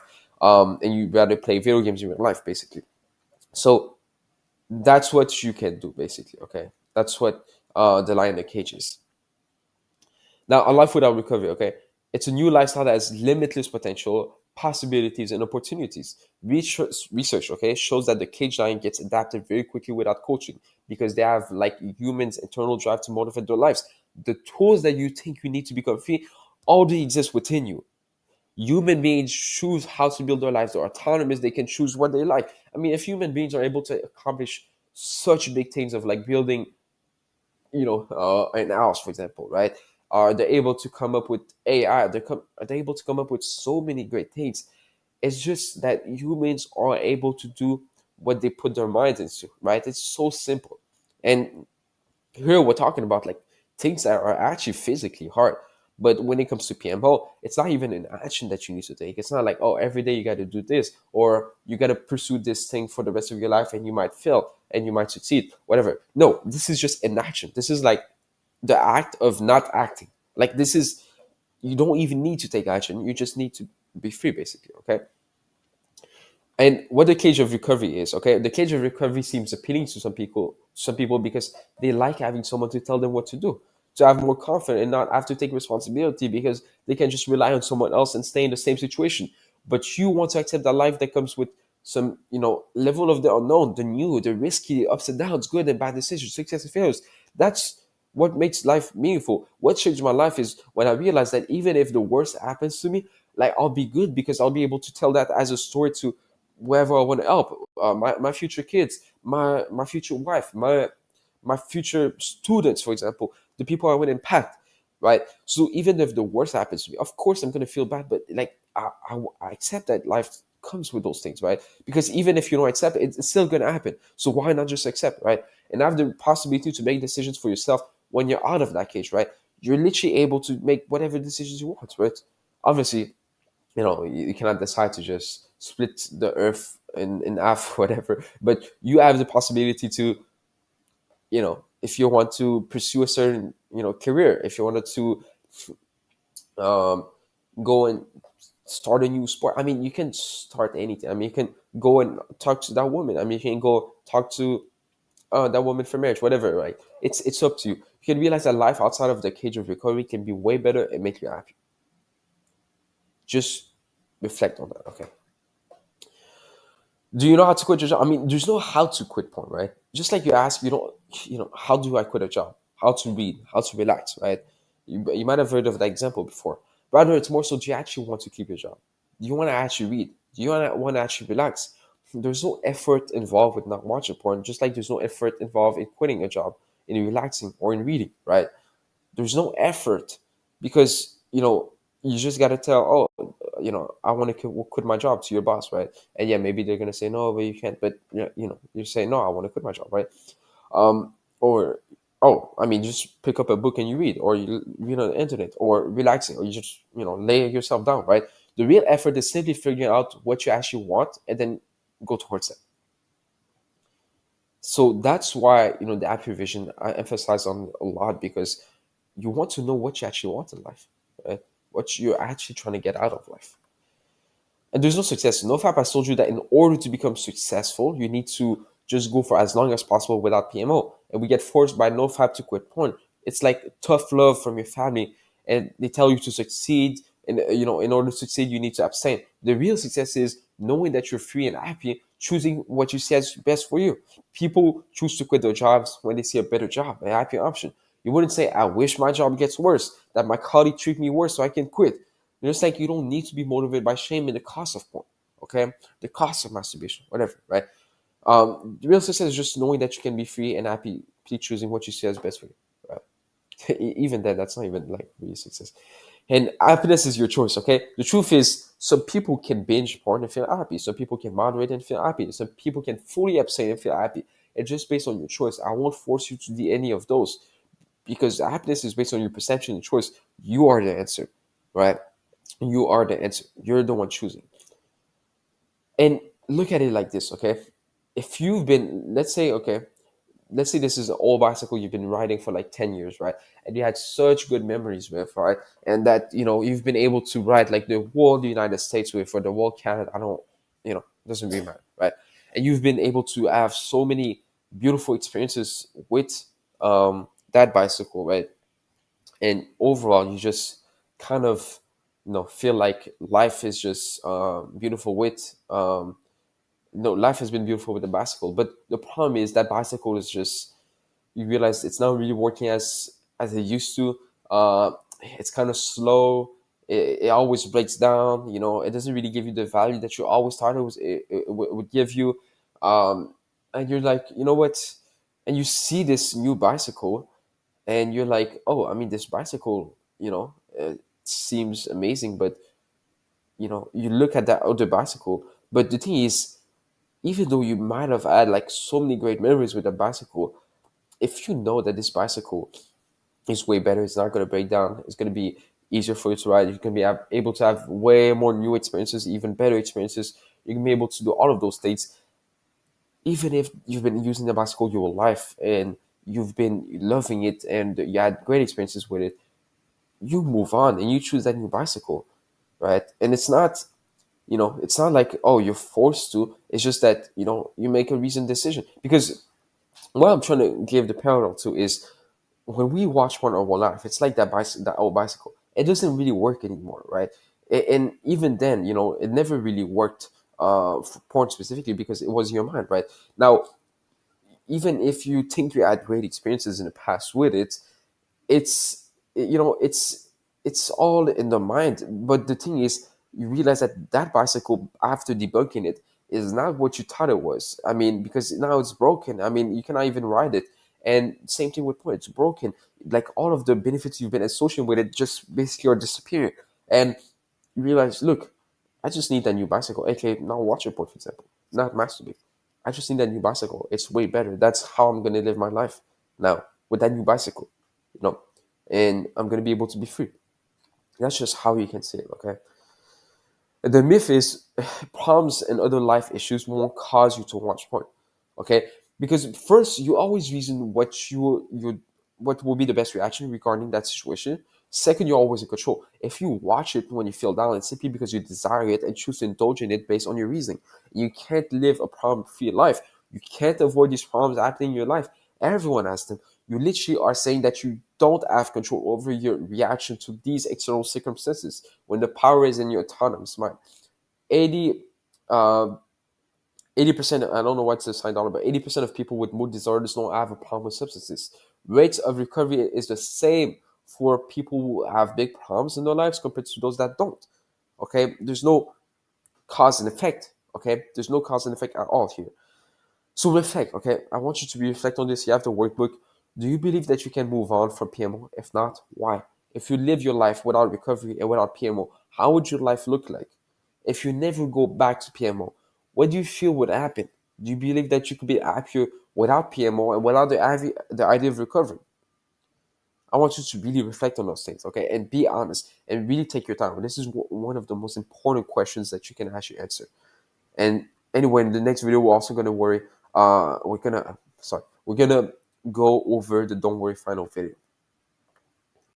All right, so the don't worry final video. So let's get it. Video games against porn. Okay, most people easily quit video games after watching a few videos on YouTube that promotes the idea that it's a waste of time and doesn't help you in real life. A decrease. It's basically like you're decreasing the value to video games, and living life is way better. It's like the happier option, so there's more value to real life, right? That's a mental like kind of reasoning that people do, right? Now, delusion of recovery. Okay, here's like kind of like the recovery from. This is porn, right? This is the cage of porn. This is the cage of NoFap coaching recovery. Okay. Now, the thing is, imagine that you add a recovery for video games. I mean, imagine that you thought that you were in a cage for video games, and on top of that, that because you were in a cage, you also need recovery. So that means you'll be like in those quote unquote two illusionary cages. Have you ever, obviously there is, coaching for video games, but most people either moderate it when they realize that they don't really need it anymore. Some people completely stop and don't even want to go back to it. Some people, still want to play, right? That's how we see it. We don't see it as, oh my God, this guy cannot stop, he's addicted. Even though people sometimes play and get late to work, even though people sometimes play for too many hours a day, even though sometimes people play instead of going out, right? Is it because they're addicted? No, it's because they see it as something better. They just see it as something maybe more comfortable, and they'd rather be comfortable than going out, for example. Or maybe they hate their job, so obviously if they play video games, they're gonna have more fun there than going out to the job, right? It's really that simple. It's just people think that we have a disease, but we don't even say those things for video games, but we say it for porn. Even though video games and porn are kind of similar, they're both a screen, both mimic, like people say, both mimic real life, even though they don't, right? Like, I mean, in video games, you literally have sexualized characters. I mean, you have this, you're literally talking with real other people. You have like this tribe kind of effect where you're conquering, you're doing missions, you're achieving things, you're progressing, you're gaining rewards, you're going up the ladder in terms of whatever there is, like the ranks and everything, which is kind of things that people can do in real life, right? But yet people leaving it like this, right? That's the thing. Because I just imagine you had video games addiction coaching. What would happen is you could be like, instead of just like seeing video games as like something that maybe you do a bit too much, and that maybe playing real life could be a bit better. You see it as like, oh, now I have a problem, and you don't. That's the thing. Imagine you're like, oh, I'm getting coaching to stop playing video games. Now, the kind of mental frame you're going to get from that is, look, I'm playing a like you're not even going to look at why would you even stop playing video games in the first place. That's the first thing, because you're going to be like, oh, today I tried to stop playing video games, but I couldn't, right? That's going to be your mental focus the whole time. Or it's going to be like, oh, I've been free from video games for like 7 days, but I know I might go back to it, but I need coaching. It doesn't work like that. We don't do it like, people leave video games without that kind of mental frame. Because just imagine that the mental frame, what's gonna happen is you're always gonna so much feel like deprived from video games. Always gonna feel deprived because you never look at why you want to stop playing video games. You never really debunk the value of video games. So obviously it's gonna be very appealing to you, okay? So that's the thing that happens. Now, delusion of recovery, okay? You don't need coaching for video games, or you don't think that you're in a trap when you're playing video games, right? And at the end of the day, the answer is you. Okay. When we quit video games, it's kind of having like that growth mindset of like accepting that you're just gonna go live life instead, and that video games is useless. Even if you play, like it's not gonna help you in any form, and that you could do the same things you're doing in video games when in real life for the most part. it's just having that growth against fixed mindset. I mean, you can see it as like, you go and live life, failures and opportunities to grow. I can learn anything I want. Challenges help me grow. Feedback is constructive. My effort and attitude determine my abilities. I'm inspired by the success of others. I like to try new things. Or you can see it as this, like, failure is the limit of my abilities. I don't like to be challenged. The abilities are unchanging. I can do it or I can't. I'm either good at it or I'm not. My potential is predetermined. When I'm frustrated, I give up. Feedback and criticism are personal. I stick to what I know, right? You could take both approach. I mean, you could take either of these approach and be like, oh, I'm not never going to leave porn because I watched it once and that's the limit of my abilities, or I don't like to be challenged. I don't like to do it because I did it in the past, so now it's either I can or I can't, right? Or you can see it as this, as like you can always change. Like you can always change to whatever you want to change. Just like we talked in the past video. Okay. And whatever happens to you is actually good because you're gonna be able to grow from that. And we're not even talking about PMO here right now. Okay. Here's the process people did with video games. The question if it was worth it, okay? Consume a bit of information on why it has no value and won't help you with any problems. You consume a bit of information on how living without it is beneficial. You make the choice to stop or drastically decrease it. You went and did things you truly liked instead, gym, project, social life, where you experienced life and you saw what you like, and you always add things that you like in the past that maybe you went back to and you were like, wow, this is amazing, right? You accept and like the fact that your life comes with challenges that you can grow from. Okay, like that's a simple process. It's not even a process of like, oh, are you going to succeed with that process or not? It's just like that's what humans naturally do. Moving on, okay. Why is this? Give me a sec. Okay, moving on. You didn't need to debunk video games for months and years. You need someone to tell you how to stop. You didn't thought you were addicted or needed recovery. You just moved on and lived life. Obviously, the thing is, since there's not like this recovery ideology right now when it comes to video games, or when you maybe left video games behind, so maybe that's one of the reasons also like people kind of debunk further porn. But the truth is, this course, and on top of that, the coaching, on top of that, the personalized videos, on top of that, the book, right? Even if you just do like one out of those, right, or two out of those, whatever, or if you do all of those, depending on what you want, it's enough, right? It's not like enough like, oh, you're gonna succeed now, but just like you realize the truth and you don't need anything else besides the truth. Okay. So debunking, even if you still like porn a bit in the back of your mind, remember that we don't do everything we like. I still like to play video. I mean, I would still like to play video games a bit, right? But if there's like a console in my apartment, I still won't feel like playing because I think it's not worth it anymore, right? And I see living life as a happier option. I'm not forcing my kind of like belief that it's not worth it anymore onto video games, right? Like for example, I played like maybe 2 or 3 times in the past 3 years, if I remember correctly, right? Now it's not like, oh look, is that's an achievement, right? And it doesn't mean because I played 3 times that it's like porn. You're gonna watch porn 3 times in the next 3 years. It's not like that. It's just that what happens is if I genuinely said, you know what, I don't want to play video games, then I wouldn't, right? Now I play video games because it was with other people that wanted to play video games with me. So I was like, why not? I reasoned, right? I could have also reasoned and be like, no, I don't want to actually, right? Without shame or guilt, it's just like I don't want to. But I don't see it as like a streak, right? If that makes sense, right? And I'm always in control. Like like I said, I could have just said no. I don't want to play video games because I think it's useless, and I don't want to adopt that identity that play video games, whatever. I could have reasoned it, but I just made the choice. And just like you and I, we can go stop playing video games for the rest of our lives because we know that life has way more to offer, right? And even if video games is in front of us, there was many times that people played video games in front of me, yet I didn't want to play. I didn't want to play.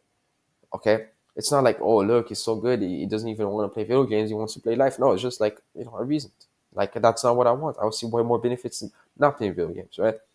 And I don't see video games as like this monster that's out to get me and that is going to kill me, right?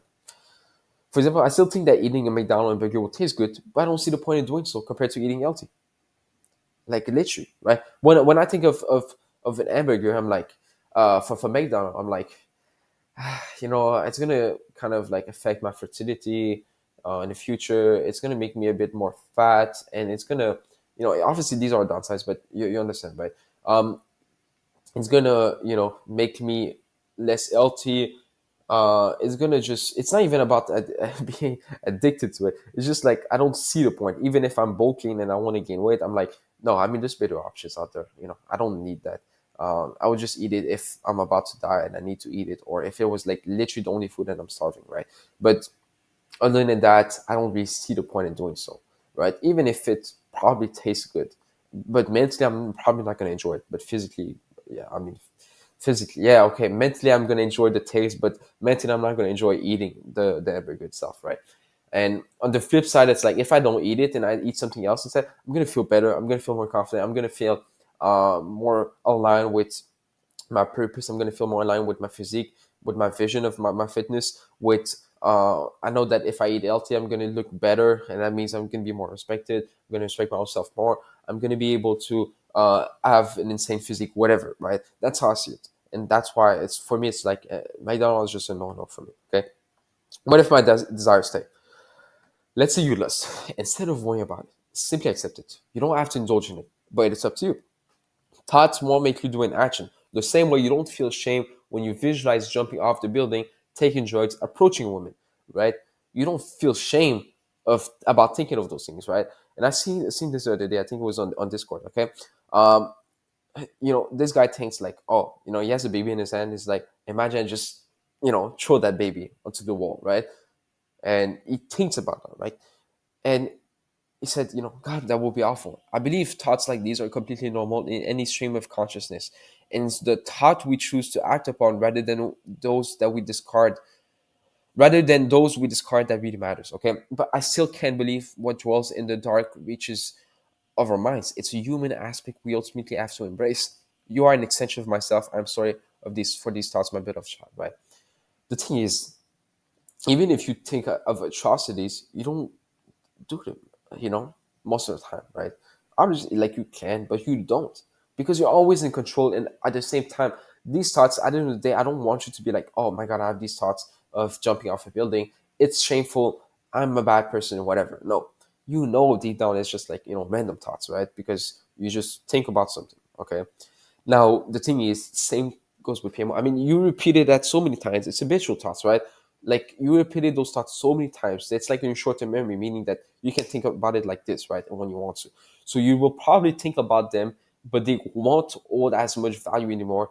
And they're harmless. That's the thing. These are thoughts that are harmless. And when you don't really see much value, just like I don't see much value in jumping off a building, then it's like, I'm not going to do it, right? And even if I want to, yeah, I could, but I don't want to, right? And then with time, they just start disappearing. Many people will never debunk the benefits through videos and still stop, right? I don't know why this, what happened here, but you get my point, okay? For example, I have many students that they just stop forever and they just go and live their lives, right? And some of them, for example, they they don't even want to watch porn anymore from the first day I've coached them, right? Because they kind of I had like a realization that was like, I don't want to. And yeah, okay, and they can think about like when they used to watch porn, they can think about watching porn, but that doesn't mean that they fantasize over it or that they feel like out of control. No, it's just they don't want to, so they just don't want to. I've had many personal friends that just left porn forever because they didn't even consume NoFap content. And I keep on repeating this, but they just said, what, living life closer to God or living life starting a business and putting my time into that is way more better. And I don't even see the point in watching porn anymore. It's boring. It's kind of useless. It's not going to bring me anything. And it brings me downsides to my life because I think it's disgusting. Like that's just a simple mental process they made, right? When they decided to quit porn and quit their idea of quitting porn, after a certain period of time, they just came back as if they never watched porn in the first place, right? I mean, they never came back as if they never watched porn in the first place. Sorry, right? I don't know what's happening with the grammar here. It's just neuroplasticity. I mean, now it's like it's almost as if you never did it in the first place. Just like many things in life, right? Now, obviously, it's like if you repeat something, then you're gonna be good at doing it again. If you want to do it again, just only if you decide to do it again, right? But it doesn't mean that you're forced to do it again. Okay, neuroplasticity, right? Like these guys that used to watch porn and then left and never came back. It's been like 5 years since that happened. Then they just, yeah, they could watch porn again, but it's gonna feel a bit weird, right? When I used to watch anime, for example, I watched it for like 1 year, right? Anime, the cartoons, like Japanese cartoon, right? And I used to love it back then. I used to love it because, like, for me, the personal meaning attached to it was like, wow, I mean, this character is just like me, and that, he's gonna accomplish all of those things. It's gonna be beautiful, right? But then when you take a step back, and I stopped watching it for like months. At first, when I wanted to watch it again, I was like, what's the point of watching it again? And it's kind of like that feeling you're gonna get of like, it's not even enjoyable. But then if you start mentally, practicing again of, if you start mentally being like, this is actually enjoyable, then yeah, at one point it becomes enjoyable. I could watch it the same way I could not watch it, man. And it's just based on my reasoning. Do I want to watch it? Do I want to go and watch anime right now? I could if I'm like, oh, okay. Maybe if I watch it, I'm gonna be, I don't know. Let's say I come up with benefits, right? Let's say I'm like, if I watch anime again, I'm gonna be motivated. Or, for example, I'm thinking in my head, if I want to make my own anime, then I'm gonna watch anime. That makes sense, right? I'm gonna go watch anime right now, right? Or if I want, and I'm making this decision without shame, obviously, right? Or if I want to watch anime, I could reason that, um, I could be like, actually, if I don't watch anime, I'm gonna be just, having more time, and I'm gonna be able to use my time more productively. I'm gonna be able to, instead pursue something else. Maybe I'm gonna go play sports, which is way better for me.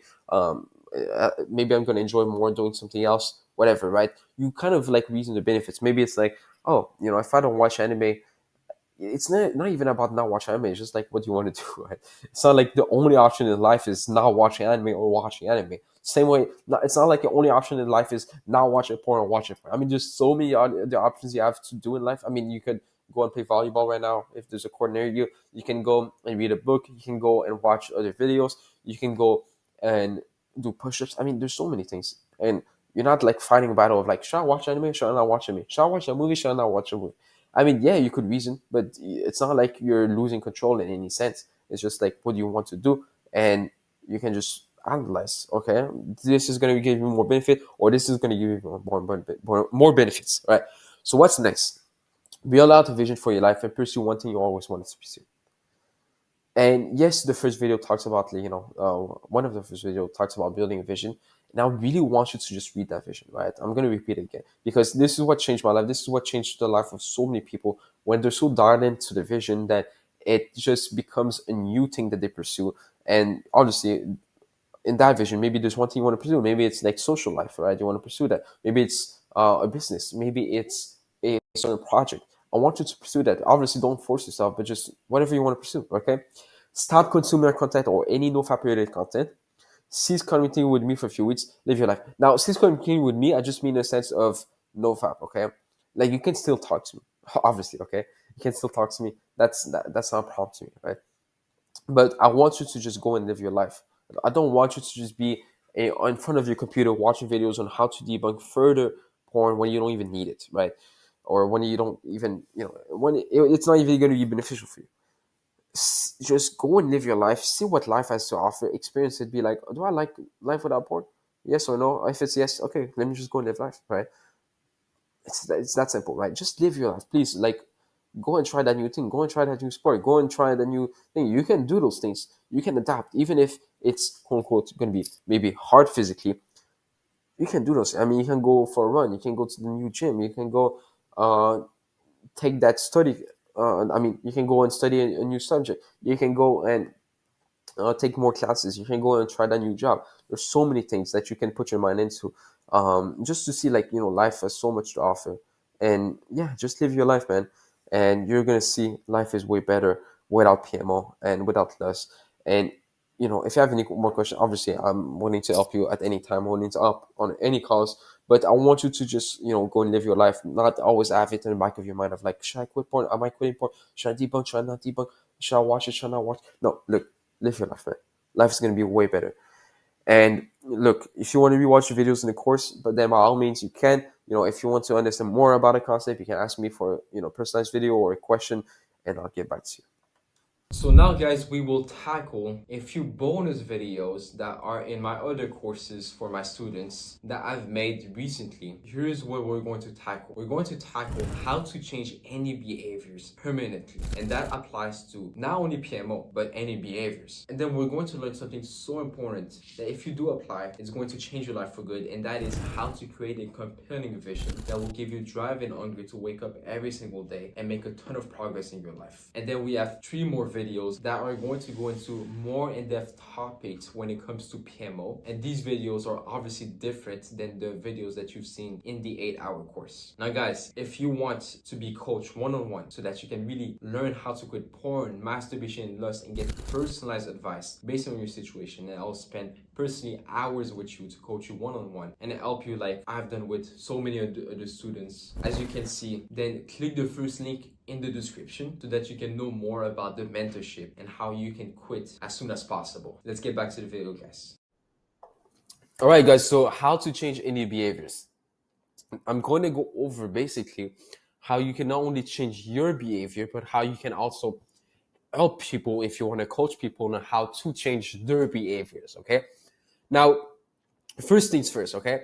This first point is going to sound very, very counterintuitive, but essentially, you want to avoid the mistake of leaving a behavior, like when you leave a behavior, making that the focus, making it almost as if it was a goal to be achieved. We see it happen times and times again within the recovery space when it comes to pornography, right? Where people essentially try to go on these streets and try to go on this number of days and try to essentially say, once I'm free, it will be one of the greatest achievements because everyone else watches porn and I'm not going to watch porn. And on top of that, I'm going to allow me to finally do all of those great things in life because porn has been holding me back, right? And let me tell you, that's total BS, and that comes from someone that is actually coaching people now for multiple years on how to quit porn, masturbation, and remove lust. But essentially, what you want to do, and this is again going to sound counterintuitive, and I just want to warn you, but you want to like first remove the importance, okay, of quitting that behavior for that individual, right? Now, of course, at first the individual might be a bit confused, right? He's going to be like, well, why would I, remove the importance, right? Like, why would I not care about leaving this behavior behind because it's been ruining my life, or because I've been told all of those years that once I leave it behind, I'm going to finally be like the best. Or also, they might be like, well, if I don't have that level of commitment to quit it, or if I don't really care, then how am I even going to quit it? I'm probably just going to binge on it, right? So, of course, they're going to be a bit confused. Now you want to kind of like solve that confusion by telling them, right? People in their lives, I've been able to achieve these goals that they have, or just be successful in general in multiple aspects of the of life that they can relate to, and it's still PMO'd to a certain extent, right? And some other people didn't. And now, of course, you still want to say, there's a ton of value in leaving that behavior behind, right? But essentially, what you want to do is tell them, look, if you actually want to quit, right? How did you leave other behaviors behind naturally? How did you leave video games when you used to play for hours on end? And they'll realize, well, they didn't really care about leaving video games. What they cared about was to better their life, and they thought that leaving video games would be a benefit to that, right? And so you kind of like want to tell them why don't you do the same? And they'll realize that it's because of the recovery system, for example, that they've been believing that. But that's I'm kind of going out of the topic by talking about PMO here. But what you want to make them realize is like, it's not a goal. We're not here to focus on just quitting this. And if you haven't left PMO, then that's the problem. What they essentially want is the byproduct of leaving PMO anyways. They want the marriage. They want to be maybe financially successful, right? Maybe they want to be in a great shape. Maybe they want love, whatever, right? They want those things. And the truth is, objectively, you can achieve those things without quitting the behavior. Even if, let's say, the behavior is video games. Think about it. Imagine you told someone that plays video games like 2 hours a day that they couldn't be successful if they don't leave video games behind, right? And that there's no one that ever became successful whilst he was playing video games. Like, we know that, okay, like, there's people that played video games and became successful, right? Like, that's just logical. But they also know that, yeah, leaving video games could actually be a detriment to them achieving their goals, and maybe they'll be better off leaving that and focusing on other things in their lives that might be more important to them or to their goal, right? So essentially, you kind of like want to tell them, like, look, even if you were to still struggle with this, even if you were to be successful with this, of course, your life is going to be positive if you were to just remove this behavior in your life, and you're going to get all of these objective benefits. I like to talk about how you're going to have objectively, meaning like no matter what, no matter how you feel, no matter how you think, you're going to have more time, you're going to have more mental energy, you're going to have more drive and hunger, right? And I can explain those benefits, but I have separate videos on that in my courses, right? But essentially, you'll have, all of those things.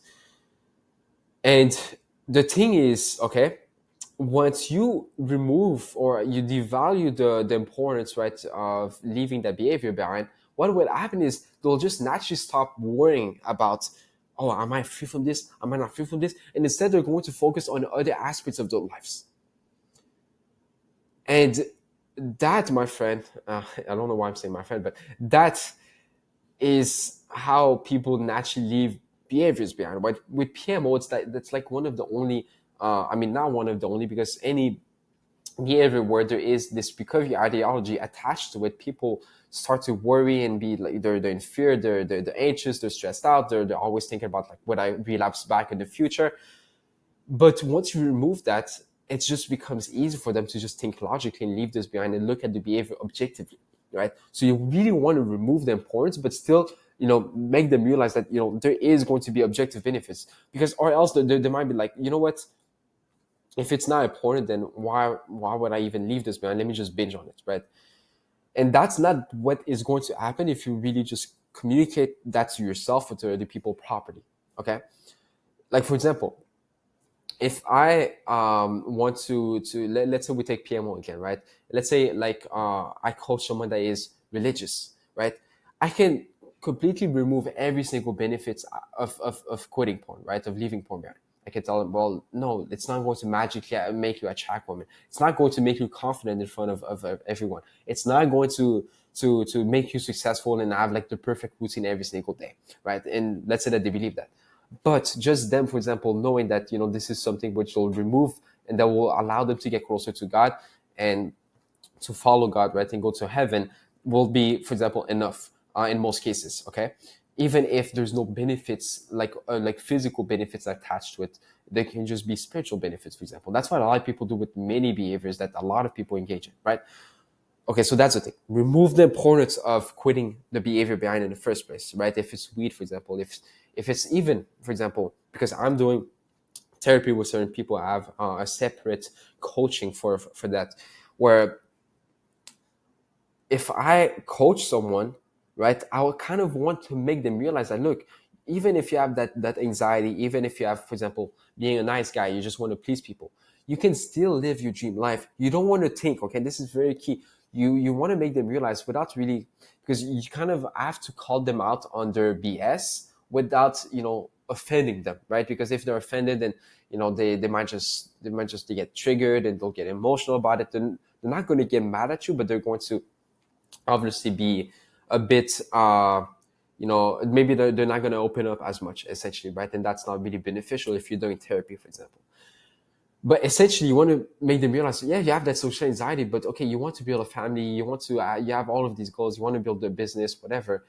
Well, you can still do those things without removing every single problems in your life. We're going to remove the problems in your life, and if you pursue your goals, that's going to allow you to even remove those problems in your life faster. But let me tell you that essentially, at the end of the day, okay, you don't need to wait until your life is just perfect and that there's no problems to pursue what you want to pursue, right? That's very important to understand, okay? Because people will just be in this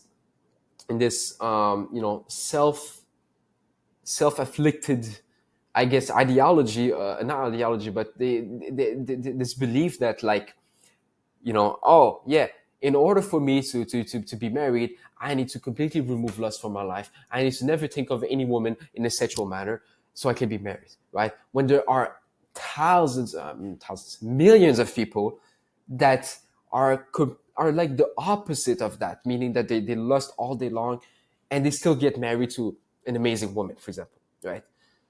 And I'm not saying that it's going to be the perfect, that you should be like this. Obviously not. You're going to probably attract a better woman if you don't lust, for example, that much. But you see what I mean, right? Essentially, you don't want them to believe that, okay, look, if I leave this behavior behind, I mean, I need to wait until I left this behavior behind to just pursue my goals, to pursue my life, right? That's the reason why many people, for example, they don't make progress for years. For years, they're the same person for years, right? For years, literally, because it also gives them that sense of comfort. They're like, well, I don't need to take action towards those things, and the action, if it's unknown, it can be a bit uncomfortable, right? And so people, they're like, I don't need to take action until I have, those things in my life, right? Second thing, okay, change your self-image forever by learning new information. Self-image, okay, we all know about self-image, right? Like the way that you perceive yourself is going to dictate the actions you're going to take, because you're going to act according to how you see yourself, right? Which is pretty self-explanatory, right? So for example, I want to give the example of if let's say we're talking about me, and let's say that I feel not worthy, right? Because this was such a huge problem for me for many years, right? But I've changed that, right? And now I am the opposite of that, where I just don't even care if I don't achieve something. And, obviously there's a question of perception, there's a question of beliefs, but for me, being worthy now has been like, something which is just natural to me, if that makes sense, right? I feel worthy of many things. So for example, right, you can change that in many ways, okay? First thing first, look at what makes you believe that you're not worthy, right? And if you've been looking at my videos, you understand why that way can be powerful, right? Because most of the time people, especially when you coach people, there's going to be many basic things such as that question of what makes you feel not worthy, that they'll never ever even think about, that they'll never ever focus on trying to solve. And also, the reason for that is that it takes mental energy, it takes mental space, it takes time, right, to do those things, and it can be hard and it can be uncomfortable, right? So when you coach people and they do that with you, it's so powerful. But the reason why it's so powerful also is because they've never done it, right? And it's very simple, it's very effective, right? So essentially, if you look at, like, for example, why do I have this self-image? Oh, I'm not worthy because when I was young, I believed, based on my interactions with other people, they would always reject me, and I would just be this kid alone, and I really wanted to be with other people. Oh, so now you have that, right? You have just, and this is very simple. Obviously, the process can take a bit more time, right? But now that the individual realizes this, is like, well, I can just move on from that, because that was way back in the past. And if you, for example, study Korean therapy, for example, right? That's going to, essentially, that's going to like kind of create that cognitive dissonance where they're going to be like, well, I used to believe that I was not worthy for so many years. And, they couldn't really pinpoint the exact reason why, because they never tried to pinpoint the exact reason why. And now that they made the unconscious conscious, they're like, well, that doesn't make sense anymore. That was not only years back, but that's illogical, right? Now I'm presented with new information. Now I'm mature. Now I've evolved. And I can be worthy. If the reason why I was not worthy was because when I was young, those people did that to me. And obviously you can think about that situation differently. You can play a scenario in your mind that, imagine that you were in that class and that you were actually worthy and they wanted to hang out with you. And that's going to change things on a psychological level, right? But essentially, that's going to do most of the work just by bringing the unconscious to the conscious. That's going to do a lot of the work, right? That's what I did, for example, with one of my students recently that joined the coaching about a month ago, and he's very successful. It was, let's say like 45 days ago, right? and is doing like pretty good, and it made a lot of changes. Essentially, we did discovered through coaching, because I'm coaching about like twice a week. We realized like this guy would put a lot of value on lust, and the reason being is that like he wanted love, right? Because I mean, when he was young, he didn't get the love from his parents, whatever. But essentially, he really wanted love, right? Not just like he wanted love; he really wanted love, and that love, he thought that in order to be valuable and obviously to be loved by women, um, that was his desire essentially, right? Because when people really want love, they'll try to get it from women, especially if it's like from their mom. When they was young, when they were young, they didn't get the love. Now they'll try to get it through other women, for example. Essentially, that student I was coaching, one of his beliefs, living in America where everything is pretty sexualized, and essentially the beliefs that people have towards lust is completely different, right? Than other, like, for example, eastern parts of the world. But even then, like, most people in our day and age on social media, they have anyway. Like, I'm not going to get into this, but essentially, lust is overvalued, essentially, right? But essentially, his belief was, if I am good at intercourse, right? If I'm good at everything that revolves around lust, and let's say that he gets married with a woman, well, essentially he believed that he needs to be good at lust in order for a woman to still stick with him, right? To still be with him, or else she's going to cheat. That was his belief. So guess what? Lust was important to him, because if he's not good at lust, if he's not good at intercourse, if he's not good at pleasing women, for example, then maybe the woman is going to leave him, and he really wants love from women, and he really wants to be cared, to be cared about, to be nurtured, whatever. And so essentially that would make him lust. But once we made him aware of that, right, because he didn't know those things, right, it was like unconscious. Once we made him aware of that, he just didn't really see the point anymore in lusting that much, right? It's really that simple. Okay.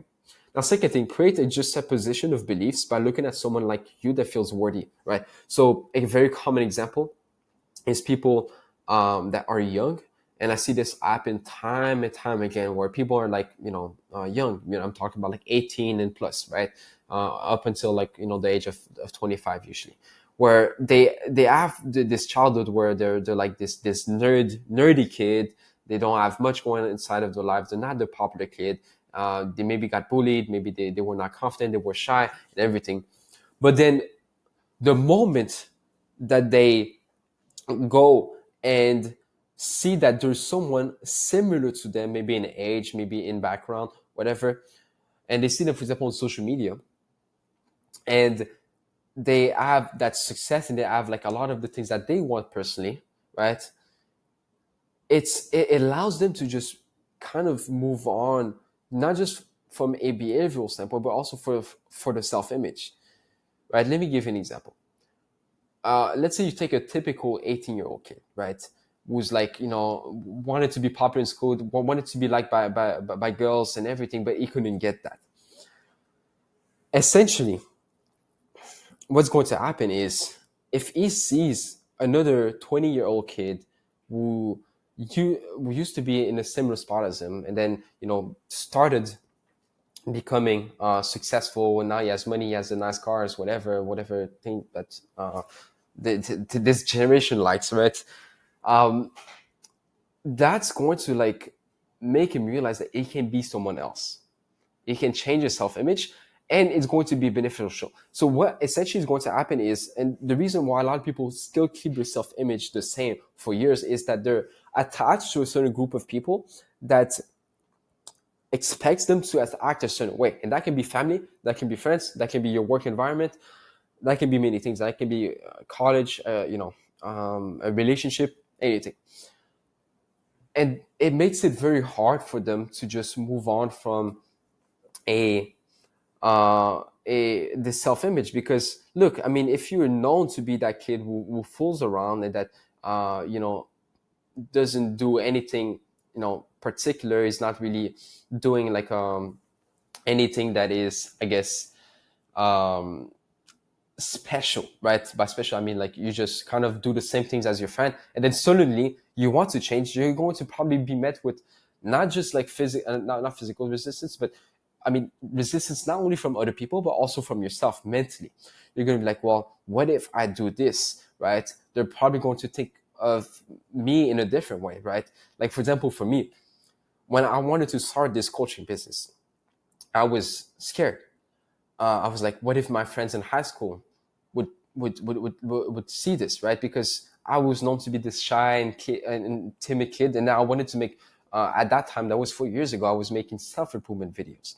I wanted to make self-improvement YouTube videos about like, how you need to be confident and how you need to do this and how you need to improve those aspects of your life. And it would have been really, really cringe for me to do so in front of these other people, right? And not only that, I had like bad relationships with most of them because I was this kid that was being bullied. I'm not going to go into that story. But essentially, what I did is I literally left those people behind forever. Some of them messaged me back, and I barely even replied to them, right? And it's not me being a dickhead, because obviously there is, like I said, like I was getting insulted, laughed at, and things of that nature. But essentially, that made it way easier for me to just become someone entirely new, someone completely different. And then I moved out from the city and went to a different city, a bigger city, with a different group of people that completely understood what I was doing and also encouraged that and also helped me with those things, right? With that lifestyle I was living, with coaching people, putting myself on social media, of pursuing those things in my life that were obviously, they would be pretty weird to most of the people that I used to live in the other city where I was born, right? And went to high school. So that's the thing. What you need to realize is like, in order for you to hold on, I mean, to adapt a new self-image, that's one of the most powerful ways, is just to look at someone else that is similar to that, right? Then third, decide to commit something that would either be unusual or completely different to your self-image. I kind of just explained this, but essentially you kind of like want to take the leap where it's like you start something which will naturally force you to change your self-image, right? For example, if you feel not worthy, then maybe you'd go and move out of your house and get your own apartment. Because now, suddenly, for example, for a lot of people to move out of their parents' house makes them, and I'm not saying for everyone, because I know many people that live with their parents and they're more mature than 99% of the population at a very young age. But essentially, it would kind of like force you to be this kid that is more mature, for example, right? Now you'll have to adopt the self-image that you're like someone that is independent, and that also you'll be forced maybe to be that guy that is like worthy of attracting money, if that makes sense, because you'll have to make money to pay your apartment, right? Or maybe you'll commit to starting the business that you've never done before, that people will maybe criticize yourself, for that. And essentially, again, the reason why this is powerful is that when you're in that group of people that expects you to be like this and like that, right? And that goes back to the second point. When you, for example, look at someone on social media that's just like you and that achieve that, maybe that's like a guy that you want to, let's say that your goal in life is to live on a farm and have many kids, right? And people from your hometown, they might think that's weird, and that's just like that's just like an old age thing, whatever. But essentially, when you look at someone that is living that life that you want to live, it's easier for you to go from that group and then go into that new group, even if it's online. Okay, and that's the thing, because people don't like to just be alone doing their things. When they see other people that are doing different things, allows them to be in that new group, and it's easier for them to just leave that previous group, essentially. Okay, so that's the thing. It's very important you guys understand that, if you want to change your self-image, obviously the big risk is, I mean, a thing that holds a lot of people back is just really the people they're around, right? And that doesn't mean it's impossible, because if we study psychology, we know that like you can change anything about yourself even if there is resistance, right? And it's a question of beliefs and perceptions and things of that nature. But it just makes it easier, because a lot of people, they don't want to do the mental work of just changing their lives drastically and having the same people around them that will criticize themselves for, right? It's very hard to face that for most people. Maybe not for everyone, but for most people, right? So another thing I want to explain is, like, for example, and this is based on my coaching experience, the people that like have this almost ego, right? Almost this arrogance, even though they don't actually have that, but it's almost feels like they do, right? And they don't have the intention of having, but it feels like they do. Um, and then they also don't really want to just accept defeat and just live their lives with just being like this guy that constantly loses, and they work hard. I mean, not just they work hard, but they feel like they need to win. These guys end up succeeding way more in changing their behaviors, especially when compared to that guy that is just trying to be humble, passive, act like they were the victim of something when they were young, for example, and act like their behavior is going to hold them back for the rest of their lives because they're not going to be worthy, right? I'm telling you, this is very key. If you look at, for example, the business space, that happens time and time again, because essentially the guy that is trying to be humble, passive, and act like they were a victim naturally is going to take less action. Naturally, it's just a question of belief and then action, right? If he thinks he's the victim, like, oh, in his childhood, his parents didn't love him, and so because of that, and obviously there is a lot of value on in facing those things and just solving those things. But the guy that constantly looks at that, let's say, like, you can have two guys that are essentially the same, right? They have the same childhood, maybe, like, let's say their parents didn't like them, maybe that they never got attention from any woman, even though they wanted to. They never had any form of success. And you can take these two guys, and one guy, for example, consumed some information that told him, like, yeah, you're worthy of achieving those things. You're worthy of being successful. You need to be successful. You can't live your life not being successful. Stop playing the victim card. Then you have the other guy who never really, came across that information, or maybe doesn't resonate with such message, and he's just trying to be humble, passive, and trying to, let's be honest, right? A lot of people, and of course, I am someone that believes that you need to be humble, passive. I believe everything happens because of God, but I'm not going to go into like this religious debate. But a lot of people think, well, oh, I sinned in the past, or I've done this terrible thing, or for example, I have not been able to do much, right? And they act like they act like a victim essentially. What happens is they never really succeed because they just don't really take the same amount of action. That's a very key thing. And there's many things that just essentially makes them not change for years. They're essentially like in the same position for many years because they just act like, I need to be passive in life. I need to just wait for things to happen to me, and because I'm not worthy, I just hope that God will give me everything I want by me not even really taking that much action, essentially, right? That's essentially what they believe, right? And trust me, these guys, even for behavior, I'm just talking about behaviors here. I'm not talking about like building something big that takes years to be successful in. I'm just talking about changing behaviors, right? And the first type of individual will succeed way more and way faster. Now, third, present yourself with information consistently, right? At least in the first few weeks, that will allow you to see the behavior from a new perspective. You want to know. And this is, these are things that people know about, but I just want to like make it tangible, right? So first, studies that can act as objective evidence and will be hard to disprove. For example, a lot of people within the PMO space is they believe that if they don't MO, right, if they don't have a release, that they'll actually get prostate cancer. Now, a lot of people also believe that's completely, false. Like, who's going to believe in that? But essentially, there's still like a lot of them, they still hold on to that. They think, well, maybe not, maybe I'm not going to get prostate cancer, but I'm probably going to get something similar to that, right?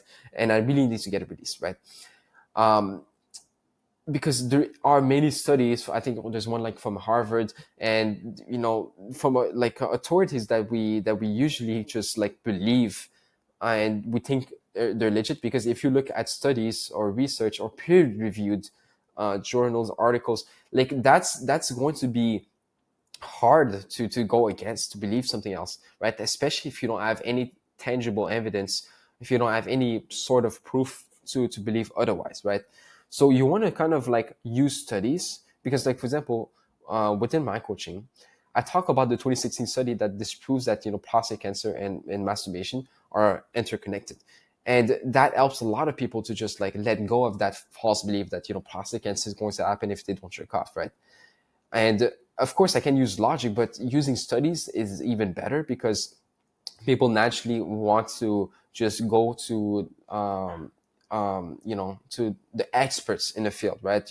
If you read the book Influence by, I forgot the name of the author, but the very popular book Influence, that's something which is talked about a lot. People just, if it's a doctor telling them, oh, you need to get this prescription, they're just going to believe them blindly, right? Because these are experts. But if you ask, for example, like, let's say you have a friend, right, that solved the same exact issue that as you, right, you're even less likely to believe that than if it was a doctor, right? People will literally, they did a test where they would call people and say, this is a doctor that is telling you to take this specific medication if you want to improve this in your life, right? And just because they were not even doctors, it's just acted as if they were doctors, and people believed that and went and bought the medication.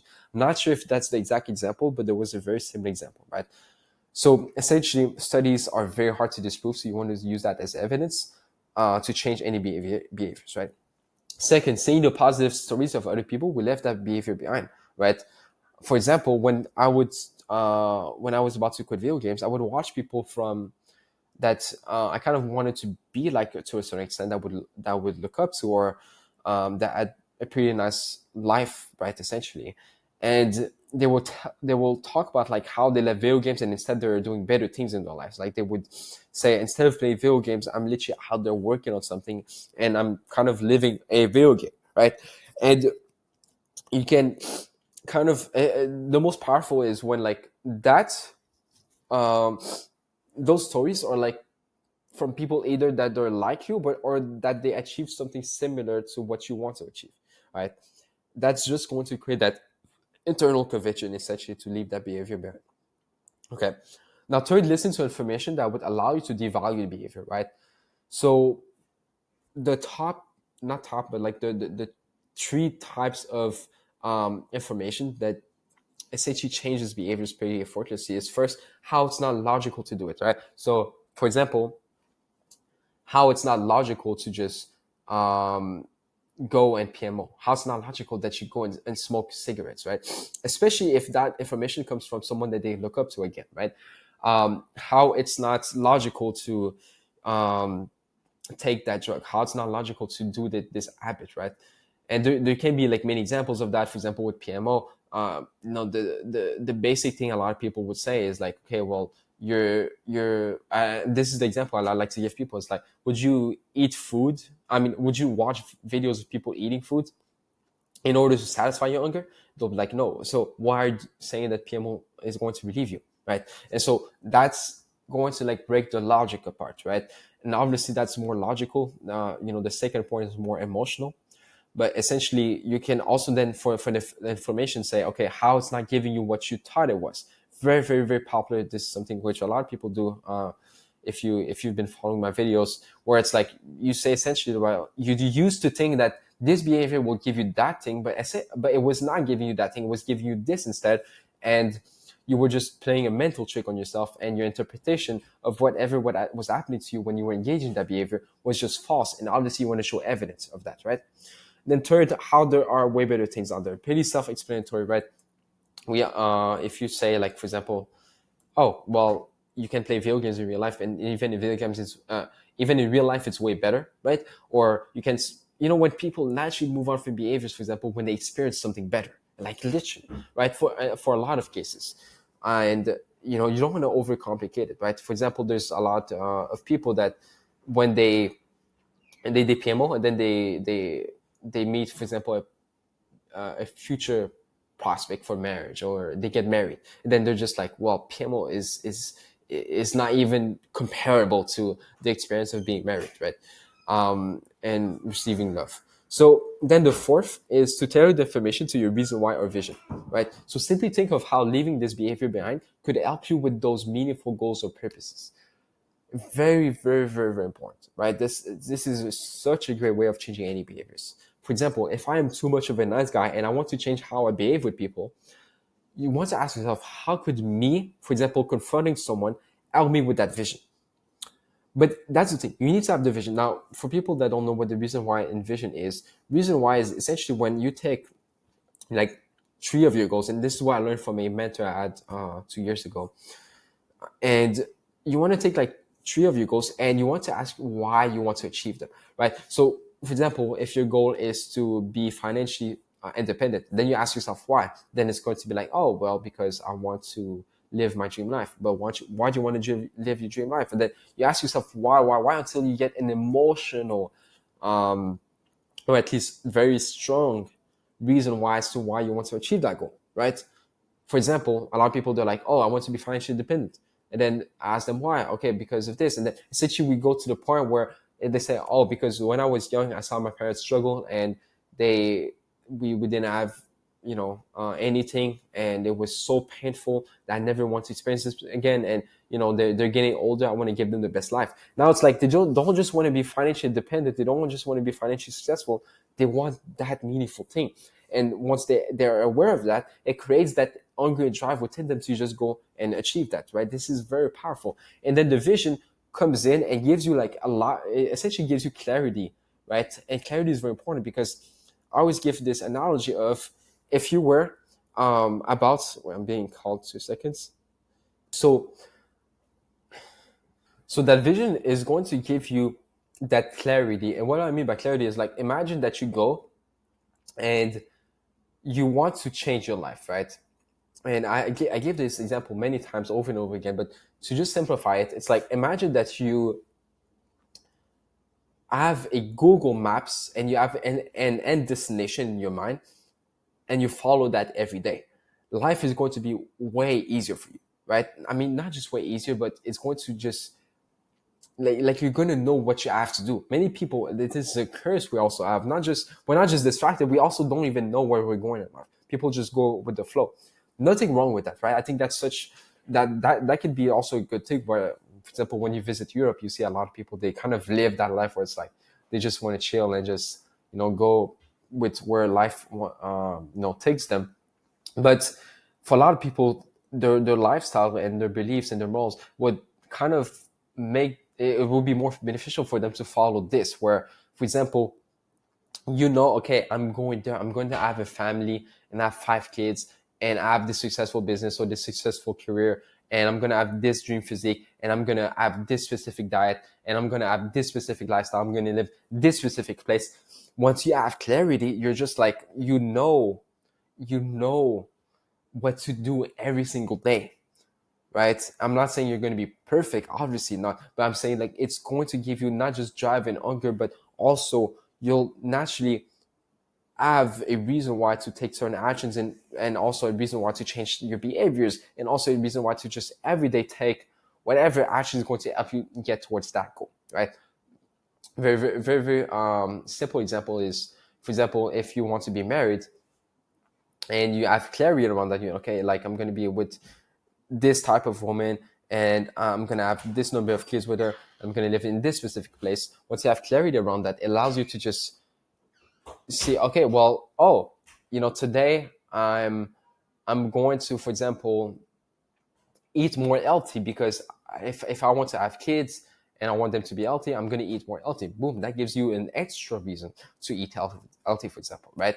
And then on top of that, I'm not going to look at women lustfully because I'm going to be, and obviously you don't want to do that just for the sake of a goal, right? There's certain things that are more moral, so I'm not going to take that as an example, but I'm going to go and focus on getting a better career so I can provide for my woman. She doesn't work, right? Very simple examples, right? And for example, also, right, like I said, if I become a father, then, and let's say you want to confront people because you're too much of a nice guy and you don't really confront people, it feels too uncomfortable for you to do so. You have that fear, what if they reject me? But if you're like, you want to change that, and you think, well, if I confront people, it's going to help me once I become a father. because I'm going to have more of that leadership. I'm not going to be this weak, nice guy. I'm going to be this good guy. This means I'm also going to get what I want. And on top of that, my potential prospects for marriage are going to be more attracted to that because I'm more masculine. And once I have children, I'll be able to be a great father like I want. And you have that vision of like what you want your life to look like and why it's meaningful to you. Now it's like you have like this extra layers of reasons to just go and do that behavior, to just go and change that behavior, and makes it way more easier, right? And I kind of call it like benefit stacking, because now you're thinking of multiple reasons as to why you want to change it. So essentially, these are very simple things. Now, let me know, guys, if you have any questions around those things. Highly suggest you use that. I'm going to leave the document in the description if I upload this video. But essentially, this is very powerful. You can use that if you want to coach people. And let me know once you guys, if you guys use that, how it helped you. All right, so how to create a compelling vision. This might be, and I don't want to exaggerate this, but this might be one of the turning points in your life if you apply this properly, okay? If you really follow what I'm about to say in this video. This is what personally changed my life for good. But also, this is something which was taught by me from successful mentors in the past. And this is not something which I've seen just one guy, preach about. This is something which I've seen multiple successful. When I say success, obviously, most of the time it means like in a monetary sense, but most of these guys were pretty accomplished in multiple sides of life, multiple areas of life. Okay, so please just make sure that you really follow this video, okay, and you take this seriously, and you actually do what's required to do, right? Because first of all, it will be fun to do, but second, it will change your life forever. Okay, so what's the importance of having a vision, right? Now, vision is not just like goals, okay? Vision is not just like, let me just do my top 3 goals in life and follow that, right? Everyone has goals, okay? Everyone thinks, oh, I want to be a millionaire. I want to travel the world. I want to be married. Like everyone wants those things, right? But no one has clarity. And this is what essential vision is. It will give you clarity to a point that you've never experienced before, right? Not to a point, this is the wrong wording, but essentially it will give you that sense of clarity to to a level which you've never experienced before. And it's really going to be, look, let me just tell you about the benefits, right? So I don't just, go on a rant, but first off, okay, it will create meaning behind everyday actions, okay, which as a byproduct will create a baseline of motivation, what I like to call drive and hunger to act on those things, okay? So what do I mean by that? For example, if you know that in your vision, for example, that you'll be married and have children and have a successful career, then obviously it's going to be more detailed and more precise than that. But knowing that, you'll know that, okay, if today I go to the gym, it's going to help me get to that goal. And what's going to happen also, which is something I'm going to talk about, but you'll start to learn to like things, because if you're motivated to do something, usually you like doing that thing whilst you're doing it, if that makes sense. And so that's what's going to happen is, instead of waking up, every day being like sometimes motivated, sometimes not really, not even wanting to wake up, not do anything. Now it's like you're going to like just want to do what's required to do, and you start liking it, because the more you do it and the more you know how important it is and the meaning that has behind it, the more you're going to also like it. And if you like something, then it's easy to do, okay?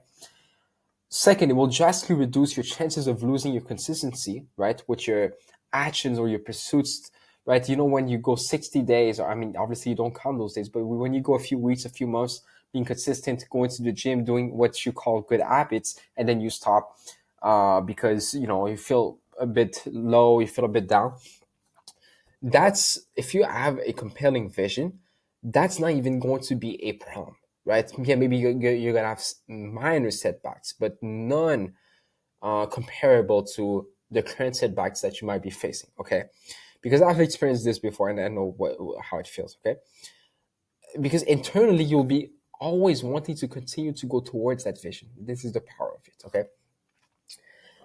Now, also, challenges and problems in your life will now look so small, and you'll naturally learn to use them to your advantage for your vision. Because let me just put it simply, put it like in a simple manner. If you have the bigger picture, right? If you have the end goal in mind, whatever is in front of you is going to be so small compared to it, right? And again, I'm not just talking about some vague or ambiguous goals or abstract goals that you have in your mind of that, yeah, I want to be successful when I'm older, whatever. I don't want to have a family. No, no, no. Like, this is completely different. Obviously, those goals will be inside of the vision, but you have way more clarity, way more, it will be way more detailed in all of those things, right? So the challenges and problems, they will be so small that they won't really bother you. On top of that, you'll learn to use them to your advantage, right? So, I'll get into examples, but essentially, to give you like a real quick example, when, for example, you face a problem in your life. Let's say that you get rejected by a company to work for them, and you're like, you know what, I'm going to use that as motivation so I can work harder, and then use that experience as part of my story of how I came up, right? Of how, like, I managed to be successful, right? And now, boom, like, you'll learn. This is essentially what's happening. You're learning to use those problems to your advantage, essentially, right? But because with the vision, it's going to be so meaningful and compelling to you that it's like you're going to start looking at the end goal, right? Like the bigger picture, and you'll learn to see how those problems can be used to your advantage. This is the power of it. And then also, it will give to your life that sense of purpose and mission that you've been looking for, right? Outside, obviously, because we know faith, right? Religion is something which gives us a form of, I mean, obviously, it is like the purpose, right? It is the ultimate purpose. But I'm talking about more so from a mission slash passion slash purpose slash whatever, just mission, to put it simply, right? It will give you that, essentially, right? And it doesn't mean that you need to go and change 1 million people's lives, or that you need to go and start search charities, whatever. Your vision doesn't have to be about this. Your vision can be something that's considered small based on society, or something considered too ambitious based on society. But it's just like, you'll literally just choose whatever you want to choose, right? Whatever you want to put in there. So why it works, okay? It's simple. You can use it as a huge form of motivation when you feel slightly negative or negative, right? So what do I mean by that, right? For example, when there is, the day-to-day happens, and you feel a bit down and everything, you'll have, like, inside of you that vision. Because with the vision, obviously, this is something which we will, read every day. We'll just, like, look at every day. This is what I do. This is what many people do. And you'll read, like, it will be in the back of your mind. So it's essentially almost as if, like, you have motivation, you can tap in. I know motivation is pejorative for a lot of people. It's negative because they think, well, motivation is short-lived. But now I'm talking about, like, a baseline of drive and hunger to just want more out of life, right? To experience more out of life, essentially, right? And so you'll always be able to, like, tap into that, right? Like, you'll always be able to tap in and say, like, you'll have your vision, and you're like, oh yeah, this is my end state, right? I want to have that. Let me work on that, right? Compared to just, living your day to day, and then, something negative happens, and you feel negative, you feel some negative emotions, and then you're kind of lost. You're like, what is the meaning of life? I don't even want to do anything, right? So this will be really, really powerful.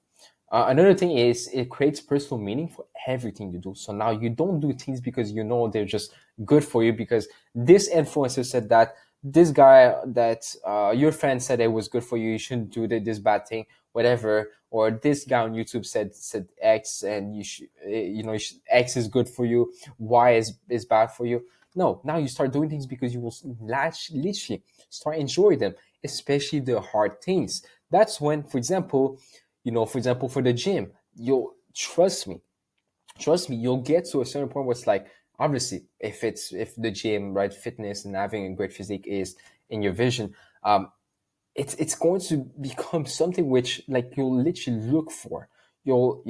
again, it depends on your vision, what kind of life you want to live, right? But if you want to live, a life where, certain hard things are required to do, whether that be fitness, business or career, uh, you know, relationships, marriage, family, like you'll literally look at the actions that are required to get there, right? Those hard actions, those things that are hard to do, or at least that everyone considers to be hard, and you'll start wanting to do them. You'll start to enjoy them, and obviously they will be easier for you as time goes on. So before we start, here's one thing I want you to do. Now, you don't need to write this to as like something which you'll keep reading forever. This is just like a quick exercise I want you to do, because what we want to do essentially is we want to paint both a vision and an anti-vision, essentially the your dream state and your health state. Okay, so let me explain. This exercise, I want you to imagine. Okay, imagine in your mind and also write it down afterwards. But imagine a specific scenario after you achieve one of your most important goals or dreams in life, and vividly imagine it and describe it with as much details as possible. So I can give you an example. Maybe that's you um, being in your house and you see your wife cooking a nice meal, for you, and uh, the you have like two kids just running like in the backyard, and you're like in your house in Texas, whatever your goal is, or you're in your house in Florida. You're just, you have like some animals, whatever, and you kind of like have this specific scenario, right? Something like almost tangible that you like, something which naturally comes to you when you think about like you achieving goals. Imagine as if like almost as if like you just achieve all of your goals. Now you're relaxing, looking at like what you've done. Now goals, when I say goals, I don't just like necessarily mean like, oh, you need to pursue goals, this and that. No.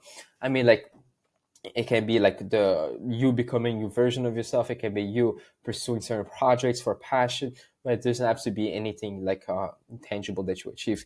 But essentially just imagine you essentially achieve your dream life, right? What does that look like? Not like for in multiple scenarios, just one scenario, right? You can give an example of some people, they would imagine like them being with their wives, just walking up a mountain, and they'll be on top of the mountain, and then they'll start talking about for example pregnancy and having children, and essentially it's just something meaningful to you. Okay, I want you to really just have that scenario, imagine it, and then just write it down. Okay, imagine vividly, meaning like that you can actually like feel it as if almost you're inside of it. Okay, when that's done, you pause this video, you do this. Now, when that's done, I want you to do the same, but for the opposite scenario, right? For the health state. So imagine nothing will change, right? And you have like these specific goals in your life that you already kind of know about. Maybe it's to help your family. Maybe it's to be married and have children, whatever. And imagine like the worst case scenario, right? Imagine that you would end up in a worst case scenario. And when I say worst case scenario, I don't just mean like, it's just it's the same life, but it's just a bit worse. No. I mean like really the worst case scenario, right? That you believe would, might happen, right? What would that look like? Imagine vividly and describe it with as much details as possible. I'll give you guys my like when I did an exercise, I think it was 3 or 4 years ago. But it was really emotional, right? And this is essentially the goal, because I imagine vividly. I was like, imagine that I don't really work on myself. I don't make whatever. At that time, I had a clothing brand that I was building. I was like, imagine that, I just procrastinate and I never become successful with my clothing brand. And my mom dies, and I wasn't able to pay her back for everything she did. And she wasn't able to travel like I promised her, and all of those things. It became something like I think it was like the first time in like I mean in the past 4 years, it was maybe one of the few times that I actually cried. Because, and I'm not the type of guy that cries. It was so emotional, imagined like vividly, and I wrote it down. That what happens essentially, this is why this exercise is so important. It kind of like creates in your mind, especially when you feel it, right?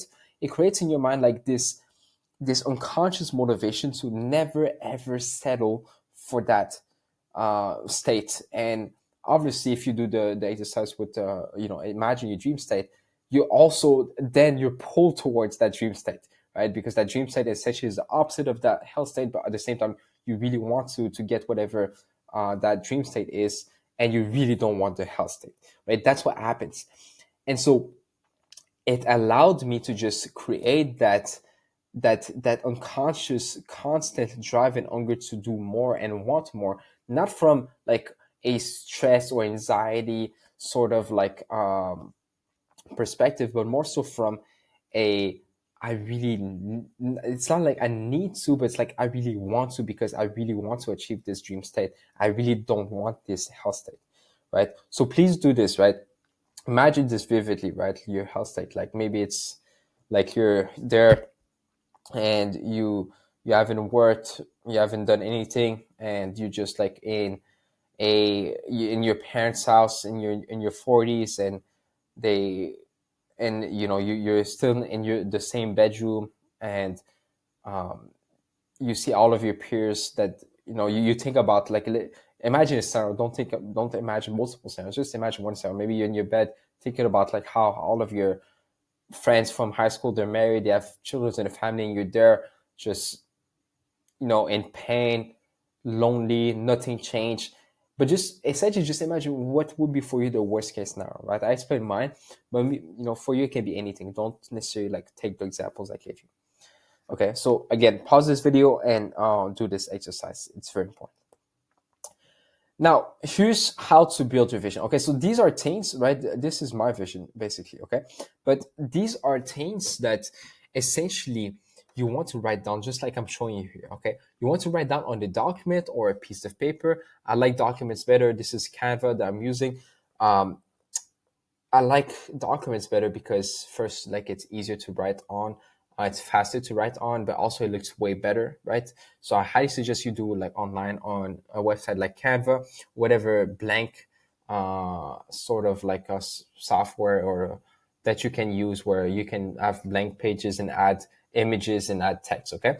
So to keep it simple, okay, the first page that you want to write about is important things to remember, okay? So again, that's subjective to you, right? Like this is something which you know what to put, right? You can look at my example, right? Like I said, you're responsible for everything at all time. Essentially, things that are important that you need to know in your day-to-day, because you'll read this every day, right? So you can just do 1 to 2 to 3 different ones. You can do up to 6, but the number doesn't matter, right? Don't put too much, please. With the vision, one of the tips I'm going to give you is, and this is a long vision, it's not just like a 1-page vision. Keep it concise. Don't make it too long and add so much details. Keep it concise and short, okay? So, for example, you can see here, important thing to remember, you're responsible for everything at all time.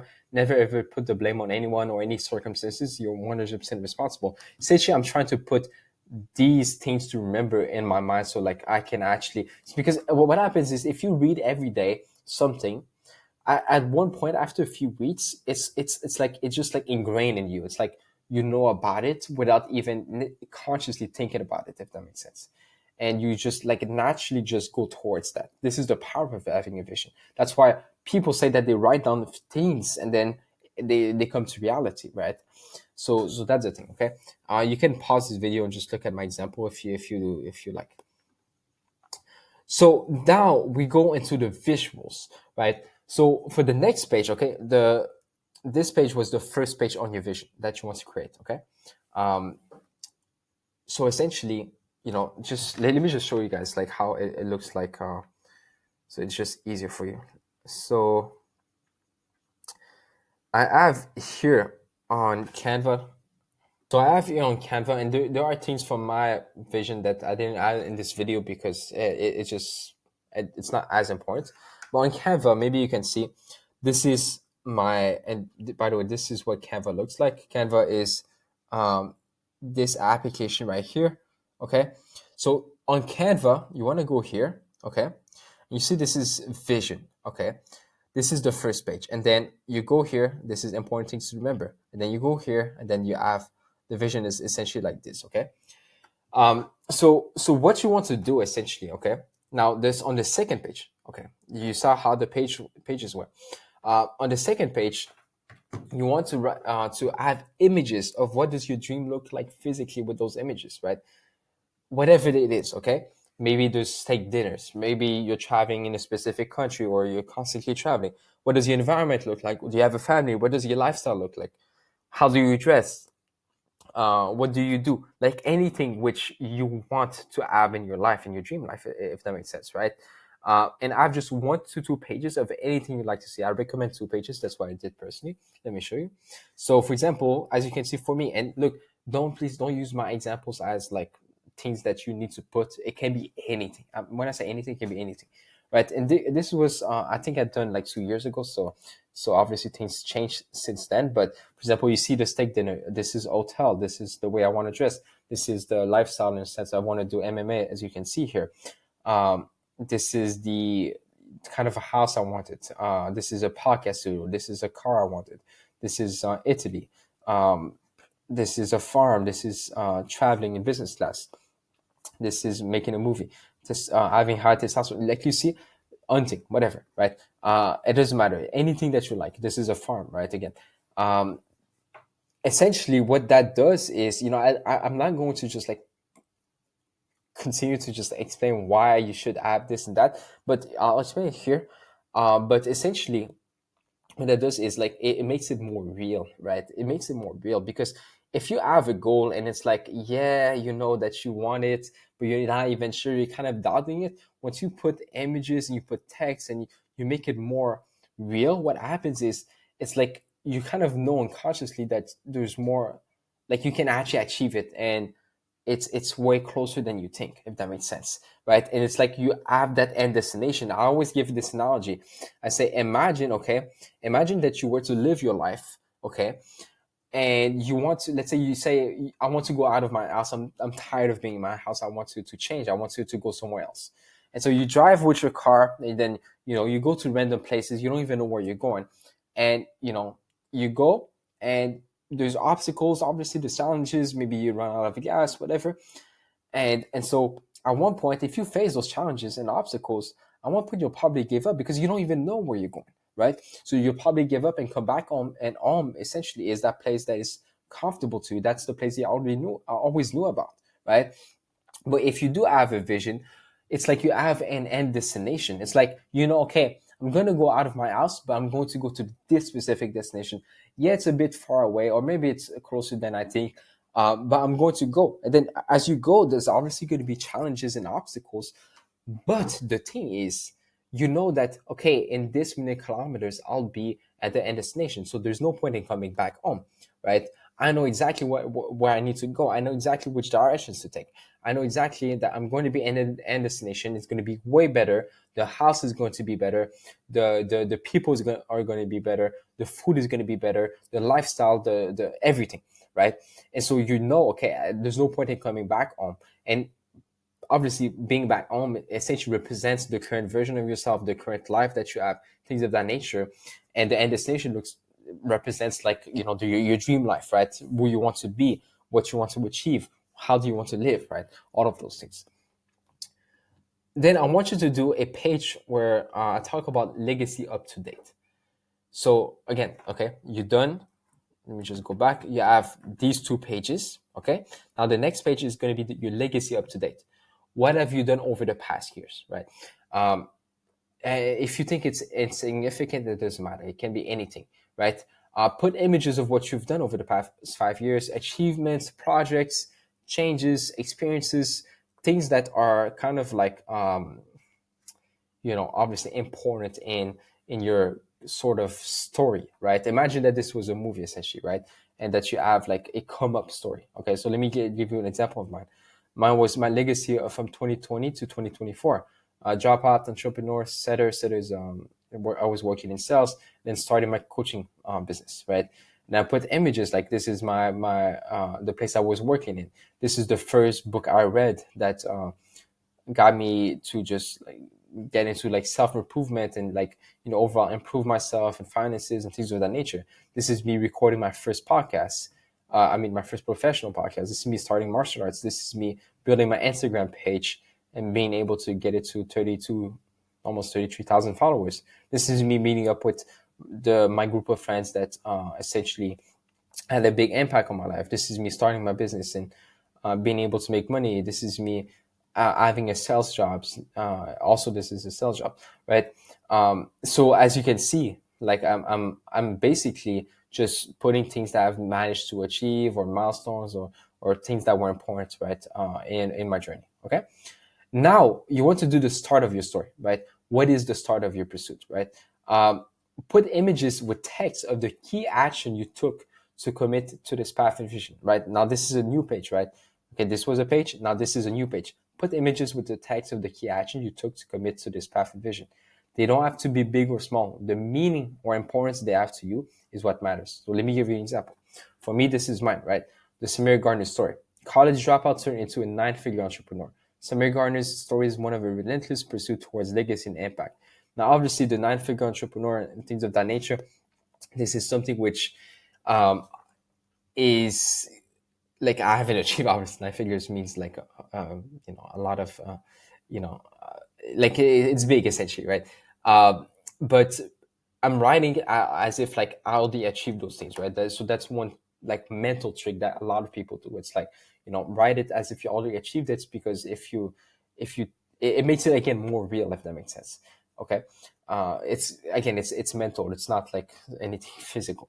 So, this is my story, right? College dropout, and then I did a clothing brand and it fell. And then I tried a YouTube channel back then and it fell. Then I got my first mentor, and then I got my first client, and then I got my Instagram page to 20,000 followers.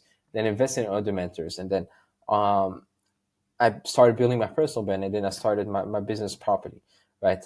So it shows, okay, this is the come up again, right? This is like, this was the before the real start, and now this was just basically the start, if that makes sense.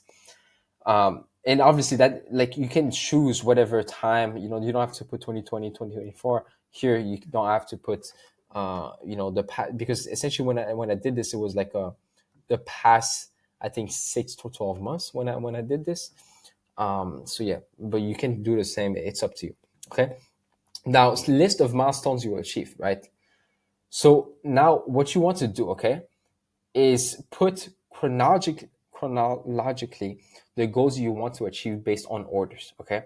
So essentially, how we say, okay, I went from college dropout, and then a clothing brand, it fell, and then this, and then this, and then that, right? Now you want to do the same, but with the things you're going to achieve now, right? So for example, it might be, okay, I'm going to start a career in finance, right?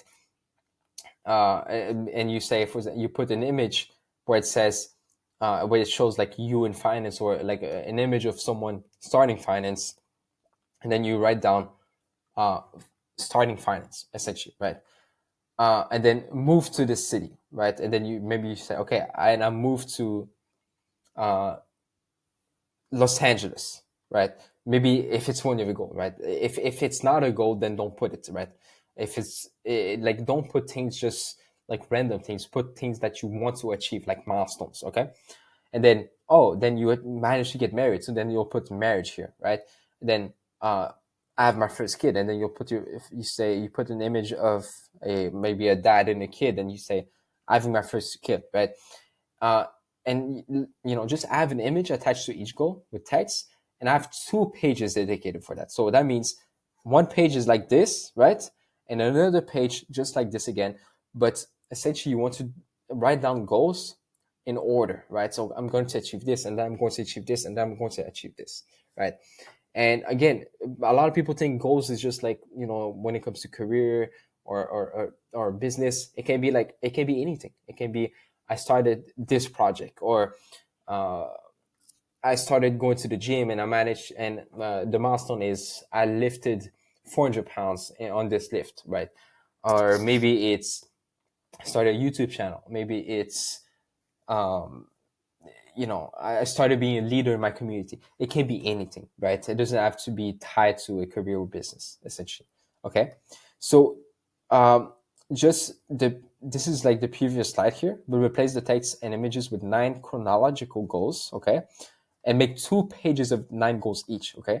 That you'll achieve in a chronological order. Now, obviously, pause this video to do it properly. I don't want you to just just do it fast, because this is something I took my time to do, and actually I had fun doing it, because just it feels stimulating to just like write down, okay, I'm going to do this and that, even though you're not even doing it, right? But it is something which will be important anyways. Now, next step, and this is my favorite page to make, okay, is a Wikipedia page of yourself, right? Text of you, who you are and what you have achieved, right? Write down a page that goes in depth as to who you are, right? The new version of yourself, right? Just you can go on Wikipedia essentially. So, for example, as you can see here, okay, we see that this is this is Ronaldo, right? Cristiano, I cannot say his name. Ronaldo, okay. So essentially, you see, right? Obviously, don't make it that long, okay. But it can be like early life, right? You can, and then you can say, okay, he went through this in terms of his career, and then he went through this as an achievement, and as you can see, right? Let me just show you. And then, for example, his image, right, according to the public, how is he, right? It says player profile, right? You can kind of go on Wikipedia and look at maybe people you look up to, people and just like kind of like inspire yourself from that, right? And as you can see, popularity, online following, wealth and sponsorship, philanthropy, honors, public art, business ventures, personal life. You see like so many different things that you can add and essentially write a Wikipedia page about yourself. And so you really want to go over the big things you accomplish. Let me give you like some examples, okay? Big things you accomplish, how you went from X to Z, for example, how you went from starting this project and how you had little, how like that project was so small, how it turned to a big project. Or you can do that with your goals. You can be like, how I went from 140 pounds at the gym to 180 pounds with 10% body fat, whatever, right? The mission, purpose you add, the lifestyle, morals, values you commit to. And just imagine someone was writing a page about you after you achieve your dream life, essentially, right? Just like that, right? Just imagine that. And this will essentially, again, give you more clarity on who you're going to be. Now, this is more of who you are, right? And the things that you accomplished. But yeah, this is, again, very important, right? So, for example, this is an example of me. Samir Garner has built a 9-figure porn recovery coaching business. Is known to be the best coach in the space, but the fastest, whatever, right? He's the founder of the Fortress Method, best mentorship for a most effective coaching program for people looking to quit.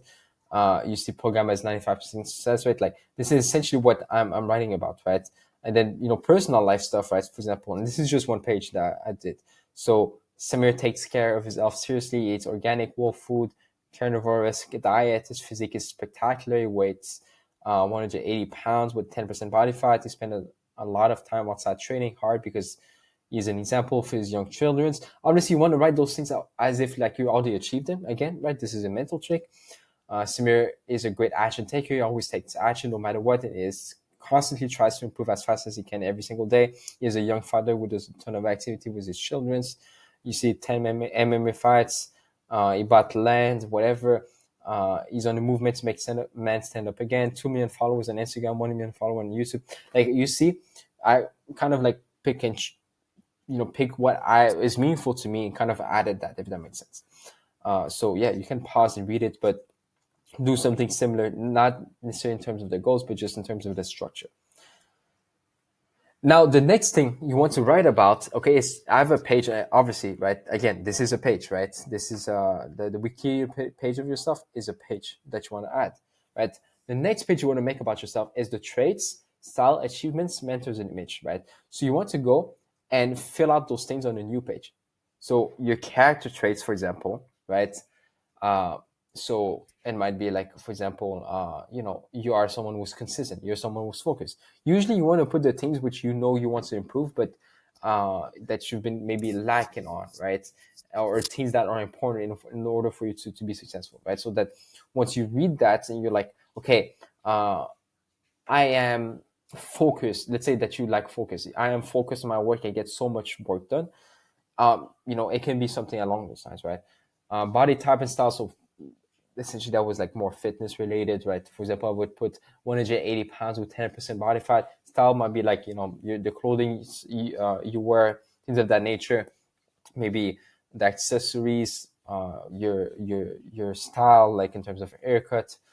Achievements, pretty self-explanatory. So your goals, right? What you achieve. Mentors, people that teach you. Put one or two person. You don't have to really put this if you don't want to, but I like to do it personally because it's like almost a goal if I get coached by these people, if that makes sense, right? Because obviously I'd put people who are very successful based on my perspective of success. And then image, kind of like how do you view yourself? How do other people view you? And none of those things are egoistical. It's just like you essentially describing your dream life, right? So yeah, so this is one page. Please fill out that page. You put character traits, and then you put this, and then you put this, and then you put this, and you put this, right? And really take your time to fill it out. Next thing is page for goals, right? So fill out those things on a new page, okay? So when it comes to goals, you want to paint a picture of these goals in your mind and envisage and experience them, right? So just put meaningful goals, right? Obviously, we had achievements here, but now what I mean by goals is like the things are like meaningful to you. Achievements is more like something along the lines of like, okay, I have this, I have that. Now, goals is like, okay, for example, you retired your mom. Like basically the top goals in your life. Achievements is more like a list of things. These are like the top goals in your life, right? And envisage them and experience them. The reason why I say this is it's kind of like when you do read your vision, you just want to like, obviously it's not going to take like too much time, but just like kind of read them and just think about, imagine you achieve them, because it creates an emotional response, and then it's just a positive thing overall because it obviously motivates you, creates that drive and hunger to do more. Career and business goals, obviously if it's not something that is important to you, then don't put any, right?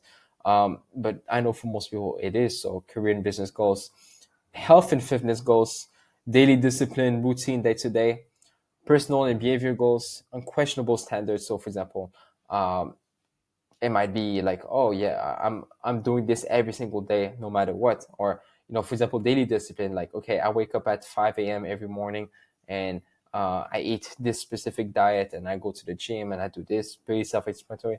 Personal and behavioral goals, I'm more consistent, I'm more focused, I'm more disciplined, things of that nature. So here you have health and fitness goals, right? So self-explanatory. You really just want to do it and keep it simple, right? Unquestionable standards, just to clarify again, it's really just the things that you'll commit to, essentially, right?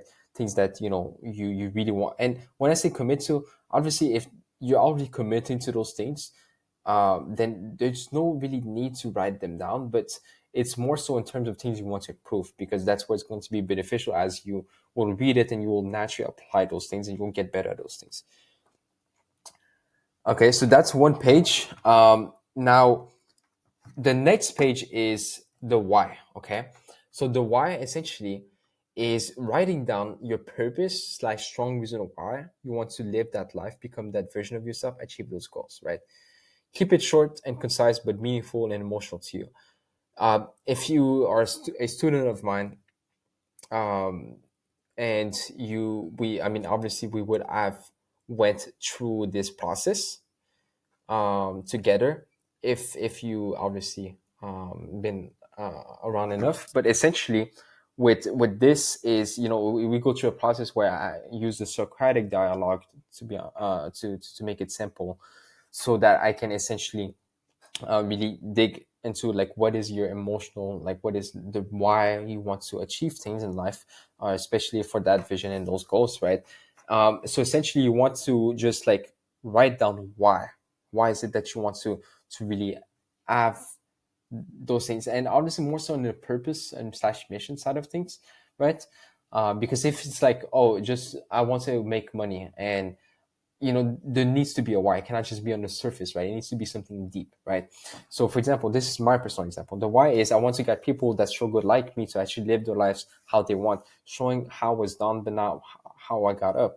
I want to prove it by being married, building huge businesses, leaving a legacy behind, having many kids, building the greatest book.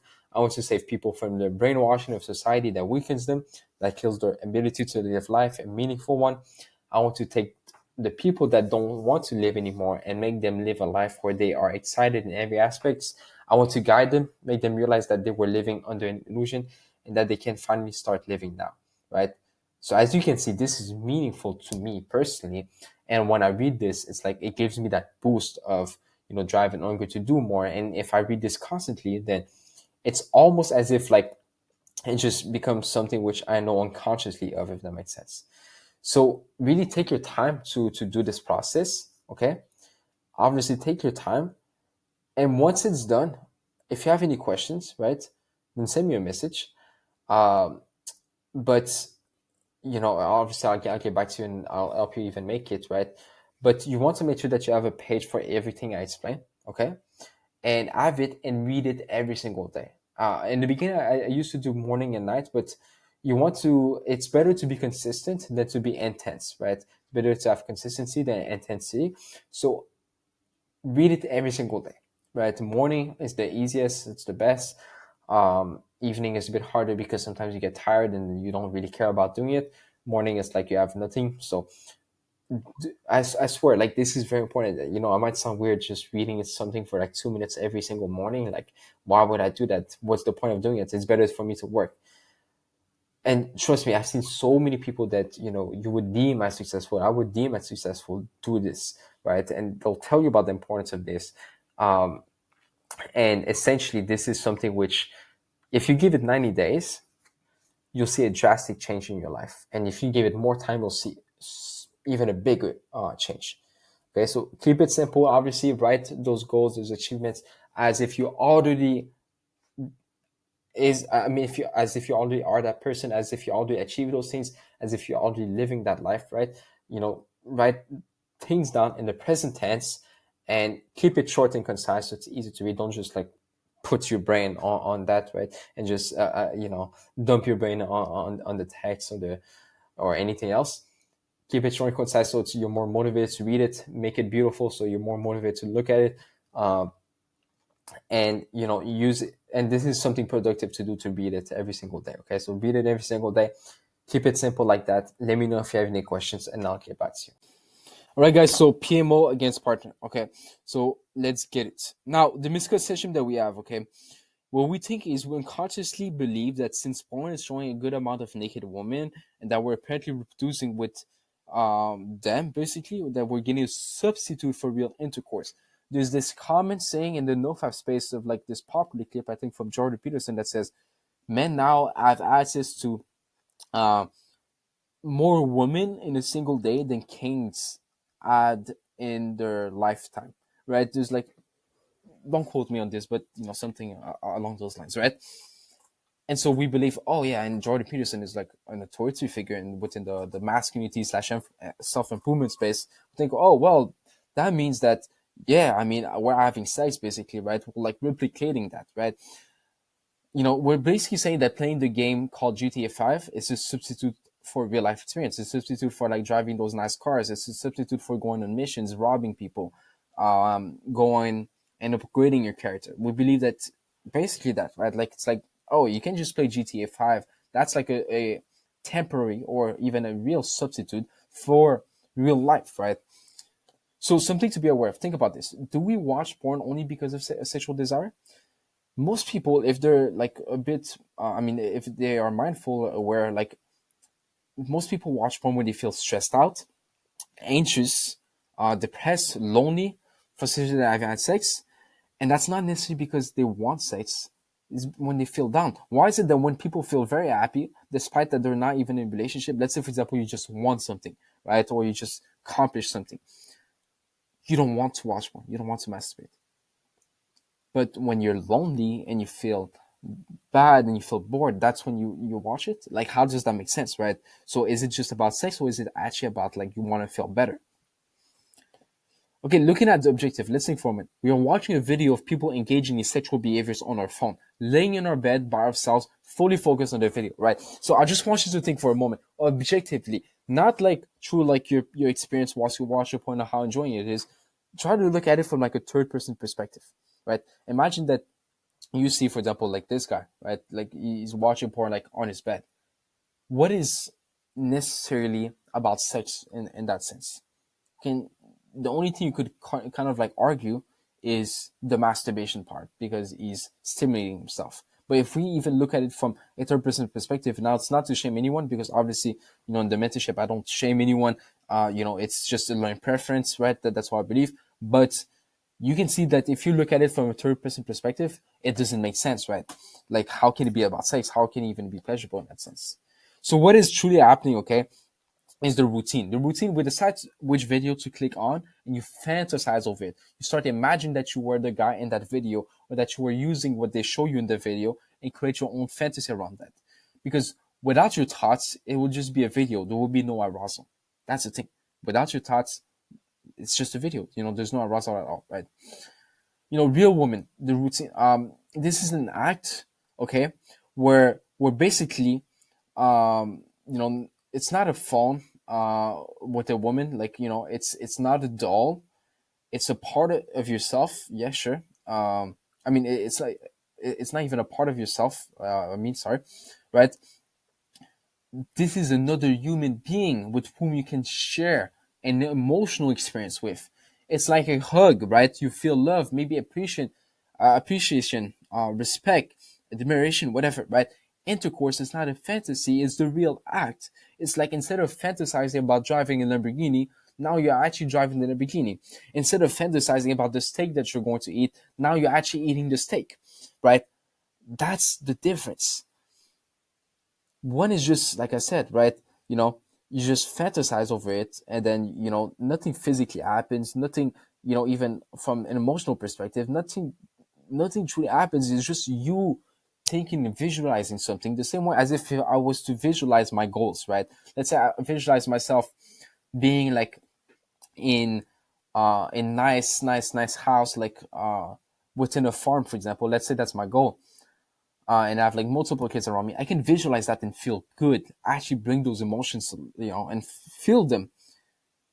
But that doesn't mean that it's a substitute for me achieving that thing, right? It doesn't mean that I'm experiencing the real thing. No, this is just me, fantasizing over it, if that makes sense, right? And so, also, human being, right, can another human being, if you have intercourse, right, can react to your love, can reciprocate, can make you feel a certain way, knows you, loves you, you can reproduce with it. I mean, you can have kids, build a family, you can build a deep relationship, be vulnerable, mutually feel pleasure, meaning she feels pleasure, you feel pleasure, whatever, right? That human being can also reject you, make you feel nervous, make you feel pain. Now compare that to porn and masturbation. None of those things apply, right? So why do you feel it? Okay, the intimacy, the pleasure, and everything. We decide which video to click on, and you fantasize over it. You start imagining that you were the guy in the video, or that you're using what they show you in the video, and create your own fantasy around that. Because without your thoughts, it will just be a video. There will be no arousal at all. Okay, but all that's happening is you're fantasizing / visualizing or daydreaming, using a lot of your mental energy and focus about a situation where you feel the emotion that you're looking for: intercourse, kissing, and hugs. Now, I'm talking about whilst you're watching porn, right? Just like the guy who visualizes himself being successful and feels as if he already achieved it for a few seconds. Okay. Now, the thing is, with the guy that's trying to visualize success, at least is gaining some form of motivation from it, right? Because like he can feel how it would be if he actually gets it. Now with porn, you gain nothing, right? You gain an unrealistic, scenario that you create within your own mind, and you put it on the video. That is unrealistic video because everything is orchestrated, right? Like everything is, with like they set up a camera. I mean, depending on the type of porn, but still, set up a camera. They do all of those things, and even if it's like homemade porn, right? And it's still like people recording themselves, and naturally, it is not like something to which we just like watch, if that makes sense, right? So that's the thing, because watching it doesn't serve any purpose, even on a biological level, right? If you think about it, imagine you were like on a tribe, let's say, right? Because people love giving the examples of tribe to prove a point. If you were in a tribe and you see like the elders having sex, besides like having, learning about sex, if you, let's say you were a kid in that tribe, well, like what's the purpose of it? it's not going to give you motivation to have sex, right? So you get my point, basically, right? We let me just see where I'm at. Yep. So what happens, okay, to most people is the frustration to them. A lot of us feel frustrated or down whenever we realize that we don't have a partner in our lives, and we realize that we might not be in a relationship anytime soon. And so you start maybe feeling frustrated, fear, worry. And when you feel those emotions, you often try to find a way out so that it doesn't overwhelm you, right? And many people turn to PMO not to relieve their needs for love, intimacy, and everything, but simply to relieve that frustration, that fear, and that worry, right? Just think about it. A lot of within the society, a lot of men feel unworthy when it comes to women, right? And there's nothing wrong with that. I've been in the same position as well in the past, where it's like I just believe that no woman will ever be attracted to me, and that if I were to be in a relationship, I will just be basically lucky, right? Like, and that like I would be like that inferior type of guy in that relationship, right? If that were to happen. So that's the thing. So the benefits of removing the distraction of PMO, right? When your only option is to be in a relationship, I kind of talked about it, in the last video. But since we're born with that innate desire to be with the opposite sex, to reproduce, when humans haven't satisfied the desire, right, and they don't distract themselves, that's the thing, because it's still like, there's a mental part of it, right, where it's like, in order to really, know that, for example, that you haven't satisfied the desire, you need to think about it. But then that's just mental gymnastics. So, don't think about it too deep. But humans, they will naturally find a way. I forgot to add the words here. Find a way to be more. Sorry, they will naturally be way more driven and hungry to work towards satisfying that desire, right? Just like, for example, if you don't have food, trust me, you're going to be motivated to find a way. Or even for things which are not necessarily linked to survival, even though they can be. Let's say you don't have money for rent. You're going to naturally be driven and hungry to do whatever it takes so that you can pay your rent, right? And when I say that whatever it takes, it doesn't mean you just go and like lose control and do some crazy stuff. No, I mean, humans can reason, right? They can choose. They have a mind. They can solve problems, right? But what kills that drive and hunger is constantly distracting yourself with things such as PMO, since it takes away too much mental capacity and also too much time where you could reflect on the desire and how you could achieve it and how you could work on it and how it would be important for you, whatever, which is needed in order to feel drive and hunger, right? So now you'll just wake up like any man in history if you don't distract yourself with PMO. You'll wake up with any man in history with that drive and hunger to satisfy the desire, right? Which can be used to your advantage, basically.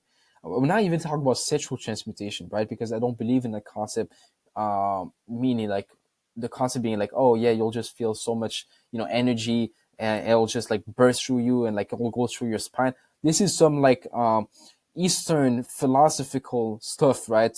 I think it's based on Hinduism, right? I need to do my research again just to make sure, but I don't believe in that. I just believe that humans want to be with women and they're going to be willing to do things. They're not necessarily going to put women on a pedestal, but they're going to be willing to work hard and do certain things so that they can achieve that and have kids, for example, really get that intimacy. So think about it deeply, right?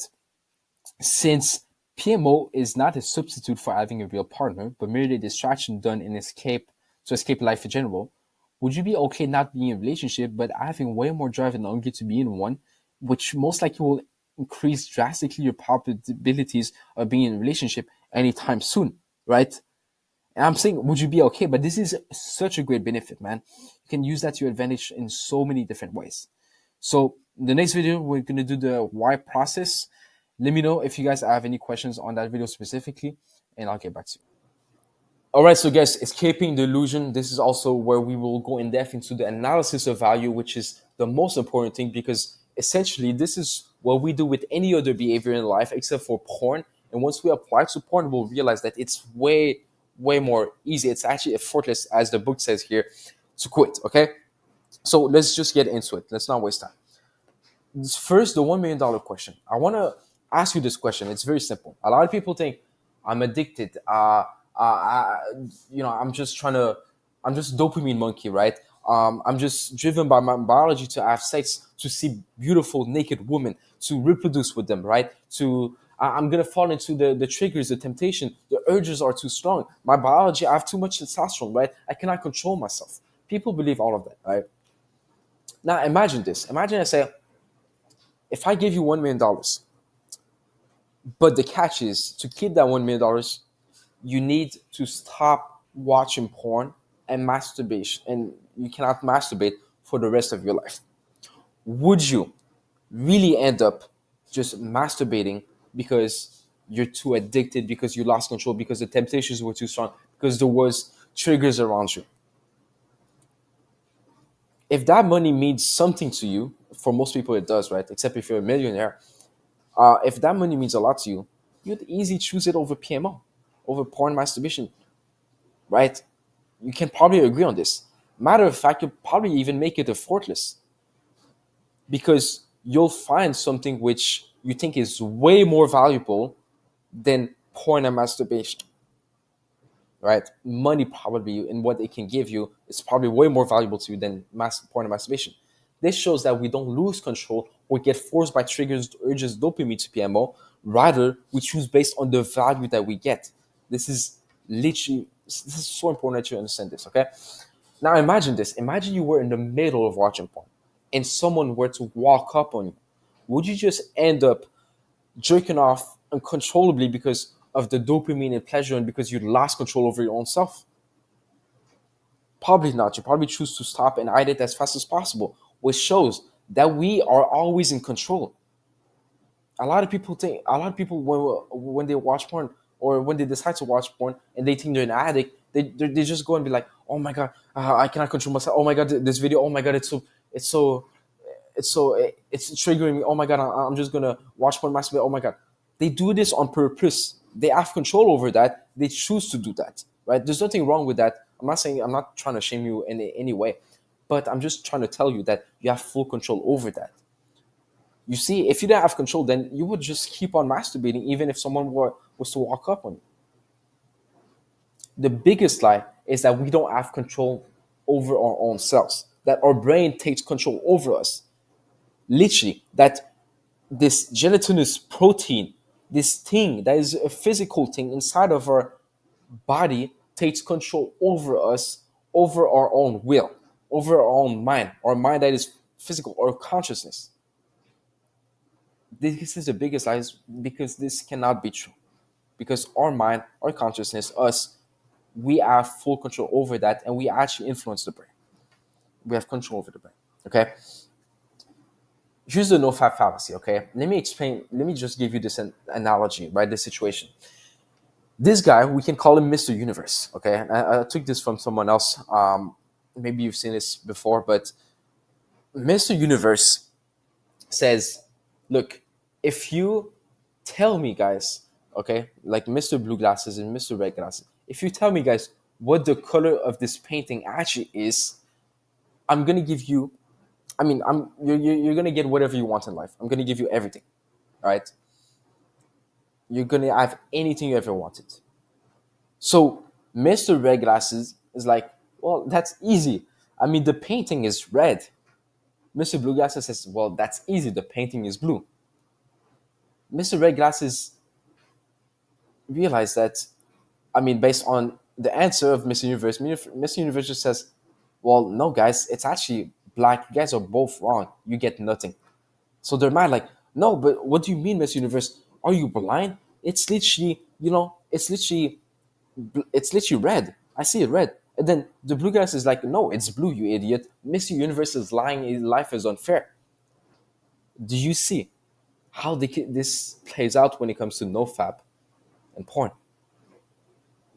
Both of these guys have their own glasses, which they see their life through. And this is an analogy, right? This is a metaphor, right? Where the blue glasses sees everything through a lens of blue, right? And the red glasses sees everything in red because of his glasses. So when they look at that painting, they don't think just, oh, this is black, because they can't see it, because the glasses represent the perception. If their perception of one thing is that it's going to be red no matter what, and because that's how they see life, well, they're not going to see the objective truth. They're not going to see what the actual color is, because they put their own perceptions onto things. We do the same exact thing with the concepts of addiction, the concepts of urges, the concepts of dopamine, everything. And we're going to debunk that so that you can stop feeling like you're just trapped and actually realize that you're free forever. In this analogy, it would mean that you'll be able, Mr. Universe will tell you, you'll be able to never watch porn for the rest of your life, right? Which is an easy end state that we can achieve, okay? Now, just understand this very basic concept, right? Maybe you've seen this thing before, but humans are just naturally driven to be happy, okay? Meaning like feeling good, right? Um, we try to go from pain towards happiness. So from pain, we basically go from left to right in that thing, okay? And so when you feel normal, right, when you feel content, whatever, you'll always try to find a way to feel as happy as possible. When you feel pain, you're gonna try to go away from that pain, right? But the thing is, the means, right, the way that people choose to be happy, right, what they do in order to feel happy, what they think in order to feel happy, is different for everyone. It's literally different for everyone, because your perception of something, right? For example, some people decide to be, let's say they're in pain, right? Because they got bullied at school. For some people, the way to cope with that pain is going to be watching Netflix, binge drinking, and eating a bunch of junk food, and just laying in their bed and doing nothing so that they can quote unquote escape. From other people, in order to feel less pain and feel more happy, what they're going to do is they're going to try to be as productive as possible. They're going to go and work as much as possible. They're going to go to the gym. They're going to go for a run. They're going to do those things because they have different perceptions. One thing that like coping with life, with junk food, with drinking, whatever, is the best way to cope with life and to feel better in that moment. The other guy thinks, no, like working hard is the best way for me to feel better, right? But that's just based on perception, not based on your biology. Okay, that's what you need to understand. So the analysis of value, with every behavior we consciously or unconsciously do, okay, we analyze the value of the options that we have in order to make a choice. Okay, we do this with everything, right? For example, if you have, let's say you go to school, right, and there's like a bunch of different subjects which you can study, right? And so let's say, for example, you have medicine, and your other option would be philosophy, right? Well, you analyze the value between those two and then choose which one you think is best for you, right? Based on that value. You might be like, oh, philosophy, well, I can learn that and I can work in that field, and I really want to work in that field because there's a bunch of money. Then you're like, oh yeah, but for the other one, for medicine, well, I can make even more money. I'm going to be more respected. I'm going to be able to go in other fields. So you're like, oh, actually, there's more value in medicine. Let me choose that, right? We choose. We're not forced to take one or the other. We just choose.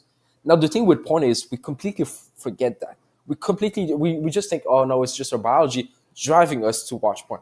But no, we just don't even analyze the value of watching porn and the value of not watching porn.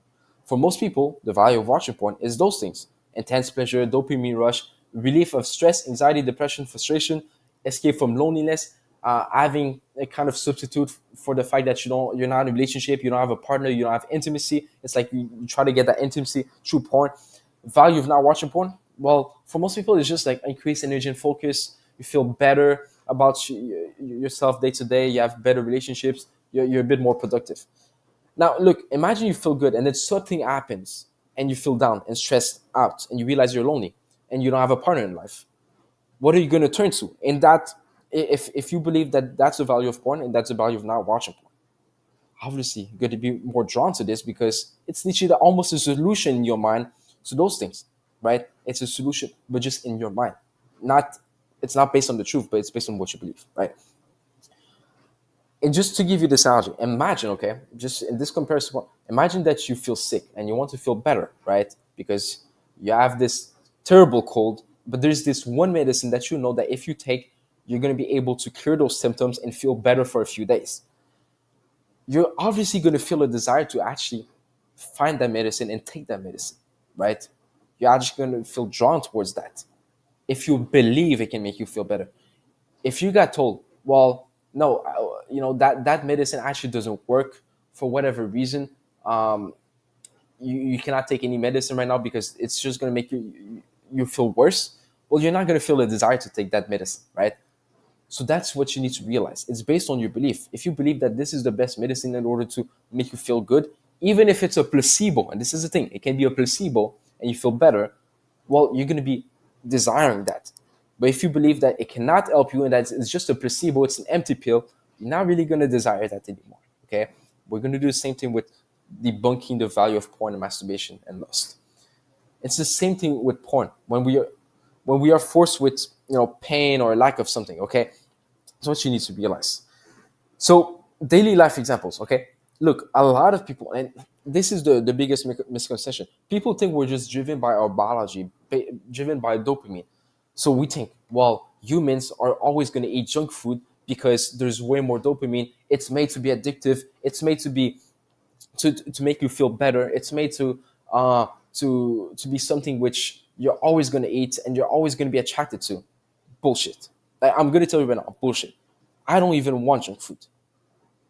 I swear, for years, the moment I decided to change my perception on junk food, okay, and this is the case for a lot of people, which I know, the moment, and it's not because I'm different. I used to eat junk food 24/7. I used to eat McDonald's as much as possible, right? If I could every day, I would. Sometimes I would eat twice the amount in a single meal.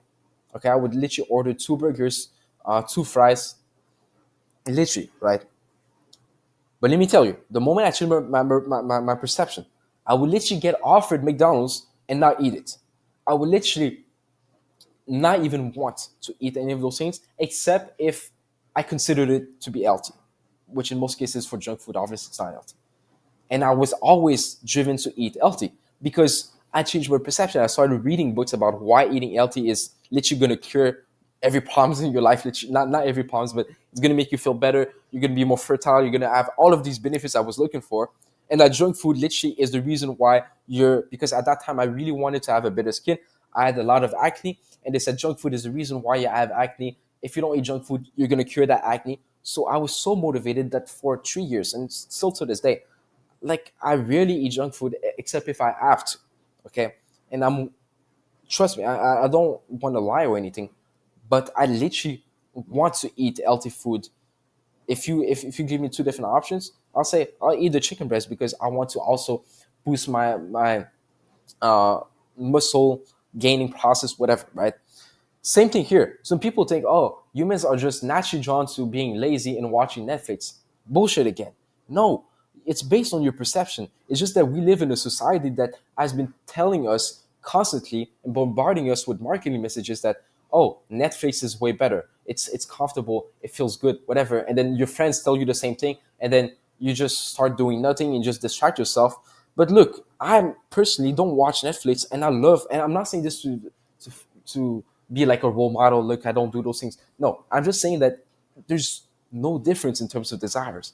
It's just based on what you believe is better for you, not just in terms of health, but in terms of what you want to do in life, what you want in that moment. Okay. No, it's not true that being in the gym is less attractive. Yeah, it's harder, but it's not because it's hard that you don't want to do something, right? That's what you got to realize. And this is big brainwashing that we've been fed, that people, and you're probably listening to this and I don't blame you, but you probably don't even believe in some of the things that I say, and that's okay, obviously, right? Because you're not just going to believe me blindly, but that's things that people have a hard time letting go of.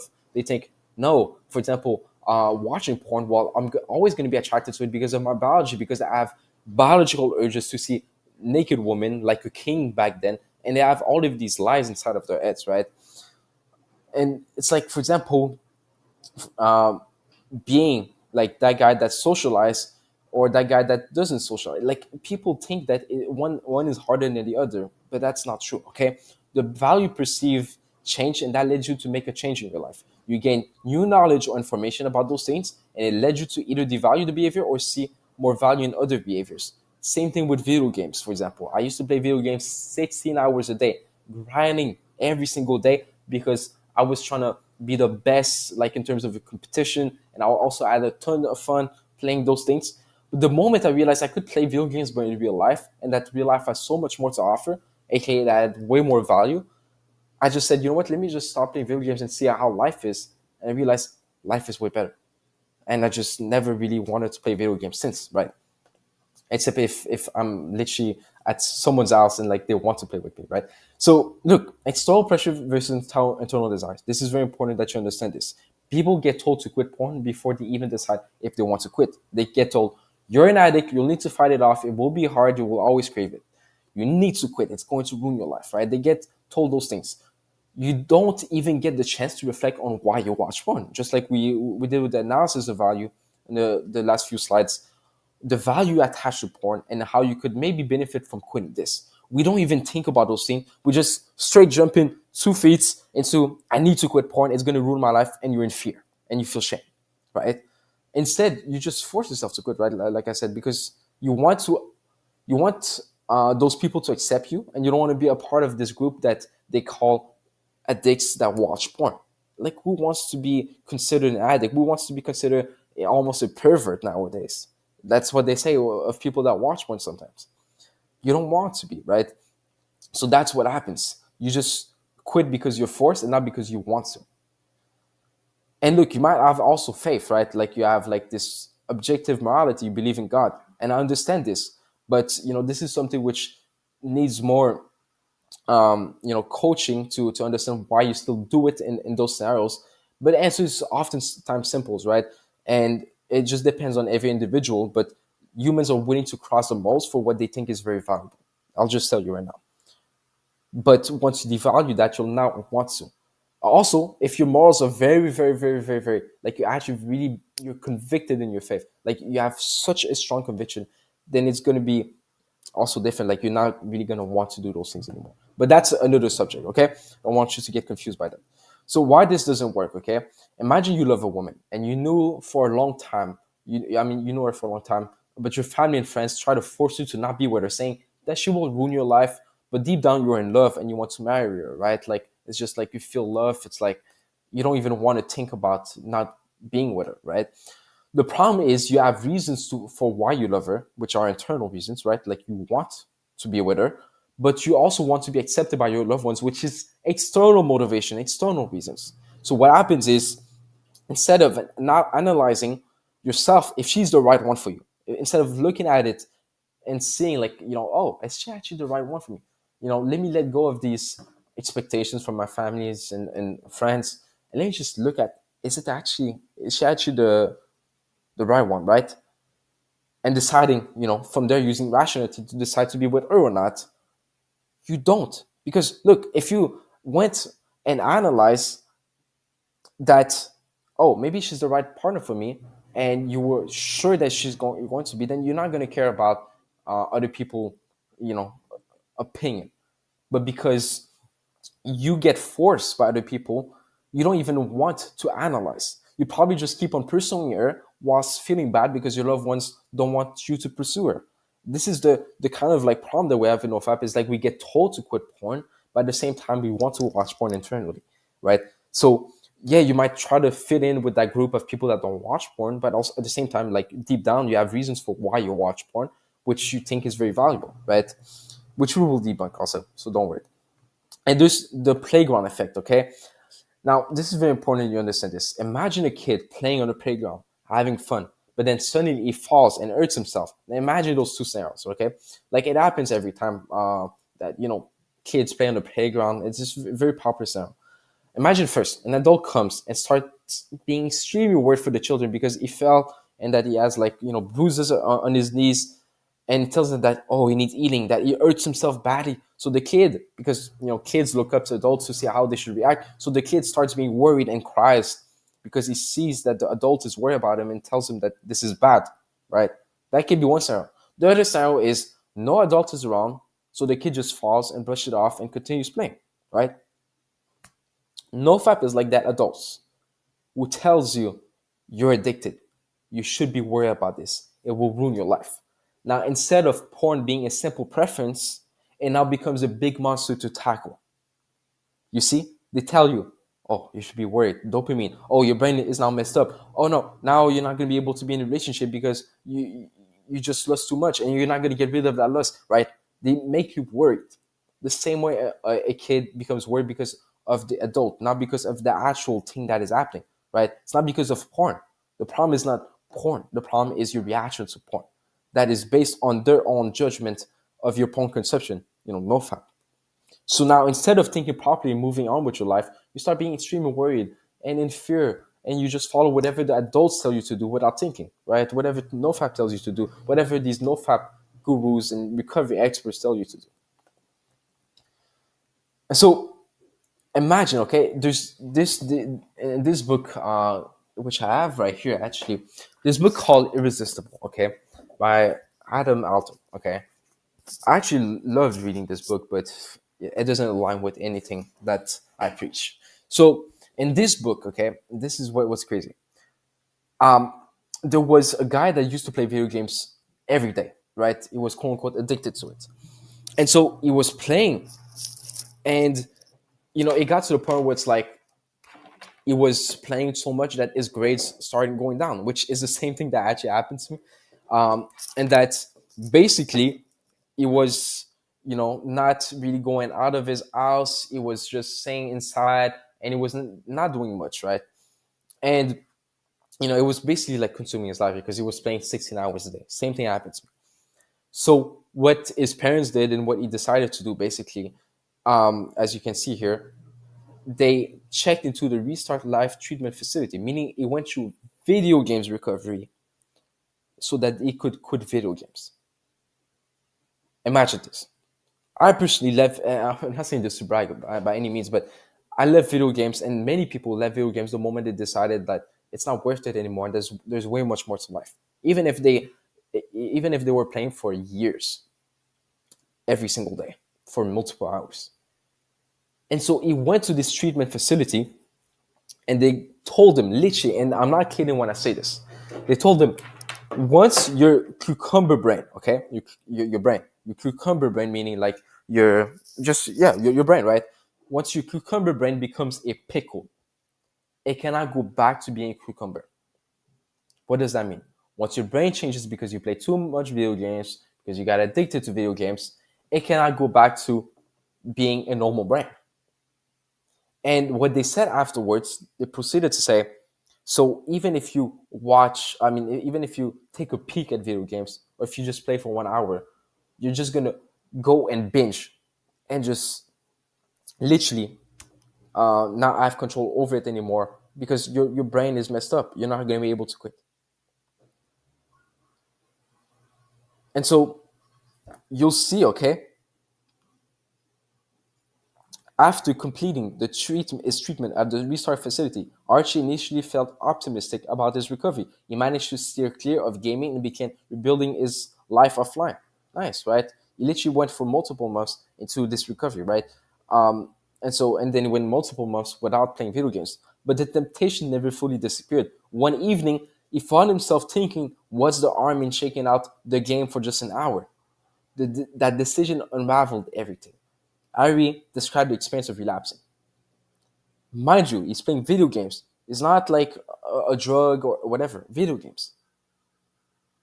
He said, at first, I just logged in to see what had changed. I told myself it would be for a few minutes, but as soon as I saw my character on the screen, it was like no time had passed. I felt that rush of excitement again, that sense of purpose I used to feel when I played. But before I knew it, hours had gone by, and I was grinding quests and chatting with my old guide mates like I never left. That 1 hour turned into days. I stopped going to work, barely ate, and stayed up all night playing. I felt terrible, but I couldn't stop. That pull was stronger than ever. Do you see what's happening?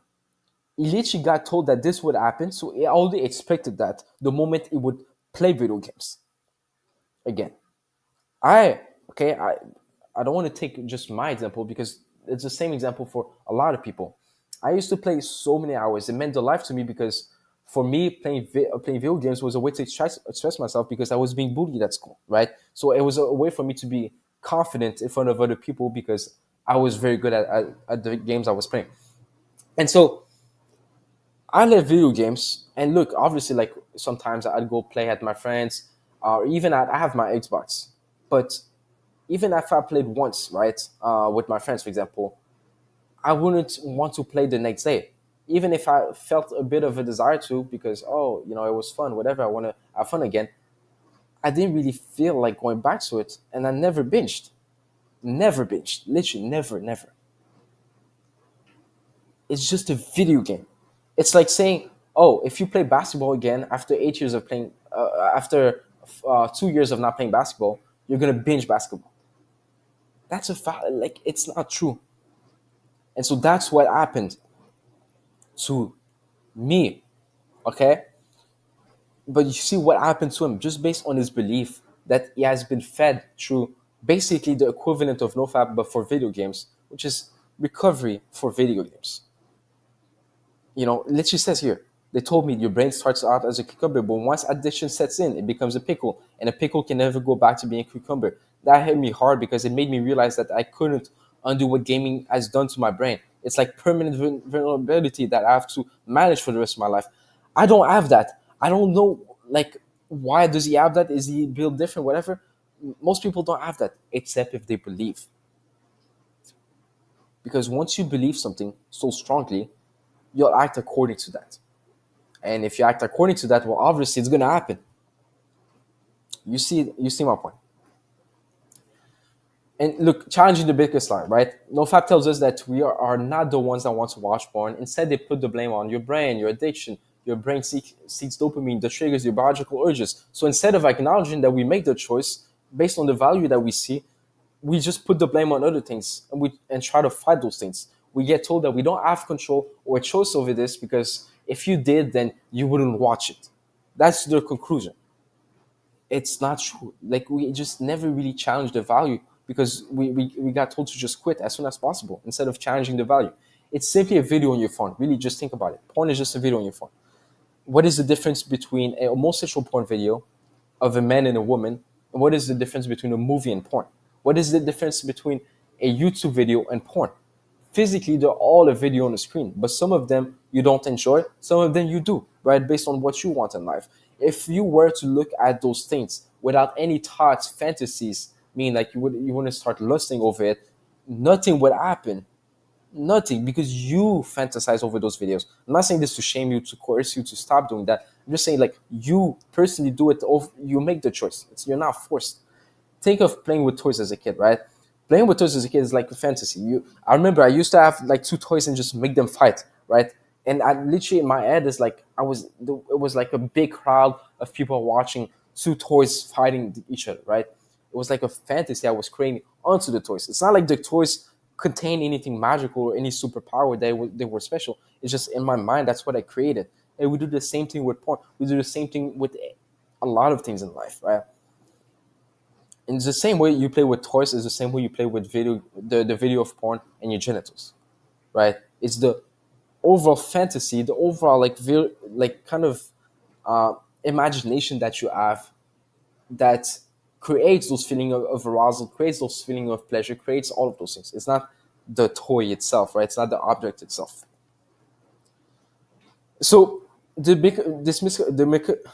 misconception, we have magical view of porn. The magical, not the reality. The magical is it takes away my depression, it takes away my anger, it takes away my anxiety and stress, numbs all of the emotional pain. It makes me forget about the trouble and trauma that I have.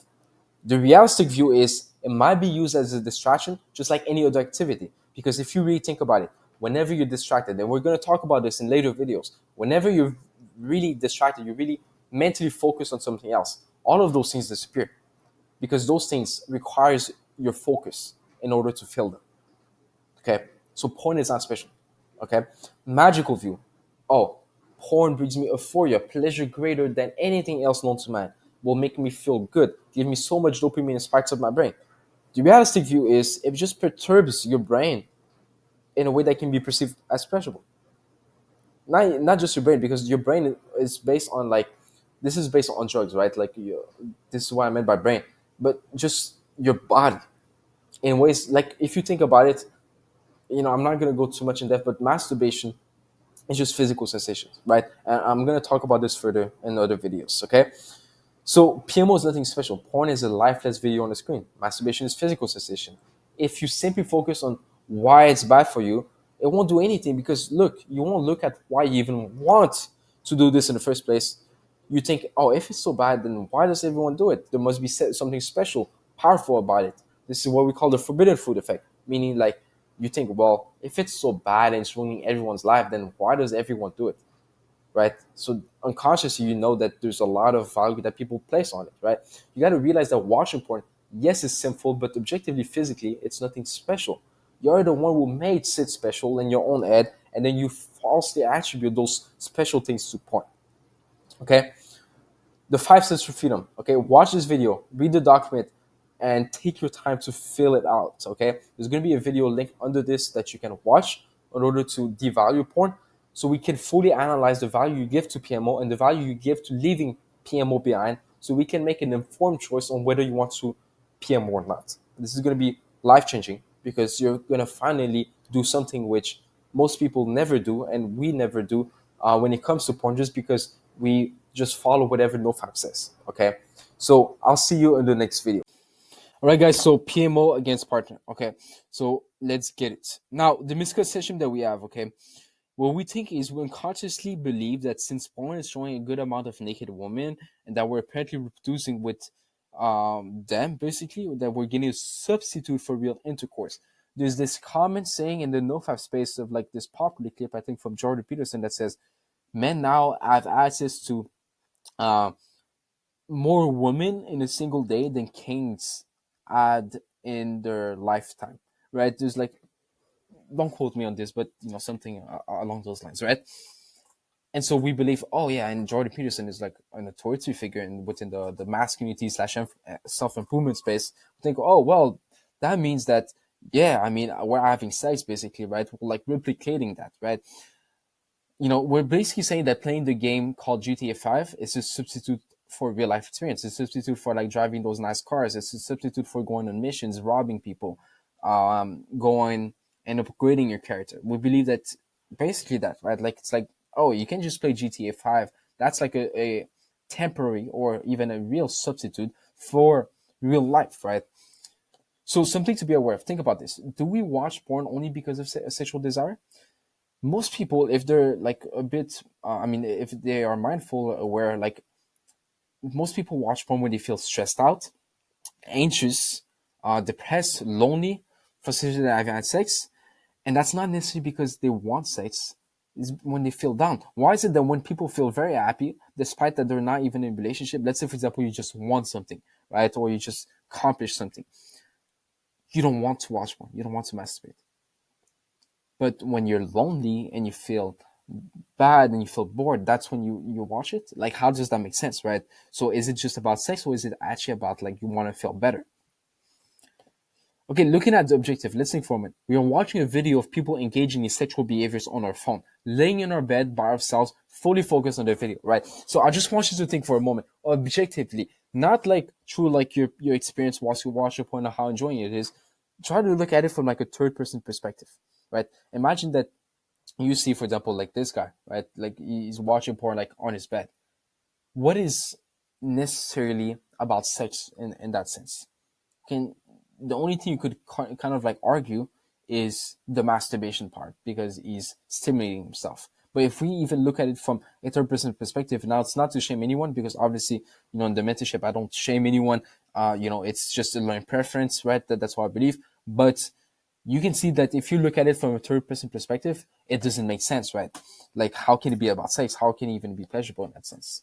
So what is truly happening, okay, is the routine. The routine, we decide which video to click on and you fantasize over it. You start to imagine that you were the guy in that video, or that you were using what they show you in the video, and create your own fantasy around that.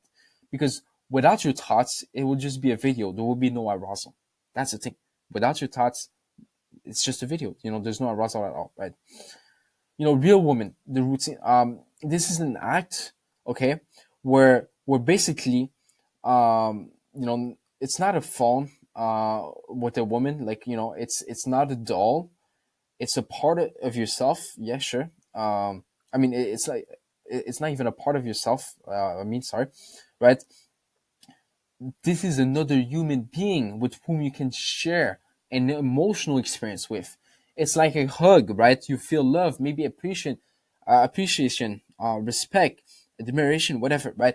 Intercourse is not a fantasy, it's the real act. It's like instead of fantasizing about driving a Lamborghini, now you're actually driving the Lamborghini. Instead of fantasizing about the steak that you're going to eat, now you're actually eating the steak, right? That's the difference. One is just, like I said, right?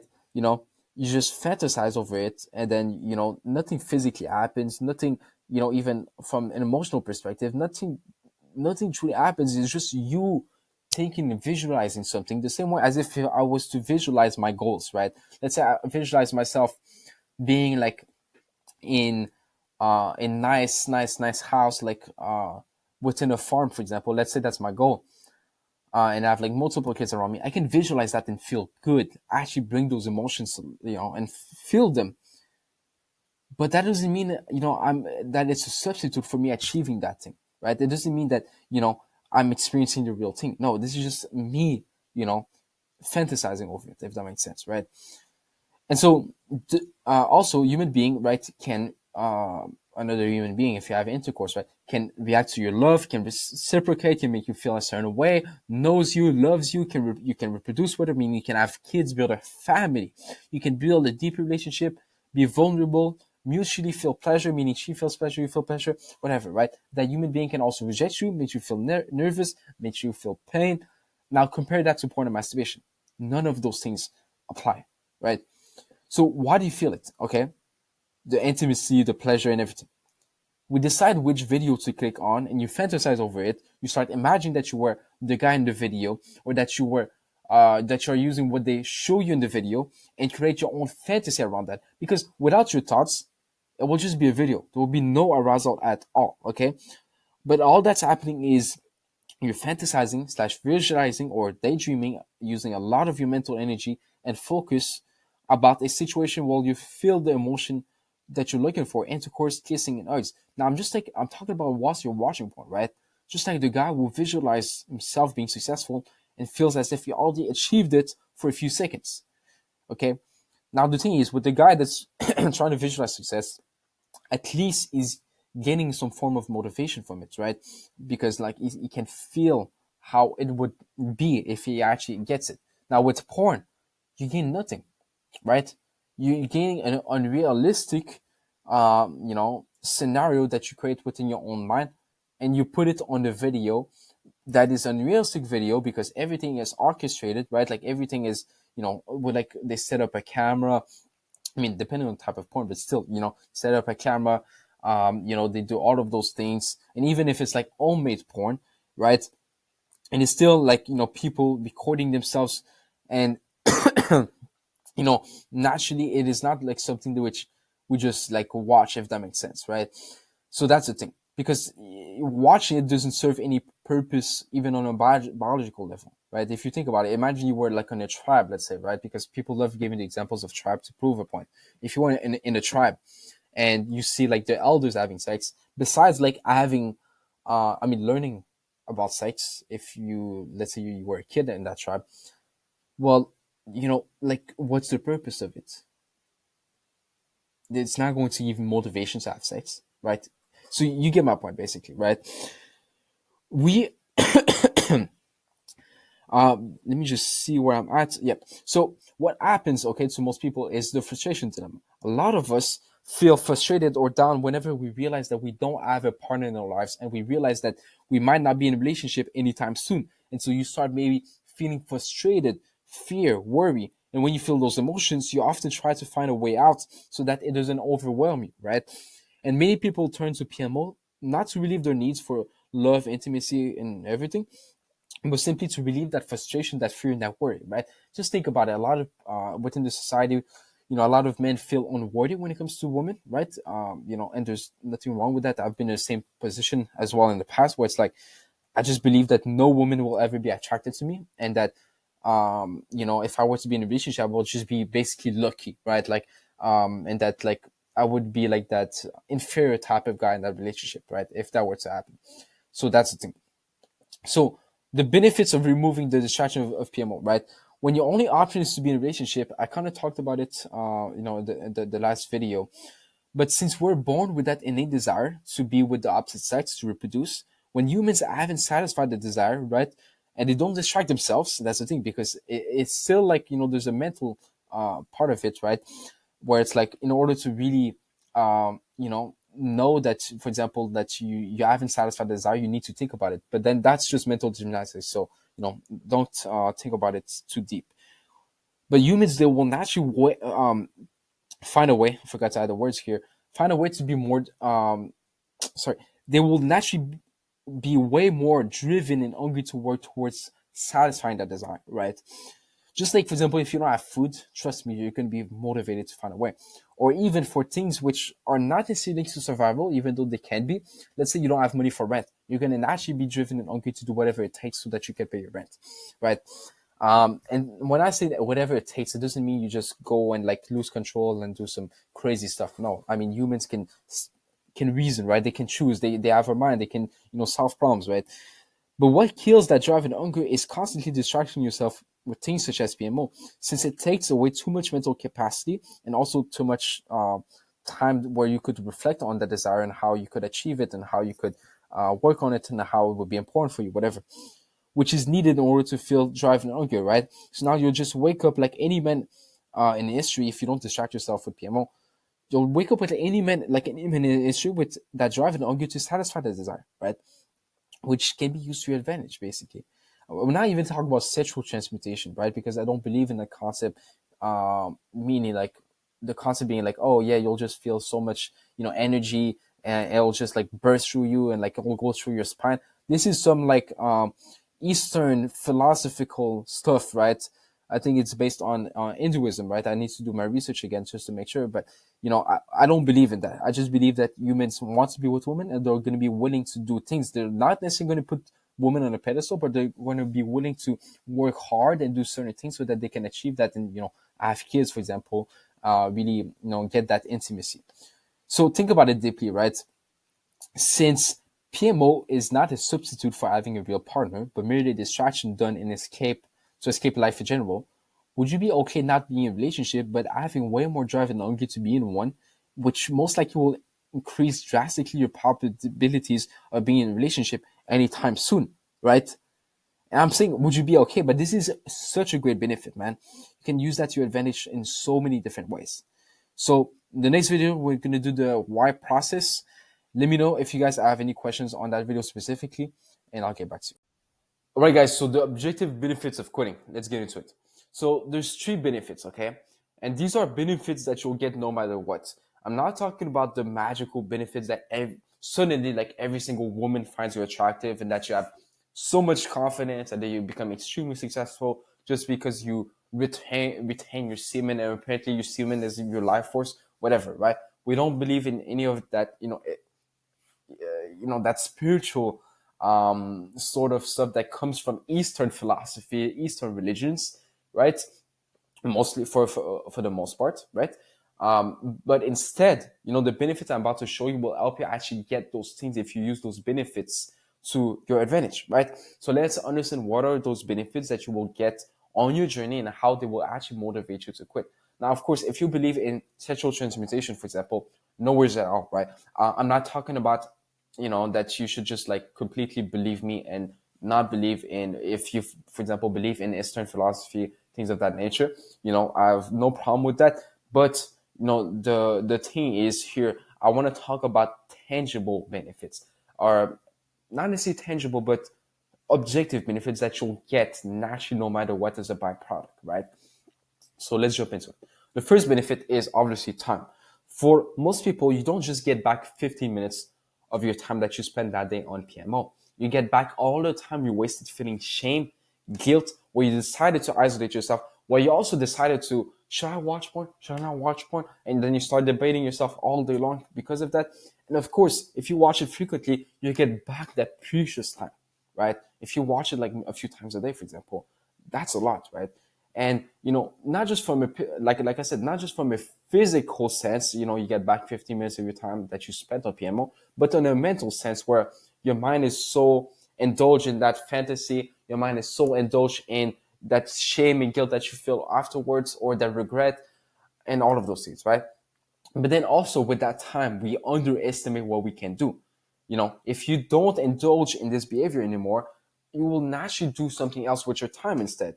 That might mean that you start a new business. That might mean that you learn about an important subject. That might mean you get closer to your faith. That might mean you do something very productive, or you'll pursue, for example, marriage. You'll pursue, like maybe you'll get closer to your own family, whatever, right? And you'll also, that ties into the second benefit, which is very, very, very, very powerful, and that is mental energy and mental space. Removing a distraction that occupies your mind a lot, whether that's through PMOing or a distraction such as fantasizing all day long, or just you being in a state of shame and guilt, that removal allows you to finally spend time with your own mind.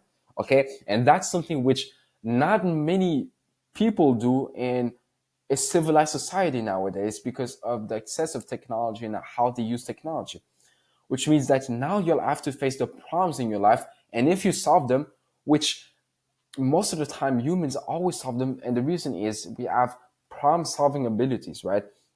If we have, let's say, for example, like a common thing is, for me, when I used to go to school, right, when I was younger, and I didn't really study for the exams a few days before, I would only study like 24 hours before the exam, right?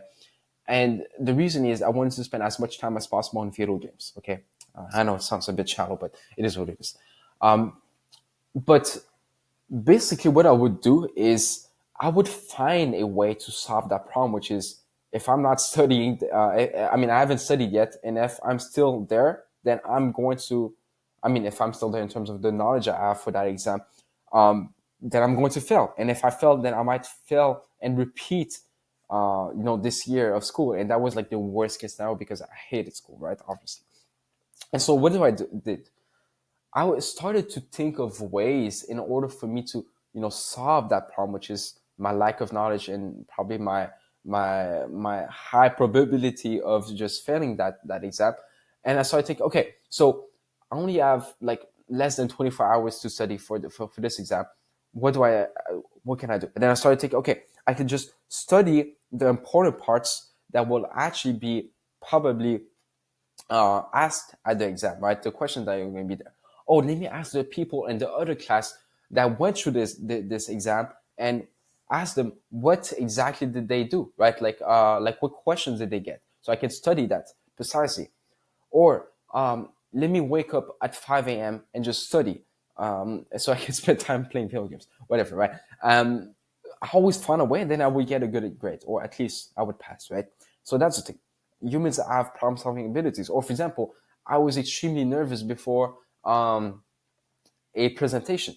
So what would I do? I would either practice the presentation so much so that like I'm very confident that I won't just like stutter in front of everyone, or I would journal and I would be like I would be writing down about like how I'm feeling and why this is stressing me out. And then naturally, as I'm journaling, because that was at the time where I found about self-improvement, and I started like drastically reducing my distractions in my life, and actually spent time meditating, journaling, and doing all of these activities back then.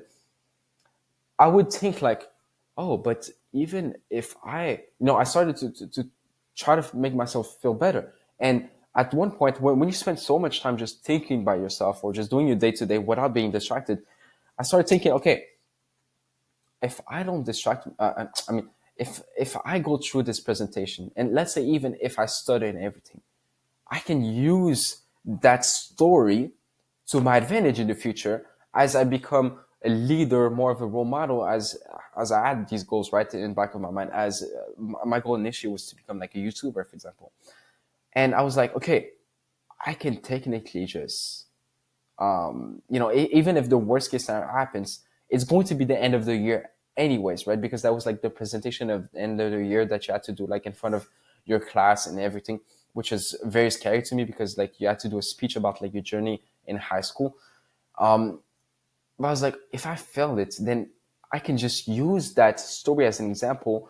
So when I become a public speaker, for example, I'm going to be able to tell to tell other people that back then I used to be shy like them. And then that's going to allow me to, for example, to tell a good story about myself, right? So you see, I use that story, not that story, but that experience that I had to face, right? That public presentation, public speaking, to my advantage, and then I started immediately feeling better about this, right? As you know. For example, if you're single, right, and you really want to be married, but for the past few years you were just always distracting yourself with PMO, social media, video games, whatever. Now you'll be thinking about that, right? Oh, I need to be married. Oh, I need to finally find a woman in my life, and you'll find ways to actually achieve that, right?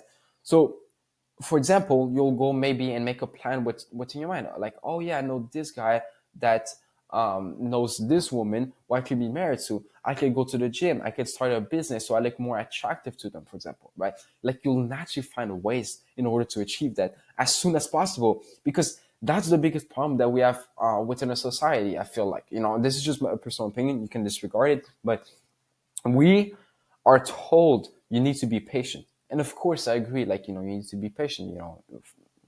Everything is in God's timing. But the thing is, we are patient by just not acting based on what we want to achieve or the problems that we're trying to solve. So we could technically, be married at, let's say, for example, the age of, in our early 20s, for example. But we get to, no, you need to wait until the perfect time, whatever, and everything. But it's like we don't even take the action to become that man, for example, in the early 20s that could be married, for example, when we could. Or we're like, you need to be patient. Your business is going to take a lot of time. But the problem is, it's not that business is going to take a lot of time, which of course I agree with sometimes in some scenarios.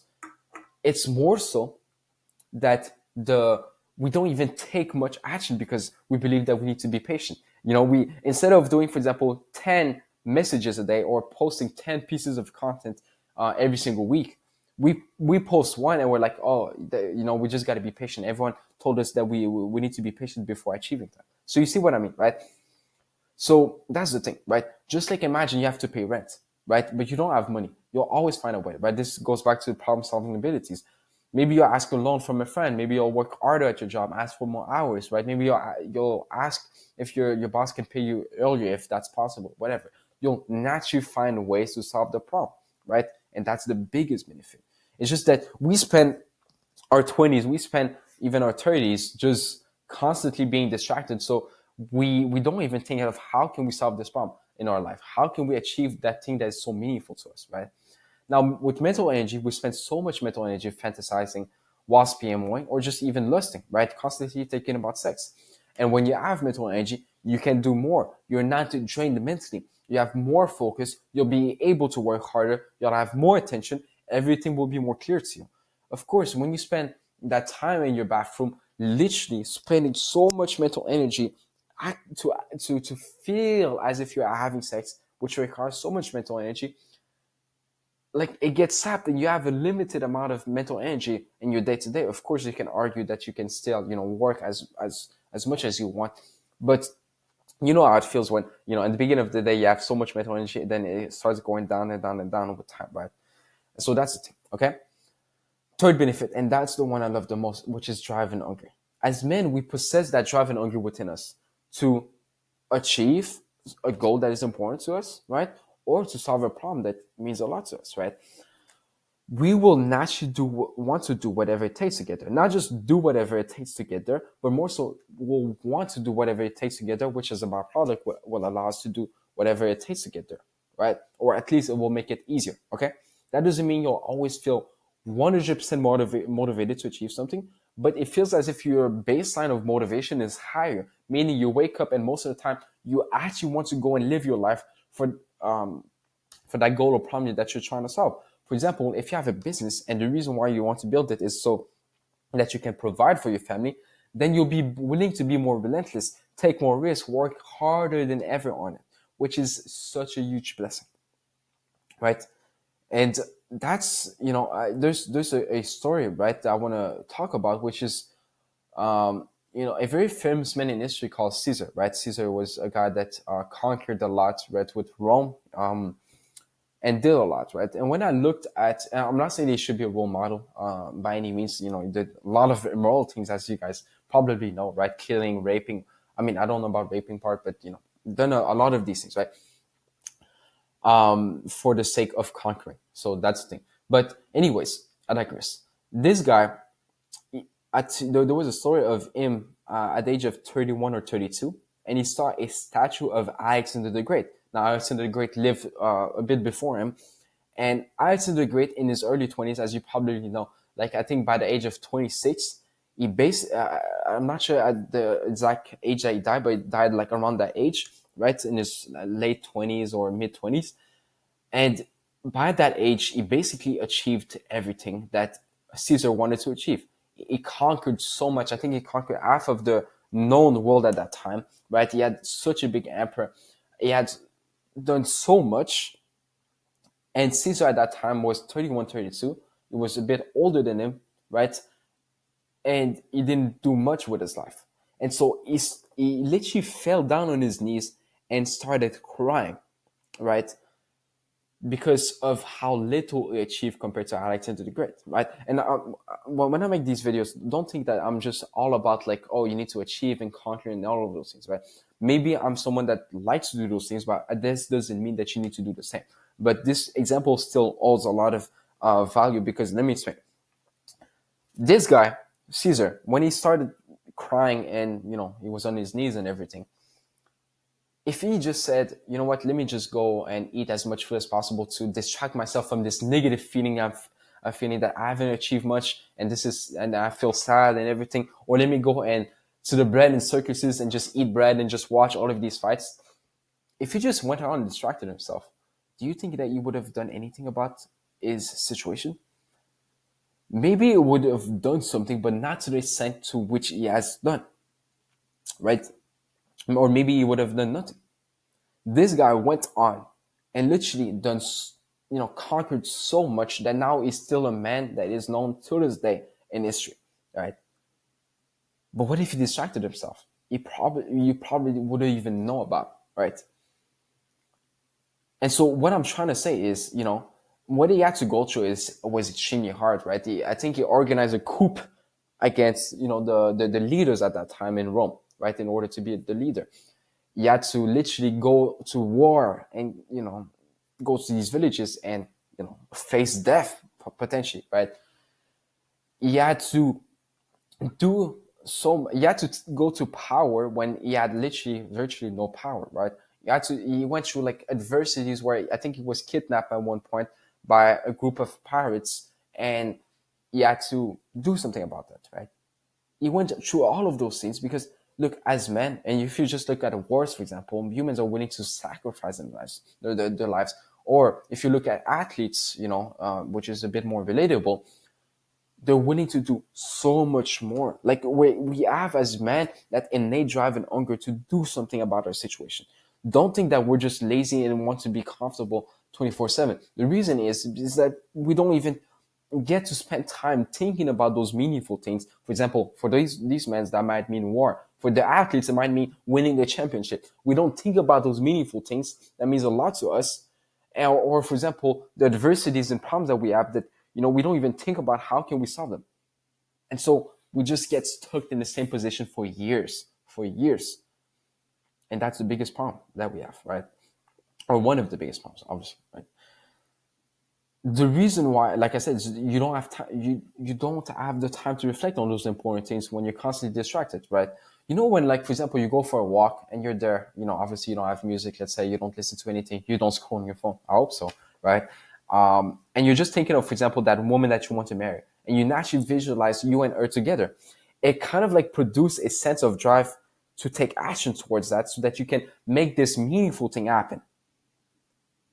But if you go on after thinking about this and you just distract yourself, then of course it's like time is going to fly by anyway. And that's the biggest thing. Time is going to fly by anyway. Don't think it's because you're distracted and that you have tomorrow and then you have the next week and then you have the next year to achieve that thing that, that time pauses. No, like it's still, time is going to fly by, right? I'm not saying this as in like you need to be productive 24/7. Of course, this is not what I mean. I just mean that there's like life is way more beautiful and you naturally feel drive and hunger to do whatever is meaningful to you when you don't distract yourself with PMO, with lust, right? With video games, with constantly scrolling social media, right? And so we also have that innate desire for women. And when you're not distracted, you'll either improve yourself, right? For example, in terms of maturity, maybe in terms of knowledge, maybe in terms of physical appearance, maybe in terms of social skills very quickly so that you can be with a woman. Or you'll take actions like gaining contact with them so that you can be, for example, married, right? It's really that simple. If imagine, right, in order to be married for you, um, you had to, for example, go to the father, right, and ask, or for example, prove yourself to the dad of the woman that you want to be married to because you really like her and you think like she's going to be a great wife, a great mom, whatever. You have to go to the father, and of course, like the dad is probably someone then that is mature, and he knows who's going to be a real man and who's going to be a false or like a weak man, for example. Then you'll know that you'll have to be on your stuff, right? I don't want to say the swear word, right? You'll have to be on your P's and Q's, right? You'll have to actually look the part. You'll have to actually have the knowledge when maybe it comes to your faith, right? You have to actually be mature, right? You have to actually speak well. And so naturally, you'll just improve those things as soon as possible. And that's the biggest thing. If you improve yourself as soon as possible, rather than waiting 1 week, or rather than waiting 1 month, rather than waiting 1 year, then of course, you'll make an immense amount of progress in a very short amount of time. And that's the power, okay? What this could look like, right? This the results. When you combine all of these three benefits together, right? This is just a few examples, right? Oftentimes, what I see it looks like is you mature way faster since now you have to face adversity and the problems in your life, which allows you to be a man faster, which allows you to make progress, which allows you to be, for example, married sooner, to be a better husband, to be a better father in the future, since now you actually face those problems and you know how to solve them, which means you're going to be able to do the same. Imagine you suddenly get into a relationship, right? Like you're married, and suddenly, let's say that, for example, you're in that relationship and you don't know how to face problems. You don't know how to deal when your wife is angry at you, right? You don't know how to do those things because you constantly distracted yourself. You never really learned about anything. You were never in situations where you had to solve those problems. Now what? That's going to create a lot of mess. Obviously there's going to be consequences, but but the thing is, you're going to just live maybe a miserable life because of that, and your woman is not going to look up to you as a leader, and that's going to create again a lot of problems, right? And so that's what you got to understand. Instead, if you don't distract yourself and you actually learn about the important things, and you actually naturally be in situations where you got to solve different problems. Maybe that might mean, for example, like your car breaks down in the middle of the road, right? And instead of staying at home, right? Because I know I'm giving like a lot of examples here, but for a lot of people, they just stay at home all day long, and they don't really go out because they're just distracting themselves with Netflix, with porn, whatever. But when you're like, for example, you go on a road trip because you're like, you know what, let me do something actually fun. Let me do something which allows me to actually live my life to the fullest. Let's say you're on a road trip, then your car breaks down. You'll have to find how to solve your car, for example, right? You have to find a way to do that, right? And so now like, for example, you're gonna find a solution, and now you know what is going to be the solution next time this might happen. So let's say, for example, you're married and then you have two kids, and suddenly your car breaks down in the middle of the road, and the same problem happened. If you learned back then how to solve that, then you'll just fix it pretty easily, and your mind is gonna be like, "Wow, I married like a real man that knows how to solve those things." But if you, for example, are in the middle of the road and you don't know how to solve that, and then you spend hours just being in the middle of the road, and your woman starts stressing, and then you like you see what I mean, right? Like you don't even know how to solve these little problems, let alone the big problems, right? And also, when it comes to combining those benefits, you get the idea of starting new ideas, projects, businesses, pursuits, and that might mean that you'll probably start doing those, right? For example, what that looks like for a lot of people is, especially people like in their early 20s, what I see for the most part is they start a martial art, they start a business, or like a higher paying career job, right? They start actually getting into the whole relationship in terms of like getting married, for example, right? They actually start taking action towards that, right? and boom, a year later, and there's someone completely different. There's someone that knows how to fight, so their physical appearance looks different, right? They also carry themselves differently. They're also in, let's say for example that they're married now, like they mature way faster because they have all of these responsibilities, right? They start a business, so now like their lifestyle is completely different, right? And there so many things happen, right? There's drastic growth, and you know that's when the version of you today will be completely different from the version of you a year later, right? So, guys, don't take this lightly, okay? When you don't distract yourself with PMO, right? That drive and hunger, that mental energy, that mental space, that time that you get, when you use that to your advantage, it will drastically change your life forever, right?